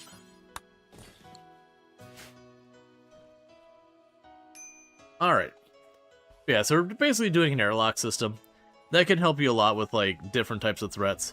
This is probably overkill, but considering I got 3 Garys with Mind Crumble, these 2 are unnatural healers that we keep in the freezer since they're not Garys. They're Onagaries. They're just basically here so when we get clones that we can make the clones functional. So really when it comes down to it, I only have 6 fully functional pawns. We can fix these Garys, but it is going to require their death and then resurrection. Which is one reason we were pushing some of the anomaly stuff is I need to get the unnatural corpse to show up. Well, I'd love to get that. There's no way we're caravanning that far.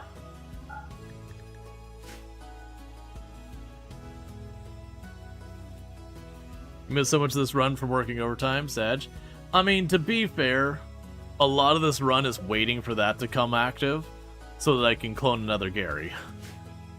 It has definitely been a slow burn run of just letting it churn and then getting a Gary so that we can work a little bit faster. So it takes a hell of a headache off your mind so you don't have to worry about the main pain points of settlement building? Gotcha. I didn't mind the settlement building in Fallout 4. The only thing that's kind of really rough with Fallout 4 was just the fact that they did the whole thing, like, where you're constantly like, another settlement needs your help. And you're like, oh my god, Preston, shut up. Go away, Preston. Nobody likes you. But I'm cool, like, I'm a shout back to, like, you know, the Revolutionary War and all that. The Minutemen. What do you mean I'm not cool? Preston as a character was fine. It was just, like, the mechanic that they had with, like, the whole, you know, settlement needs your help. And that you kind of started dodging Preston because when the game first came out, it forced getting some. You love helping game more garbage? Yeah. The pain points being food, water, power defense beds. I never really had that much of problems with that. Yeah, now for me, it was just like the thing, like you just kind of like, it was like having daily quest type deal, but like forced on you in the sense that they just never stopped coming. And then if you didn't do them, the game was like, oh, well, that settlement got in trouble.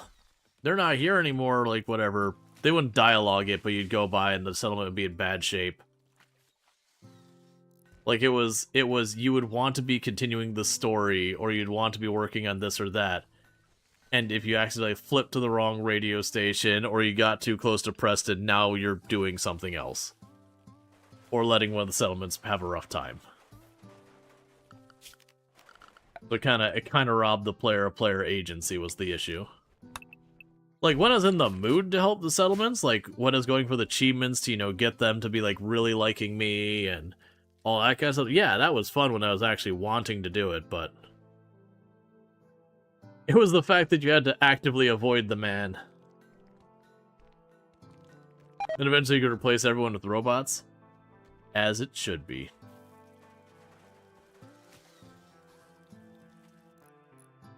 The biggest issue there is that it seems there's no actual reason to improve settlements. Yeah, there was a little bit, but yeah, no, it was one of those things you put effort into, and you're like, what do you get for it? Yeah, satisfaction, I guess?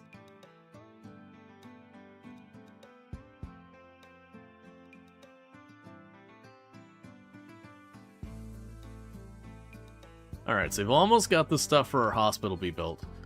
Now, one of the problems we're going to run into with our hospital is I don't have not crappy floors, yet. So for right now, we're going to put down wood floors until we get to the point later where we can put down the floors that are like, you know, the sterile floors or whatever. Yeah, like I liked building the settlements.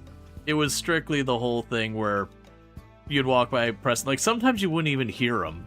You'd be like just too close, and you just see like the mission. It's like another settlement needs your, like whatever the dialogue was, like the pool needs your help or whatever. You're like, ah, great, you know, great. And when you're going for the achievements, it's like, well, I can't ignore them. I'm going for the achievements. If I ignore them, it's gonna hurt them.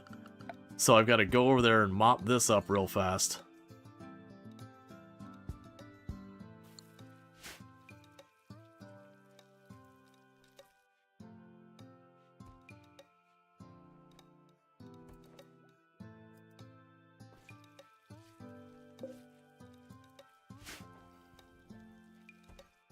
Alright.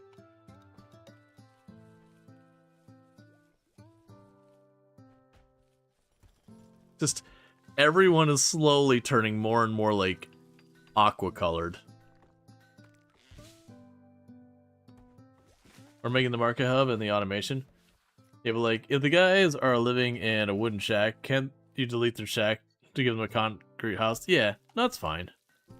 Like, Fallout 4 had a lot of cool stuff. It also had, like, a lot of things. I would say, honestly, not even as much as I'm making a joke about this thing with the Preston, honestly, the thing that bothered me the most with Fallout 4 is that of all the Bethesda games, it felt like kind of the outlier for being particularly egregious about the, here is your wheel of all of your choices.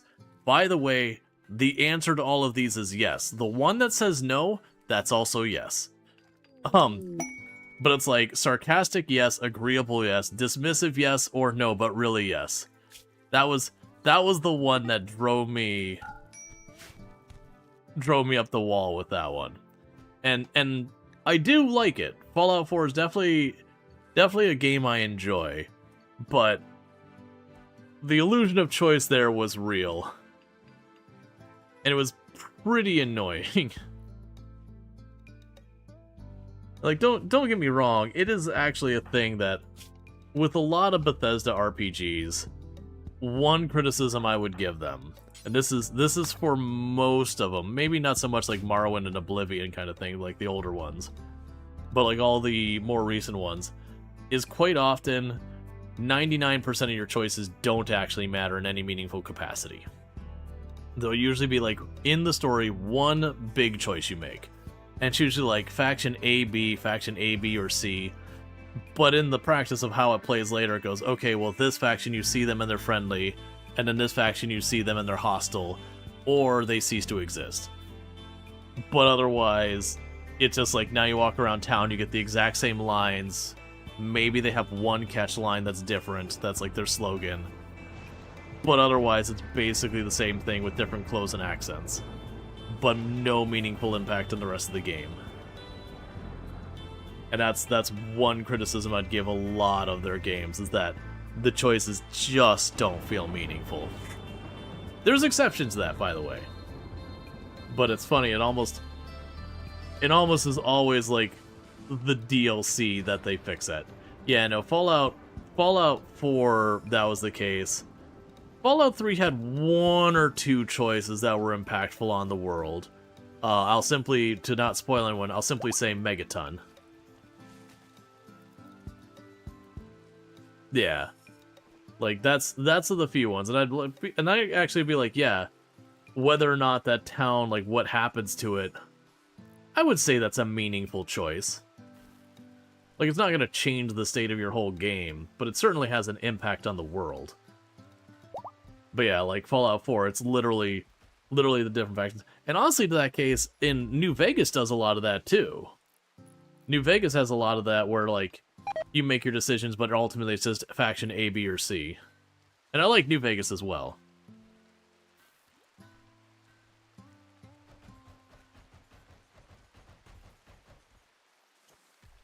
You nuked that town? Hey man, it was sullying the view of the hellscape.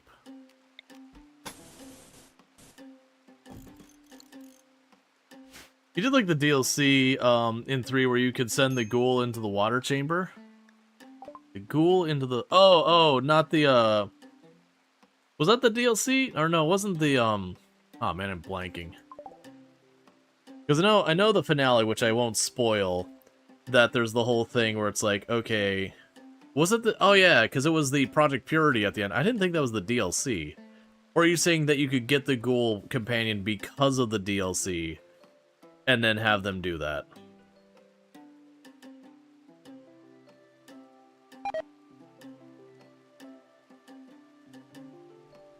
Maybe a mod, I don't remember that. It could have been a thing I just didn't do, though.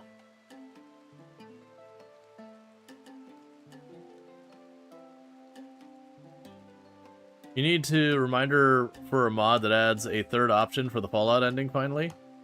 I thought there was 3 options.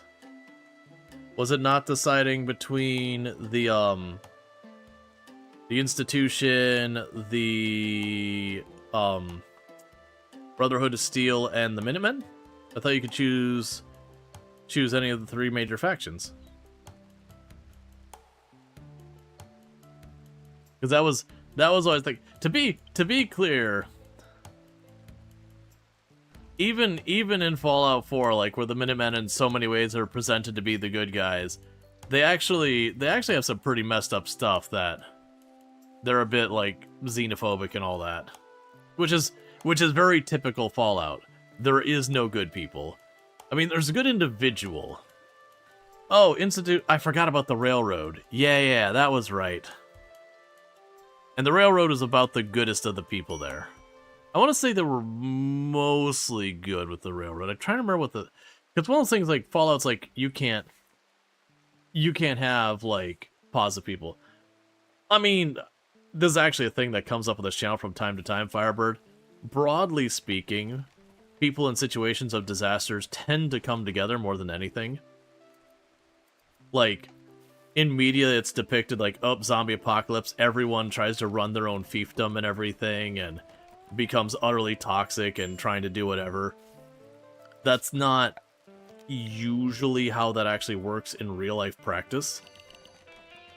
Like, when you have hurricanes hit places, it's like, yeah, there's some people who loot, but broadly speaking, they're mostly going for, like, televisions or whatever and radios.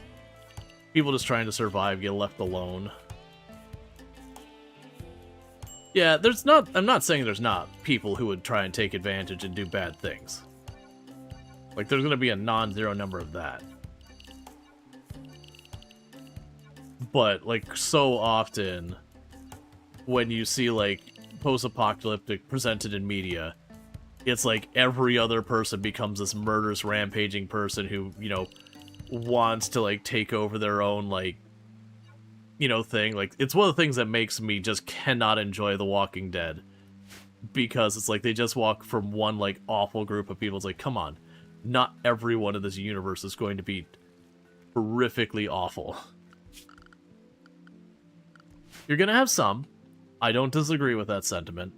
There's gonna be some.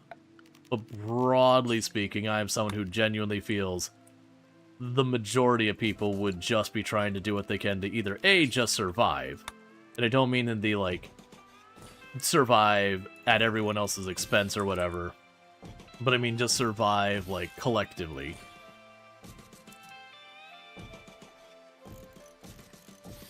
This is overkill for this hospital. I didn't really follow either.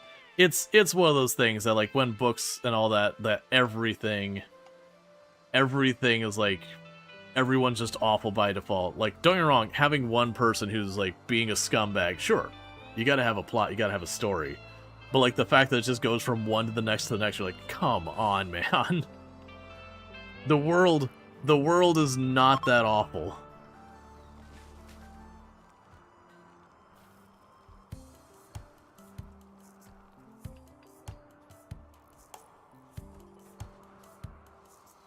Your favorite of the Postman was the cameo Tom Brady? Mad Max have a word? Mad Max is unrealistic for so many degrees on society. Like, if your barometer is Mad Max that you're trying to use, like, you've lost the plot.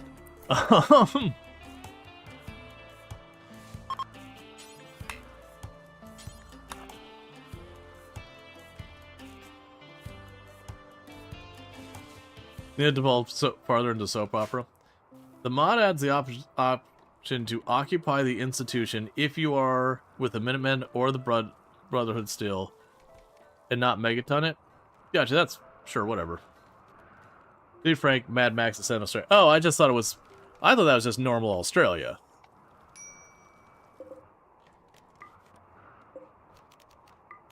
You know, not part of the civilized world. I'm teasing. I have no beef with Australia. You're new to this game, you start a new colony, you start naked and alone, and your dude just passes out and says, I need help or something. So you're gonna have to go and get yourself food and all that. You also have to watch. If you choose to start your run on a pretty hot or a cold tile, then what'll end up happening is they will either basically overheat or freeze to death. But it didn't say it was starving to death. If you click on the pawn and you click on health, it'll show here whatever's going on with them.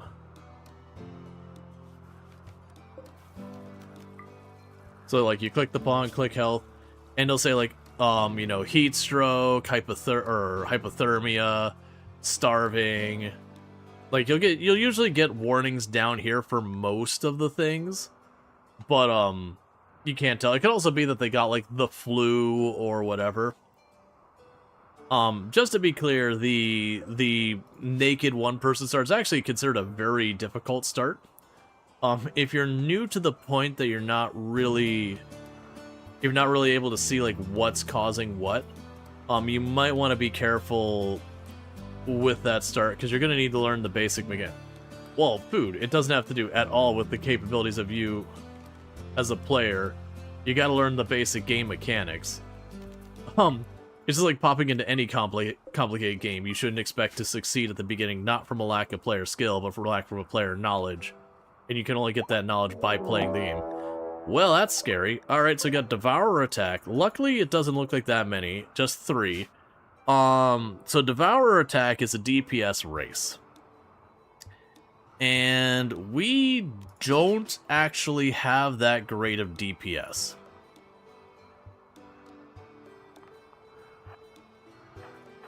So what we're going to want to do is put our people so we have all of our heavy damage back here. And we're just going to hope for the best. Is what we're going to do.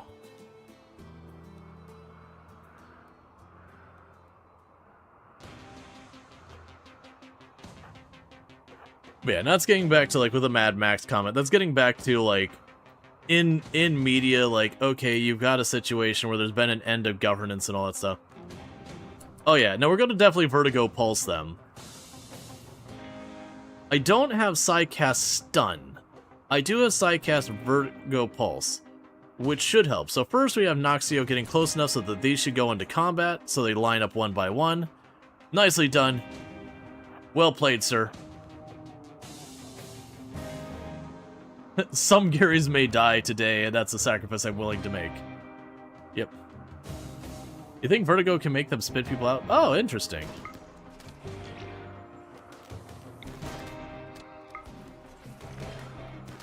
Alright. Every single one of them is nauseous and spinning around. That's actually really strong in them. I wasn't expecting them to have sensitivity of 2. I was expecting 1. But yeah, they really don't like the psychic powers.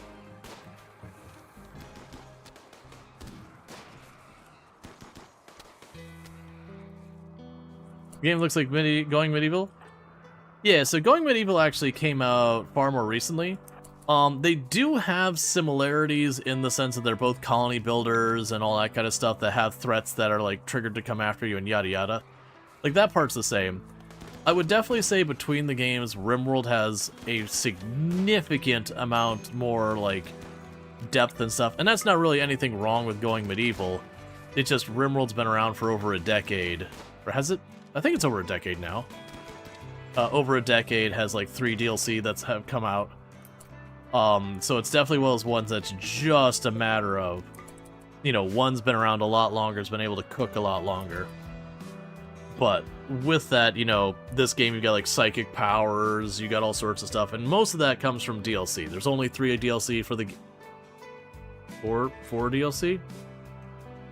Yeah, there's 4 DLC for the game. You got Royalty, which is kind of the weakest one. You've got Ideology, which changes the way your factions operate to have like different kind of ethics and morals. You've got Biotech, which lets kids be a thing, and you can like genetically engineer your people and all that. You've got Anomaly, which is spooky things that go bump in the night, and you subjugate them and all sorts of stuff.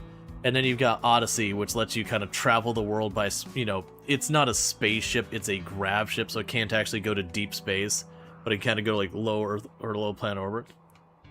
I would say Crumbling Mind Gary are winning this for you. I mean, the Crumbling Mind Gary are doing their job. We kind of put them in the front and be like, hold the line. And they have been succeeding. They're doing their job. Plus, they are definitely giving us psychic powers. Like, at this point, we're fully juiced on psychic powers. A slightly impressive hospital. They got you all Psycasters? Yeah, no, that's definitely a thing. I could definitely have gotten the Psycasters without them, but at the same time, because they basically couldn't do anything else, I kept them on it. So that's why we're so far behind where we would normally be technology-wise, even for my typical, like, slow burn shenanigans.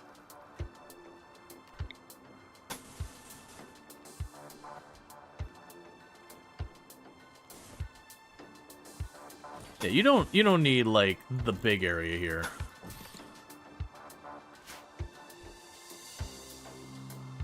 Alright, so we're slowly getting everything built. But yeah, so, and we got a drifter. Yeah, so this is a creepy joiner. I'm not allowed to take him because they're not named Gary. That's just what we're doing for a challenge. But this is actually a really good one here, is Body Mastery, which means they never need to eat, they never need to eat, sleep, or have comfort, which is extremely strong. Because with that, it basically means they can work all day and night, forever and ever.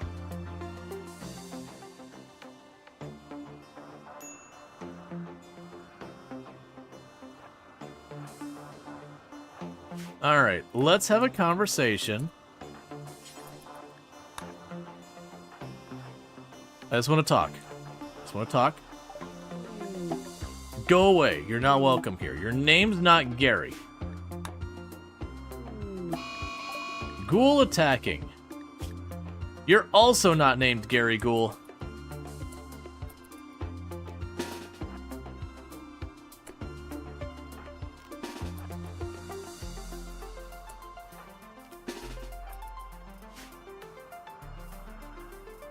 I got a thing. Corrosive Heart. Oh, yeah, you suck, don't you?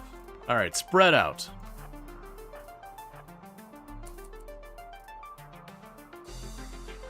So Corrosive Heart means he can spit acid at me. It's not particularly long range, so there's a very good chance we kill him before he gets in range. Especially if we manage to Pulse Lance him in the face. Said Pulse Lance him in the face. Pulse Lance him in the face. I mean, good enough.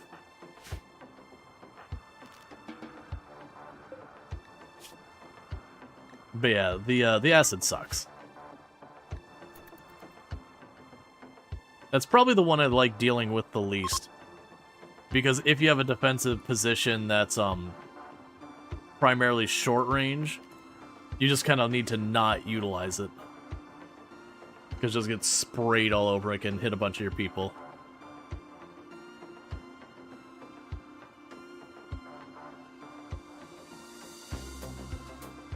But yeah, this is going to become a dedicated production room.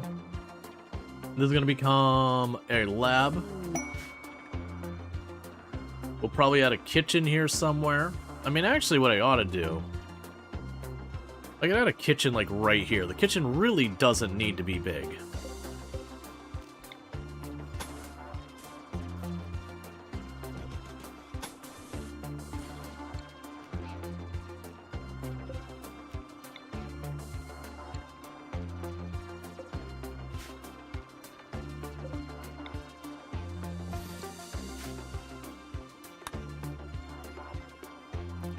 Because then what I can do is I can open the door between the kitchen here and just let them run back and forth without having to fight with any doors. Okay, so before you get too far, clear, critical, medical. And with that, we actually have a hospital. Yeah, no, it's an oversized hospital. I made the comment when I was putting that down. It's like, this is a pretty significant hospital.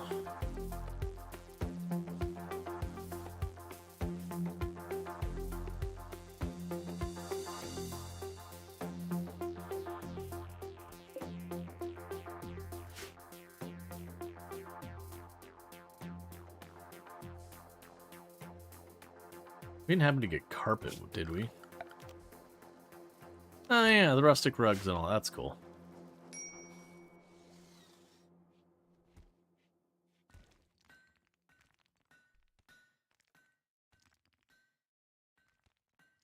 So I'm debating. Right now, my power choice, we don't have electricity yet. I won't have batteries. If I do the wood fire power, we do have enough wood growing, I could probably run that. It does mean we have to keep hauling, and it is not efficient. But until I have batteries, the solar and all that's kind of rough to use. Alright, it is time for another Gary. Let me make sure the queue has been closed the last time so we don't have open spots there. Okay, what do we get this time? Alright, the Gary is non-hostile. We don't know what's wrong with them yet. So here is our brand new Gary. Am I going to make you melee or range? What am I doing with you weapon-wise? I also need to make a dedicated shelf for weapons. Okay. I think we're pretty low on the firearm side of things for guns that are actually not... Oh, no, I take that back. That's a decent enough gun. Alright. And for this Gary, this is our brand new Gary. We're going to go in here.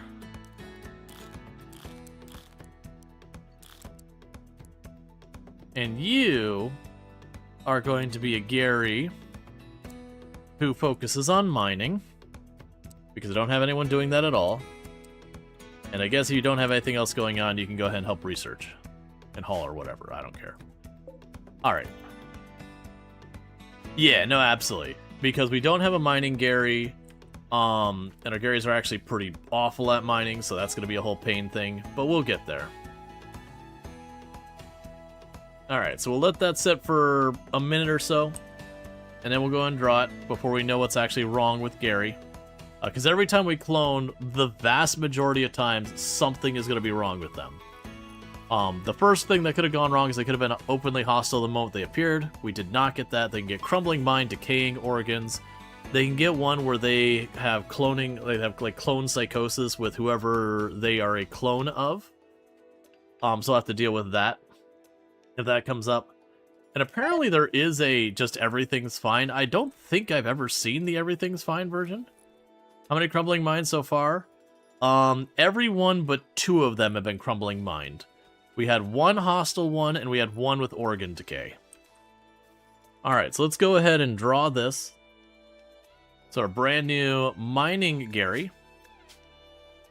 Chesty LaRue. And if you would like, so this would be the 11th Gary. If you would like to have a pun on Gary, you just gotta let me know what it is. Chesty Gary? That actually works out with the Gary is for those who didn't catch, Gary is female in our run, just that's the way it is. So it's the Chesty Gary. You know, this Gary's definitely bragging about how well endowed they are compared to the other Garys, with everyone being identical clones.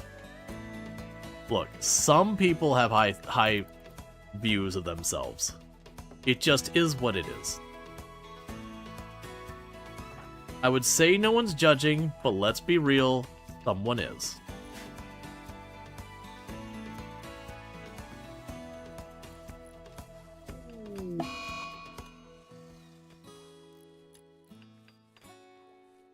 Only clones, huh? Like destroy all humans, they degrade with each succession.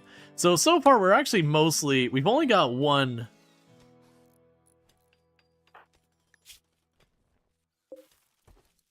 The duplication process isn't perfect. Gary's judging. Chesty's the only one wearing push-ups.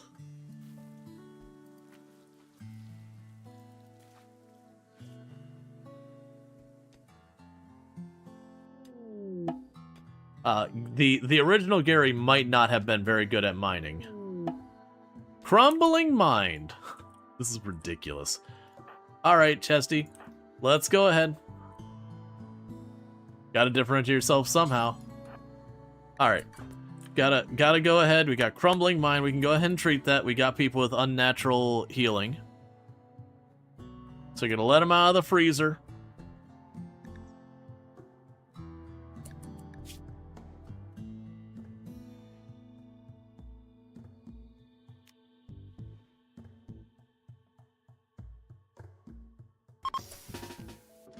Okay. So you on Chesty.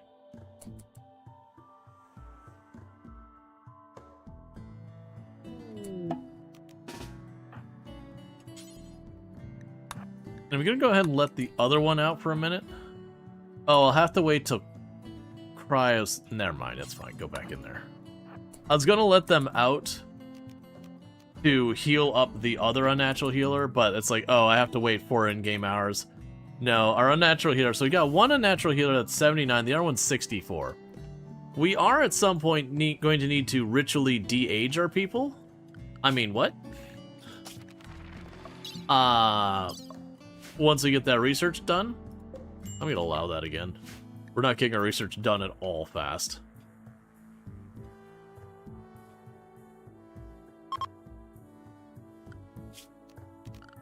Okay, so we can go ahead and tear down this wall, tear down this wall, tear down that wall. Also, turn that off, and turn this off. Okay, then I'll build these walls, they'll sealing this off, and that gives us our production room and a dedicated lab. This is our kitchen down here that we'll do. The back in Crumbling Mine, how's the tentacle luck been? You're not sure how many heals we've done. We've not done that many. We've only had 1 tentacle so far. But considering you, we've probably had 4. probably had 4 or 5 unnatural heals we've done so far on pawns, so we only got 1. And that was, this one was the one that got the organ decay, so they got the tentacle because I had to like heal them like 3 or 4 times or something like that. So they had more pulls on the do I get a tentacle lever, or do I get a tentacle slot machine.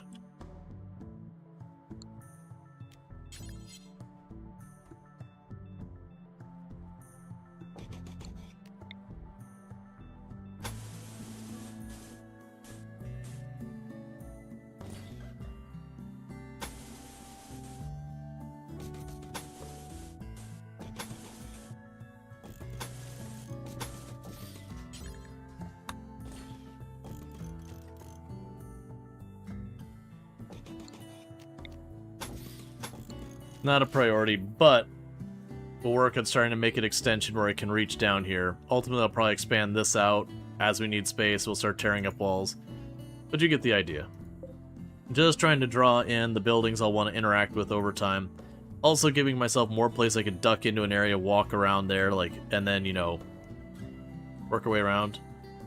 Also, we probably don't want to leave that. I mean, it's fine. We have a path out here. It's fine.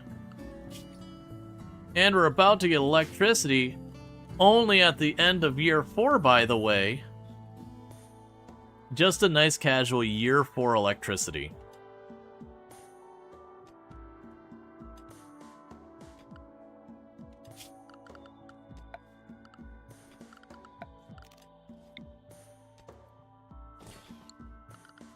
The structure. Actually.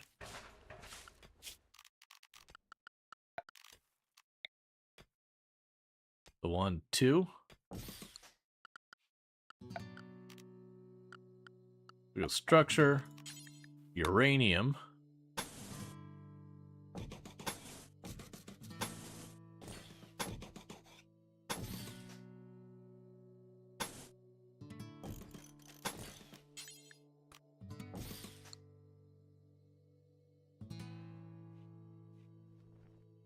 It's probably fine. No, actually, I shouldn't do it this way.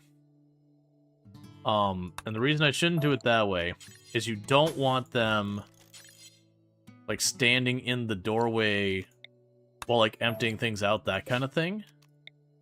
That can cause you grief. So I put a uranium door here, and put the harvester there, and then they should only do that once in a while with search.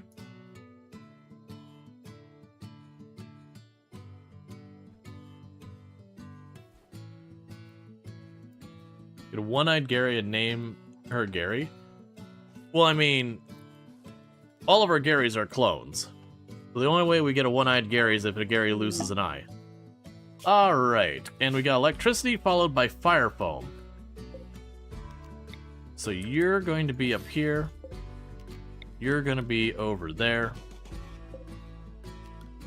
And thank you for the follow. Welcome to the stream. You're going to go over there.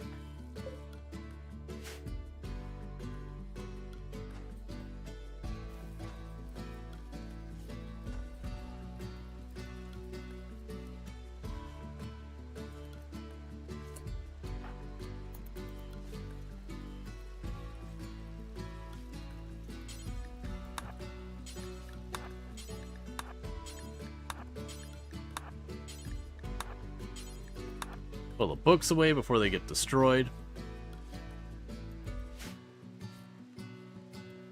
We could reinstall you up here. Reinstall you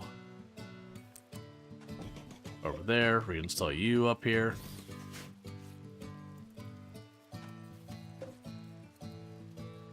And honestly, I don't need that at all anymore.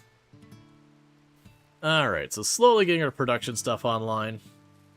I guess technically that's outside now.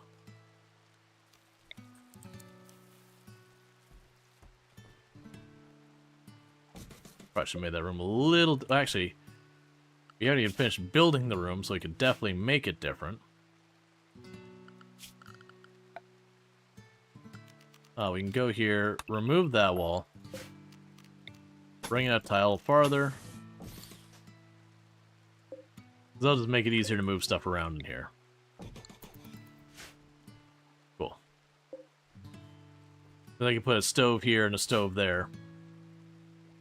So I got electricity. My thought right now is that I'm going to go ahead and build a little bit of roof right here.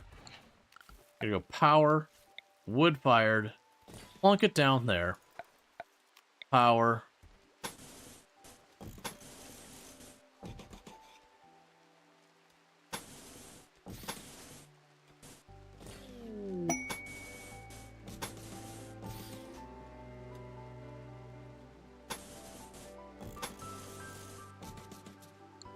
Yeah, we'll start with all this.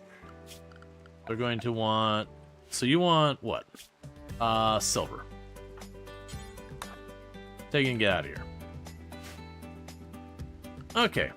So we go furniture, lights.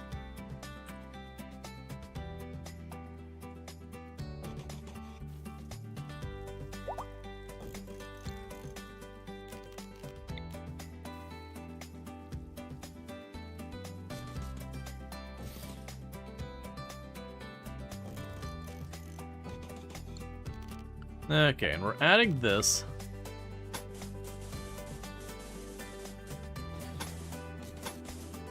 Just for the purposes that we don't take any accuracy penalties from the darkness and all that. We'll have this, you'll have a light in here by all the medical beds. All these rooms are poorly sized for what we're doing. But that's fine.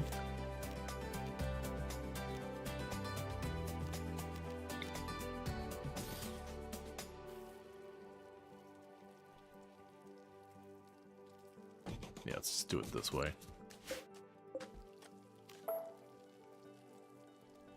And then you also need one for the kitchen. Okay, so I just need to let them cook. We're gonna go ahead and get the wood fire stove or the wood fire generator going. Have it start powering a whole bunch of lights and all that. We can get ourselves the electric stove going.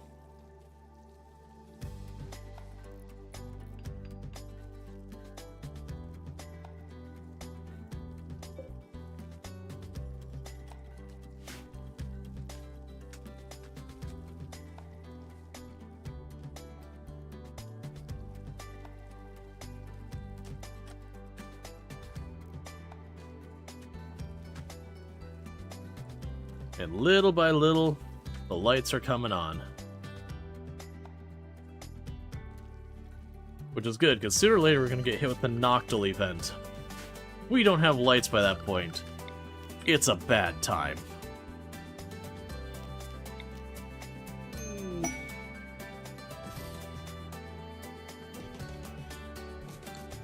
Accepting a child. No.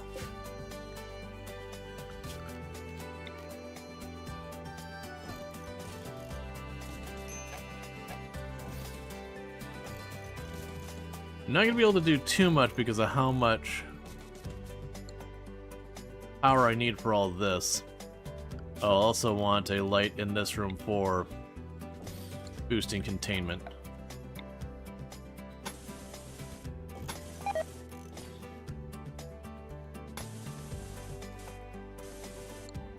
Actually, we can go and bring...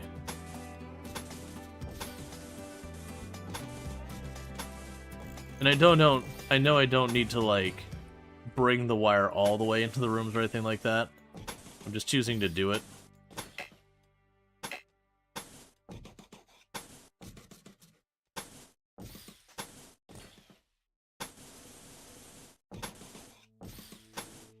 So we're gonna go through a bunch of steel. Alright.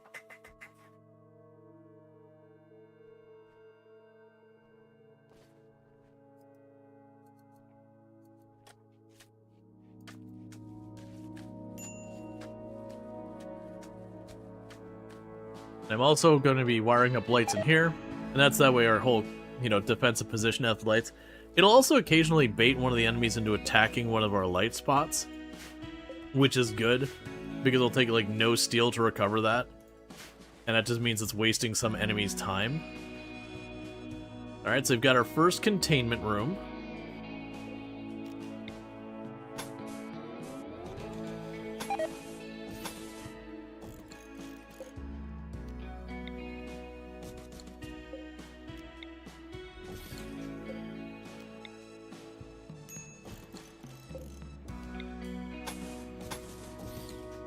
That'll be our second containment room. Yeah, so probably need to happen over here. So I probably will want to mine out a bunch of that steel. Components, well actually components we don't have a bunch. So we can mine that spot. It's not a great spot to mine. But it's just one of those things like, oh, you're already mining steel over there. Never mind, cancel that. You can mine the components over there as well.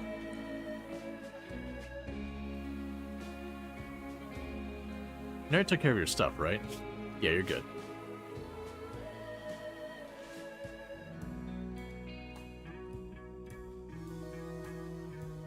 What is your problem? You ate without a table? It's madness.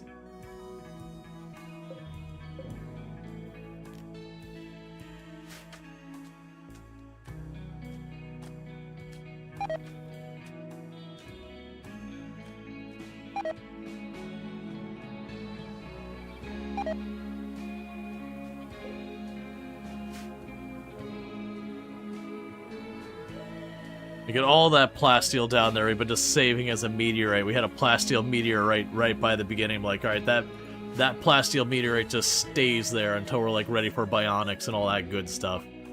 We do not want to waste that on, like, random, you know, swords and nonsense. So here for comment, looks like you've had a long struggle. Do you do Arcanexus? So we have had a long struggle. The gimmick behind this run is we are only cloning pawns using the obelisk. So every one of these pawns here is a clone of Gary. The only exception was, I believe, oh man. I believe Gary Ball here was a clone of, where are you? Wrong Gary? So technically a clone of a clone. But everyone here is a clone, with the exception of these two who are currently frozen in here because they're natural healers that they just pop out to fix the clones when they have cloning issues. Which we had one of those we kind of nudged the game to make happen, and the other one happened naturally.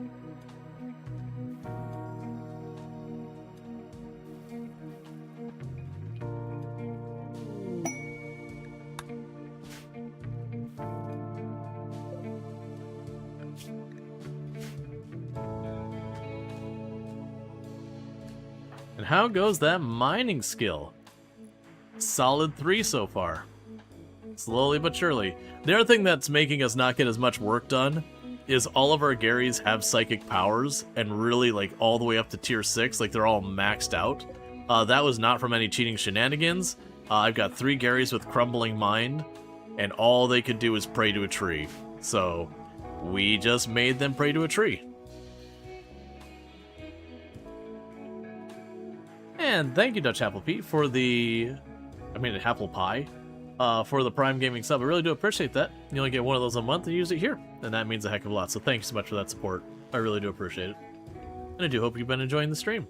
I should probably also get some stone roads down here a little bit to give them a little bit of movement speed while they're in the colony.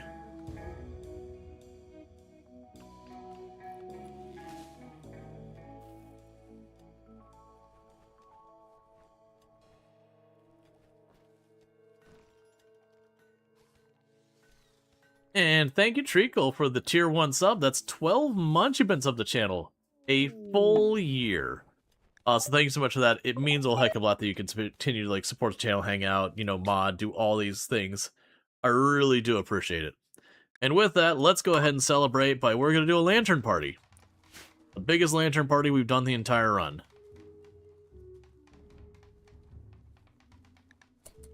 To celebrate the hype train. Because most of our lantern parties have been relatively good, but, you know, we could do better. But thank you so much for that support, it means a whole heck of a lot.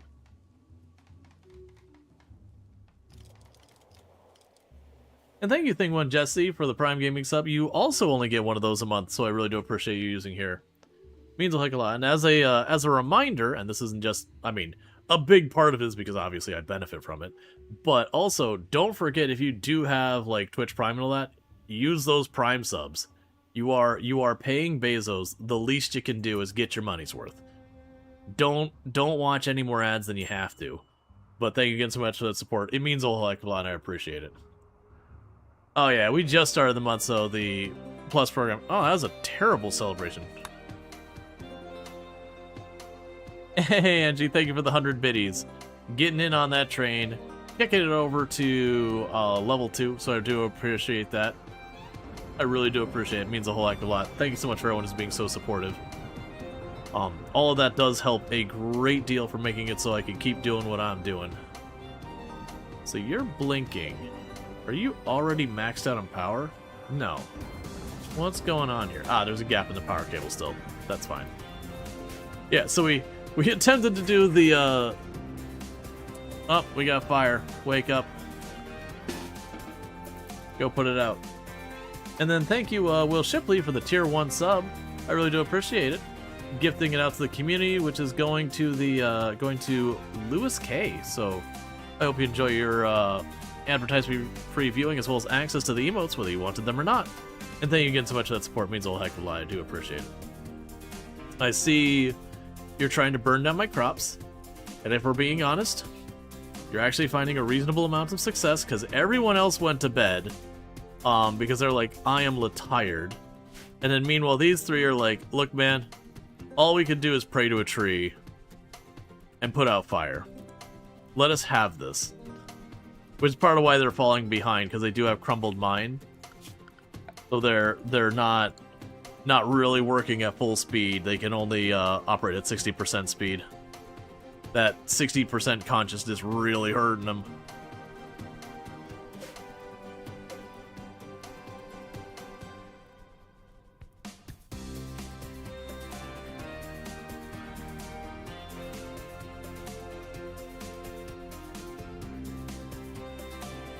You feel bad for your pawn? Don't worry, we'll get you sorted out someday.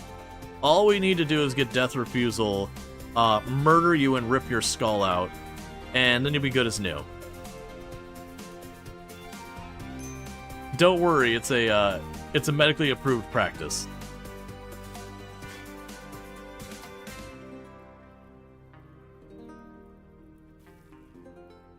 All right, that's gotta go away.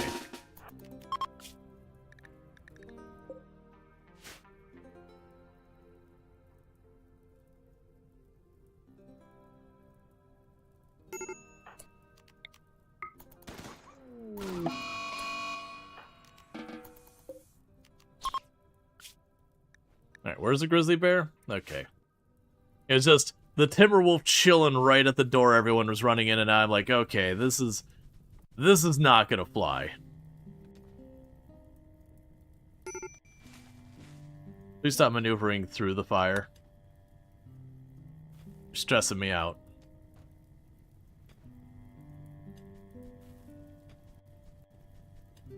Why are you putting out the fire over there?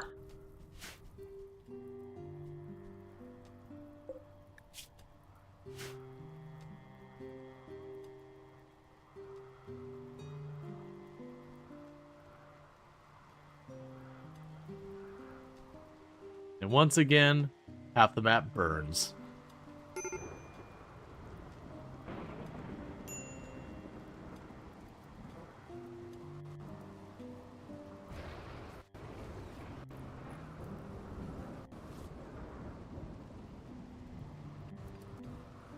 And I guess we'll go here and go to floors.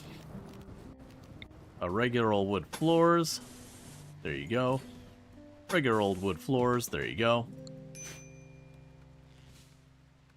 Oh, and regular old wood floors. There you go. Is it a raining game? Yes.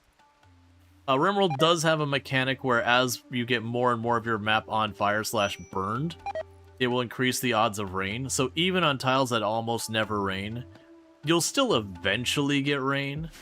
Now, that said, some tiles, they do a lot to kind of suppress the rain in a pretty big way. Which could be a whole thing. Let's go ahead and we're going to make a Jade Lectern.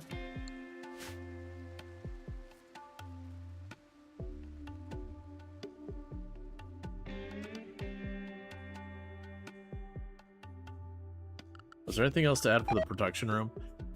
We could add the art. The electric smelter and the electric stove and all that would be good. We definitely want the electric stove. And thank you so much for the level 2 hype train at 28% with 4 gifty subs and 100 biddies. I really do appreciate that support. It means a whole heck of a lot, so thank you so much for that. Kicking off that hype train, doing all that good stuff. Bulk trade good. Hey, man. How much corn do you want in your life? Because I can assure you, whatever amount of corn you thought you need in your life, I will be giving you more than that. And whatever amount of corn you thought was completely unreasonable and no human being should be in possession of, I'm giving you more than that. Alright, corn. We are at 9,000 something corn. All I need is for you to want literally anything. Have literally anything I want there. Oh, we got the electricity, so you can take that book off my shelf. So the one downside we have here is the classic, they don't seem to have anything I want. Which is always a bummer. I'll take your fabric just because. But as far as the corn goes, how does 1,000 corn make you feel? How does 1,400 corn make you feel? 1,450? Don't worry, we're not done yet. So you're at 12. Gift. And let's say another 6,800 corn. Oh, no, wait, we're not quite allied. I need 4 more points.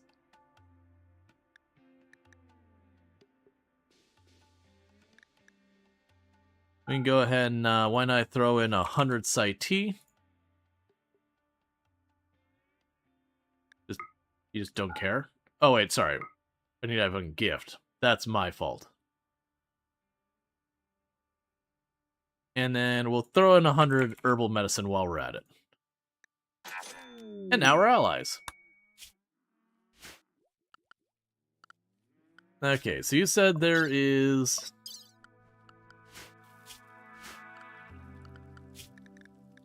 Cryptos, the sleeping things.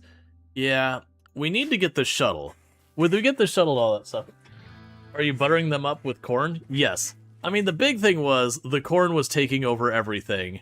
So we just dumped copious amounts of corn on them. The corn is being grown constantly. So I really don't need that volume of corn.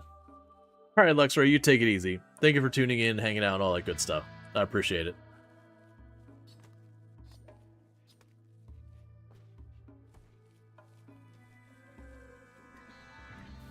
We've been waiting for a long time for a bulk trade's good, just so we could dump corn off on them. What do we got here? We have too much dye. I'm growing entirely too much dye, and not much of it's actually getting used.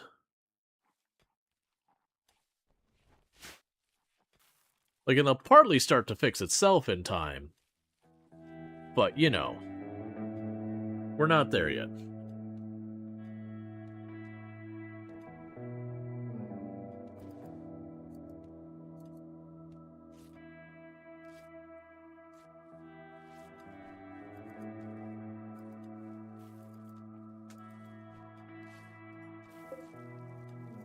We're about to start getting the first of our Devil Strand up, because I started putting the Devil Strand in here just because I didn't have this big expansion here, so I didn't have a place to put it.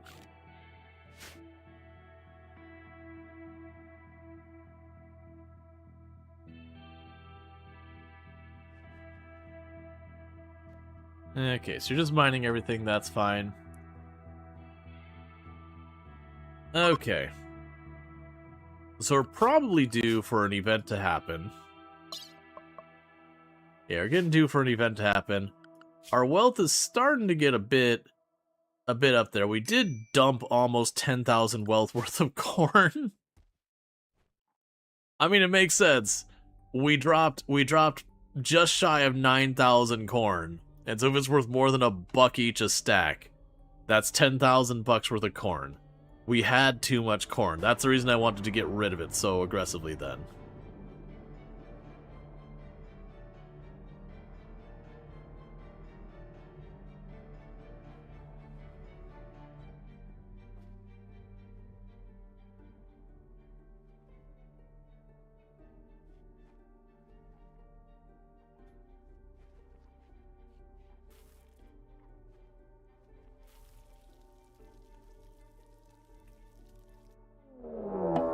Alright, we got Horrocks occultists. They tend to abduct our colonists. They are packing melee only. It is go time. This is one of those ones that we can't really wait on. You get involved or you just don't survive. Or you just immediately cancel, immediately on the opener. I don't know why they canceled, but I'm okay with them doing that. If you just want to not abduct my people, I am not going to complain about that outcome.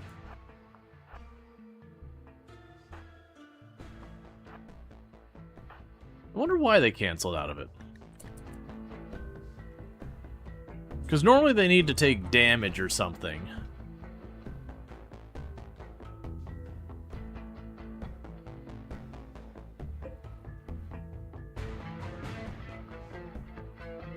Okay, so they should be diverting up here. Oh, come on.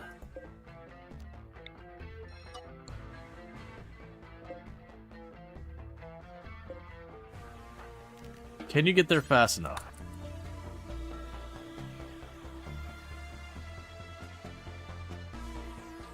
Nope. Okay, well, this is gonna be a disaster. So what we're gonna have to do is no real choke point. I mean, that's a choke point there, but we definitely don't want to be in melee range with the cultists. Alright. So run them up here. Grab all the combat we can grab. Back off. No, don't. Stop. Stop. What? Oh, you're not drafted. Yo, the other. That ship has sailed, man. Yep, the classic. The classic of dropping one thing. They harvest a single unit. And then they chucked it in the door. This is going to be messy. We are popping our combat buff.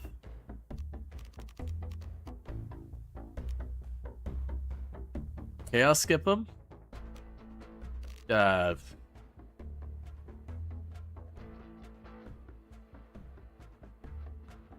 It's a little late. It's fine. If I did earlier, it probably would have been fine. So we could berserk them against each other. We can also vertigo pulse them against each other. Get those two.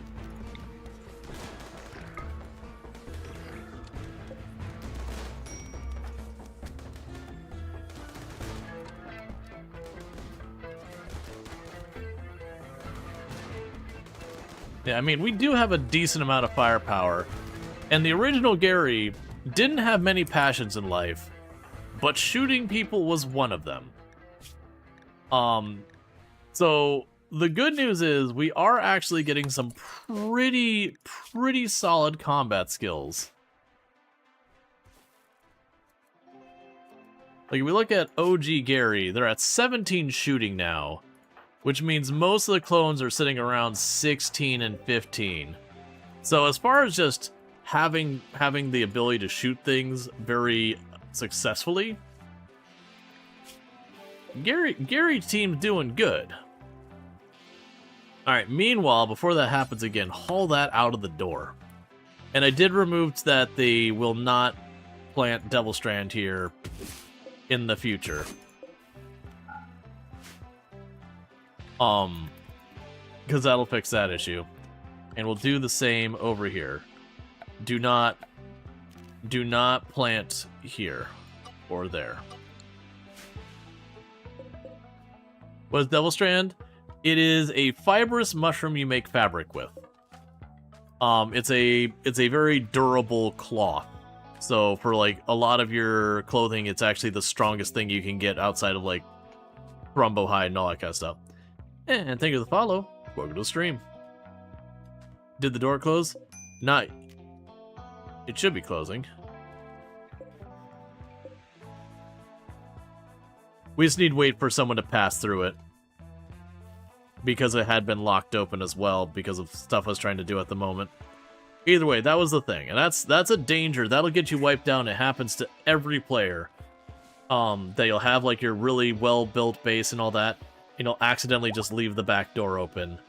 And just, you know, the enemy just rolls on in. And you're like, well, that's a mighty nice defense that did nothing.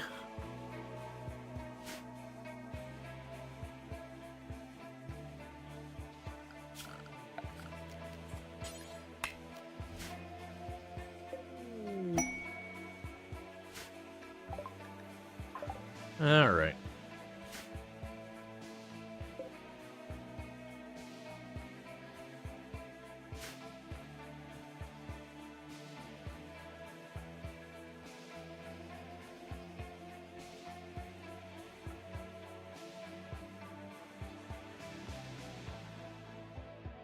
There's so much to be built and just no time.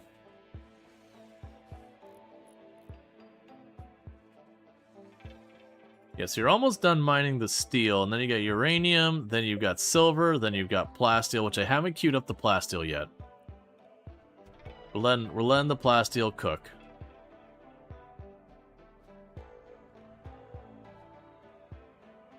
So basically the RimWorld equivalent of flax and cotton. No, RimWorld has cotton. It's a fictional, like, super fabric. There isn't a real world equivalent as far as I'm aware of. Because you already have, like, leather, you have cotton, you've got a bunch of these things. But it is like a very durable... I want to say they described it as itchy as well. Like, it's not a comfortable. Then Kevlar? There's not a real world equivalent.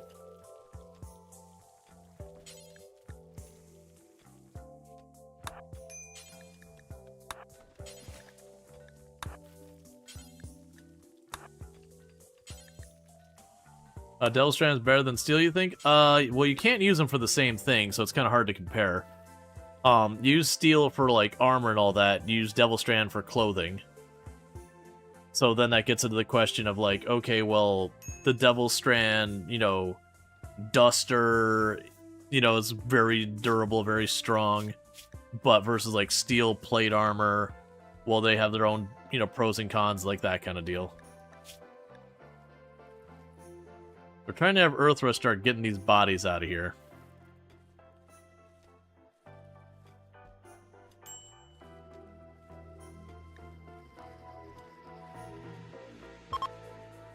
But yeah, no, Devil Strand's strong. Very, very genuinely. Because you don't need to go and get, like, the smithy, you don't need to get all these other things. You can just get the tailoring bench and make clothes. And Devil Strand will do a lot.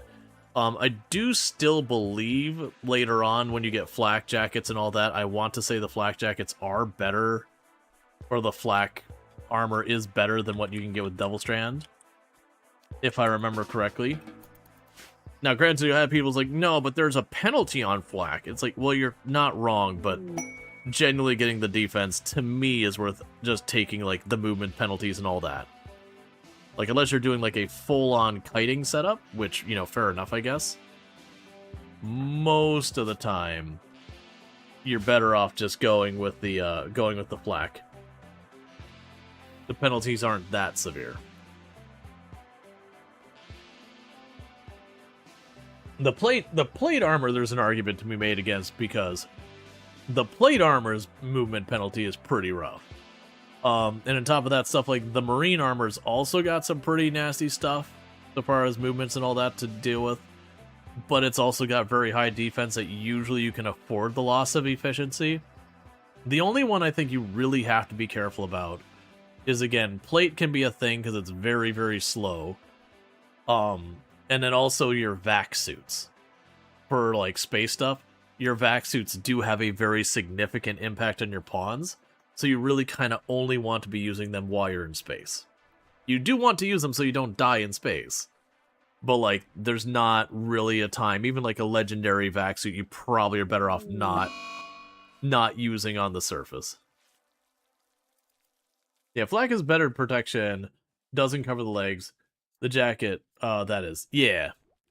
Like, there's definitely pros and cons.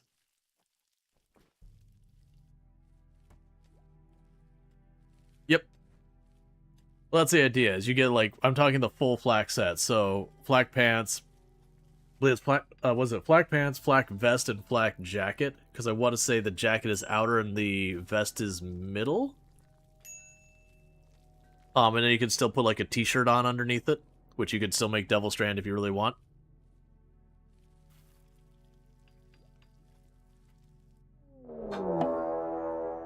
Alright, Siege by Yetkin. Okay, so what are you bringing to do? Okay, so they brought the ranged game. I actually don't have something I can match their range on the sniper rifle, but I also can't not do something. So what we're hoping here is that we can get up here and harass them enough to get them to attack us.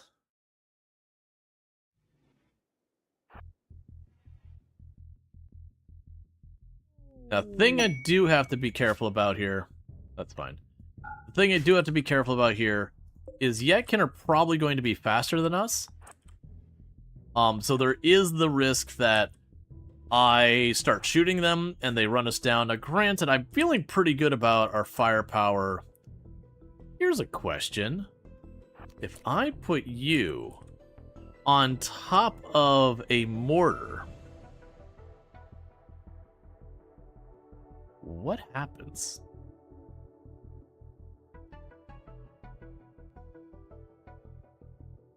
The door's closed. It's just people passing through it.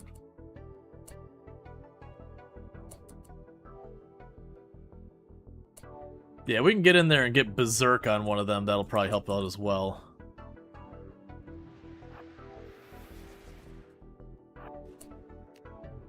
Because I could go over here, pop up the shield.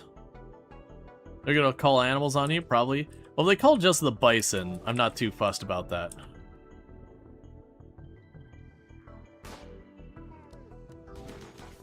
Where's the sniper? So, are you aiming? That's what I care about. Yes, you are. Don't dome him. What is your shooting? Are you scary? Are you proper scary? Yeah, you're pretty much a bad time.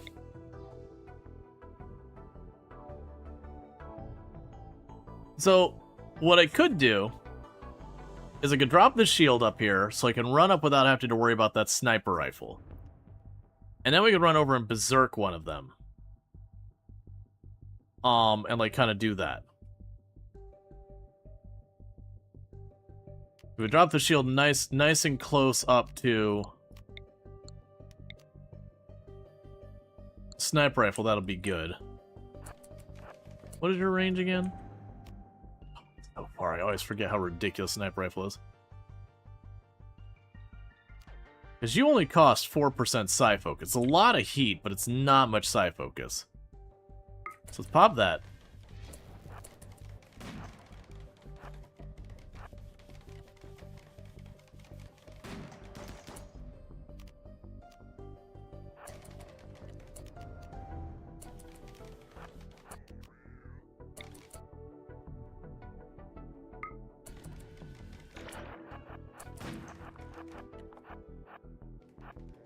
And think that through the whole way. That's fine.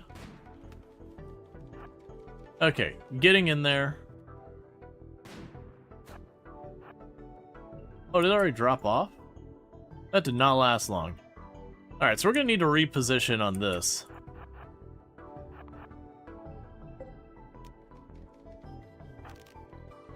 Because if I get this wall in between... Yeah, the pulse is short. I'm seeing this.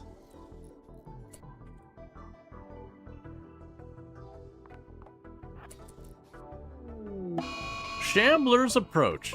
Sir? Sir, madam? It's not your turn.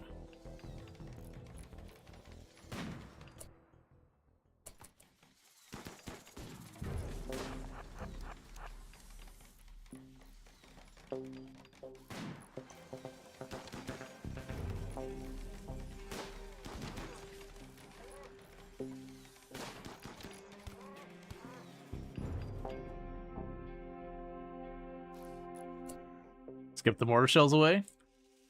Oh, that's a fun trick. So you have a bunch of chaos skip.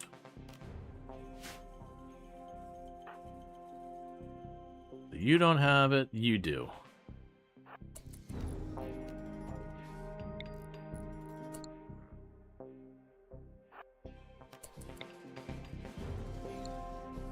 I'm down to test.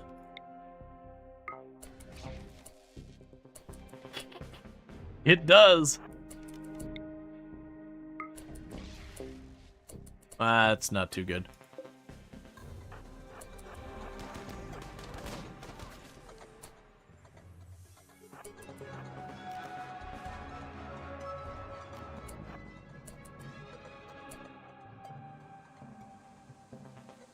Okay, can we get someone in position to test more science?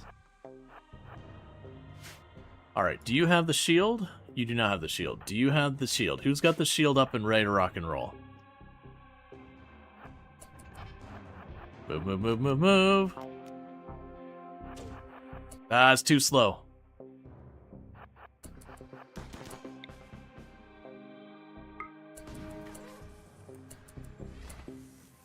Alright, I can flash storm them.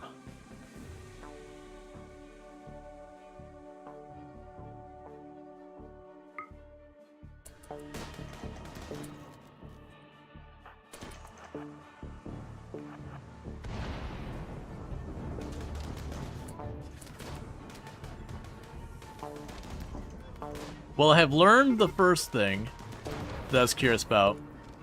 And that first thing I was curious about is... would I be able to put the shield over there? And that one you saw fire by. So where did the other mortar go? I saw it fire, but I don't see damage. It must have been a miss.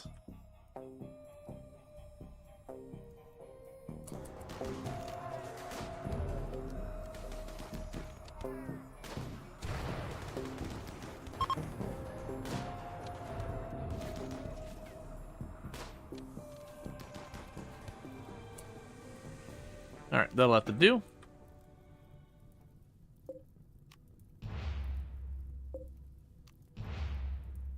Yeah.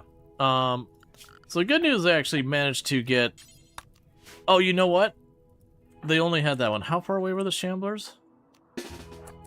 You're doing okay, just run down here. Yeah, no, Gary really held it down. We really do need Gary, though, to step up. Gary needs to be more like Gary. The Shamblers were all the way on the other side of the map, which is the reason I was like, okay, let's deal with our first problem, and we can come back for a second problem.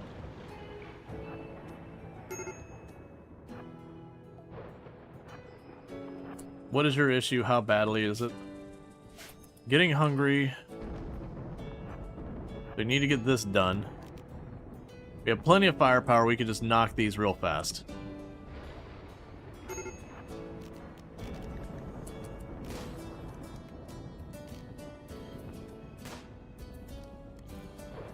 Let's get it done, get out of here. Does it have a meal on him? Probably. We can knock these like super duper quick and just be on our way. They can do their self-care, all that kind of stuff. Because one thing we have is a lot of DACA.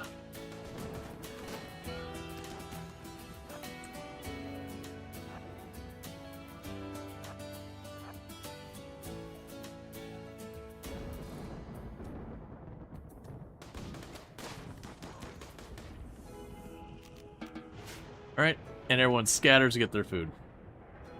The one thing we have is Gary. Oh, well. Kind of wanted those. I think it was sweat it, though.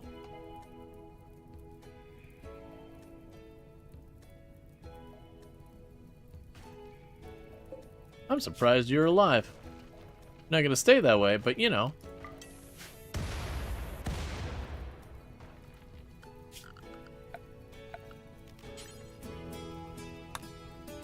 Yeah, so it does look like we can chaos skip away the projectiles. The first one we did good. We skipped them all the way like down here somewhere. There they are. The second one, it just skipped them from one side of the area to the other. What did you pick, flak jacket or just flak vest for torso protect? We don't have flak yet. I'm using the random research, no starting research, so we don't have any armor yet. We are wearing clothing, and we're just getting Devil Strand up to make some better clothing.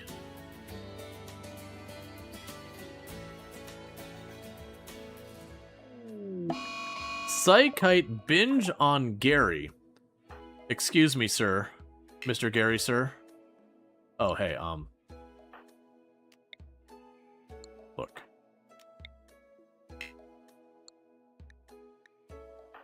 Someone here is going to make you go to bed, all right?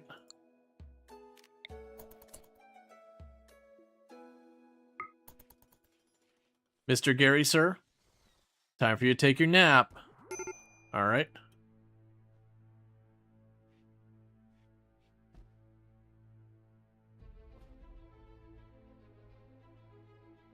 But in theory, if you could choose, what would you pick? Yeah, I mean, usually I just make both and let the pawn sort it out, to be entirely honest.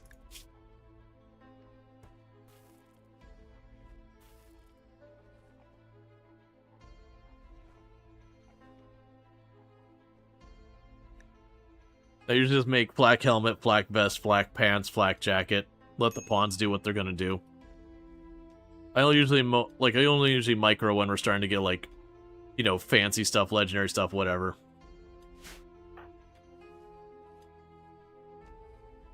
Yep. So Gary was being a little upsetty spaghetti, so Gary needed to take a timeout. Sometimes you just need a timeout.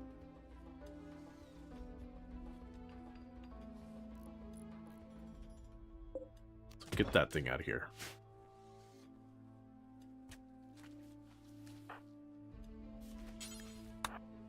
Please refuel it.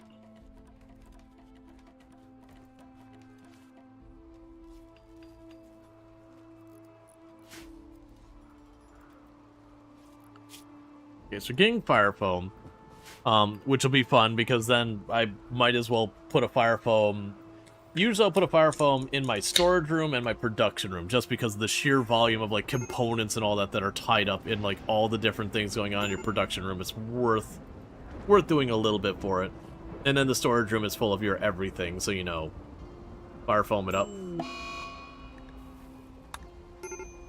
It's just like a component and some steel. Just, there's no reason not to.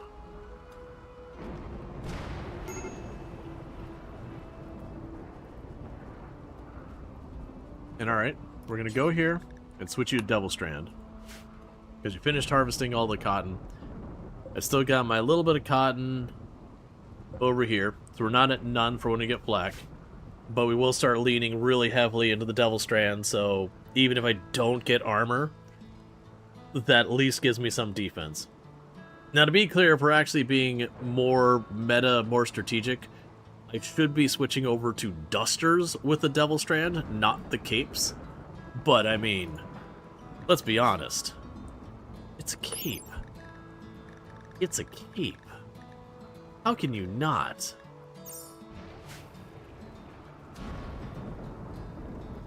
Gary has a sense of style.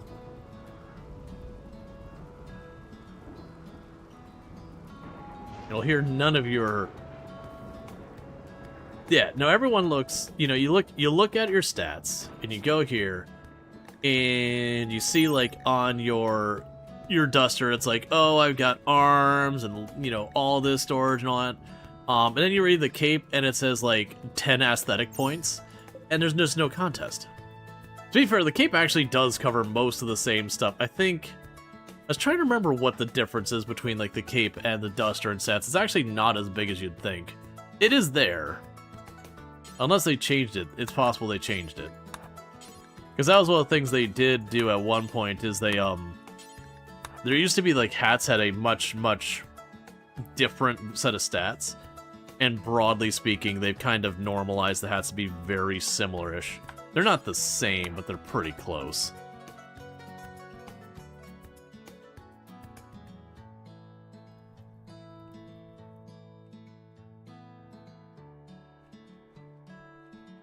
Everything the same for the cape and duster, is it? It didn't used to be. But it wouldn't surprise me, because like I said, Odyssey, there was, like, not decisions they had with some of the stuff. Again, the hats are the ones that stand out to me. That they did turn around and go, okay, well, we're going to, like, make these a lot closer because, you know, otherwise it's weird that everyone objectively chooses the same hat and then the other hats never get chosen, and it's just not really that important. I don't think that's, like, the logic they applied or whatever. But it was just, like, that there was a needless difference, but it wasn't, like... There was, like, a correct hat and a wrong hat for a lot of situations. Disease gutworms. You know, honestly, for as long as we've been going, this is our first, like, gutworms or muscle parasites or anything like that. Just low-key, we have been here a very long time to only now get our first instance. Oh, Gary, start getting all that doctoring in. Luckily, all my Garys can doctor.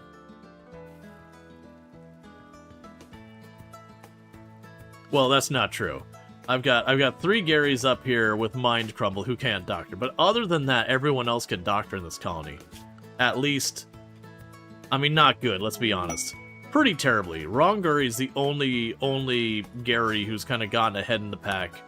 Because whenever we have a dangerous disease, I've been going out of my way to use them so that they have at least a little bit of a lead. So I have, like, you know, a Doctor Gary.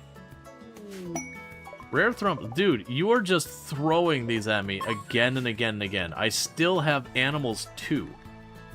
I need... Like, I probably should just accept the Muffalo. But I need to get myself some animals to take care of. So that we can slowly build up our animal skill. Which it could just very well be, I wall this area off, and I just let it do what it's gonna do, go wild, I just chuck some Muffalo in there. And then just call it a day. Or a skill trainer, or a skill trainer. Skill trainer's valid. I'm actually pretty bad about grabbing skill trainers unless they happen to be a quest reward. Or, like, I'm very desperate for a skill, like medical or something.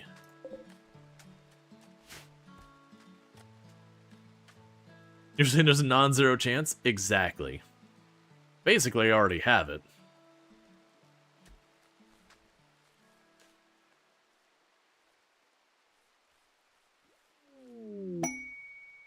Alright, got combat people.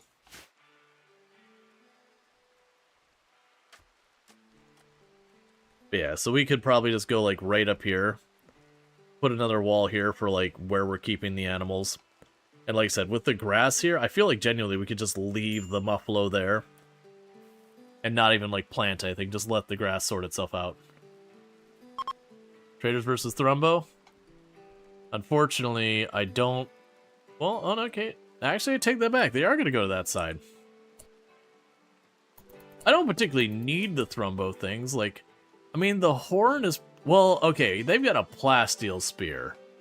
I don't know how the horn ranks up against the plasteel spear. I know the horn is strong, like, really strong. It's no Bioferrite longsword strong, but it's still up there.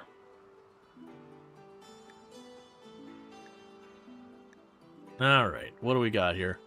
Give me your medicine. Take all of this crap I do not need.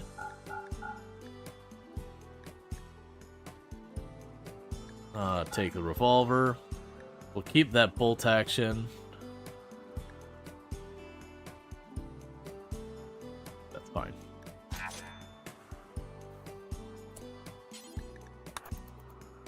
Alright.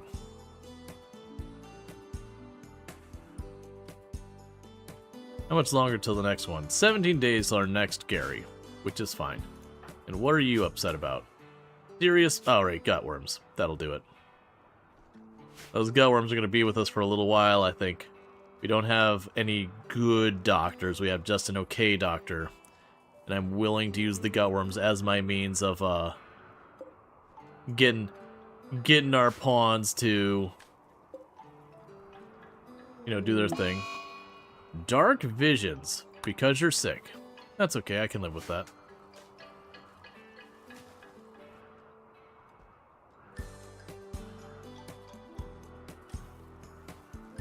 And we have light.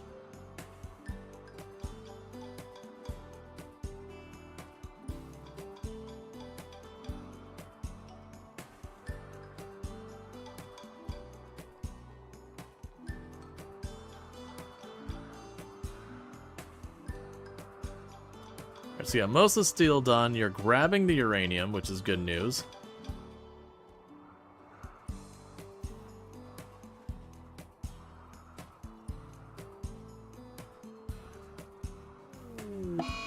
Oh, we've got a blight on this one. This is one of the nice things about the way we've set this up. Is just the fact that with this, it's far enough apart I can't bridge over the Arwoods, and that's die. I don't care about that. It can just sit there and either rot, or when they have the availability, they'll just cut it. Danger pods. So you can get blacksmithing and a bionic leg. A whole bunch of this. So you have a centipede gunner, 2 militars. Aside there, 2 tesserons, a psychic droner, proximity activators, a mech birther, a mech capsule, and a mech drop beacon. Basically, all this stuff here in the bottom means I don't know what I'm actually up against. So I'm going to say no. Because, like, if they had some really good stuff, or there's a bunch of unstable power cores, which means either I could destroy it and get them all, or if we're lucky, I can go in and loot them all. Sure, then we'll talk. But in that particular case, the rewards they were offering didn't excite me that much. A book on smithing. Smithing is a relatively inexpensive research. I'll just wait.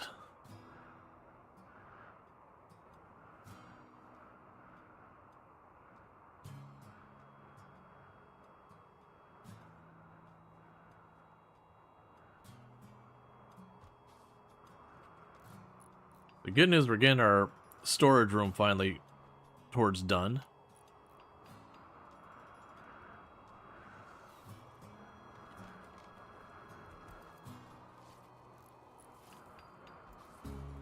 And the kitchen's getting sealed off.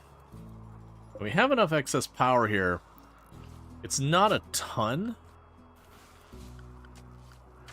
but it is enough I can put an electric stove on this side.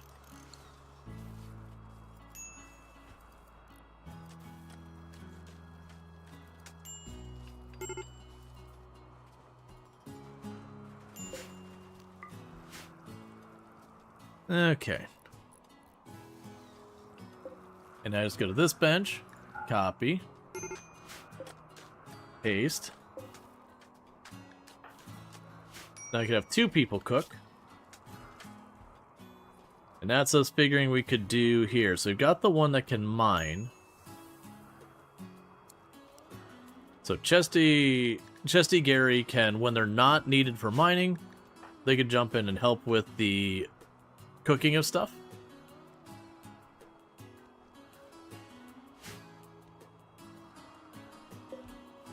And then with that, we can also deconstruct. Well, actually, don't deconstruct. Yeah, you're only down to 110 power, so I can't put a second electric stove on that. I'd have to get another generator. For right now, I'll keep it at the 1 wood generator until we start getting something like machining table or something. It's like, okay, I really need the second one. Which it's fine if we get there. I'm hoping we can start working towards getting batteries. Because if I can get batteries, then we have the option to turn on like wind power or solar or whatever and use that to help out. One of the big dangers you run into is stuff like the Noctil event. does, you know, black out the sun, which means solar just drains. And so it can be exceedingly dangerous to be dependent on solar these days, with anomaly being a thing.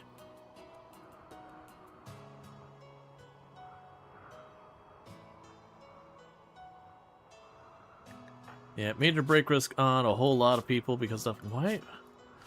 Do I have your schedule messed up? Why? Ah, I do have your schedule messed up. You're not taking any time for yourself.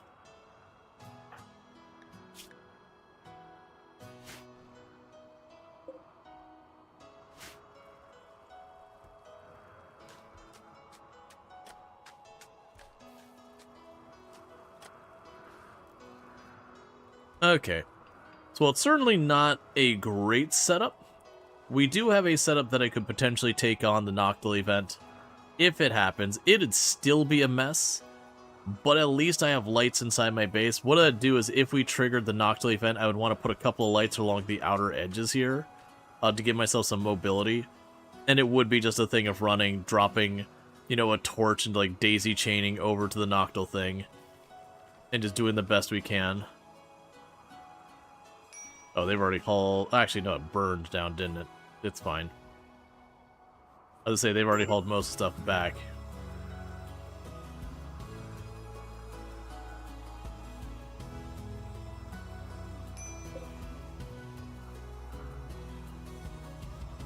Okay.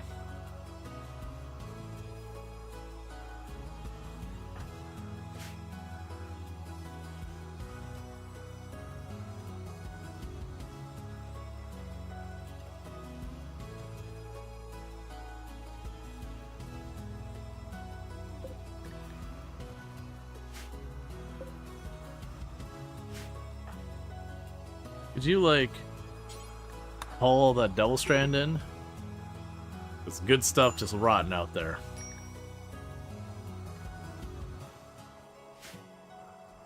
Okay, so let's make some adjustments to our defenses. We go to the safe zones. Yes, I've already got all that sorted out. We'll want to bring that into the fold. Where am I hearing you? Oh, you're working on more shelves. That's fine. That's because they're actually getting slate block and putting it to use.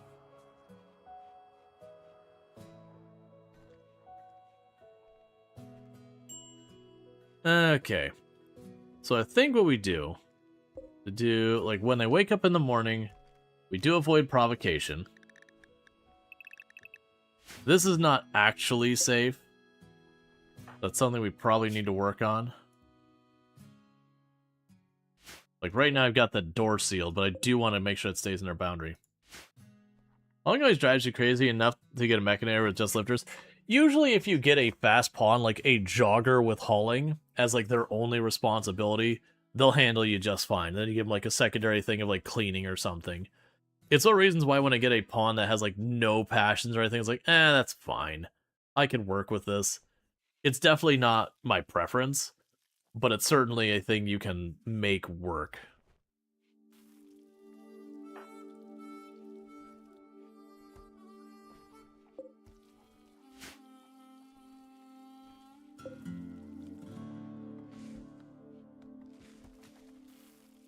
Alright. Restrict everyone to safe. Void provocation.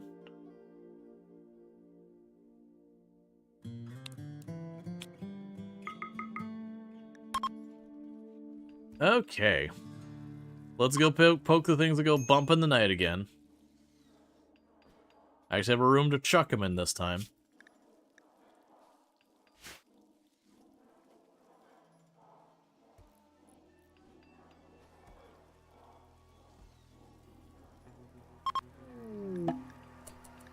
Now, the worst possible thing we could get... What would be the worst possible? I mean, honestly, actually, thinking about it, the Unnatural Corpse would probably be pretty rough. And the only reason I'm saying it would be pretty rough is if we look at our people... Well, I mean, we actually have a... I mean, it's only 8. We don't have much in the way of, like, actual researchers. We're getting there. What about the Void Sphere of Death? Oh, the Murder Ball? I don't care about the Murder Ball. The Murder Ball is actually fine. You just wait for a really, really big thing. And then what I'd probably do is make my murder ball bunker. I like my murder ball bunker. It's just a little hallway with like one tile deep rooms that you put doors in, and everyone just goes in their own individual room, and you lock it when you let it loose.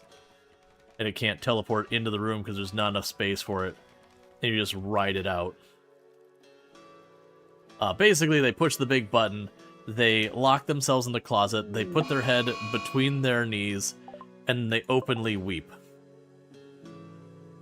Alright, so research and study. We're going to go in here for the moment. We're going to go to the lab. Say dumping stockpile here. Clear. Critical.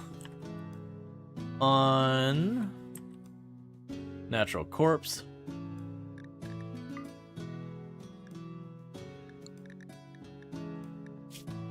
We want the human-like, unnatural corpse. Don't allow colonist, stranger, slave. Only unnatural corpse. And that's critical. So go real fast. Schedule. Unrestricted again.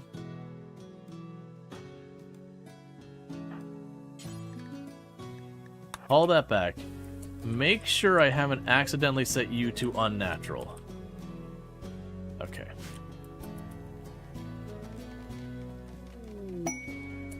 New research available. Death refusal.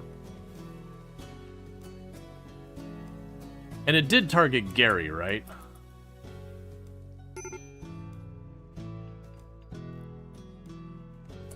Okay, who is our best researcher right now? So you're at 10, you're at 9, you're at 8. So get over here. You're done doing that. Study that corpse immediately. Yep, we got the unnatural corpse, which is what we've been hoping for. And the reason we hoped for that is we look at anomaly. That gives us death refusal, which is a psychic ritual you can do that grants death refusal, allowing them to self-resurrect when they die. Corpse obsession on Gary. This happened because of the presence of the unnatural corpse. So Gary is screaming, "Look at this, it's me. It's me." And then everyone else is like, "Is it you, Gary? I think it's me, man.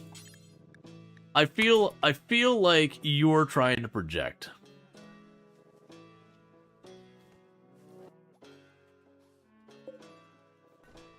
Considering every one of them is identical, you think that'd be like, "Hey man, I don't think that's your corpse." I guess technically the unnatural corpse has untreated gutworms, so at least narrows it down to, you know, whoever has gutworms around here, but you know, it is what it is. Alright, so we just need to make sure they stay on top of this, that every 2 days, when it comes up ready for research, that they do it again. Usually if you've got a strong researcher, it's a complete nothing burger, as long as you don't destroy the corpse, which is like the key part there, is it's really easy to accidentally just be like, you know, corpse destroyed. Alright, Rongari is going to use We're Join You to help deal with that negative mood.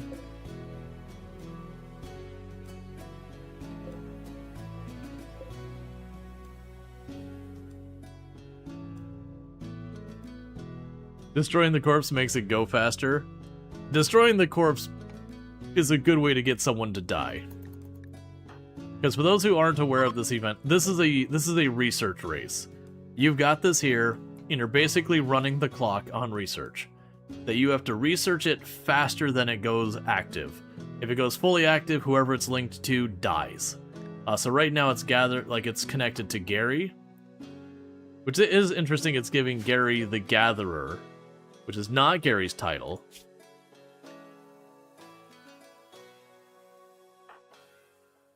But yeah, so it is targeting Gary up here. And so yeah, that goes the full activation. Gary here dies.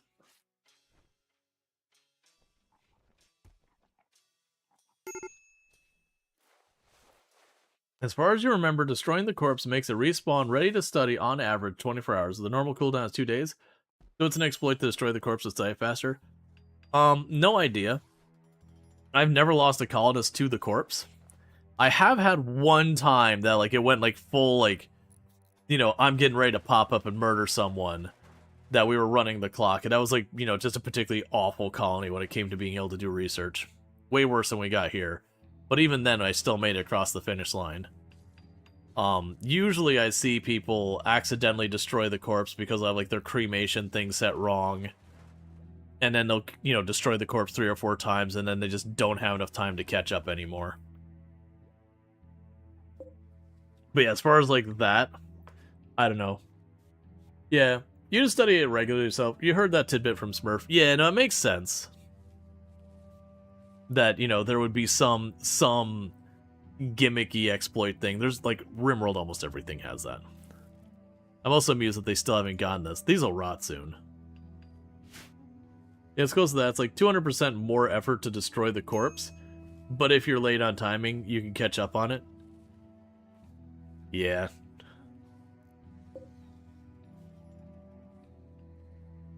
Alright, so our laboratory is done. It is an awful laboratory, because it's ugly, it's not very impressive, and all that. I mean, it's ugly because there is a corpse laying on the floor. Really knocking it down a peg.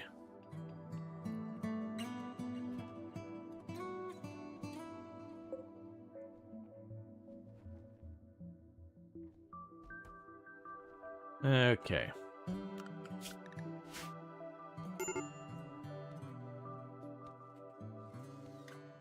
Little by little, we're getting our main wall here double layered. So if we get like... And the reason I'm doing this is primarily because of Shambler Assault and Breacher raids. Shambler Assault, if you double layer it, it just takes that much longer for them to get in. It really gives you more time to just kind of go through and clean all the crap from the outside.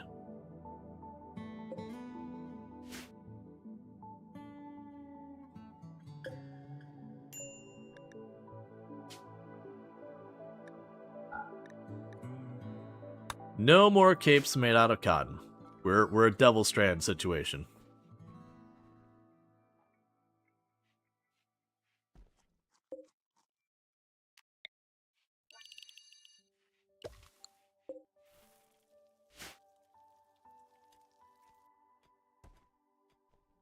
Alright, the corpse is teleported.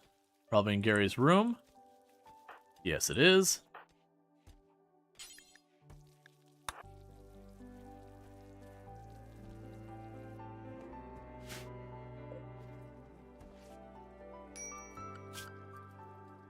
So 10 and 9. Yeah, so pretty soon Dutch is going to overtake Wrongberry on researchability. Like, how soon are we talking? Not super soon.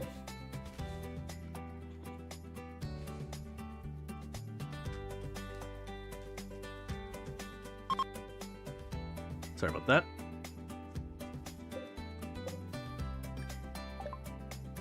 Alright, so we got Fire Foam.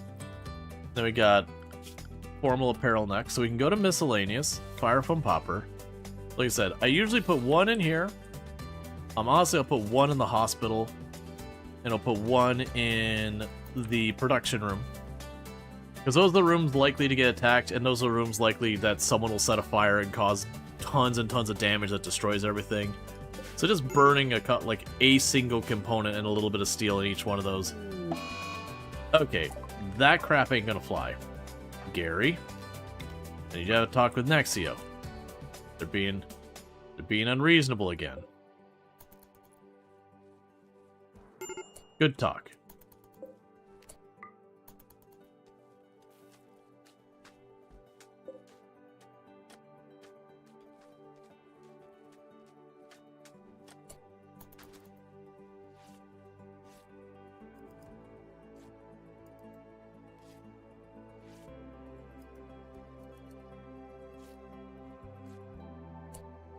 Alright, go study it.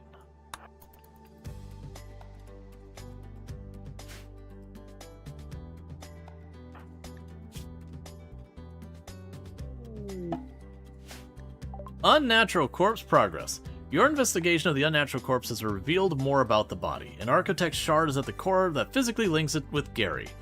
It will rebuild itself if destroyed and teleport any distance to be near Gary. Rongori thinks that there may be a way to permanently destroy the corpse. We need to study it farther.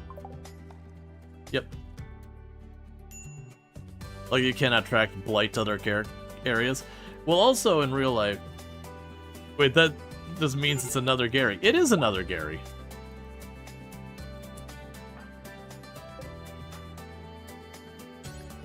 Get your spear back.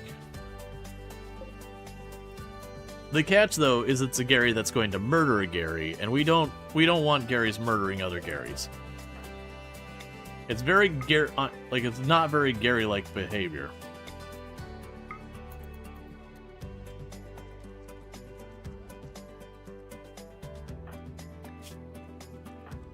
So we're joy fuzzing some of the ones with the gutworms who are getting real upset. How goes the Gary worlding? It's going good. We're just getting a little bit more Gary every day. And things have been coming along nicely. We got a pretty good force. We just got the unnatural corpse, so all we need to do now is let, like, the anomaly stuff cook for a while. And if we let it cook, you know... Mysterious cargo? Legendary nerve spiker and an incinerator, or a masterwork harp. So this could be the cube, a revenant, or another unnatural corpse. No cube. I don't want the cube. Oh, revenant spine. Revenant spine, no problem. If you could go... You know, actually, do we want to capture you? I don't... What is your containment? 112 is not a really good containment. 80 is the minimum, though. We could definitely put a hurting on a Revenant if it pops out, though, at this stage. Revealing it, we do have EMP grenades. I do think I will keep my brand new pet.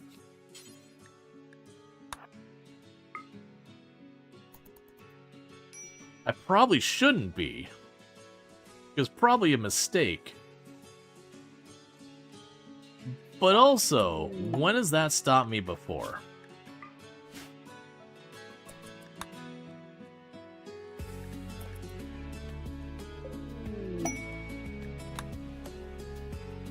Because the pro and con of that is that's going to give me more advanced research faster, but the con is it gives me... Oh, actually, no, it doesn't, because we don't have the prereqs. Okay. And then we get our masterwork harp.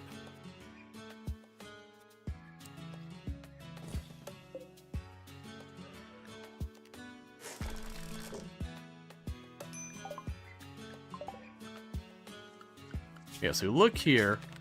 So, once we get the pit gate, the only other one is the death refusal available. So that should be good. Now, we certainly want to get a better room than this. So here's hoping we get entity containment soon. But we'll figure it out. I also know you can put down bioferrite flooring in a pinch. And that increases the containment even farther, but makes the room even uglier. And flammable. But that's fine.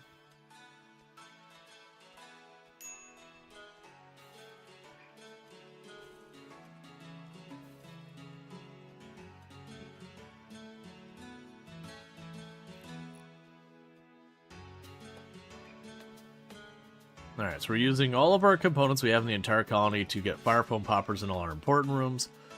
But we are going to mine a bunch more. We're honestly at the stage that I'm going to start mining up most of the resources on the map. We can use the components now. Steel is more useful now. The only one I'm kind of waiting on is the plasteel, just because it takes forever to mine, and I'll want that when we have the bionics and all that kind of stuff.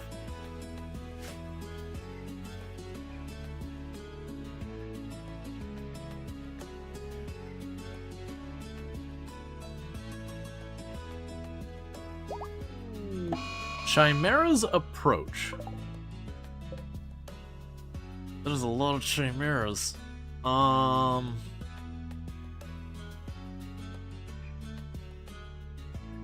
trying to remember if man-hunting animals will attack entities. I believe they will. Because then what we could do is pop out here, tag the Muffalo. If we can manhunter them, we can let them fight and probably aggro things.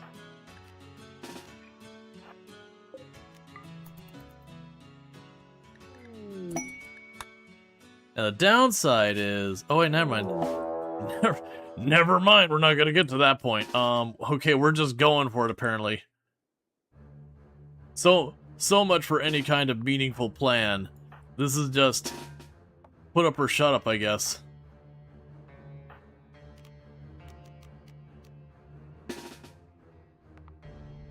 Yeah, no, we could definitely... We can... So the catch is I've got the Berserk on the same people as Vertigo. It would be nice if those weren't on the same person, because Vertigo causes them to stumble around and throw up, which is really helpful. Berserk can cause them to fight each other, which is certainly also really helpful.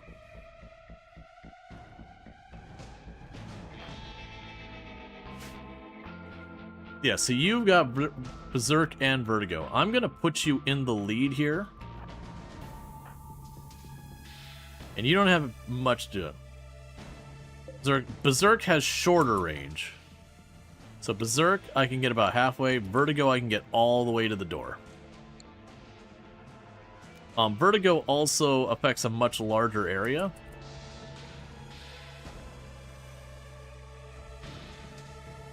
So the catch-22 of what makes more sense, berserking them, because I also don't know how long this sticks.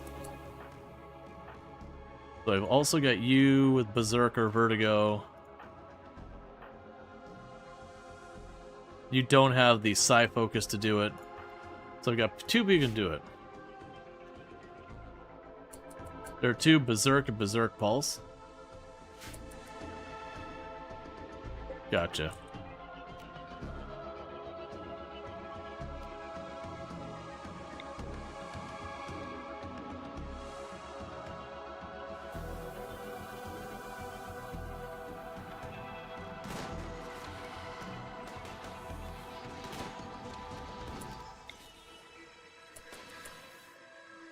So, if I target that one individually, you're saying that sticks for a while? Because the Vertigo lasts for 20 seconds. The Berserk Pulse on the Artisan says 10 seconds.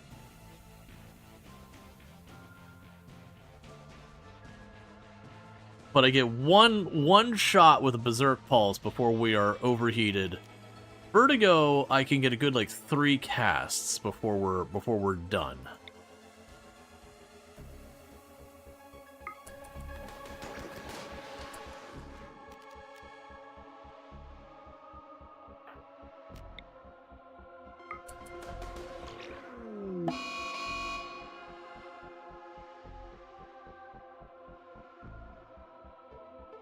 All right, we need to be careful that we don't friendly fire our own person.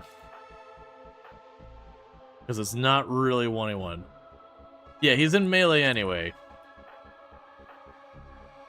I was hoping to get the cast off before it would get very far. My bigger concern is everyone Death Starring him and just putting him down real fast.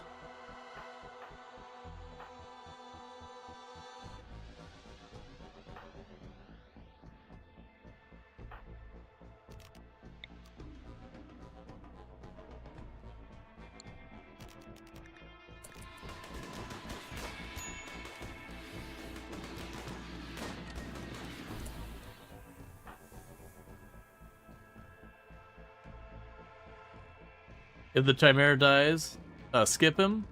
Yeah, we probably will. Pop it. We should have popped that at the beginning.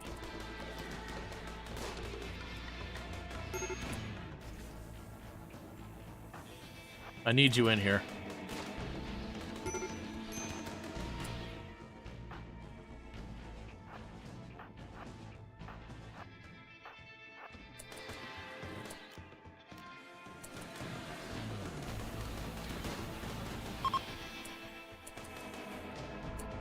Okay, it turned out perfectly fine. Okay, so you're out of here. Honestly, I'm surprised you didn't get damaged. He ran up, missed, and then immediately got everything sorted. Okay, so Gary, Wrong Gary's already on it. That's all we care. Someone is on it. And they all died. Why are you not... Oh, it's because it's underneath my area. It's close enough. It's not telling me, like, not do it. Yeah, so we did accidentally berserk our own person. The good news is, if I remember correctly, doesn't berserk give you a bit of a combat bonus? It's just you lose control of your pawn. Am I forgetting that? There was some reason that berserk could be useful so far as damage. I don't remember. Maybe it's like pain resistance, like you're less likely to go down. Let's see, we can actually check on this. So bio, berserk pulse. It doesn't tell me what berserk does. Cool. Yeah, it's one of those things that's a common mechanic in a lot of stuff, so it's a question is... Yeah, it's fine, whatever. Because one of those things I've never done on myself, because losing control of your pawn is always risky business.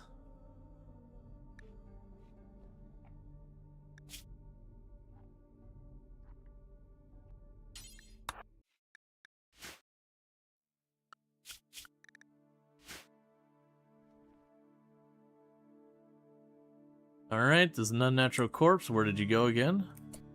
Alright.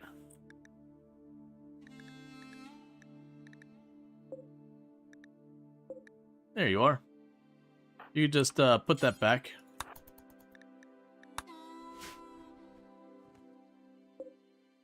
Wouldn't want to lose track of it.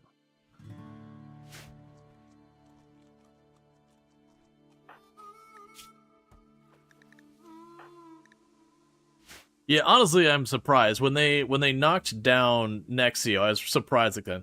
Let's see, no modifiers in either berserks, just attack the nearest target. Okay, that's a little underwhelming. I like abilities like that where usually it's like, okay, either A, I can use it on the enemy, and kind of now I can control their pathing and movement by the fact that they just go nearest without any farther thought.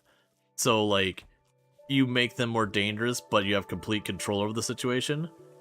Or you kind of approach it from the other angle where it's like, okay, or I can use on myself. I lose control, but I can kind of guarantee myself some good stuff here. Tantrum on Gary because you are hungry, because all of our food is gone, because things aren't getting done.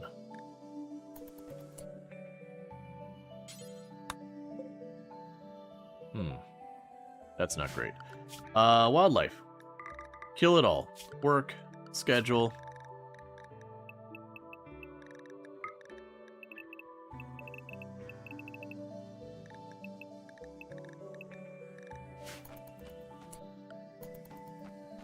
You stick berserk on the first target in the line of mobs, everything will pile up and attack it, and you can area affect the pile. Yeah, no, I definitely see that as a possibility. And I mentioned that on the earlier one that I should have tried that. Not like this fight, but the fight earlier today, that like that might be the thing.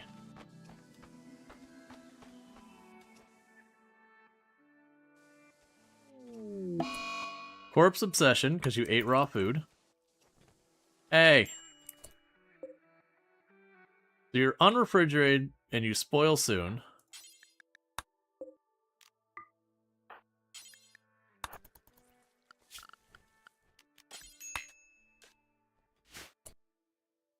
You know what's gonna happen here, chat?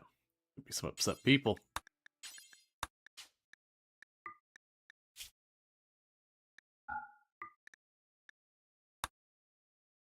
Gonna be some upset people.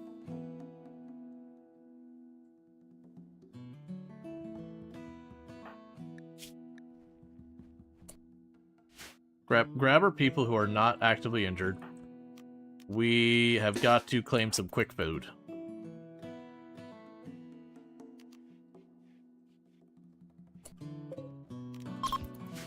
Get in here, get in here, get in here. That's gonna have to do. Shoot him.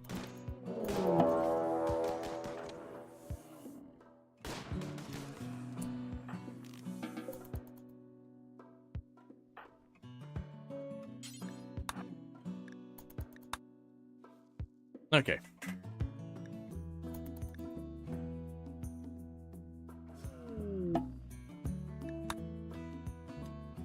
So start butchering as fast as you can.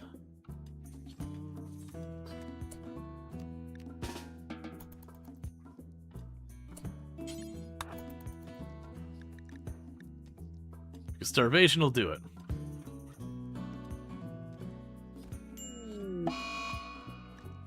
That's fine. New thing to add onto the list over here.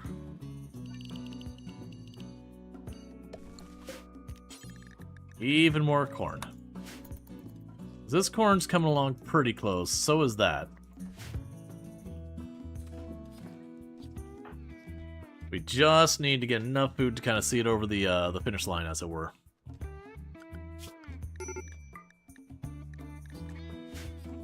With the unnatural corpse, doesn't that give you access to death refusal to work on for the fixture to come to mind? Yep. We just gotta wait for the research to happen. And the good news is if we check on our research here, and on the advanced, once we finish the pit gate, it's literally the only one it can roll to for the advanced. So we should practically guarantee ourselves that.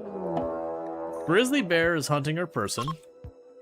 Ooh, you are out of position. So all of you start work on meeting up. Gare, you just start running.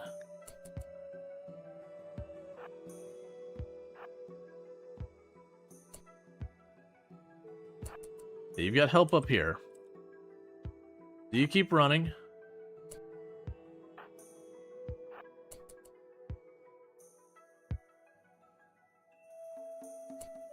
Oh, that's not my people. Hold the door. Hold the other door.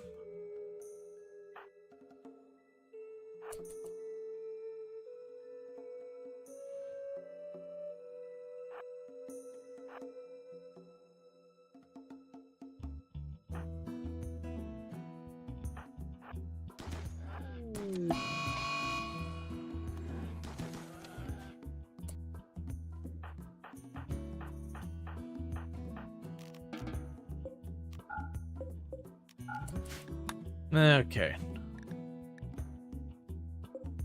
At least it adds a bear onto my menu. That should prevent starvation for a minute. Please clean that.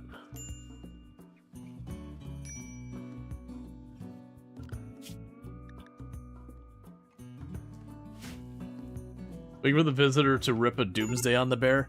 Oh man, I haven't had that with like a bear or whatever, but I've had that with like manhunter animal or whatever. Just roll out there and wreck house. Alright, so bills, I'll suspend that one. I don't think we're that desperate. This is getting down to 90%. We're still hunting stuff. They're not big, but that's fine. If things get dire, we can just go over here and just annihilate another stack of Muffalo.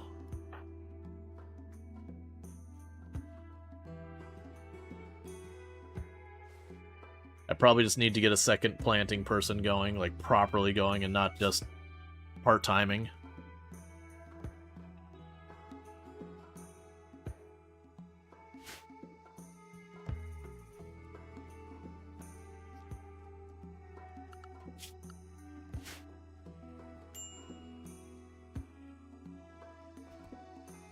Yeah, Trader land a perfect rocket on a Manhunter pack recently. Exact clumped enemies. 0 friendly fire. You'll never see that again. No, the vast majority of them, it's like you see them pull it out and you're like, no, no, no, no, and they hit the wall like right next to everything. Don't even hit their target, you're just like, come on, man. At least step clear of the wall before you doomsday. Okay, so all this is starting to rot from not being handled, which is fine.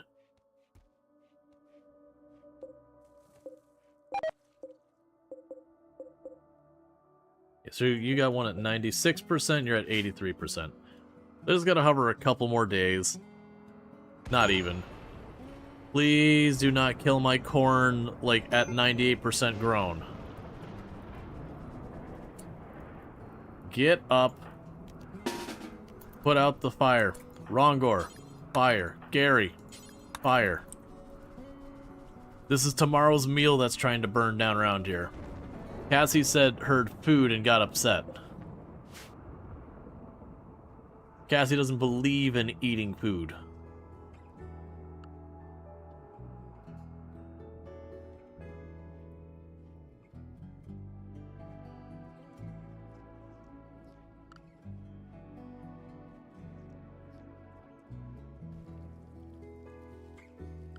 At least the 4th, but it's 2 a.m. and they're still lighting up fireworks.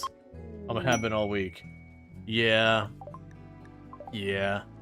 I've been very fortunate this year. Well, actually, not even only this year. The last couple years, ever since we had the cops show up in our neighborhood the one time after our neighbors, that they've been pretty chill about it. It used to be a thing that, like, for the entire week of New Year's and the entire week of 4th of July, they were just popping off at, like, all the way to, like, 2, 3, 4 in the morning, especially on the day. We're not even talking, like, little things, like, out in the street that you can kind of ignore. We're talking, like, mortars and all that. And we had the one year that they were going off with it, and, like, 4 or 5 cop cars showed up. And they've not set off fireworks since then. So, you know, I assume they got a pretty nasty fine, because we're also in an area that, like, you really shouldn't be setting off fireworks. It's just too much of a fire hazard around here. We've got a green belt around us, and a lot of times around the 4th of July, it's usually looking at, like, kind of drought weather. So it's just kind of one of those things. It's like, hey man, everything's dry and there's lots of plants. Don't do it, man. But your state has pretty strict fireworks laws, so it's really just the actual days. So that's the same thing. We actually have really strict laws around it here too. They're like, you're only supposed to do it on the 4th itself. If there's any type of drought or no burn thing going on, it's a strict no. But at the same time, it's also a thing that you can sit there and just be like, they'll be like, oh, you're not allowed to have these fireworks. Well, are you using them for agricultural or sporting reasons? Yeah? Oh, okay, well that's fine. But it's definitely a, are you using them for these reasons? Yes. I'm definitely using them for agricultural reasons. To such a degree, like, it's just a known thing, like, on the radio then. The F kind of agriculture uses fireworks to scare away animals. I don't know if they still do it nowadays, but it used to be a strategy to scare away animals that were messing with their crops. Do some big boomies.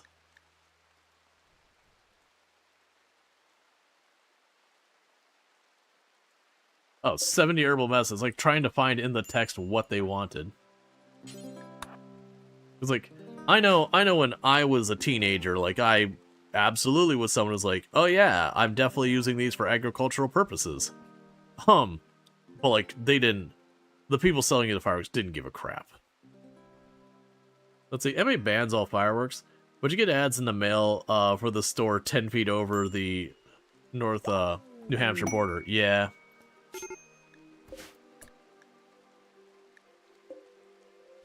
Alright, so we got plenty of food options here.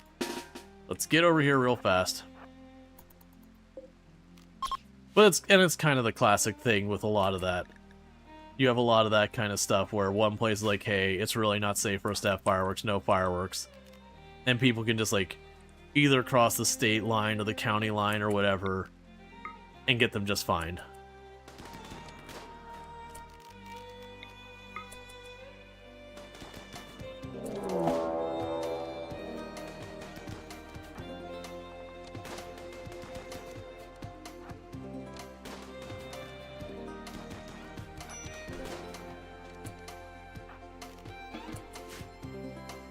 Okay, you got kicked. It's fine.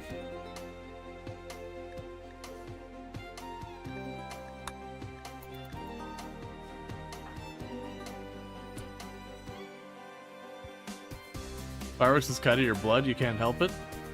There are people who like fireworks. But to be clear, the big problem with fireworks is the stuff that goes airborne. Like, that's the stuff that's the big problem. That's the stuff that usually makes big booms, it goes in the air, and it's what goes in the air that tends to lead to the problems. Because it goes in the air, you lose it, it gets into the brush, someone's house, causes a fire. And I get that they're fun, For me, like, when I was younger, I did find them a lot of fun as well. These days, I tend to find them more obnoxious than anything. Who else? So, the good news is, because you're all clones, any one of you can pick up and start cooking.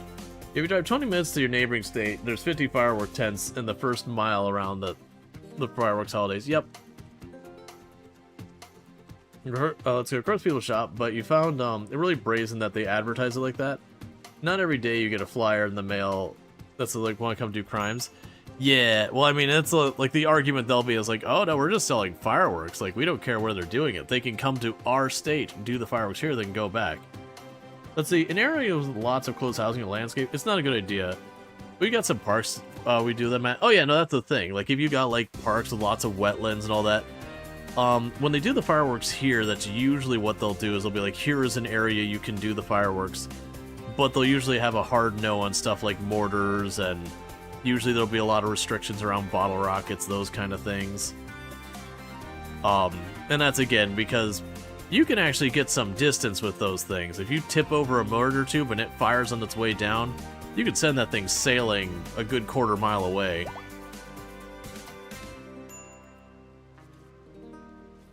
But please just make a big area for fireworks.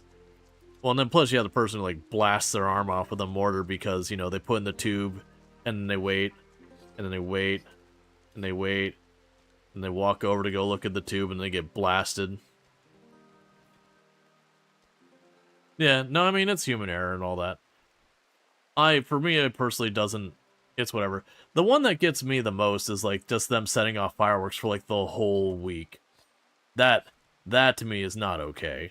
Because, like, you know, yeah, there's people dealing with PTSD, you've got animals, you've got all these kind of things. I'm like, you know what? The day of, at least people can be like, hey, it's a day of, I'm going to wear a headset, I'm going to put up white noise, I'm going to do something to, like, help me not have problems. Like, you know, people dealing with that, I don't personally deal with PTSD. But, you know, you're prepared for that. But then expecting people to do that for the entirety of a week, it's like, nah, man, there's definitely a cutoff. There's definitely a time when you're switching from just having fun to being an a-hole. Or also if it goes to like 4 in the morning and you're not like in an area that's way away from people or something. Either way, it's really kind of just being careful about like what you're doing, where you're doing it. And like, yeah, people who take the time, they take it out to like the river and they launch it over the river and all that. Yeah. The risk of something going wrong is pretty minimal, whatever. No skin off my back. But, like, when you're in the middle of a subdivision, you're setting off these mortars, you're like, come on, man. Look, we used to have wildfire here all the time. This is how they start. Actually, now I think about it, the wildfires really did calm down around the time they started really buckling down to the fireworks. I didn't put that connection together. Obviously, it makes sense. But, like, we used to do controlled burns all the time around here.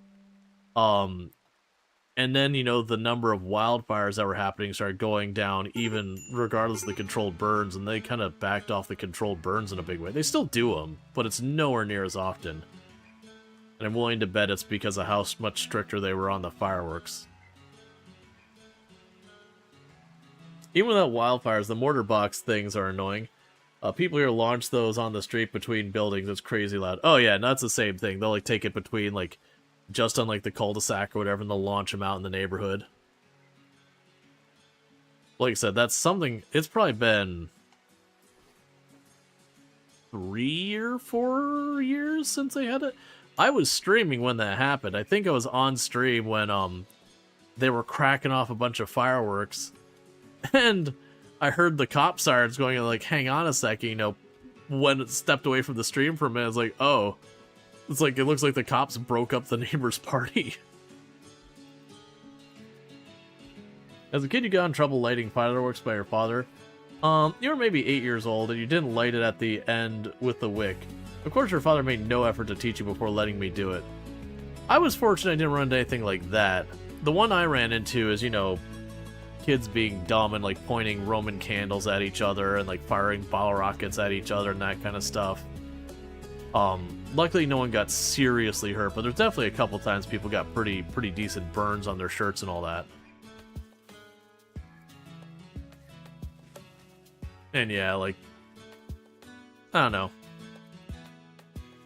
I like a lot of what places are doing in place of the fireworks nowadays, like the drone shows, and I know that's not everyone's cup of tea. But like, where I'm at, I'm a bit spoiled with fireworks. It's tourism all around us. So if I want fireworks, I can go any direction, then there's fireworks. And it's kind of after you've seen a couple dozen shows. They're kind of all the same. Blast music, fire fireworks, do more fireworks, do bigger fireworks, do more fireworks. Okay, show's over, get the hell out.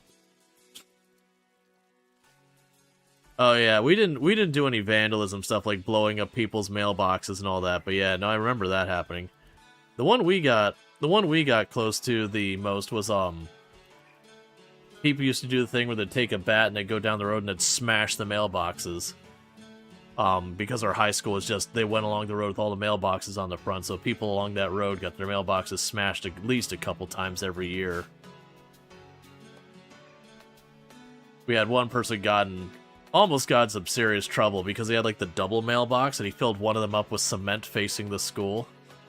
And then reinforced the pole. So a person went to smash the mailbox and about got wrenched out of the car. Let's see, Roman candle fights. Why would anyone let kids do that? But it was a classic when I was a kid. Yeah, well, that's the thing. It was usually not that the parents let them, it was the parents weren't paying attention. Let's see, sister lit the neighborhood's bush on fire. Parents lit a neighborhood's front yard on fire. Family friends lit the field behind us on fire, which fortunately didn't spread. This was 40 years ago, though. Yeah. We never had any major fires by where I was at growing up when we did our fireworks. But we were out, like, it was this weird thing where the city was all around us. We were in a pocket of county in the middle of the city. Just because of the nature of, like, the city kind of grew and it went up the main road, and then there's the high school over here, so it kind of expanded the high school, and there's just that weird, like, pocket in the middle. But it was a very, like, you know, the yards there were fairly large, even though the houses were just kind of okay. But, like, you had, like, big yards, and then there was lots of retention ponds and ditches. So fortunately for the area, we didn't have to worry too much about it. And I do remember the one year there was, like, this really, really bad drought going on when we were kids. And my dad was all ready to have us do the fireworks, and my mom was like, absolutely not. It's like, this whole place is just a tinderbox. This is not the year you do fireworks. Like, you could noticeably see the grass is dry. We're not doing fireworks this year. As kids, we didn't think about it. Like, we didn't care. It's like, oh, why is mom saying no fireworks? Like, we went up front and we did, like, you know, the little ones you put on the ground and they, like, shoot sparks, like, right straight up, and it's all contained in, like, the little white powder things where you, like, throw them in the ground, they pop. Like, we did all, like, the little stuff, but we didn't do bottle rockets and all that we normally would have. Let's see if I can have Gary really quickly butcher this thing before it goes.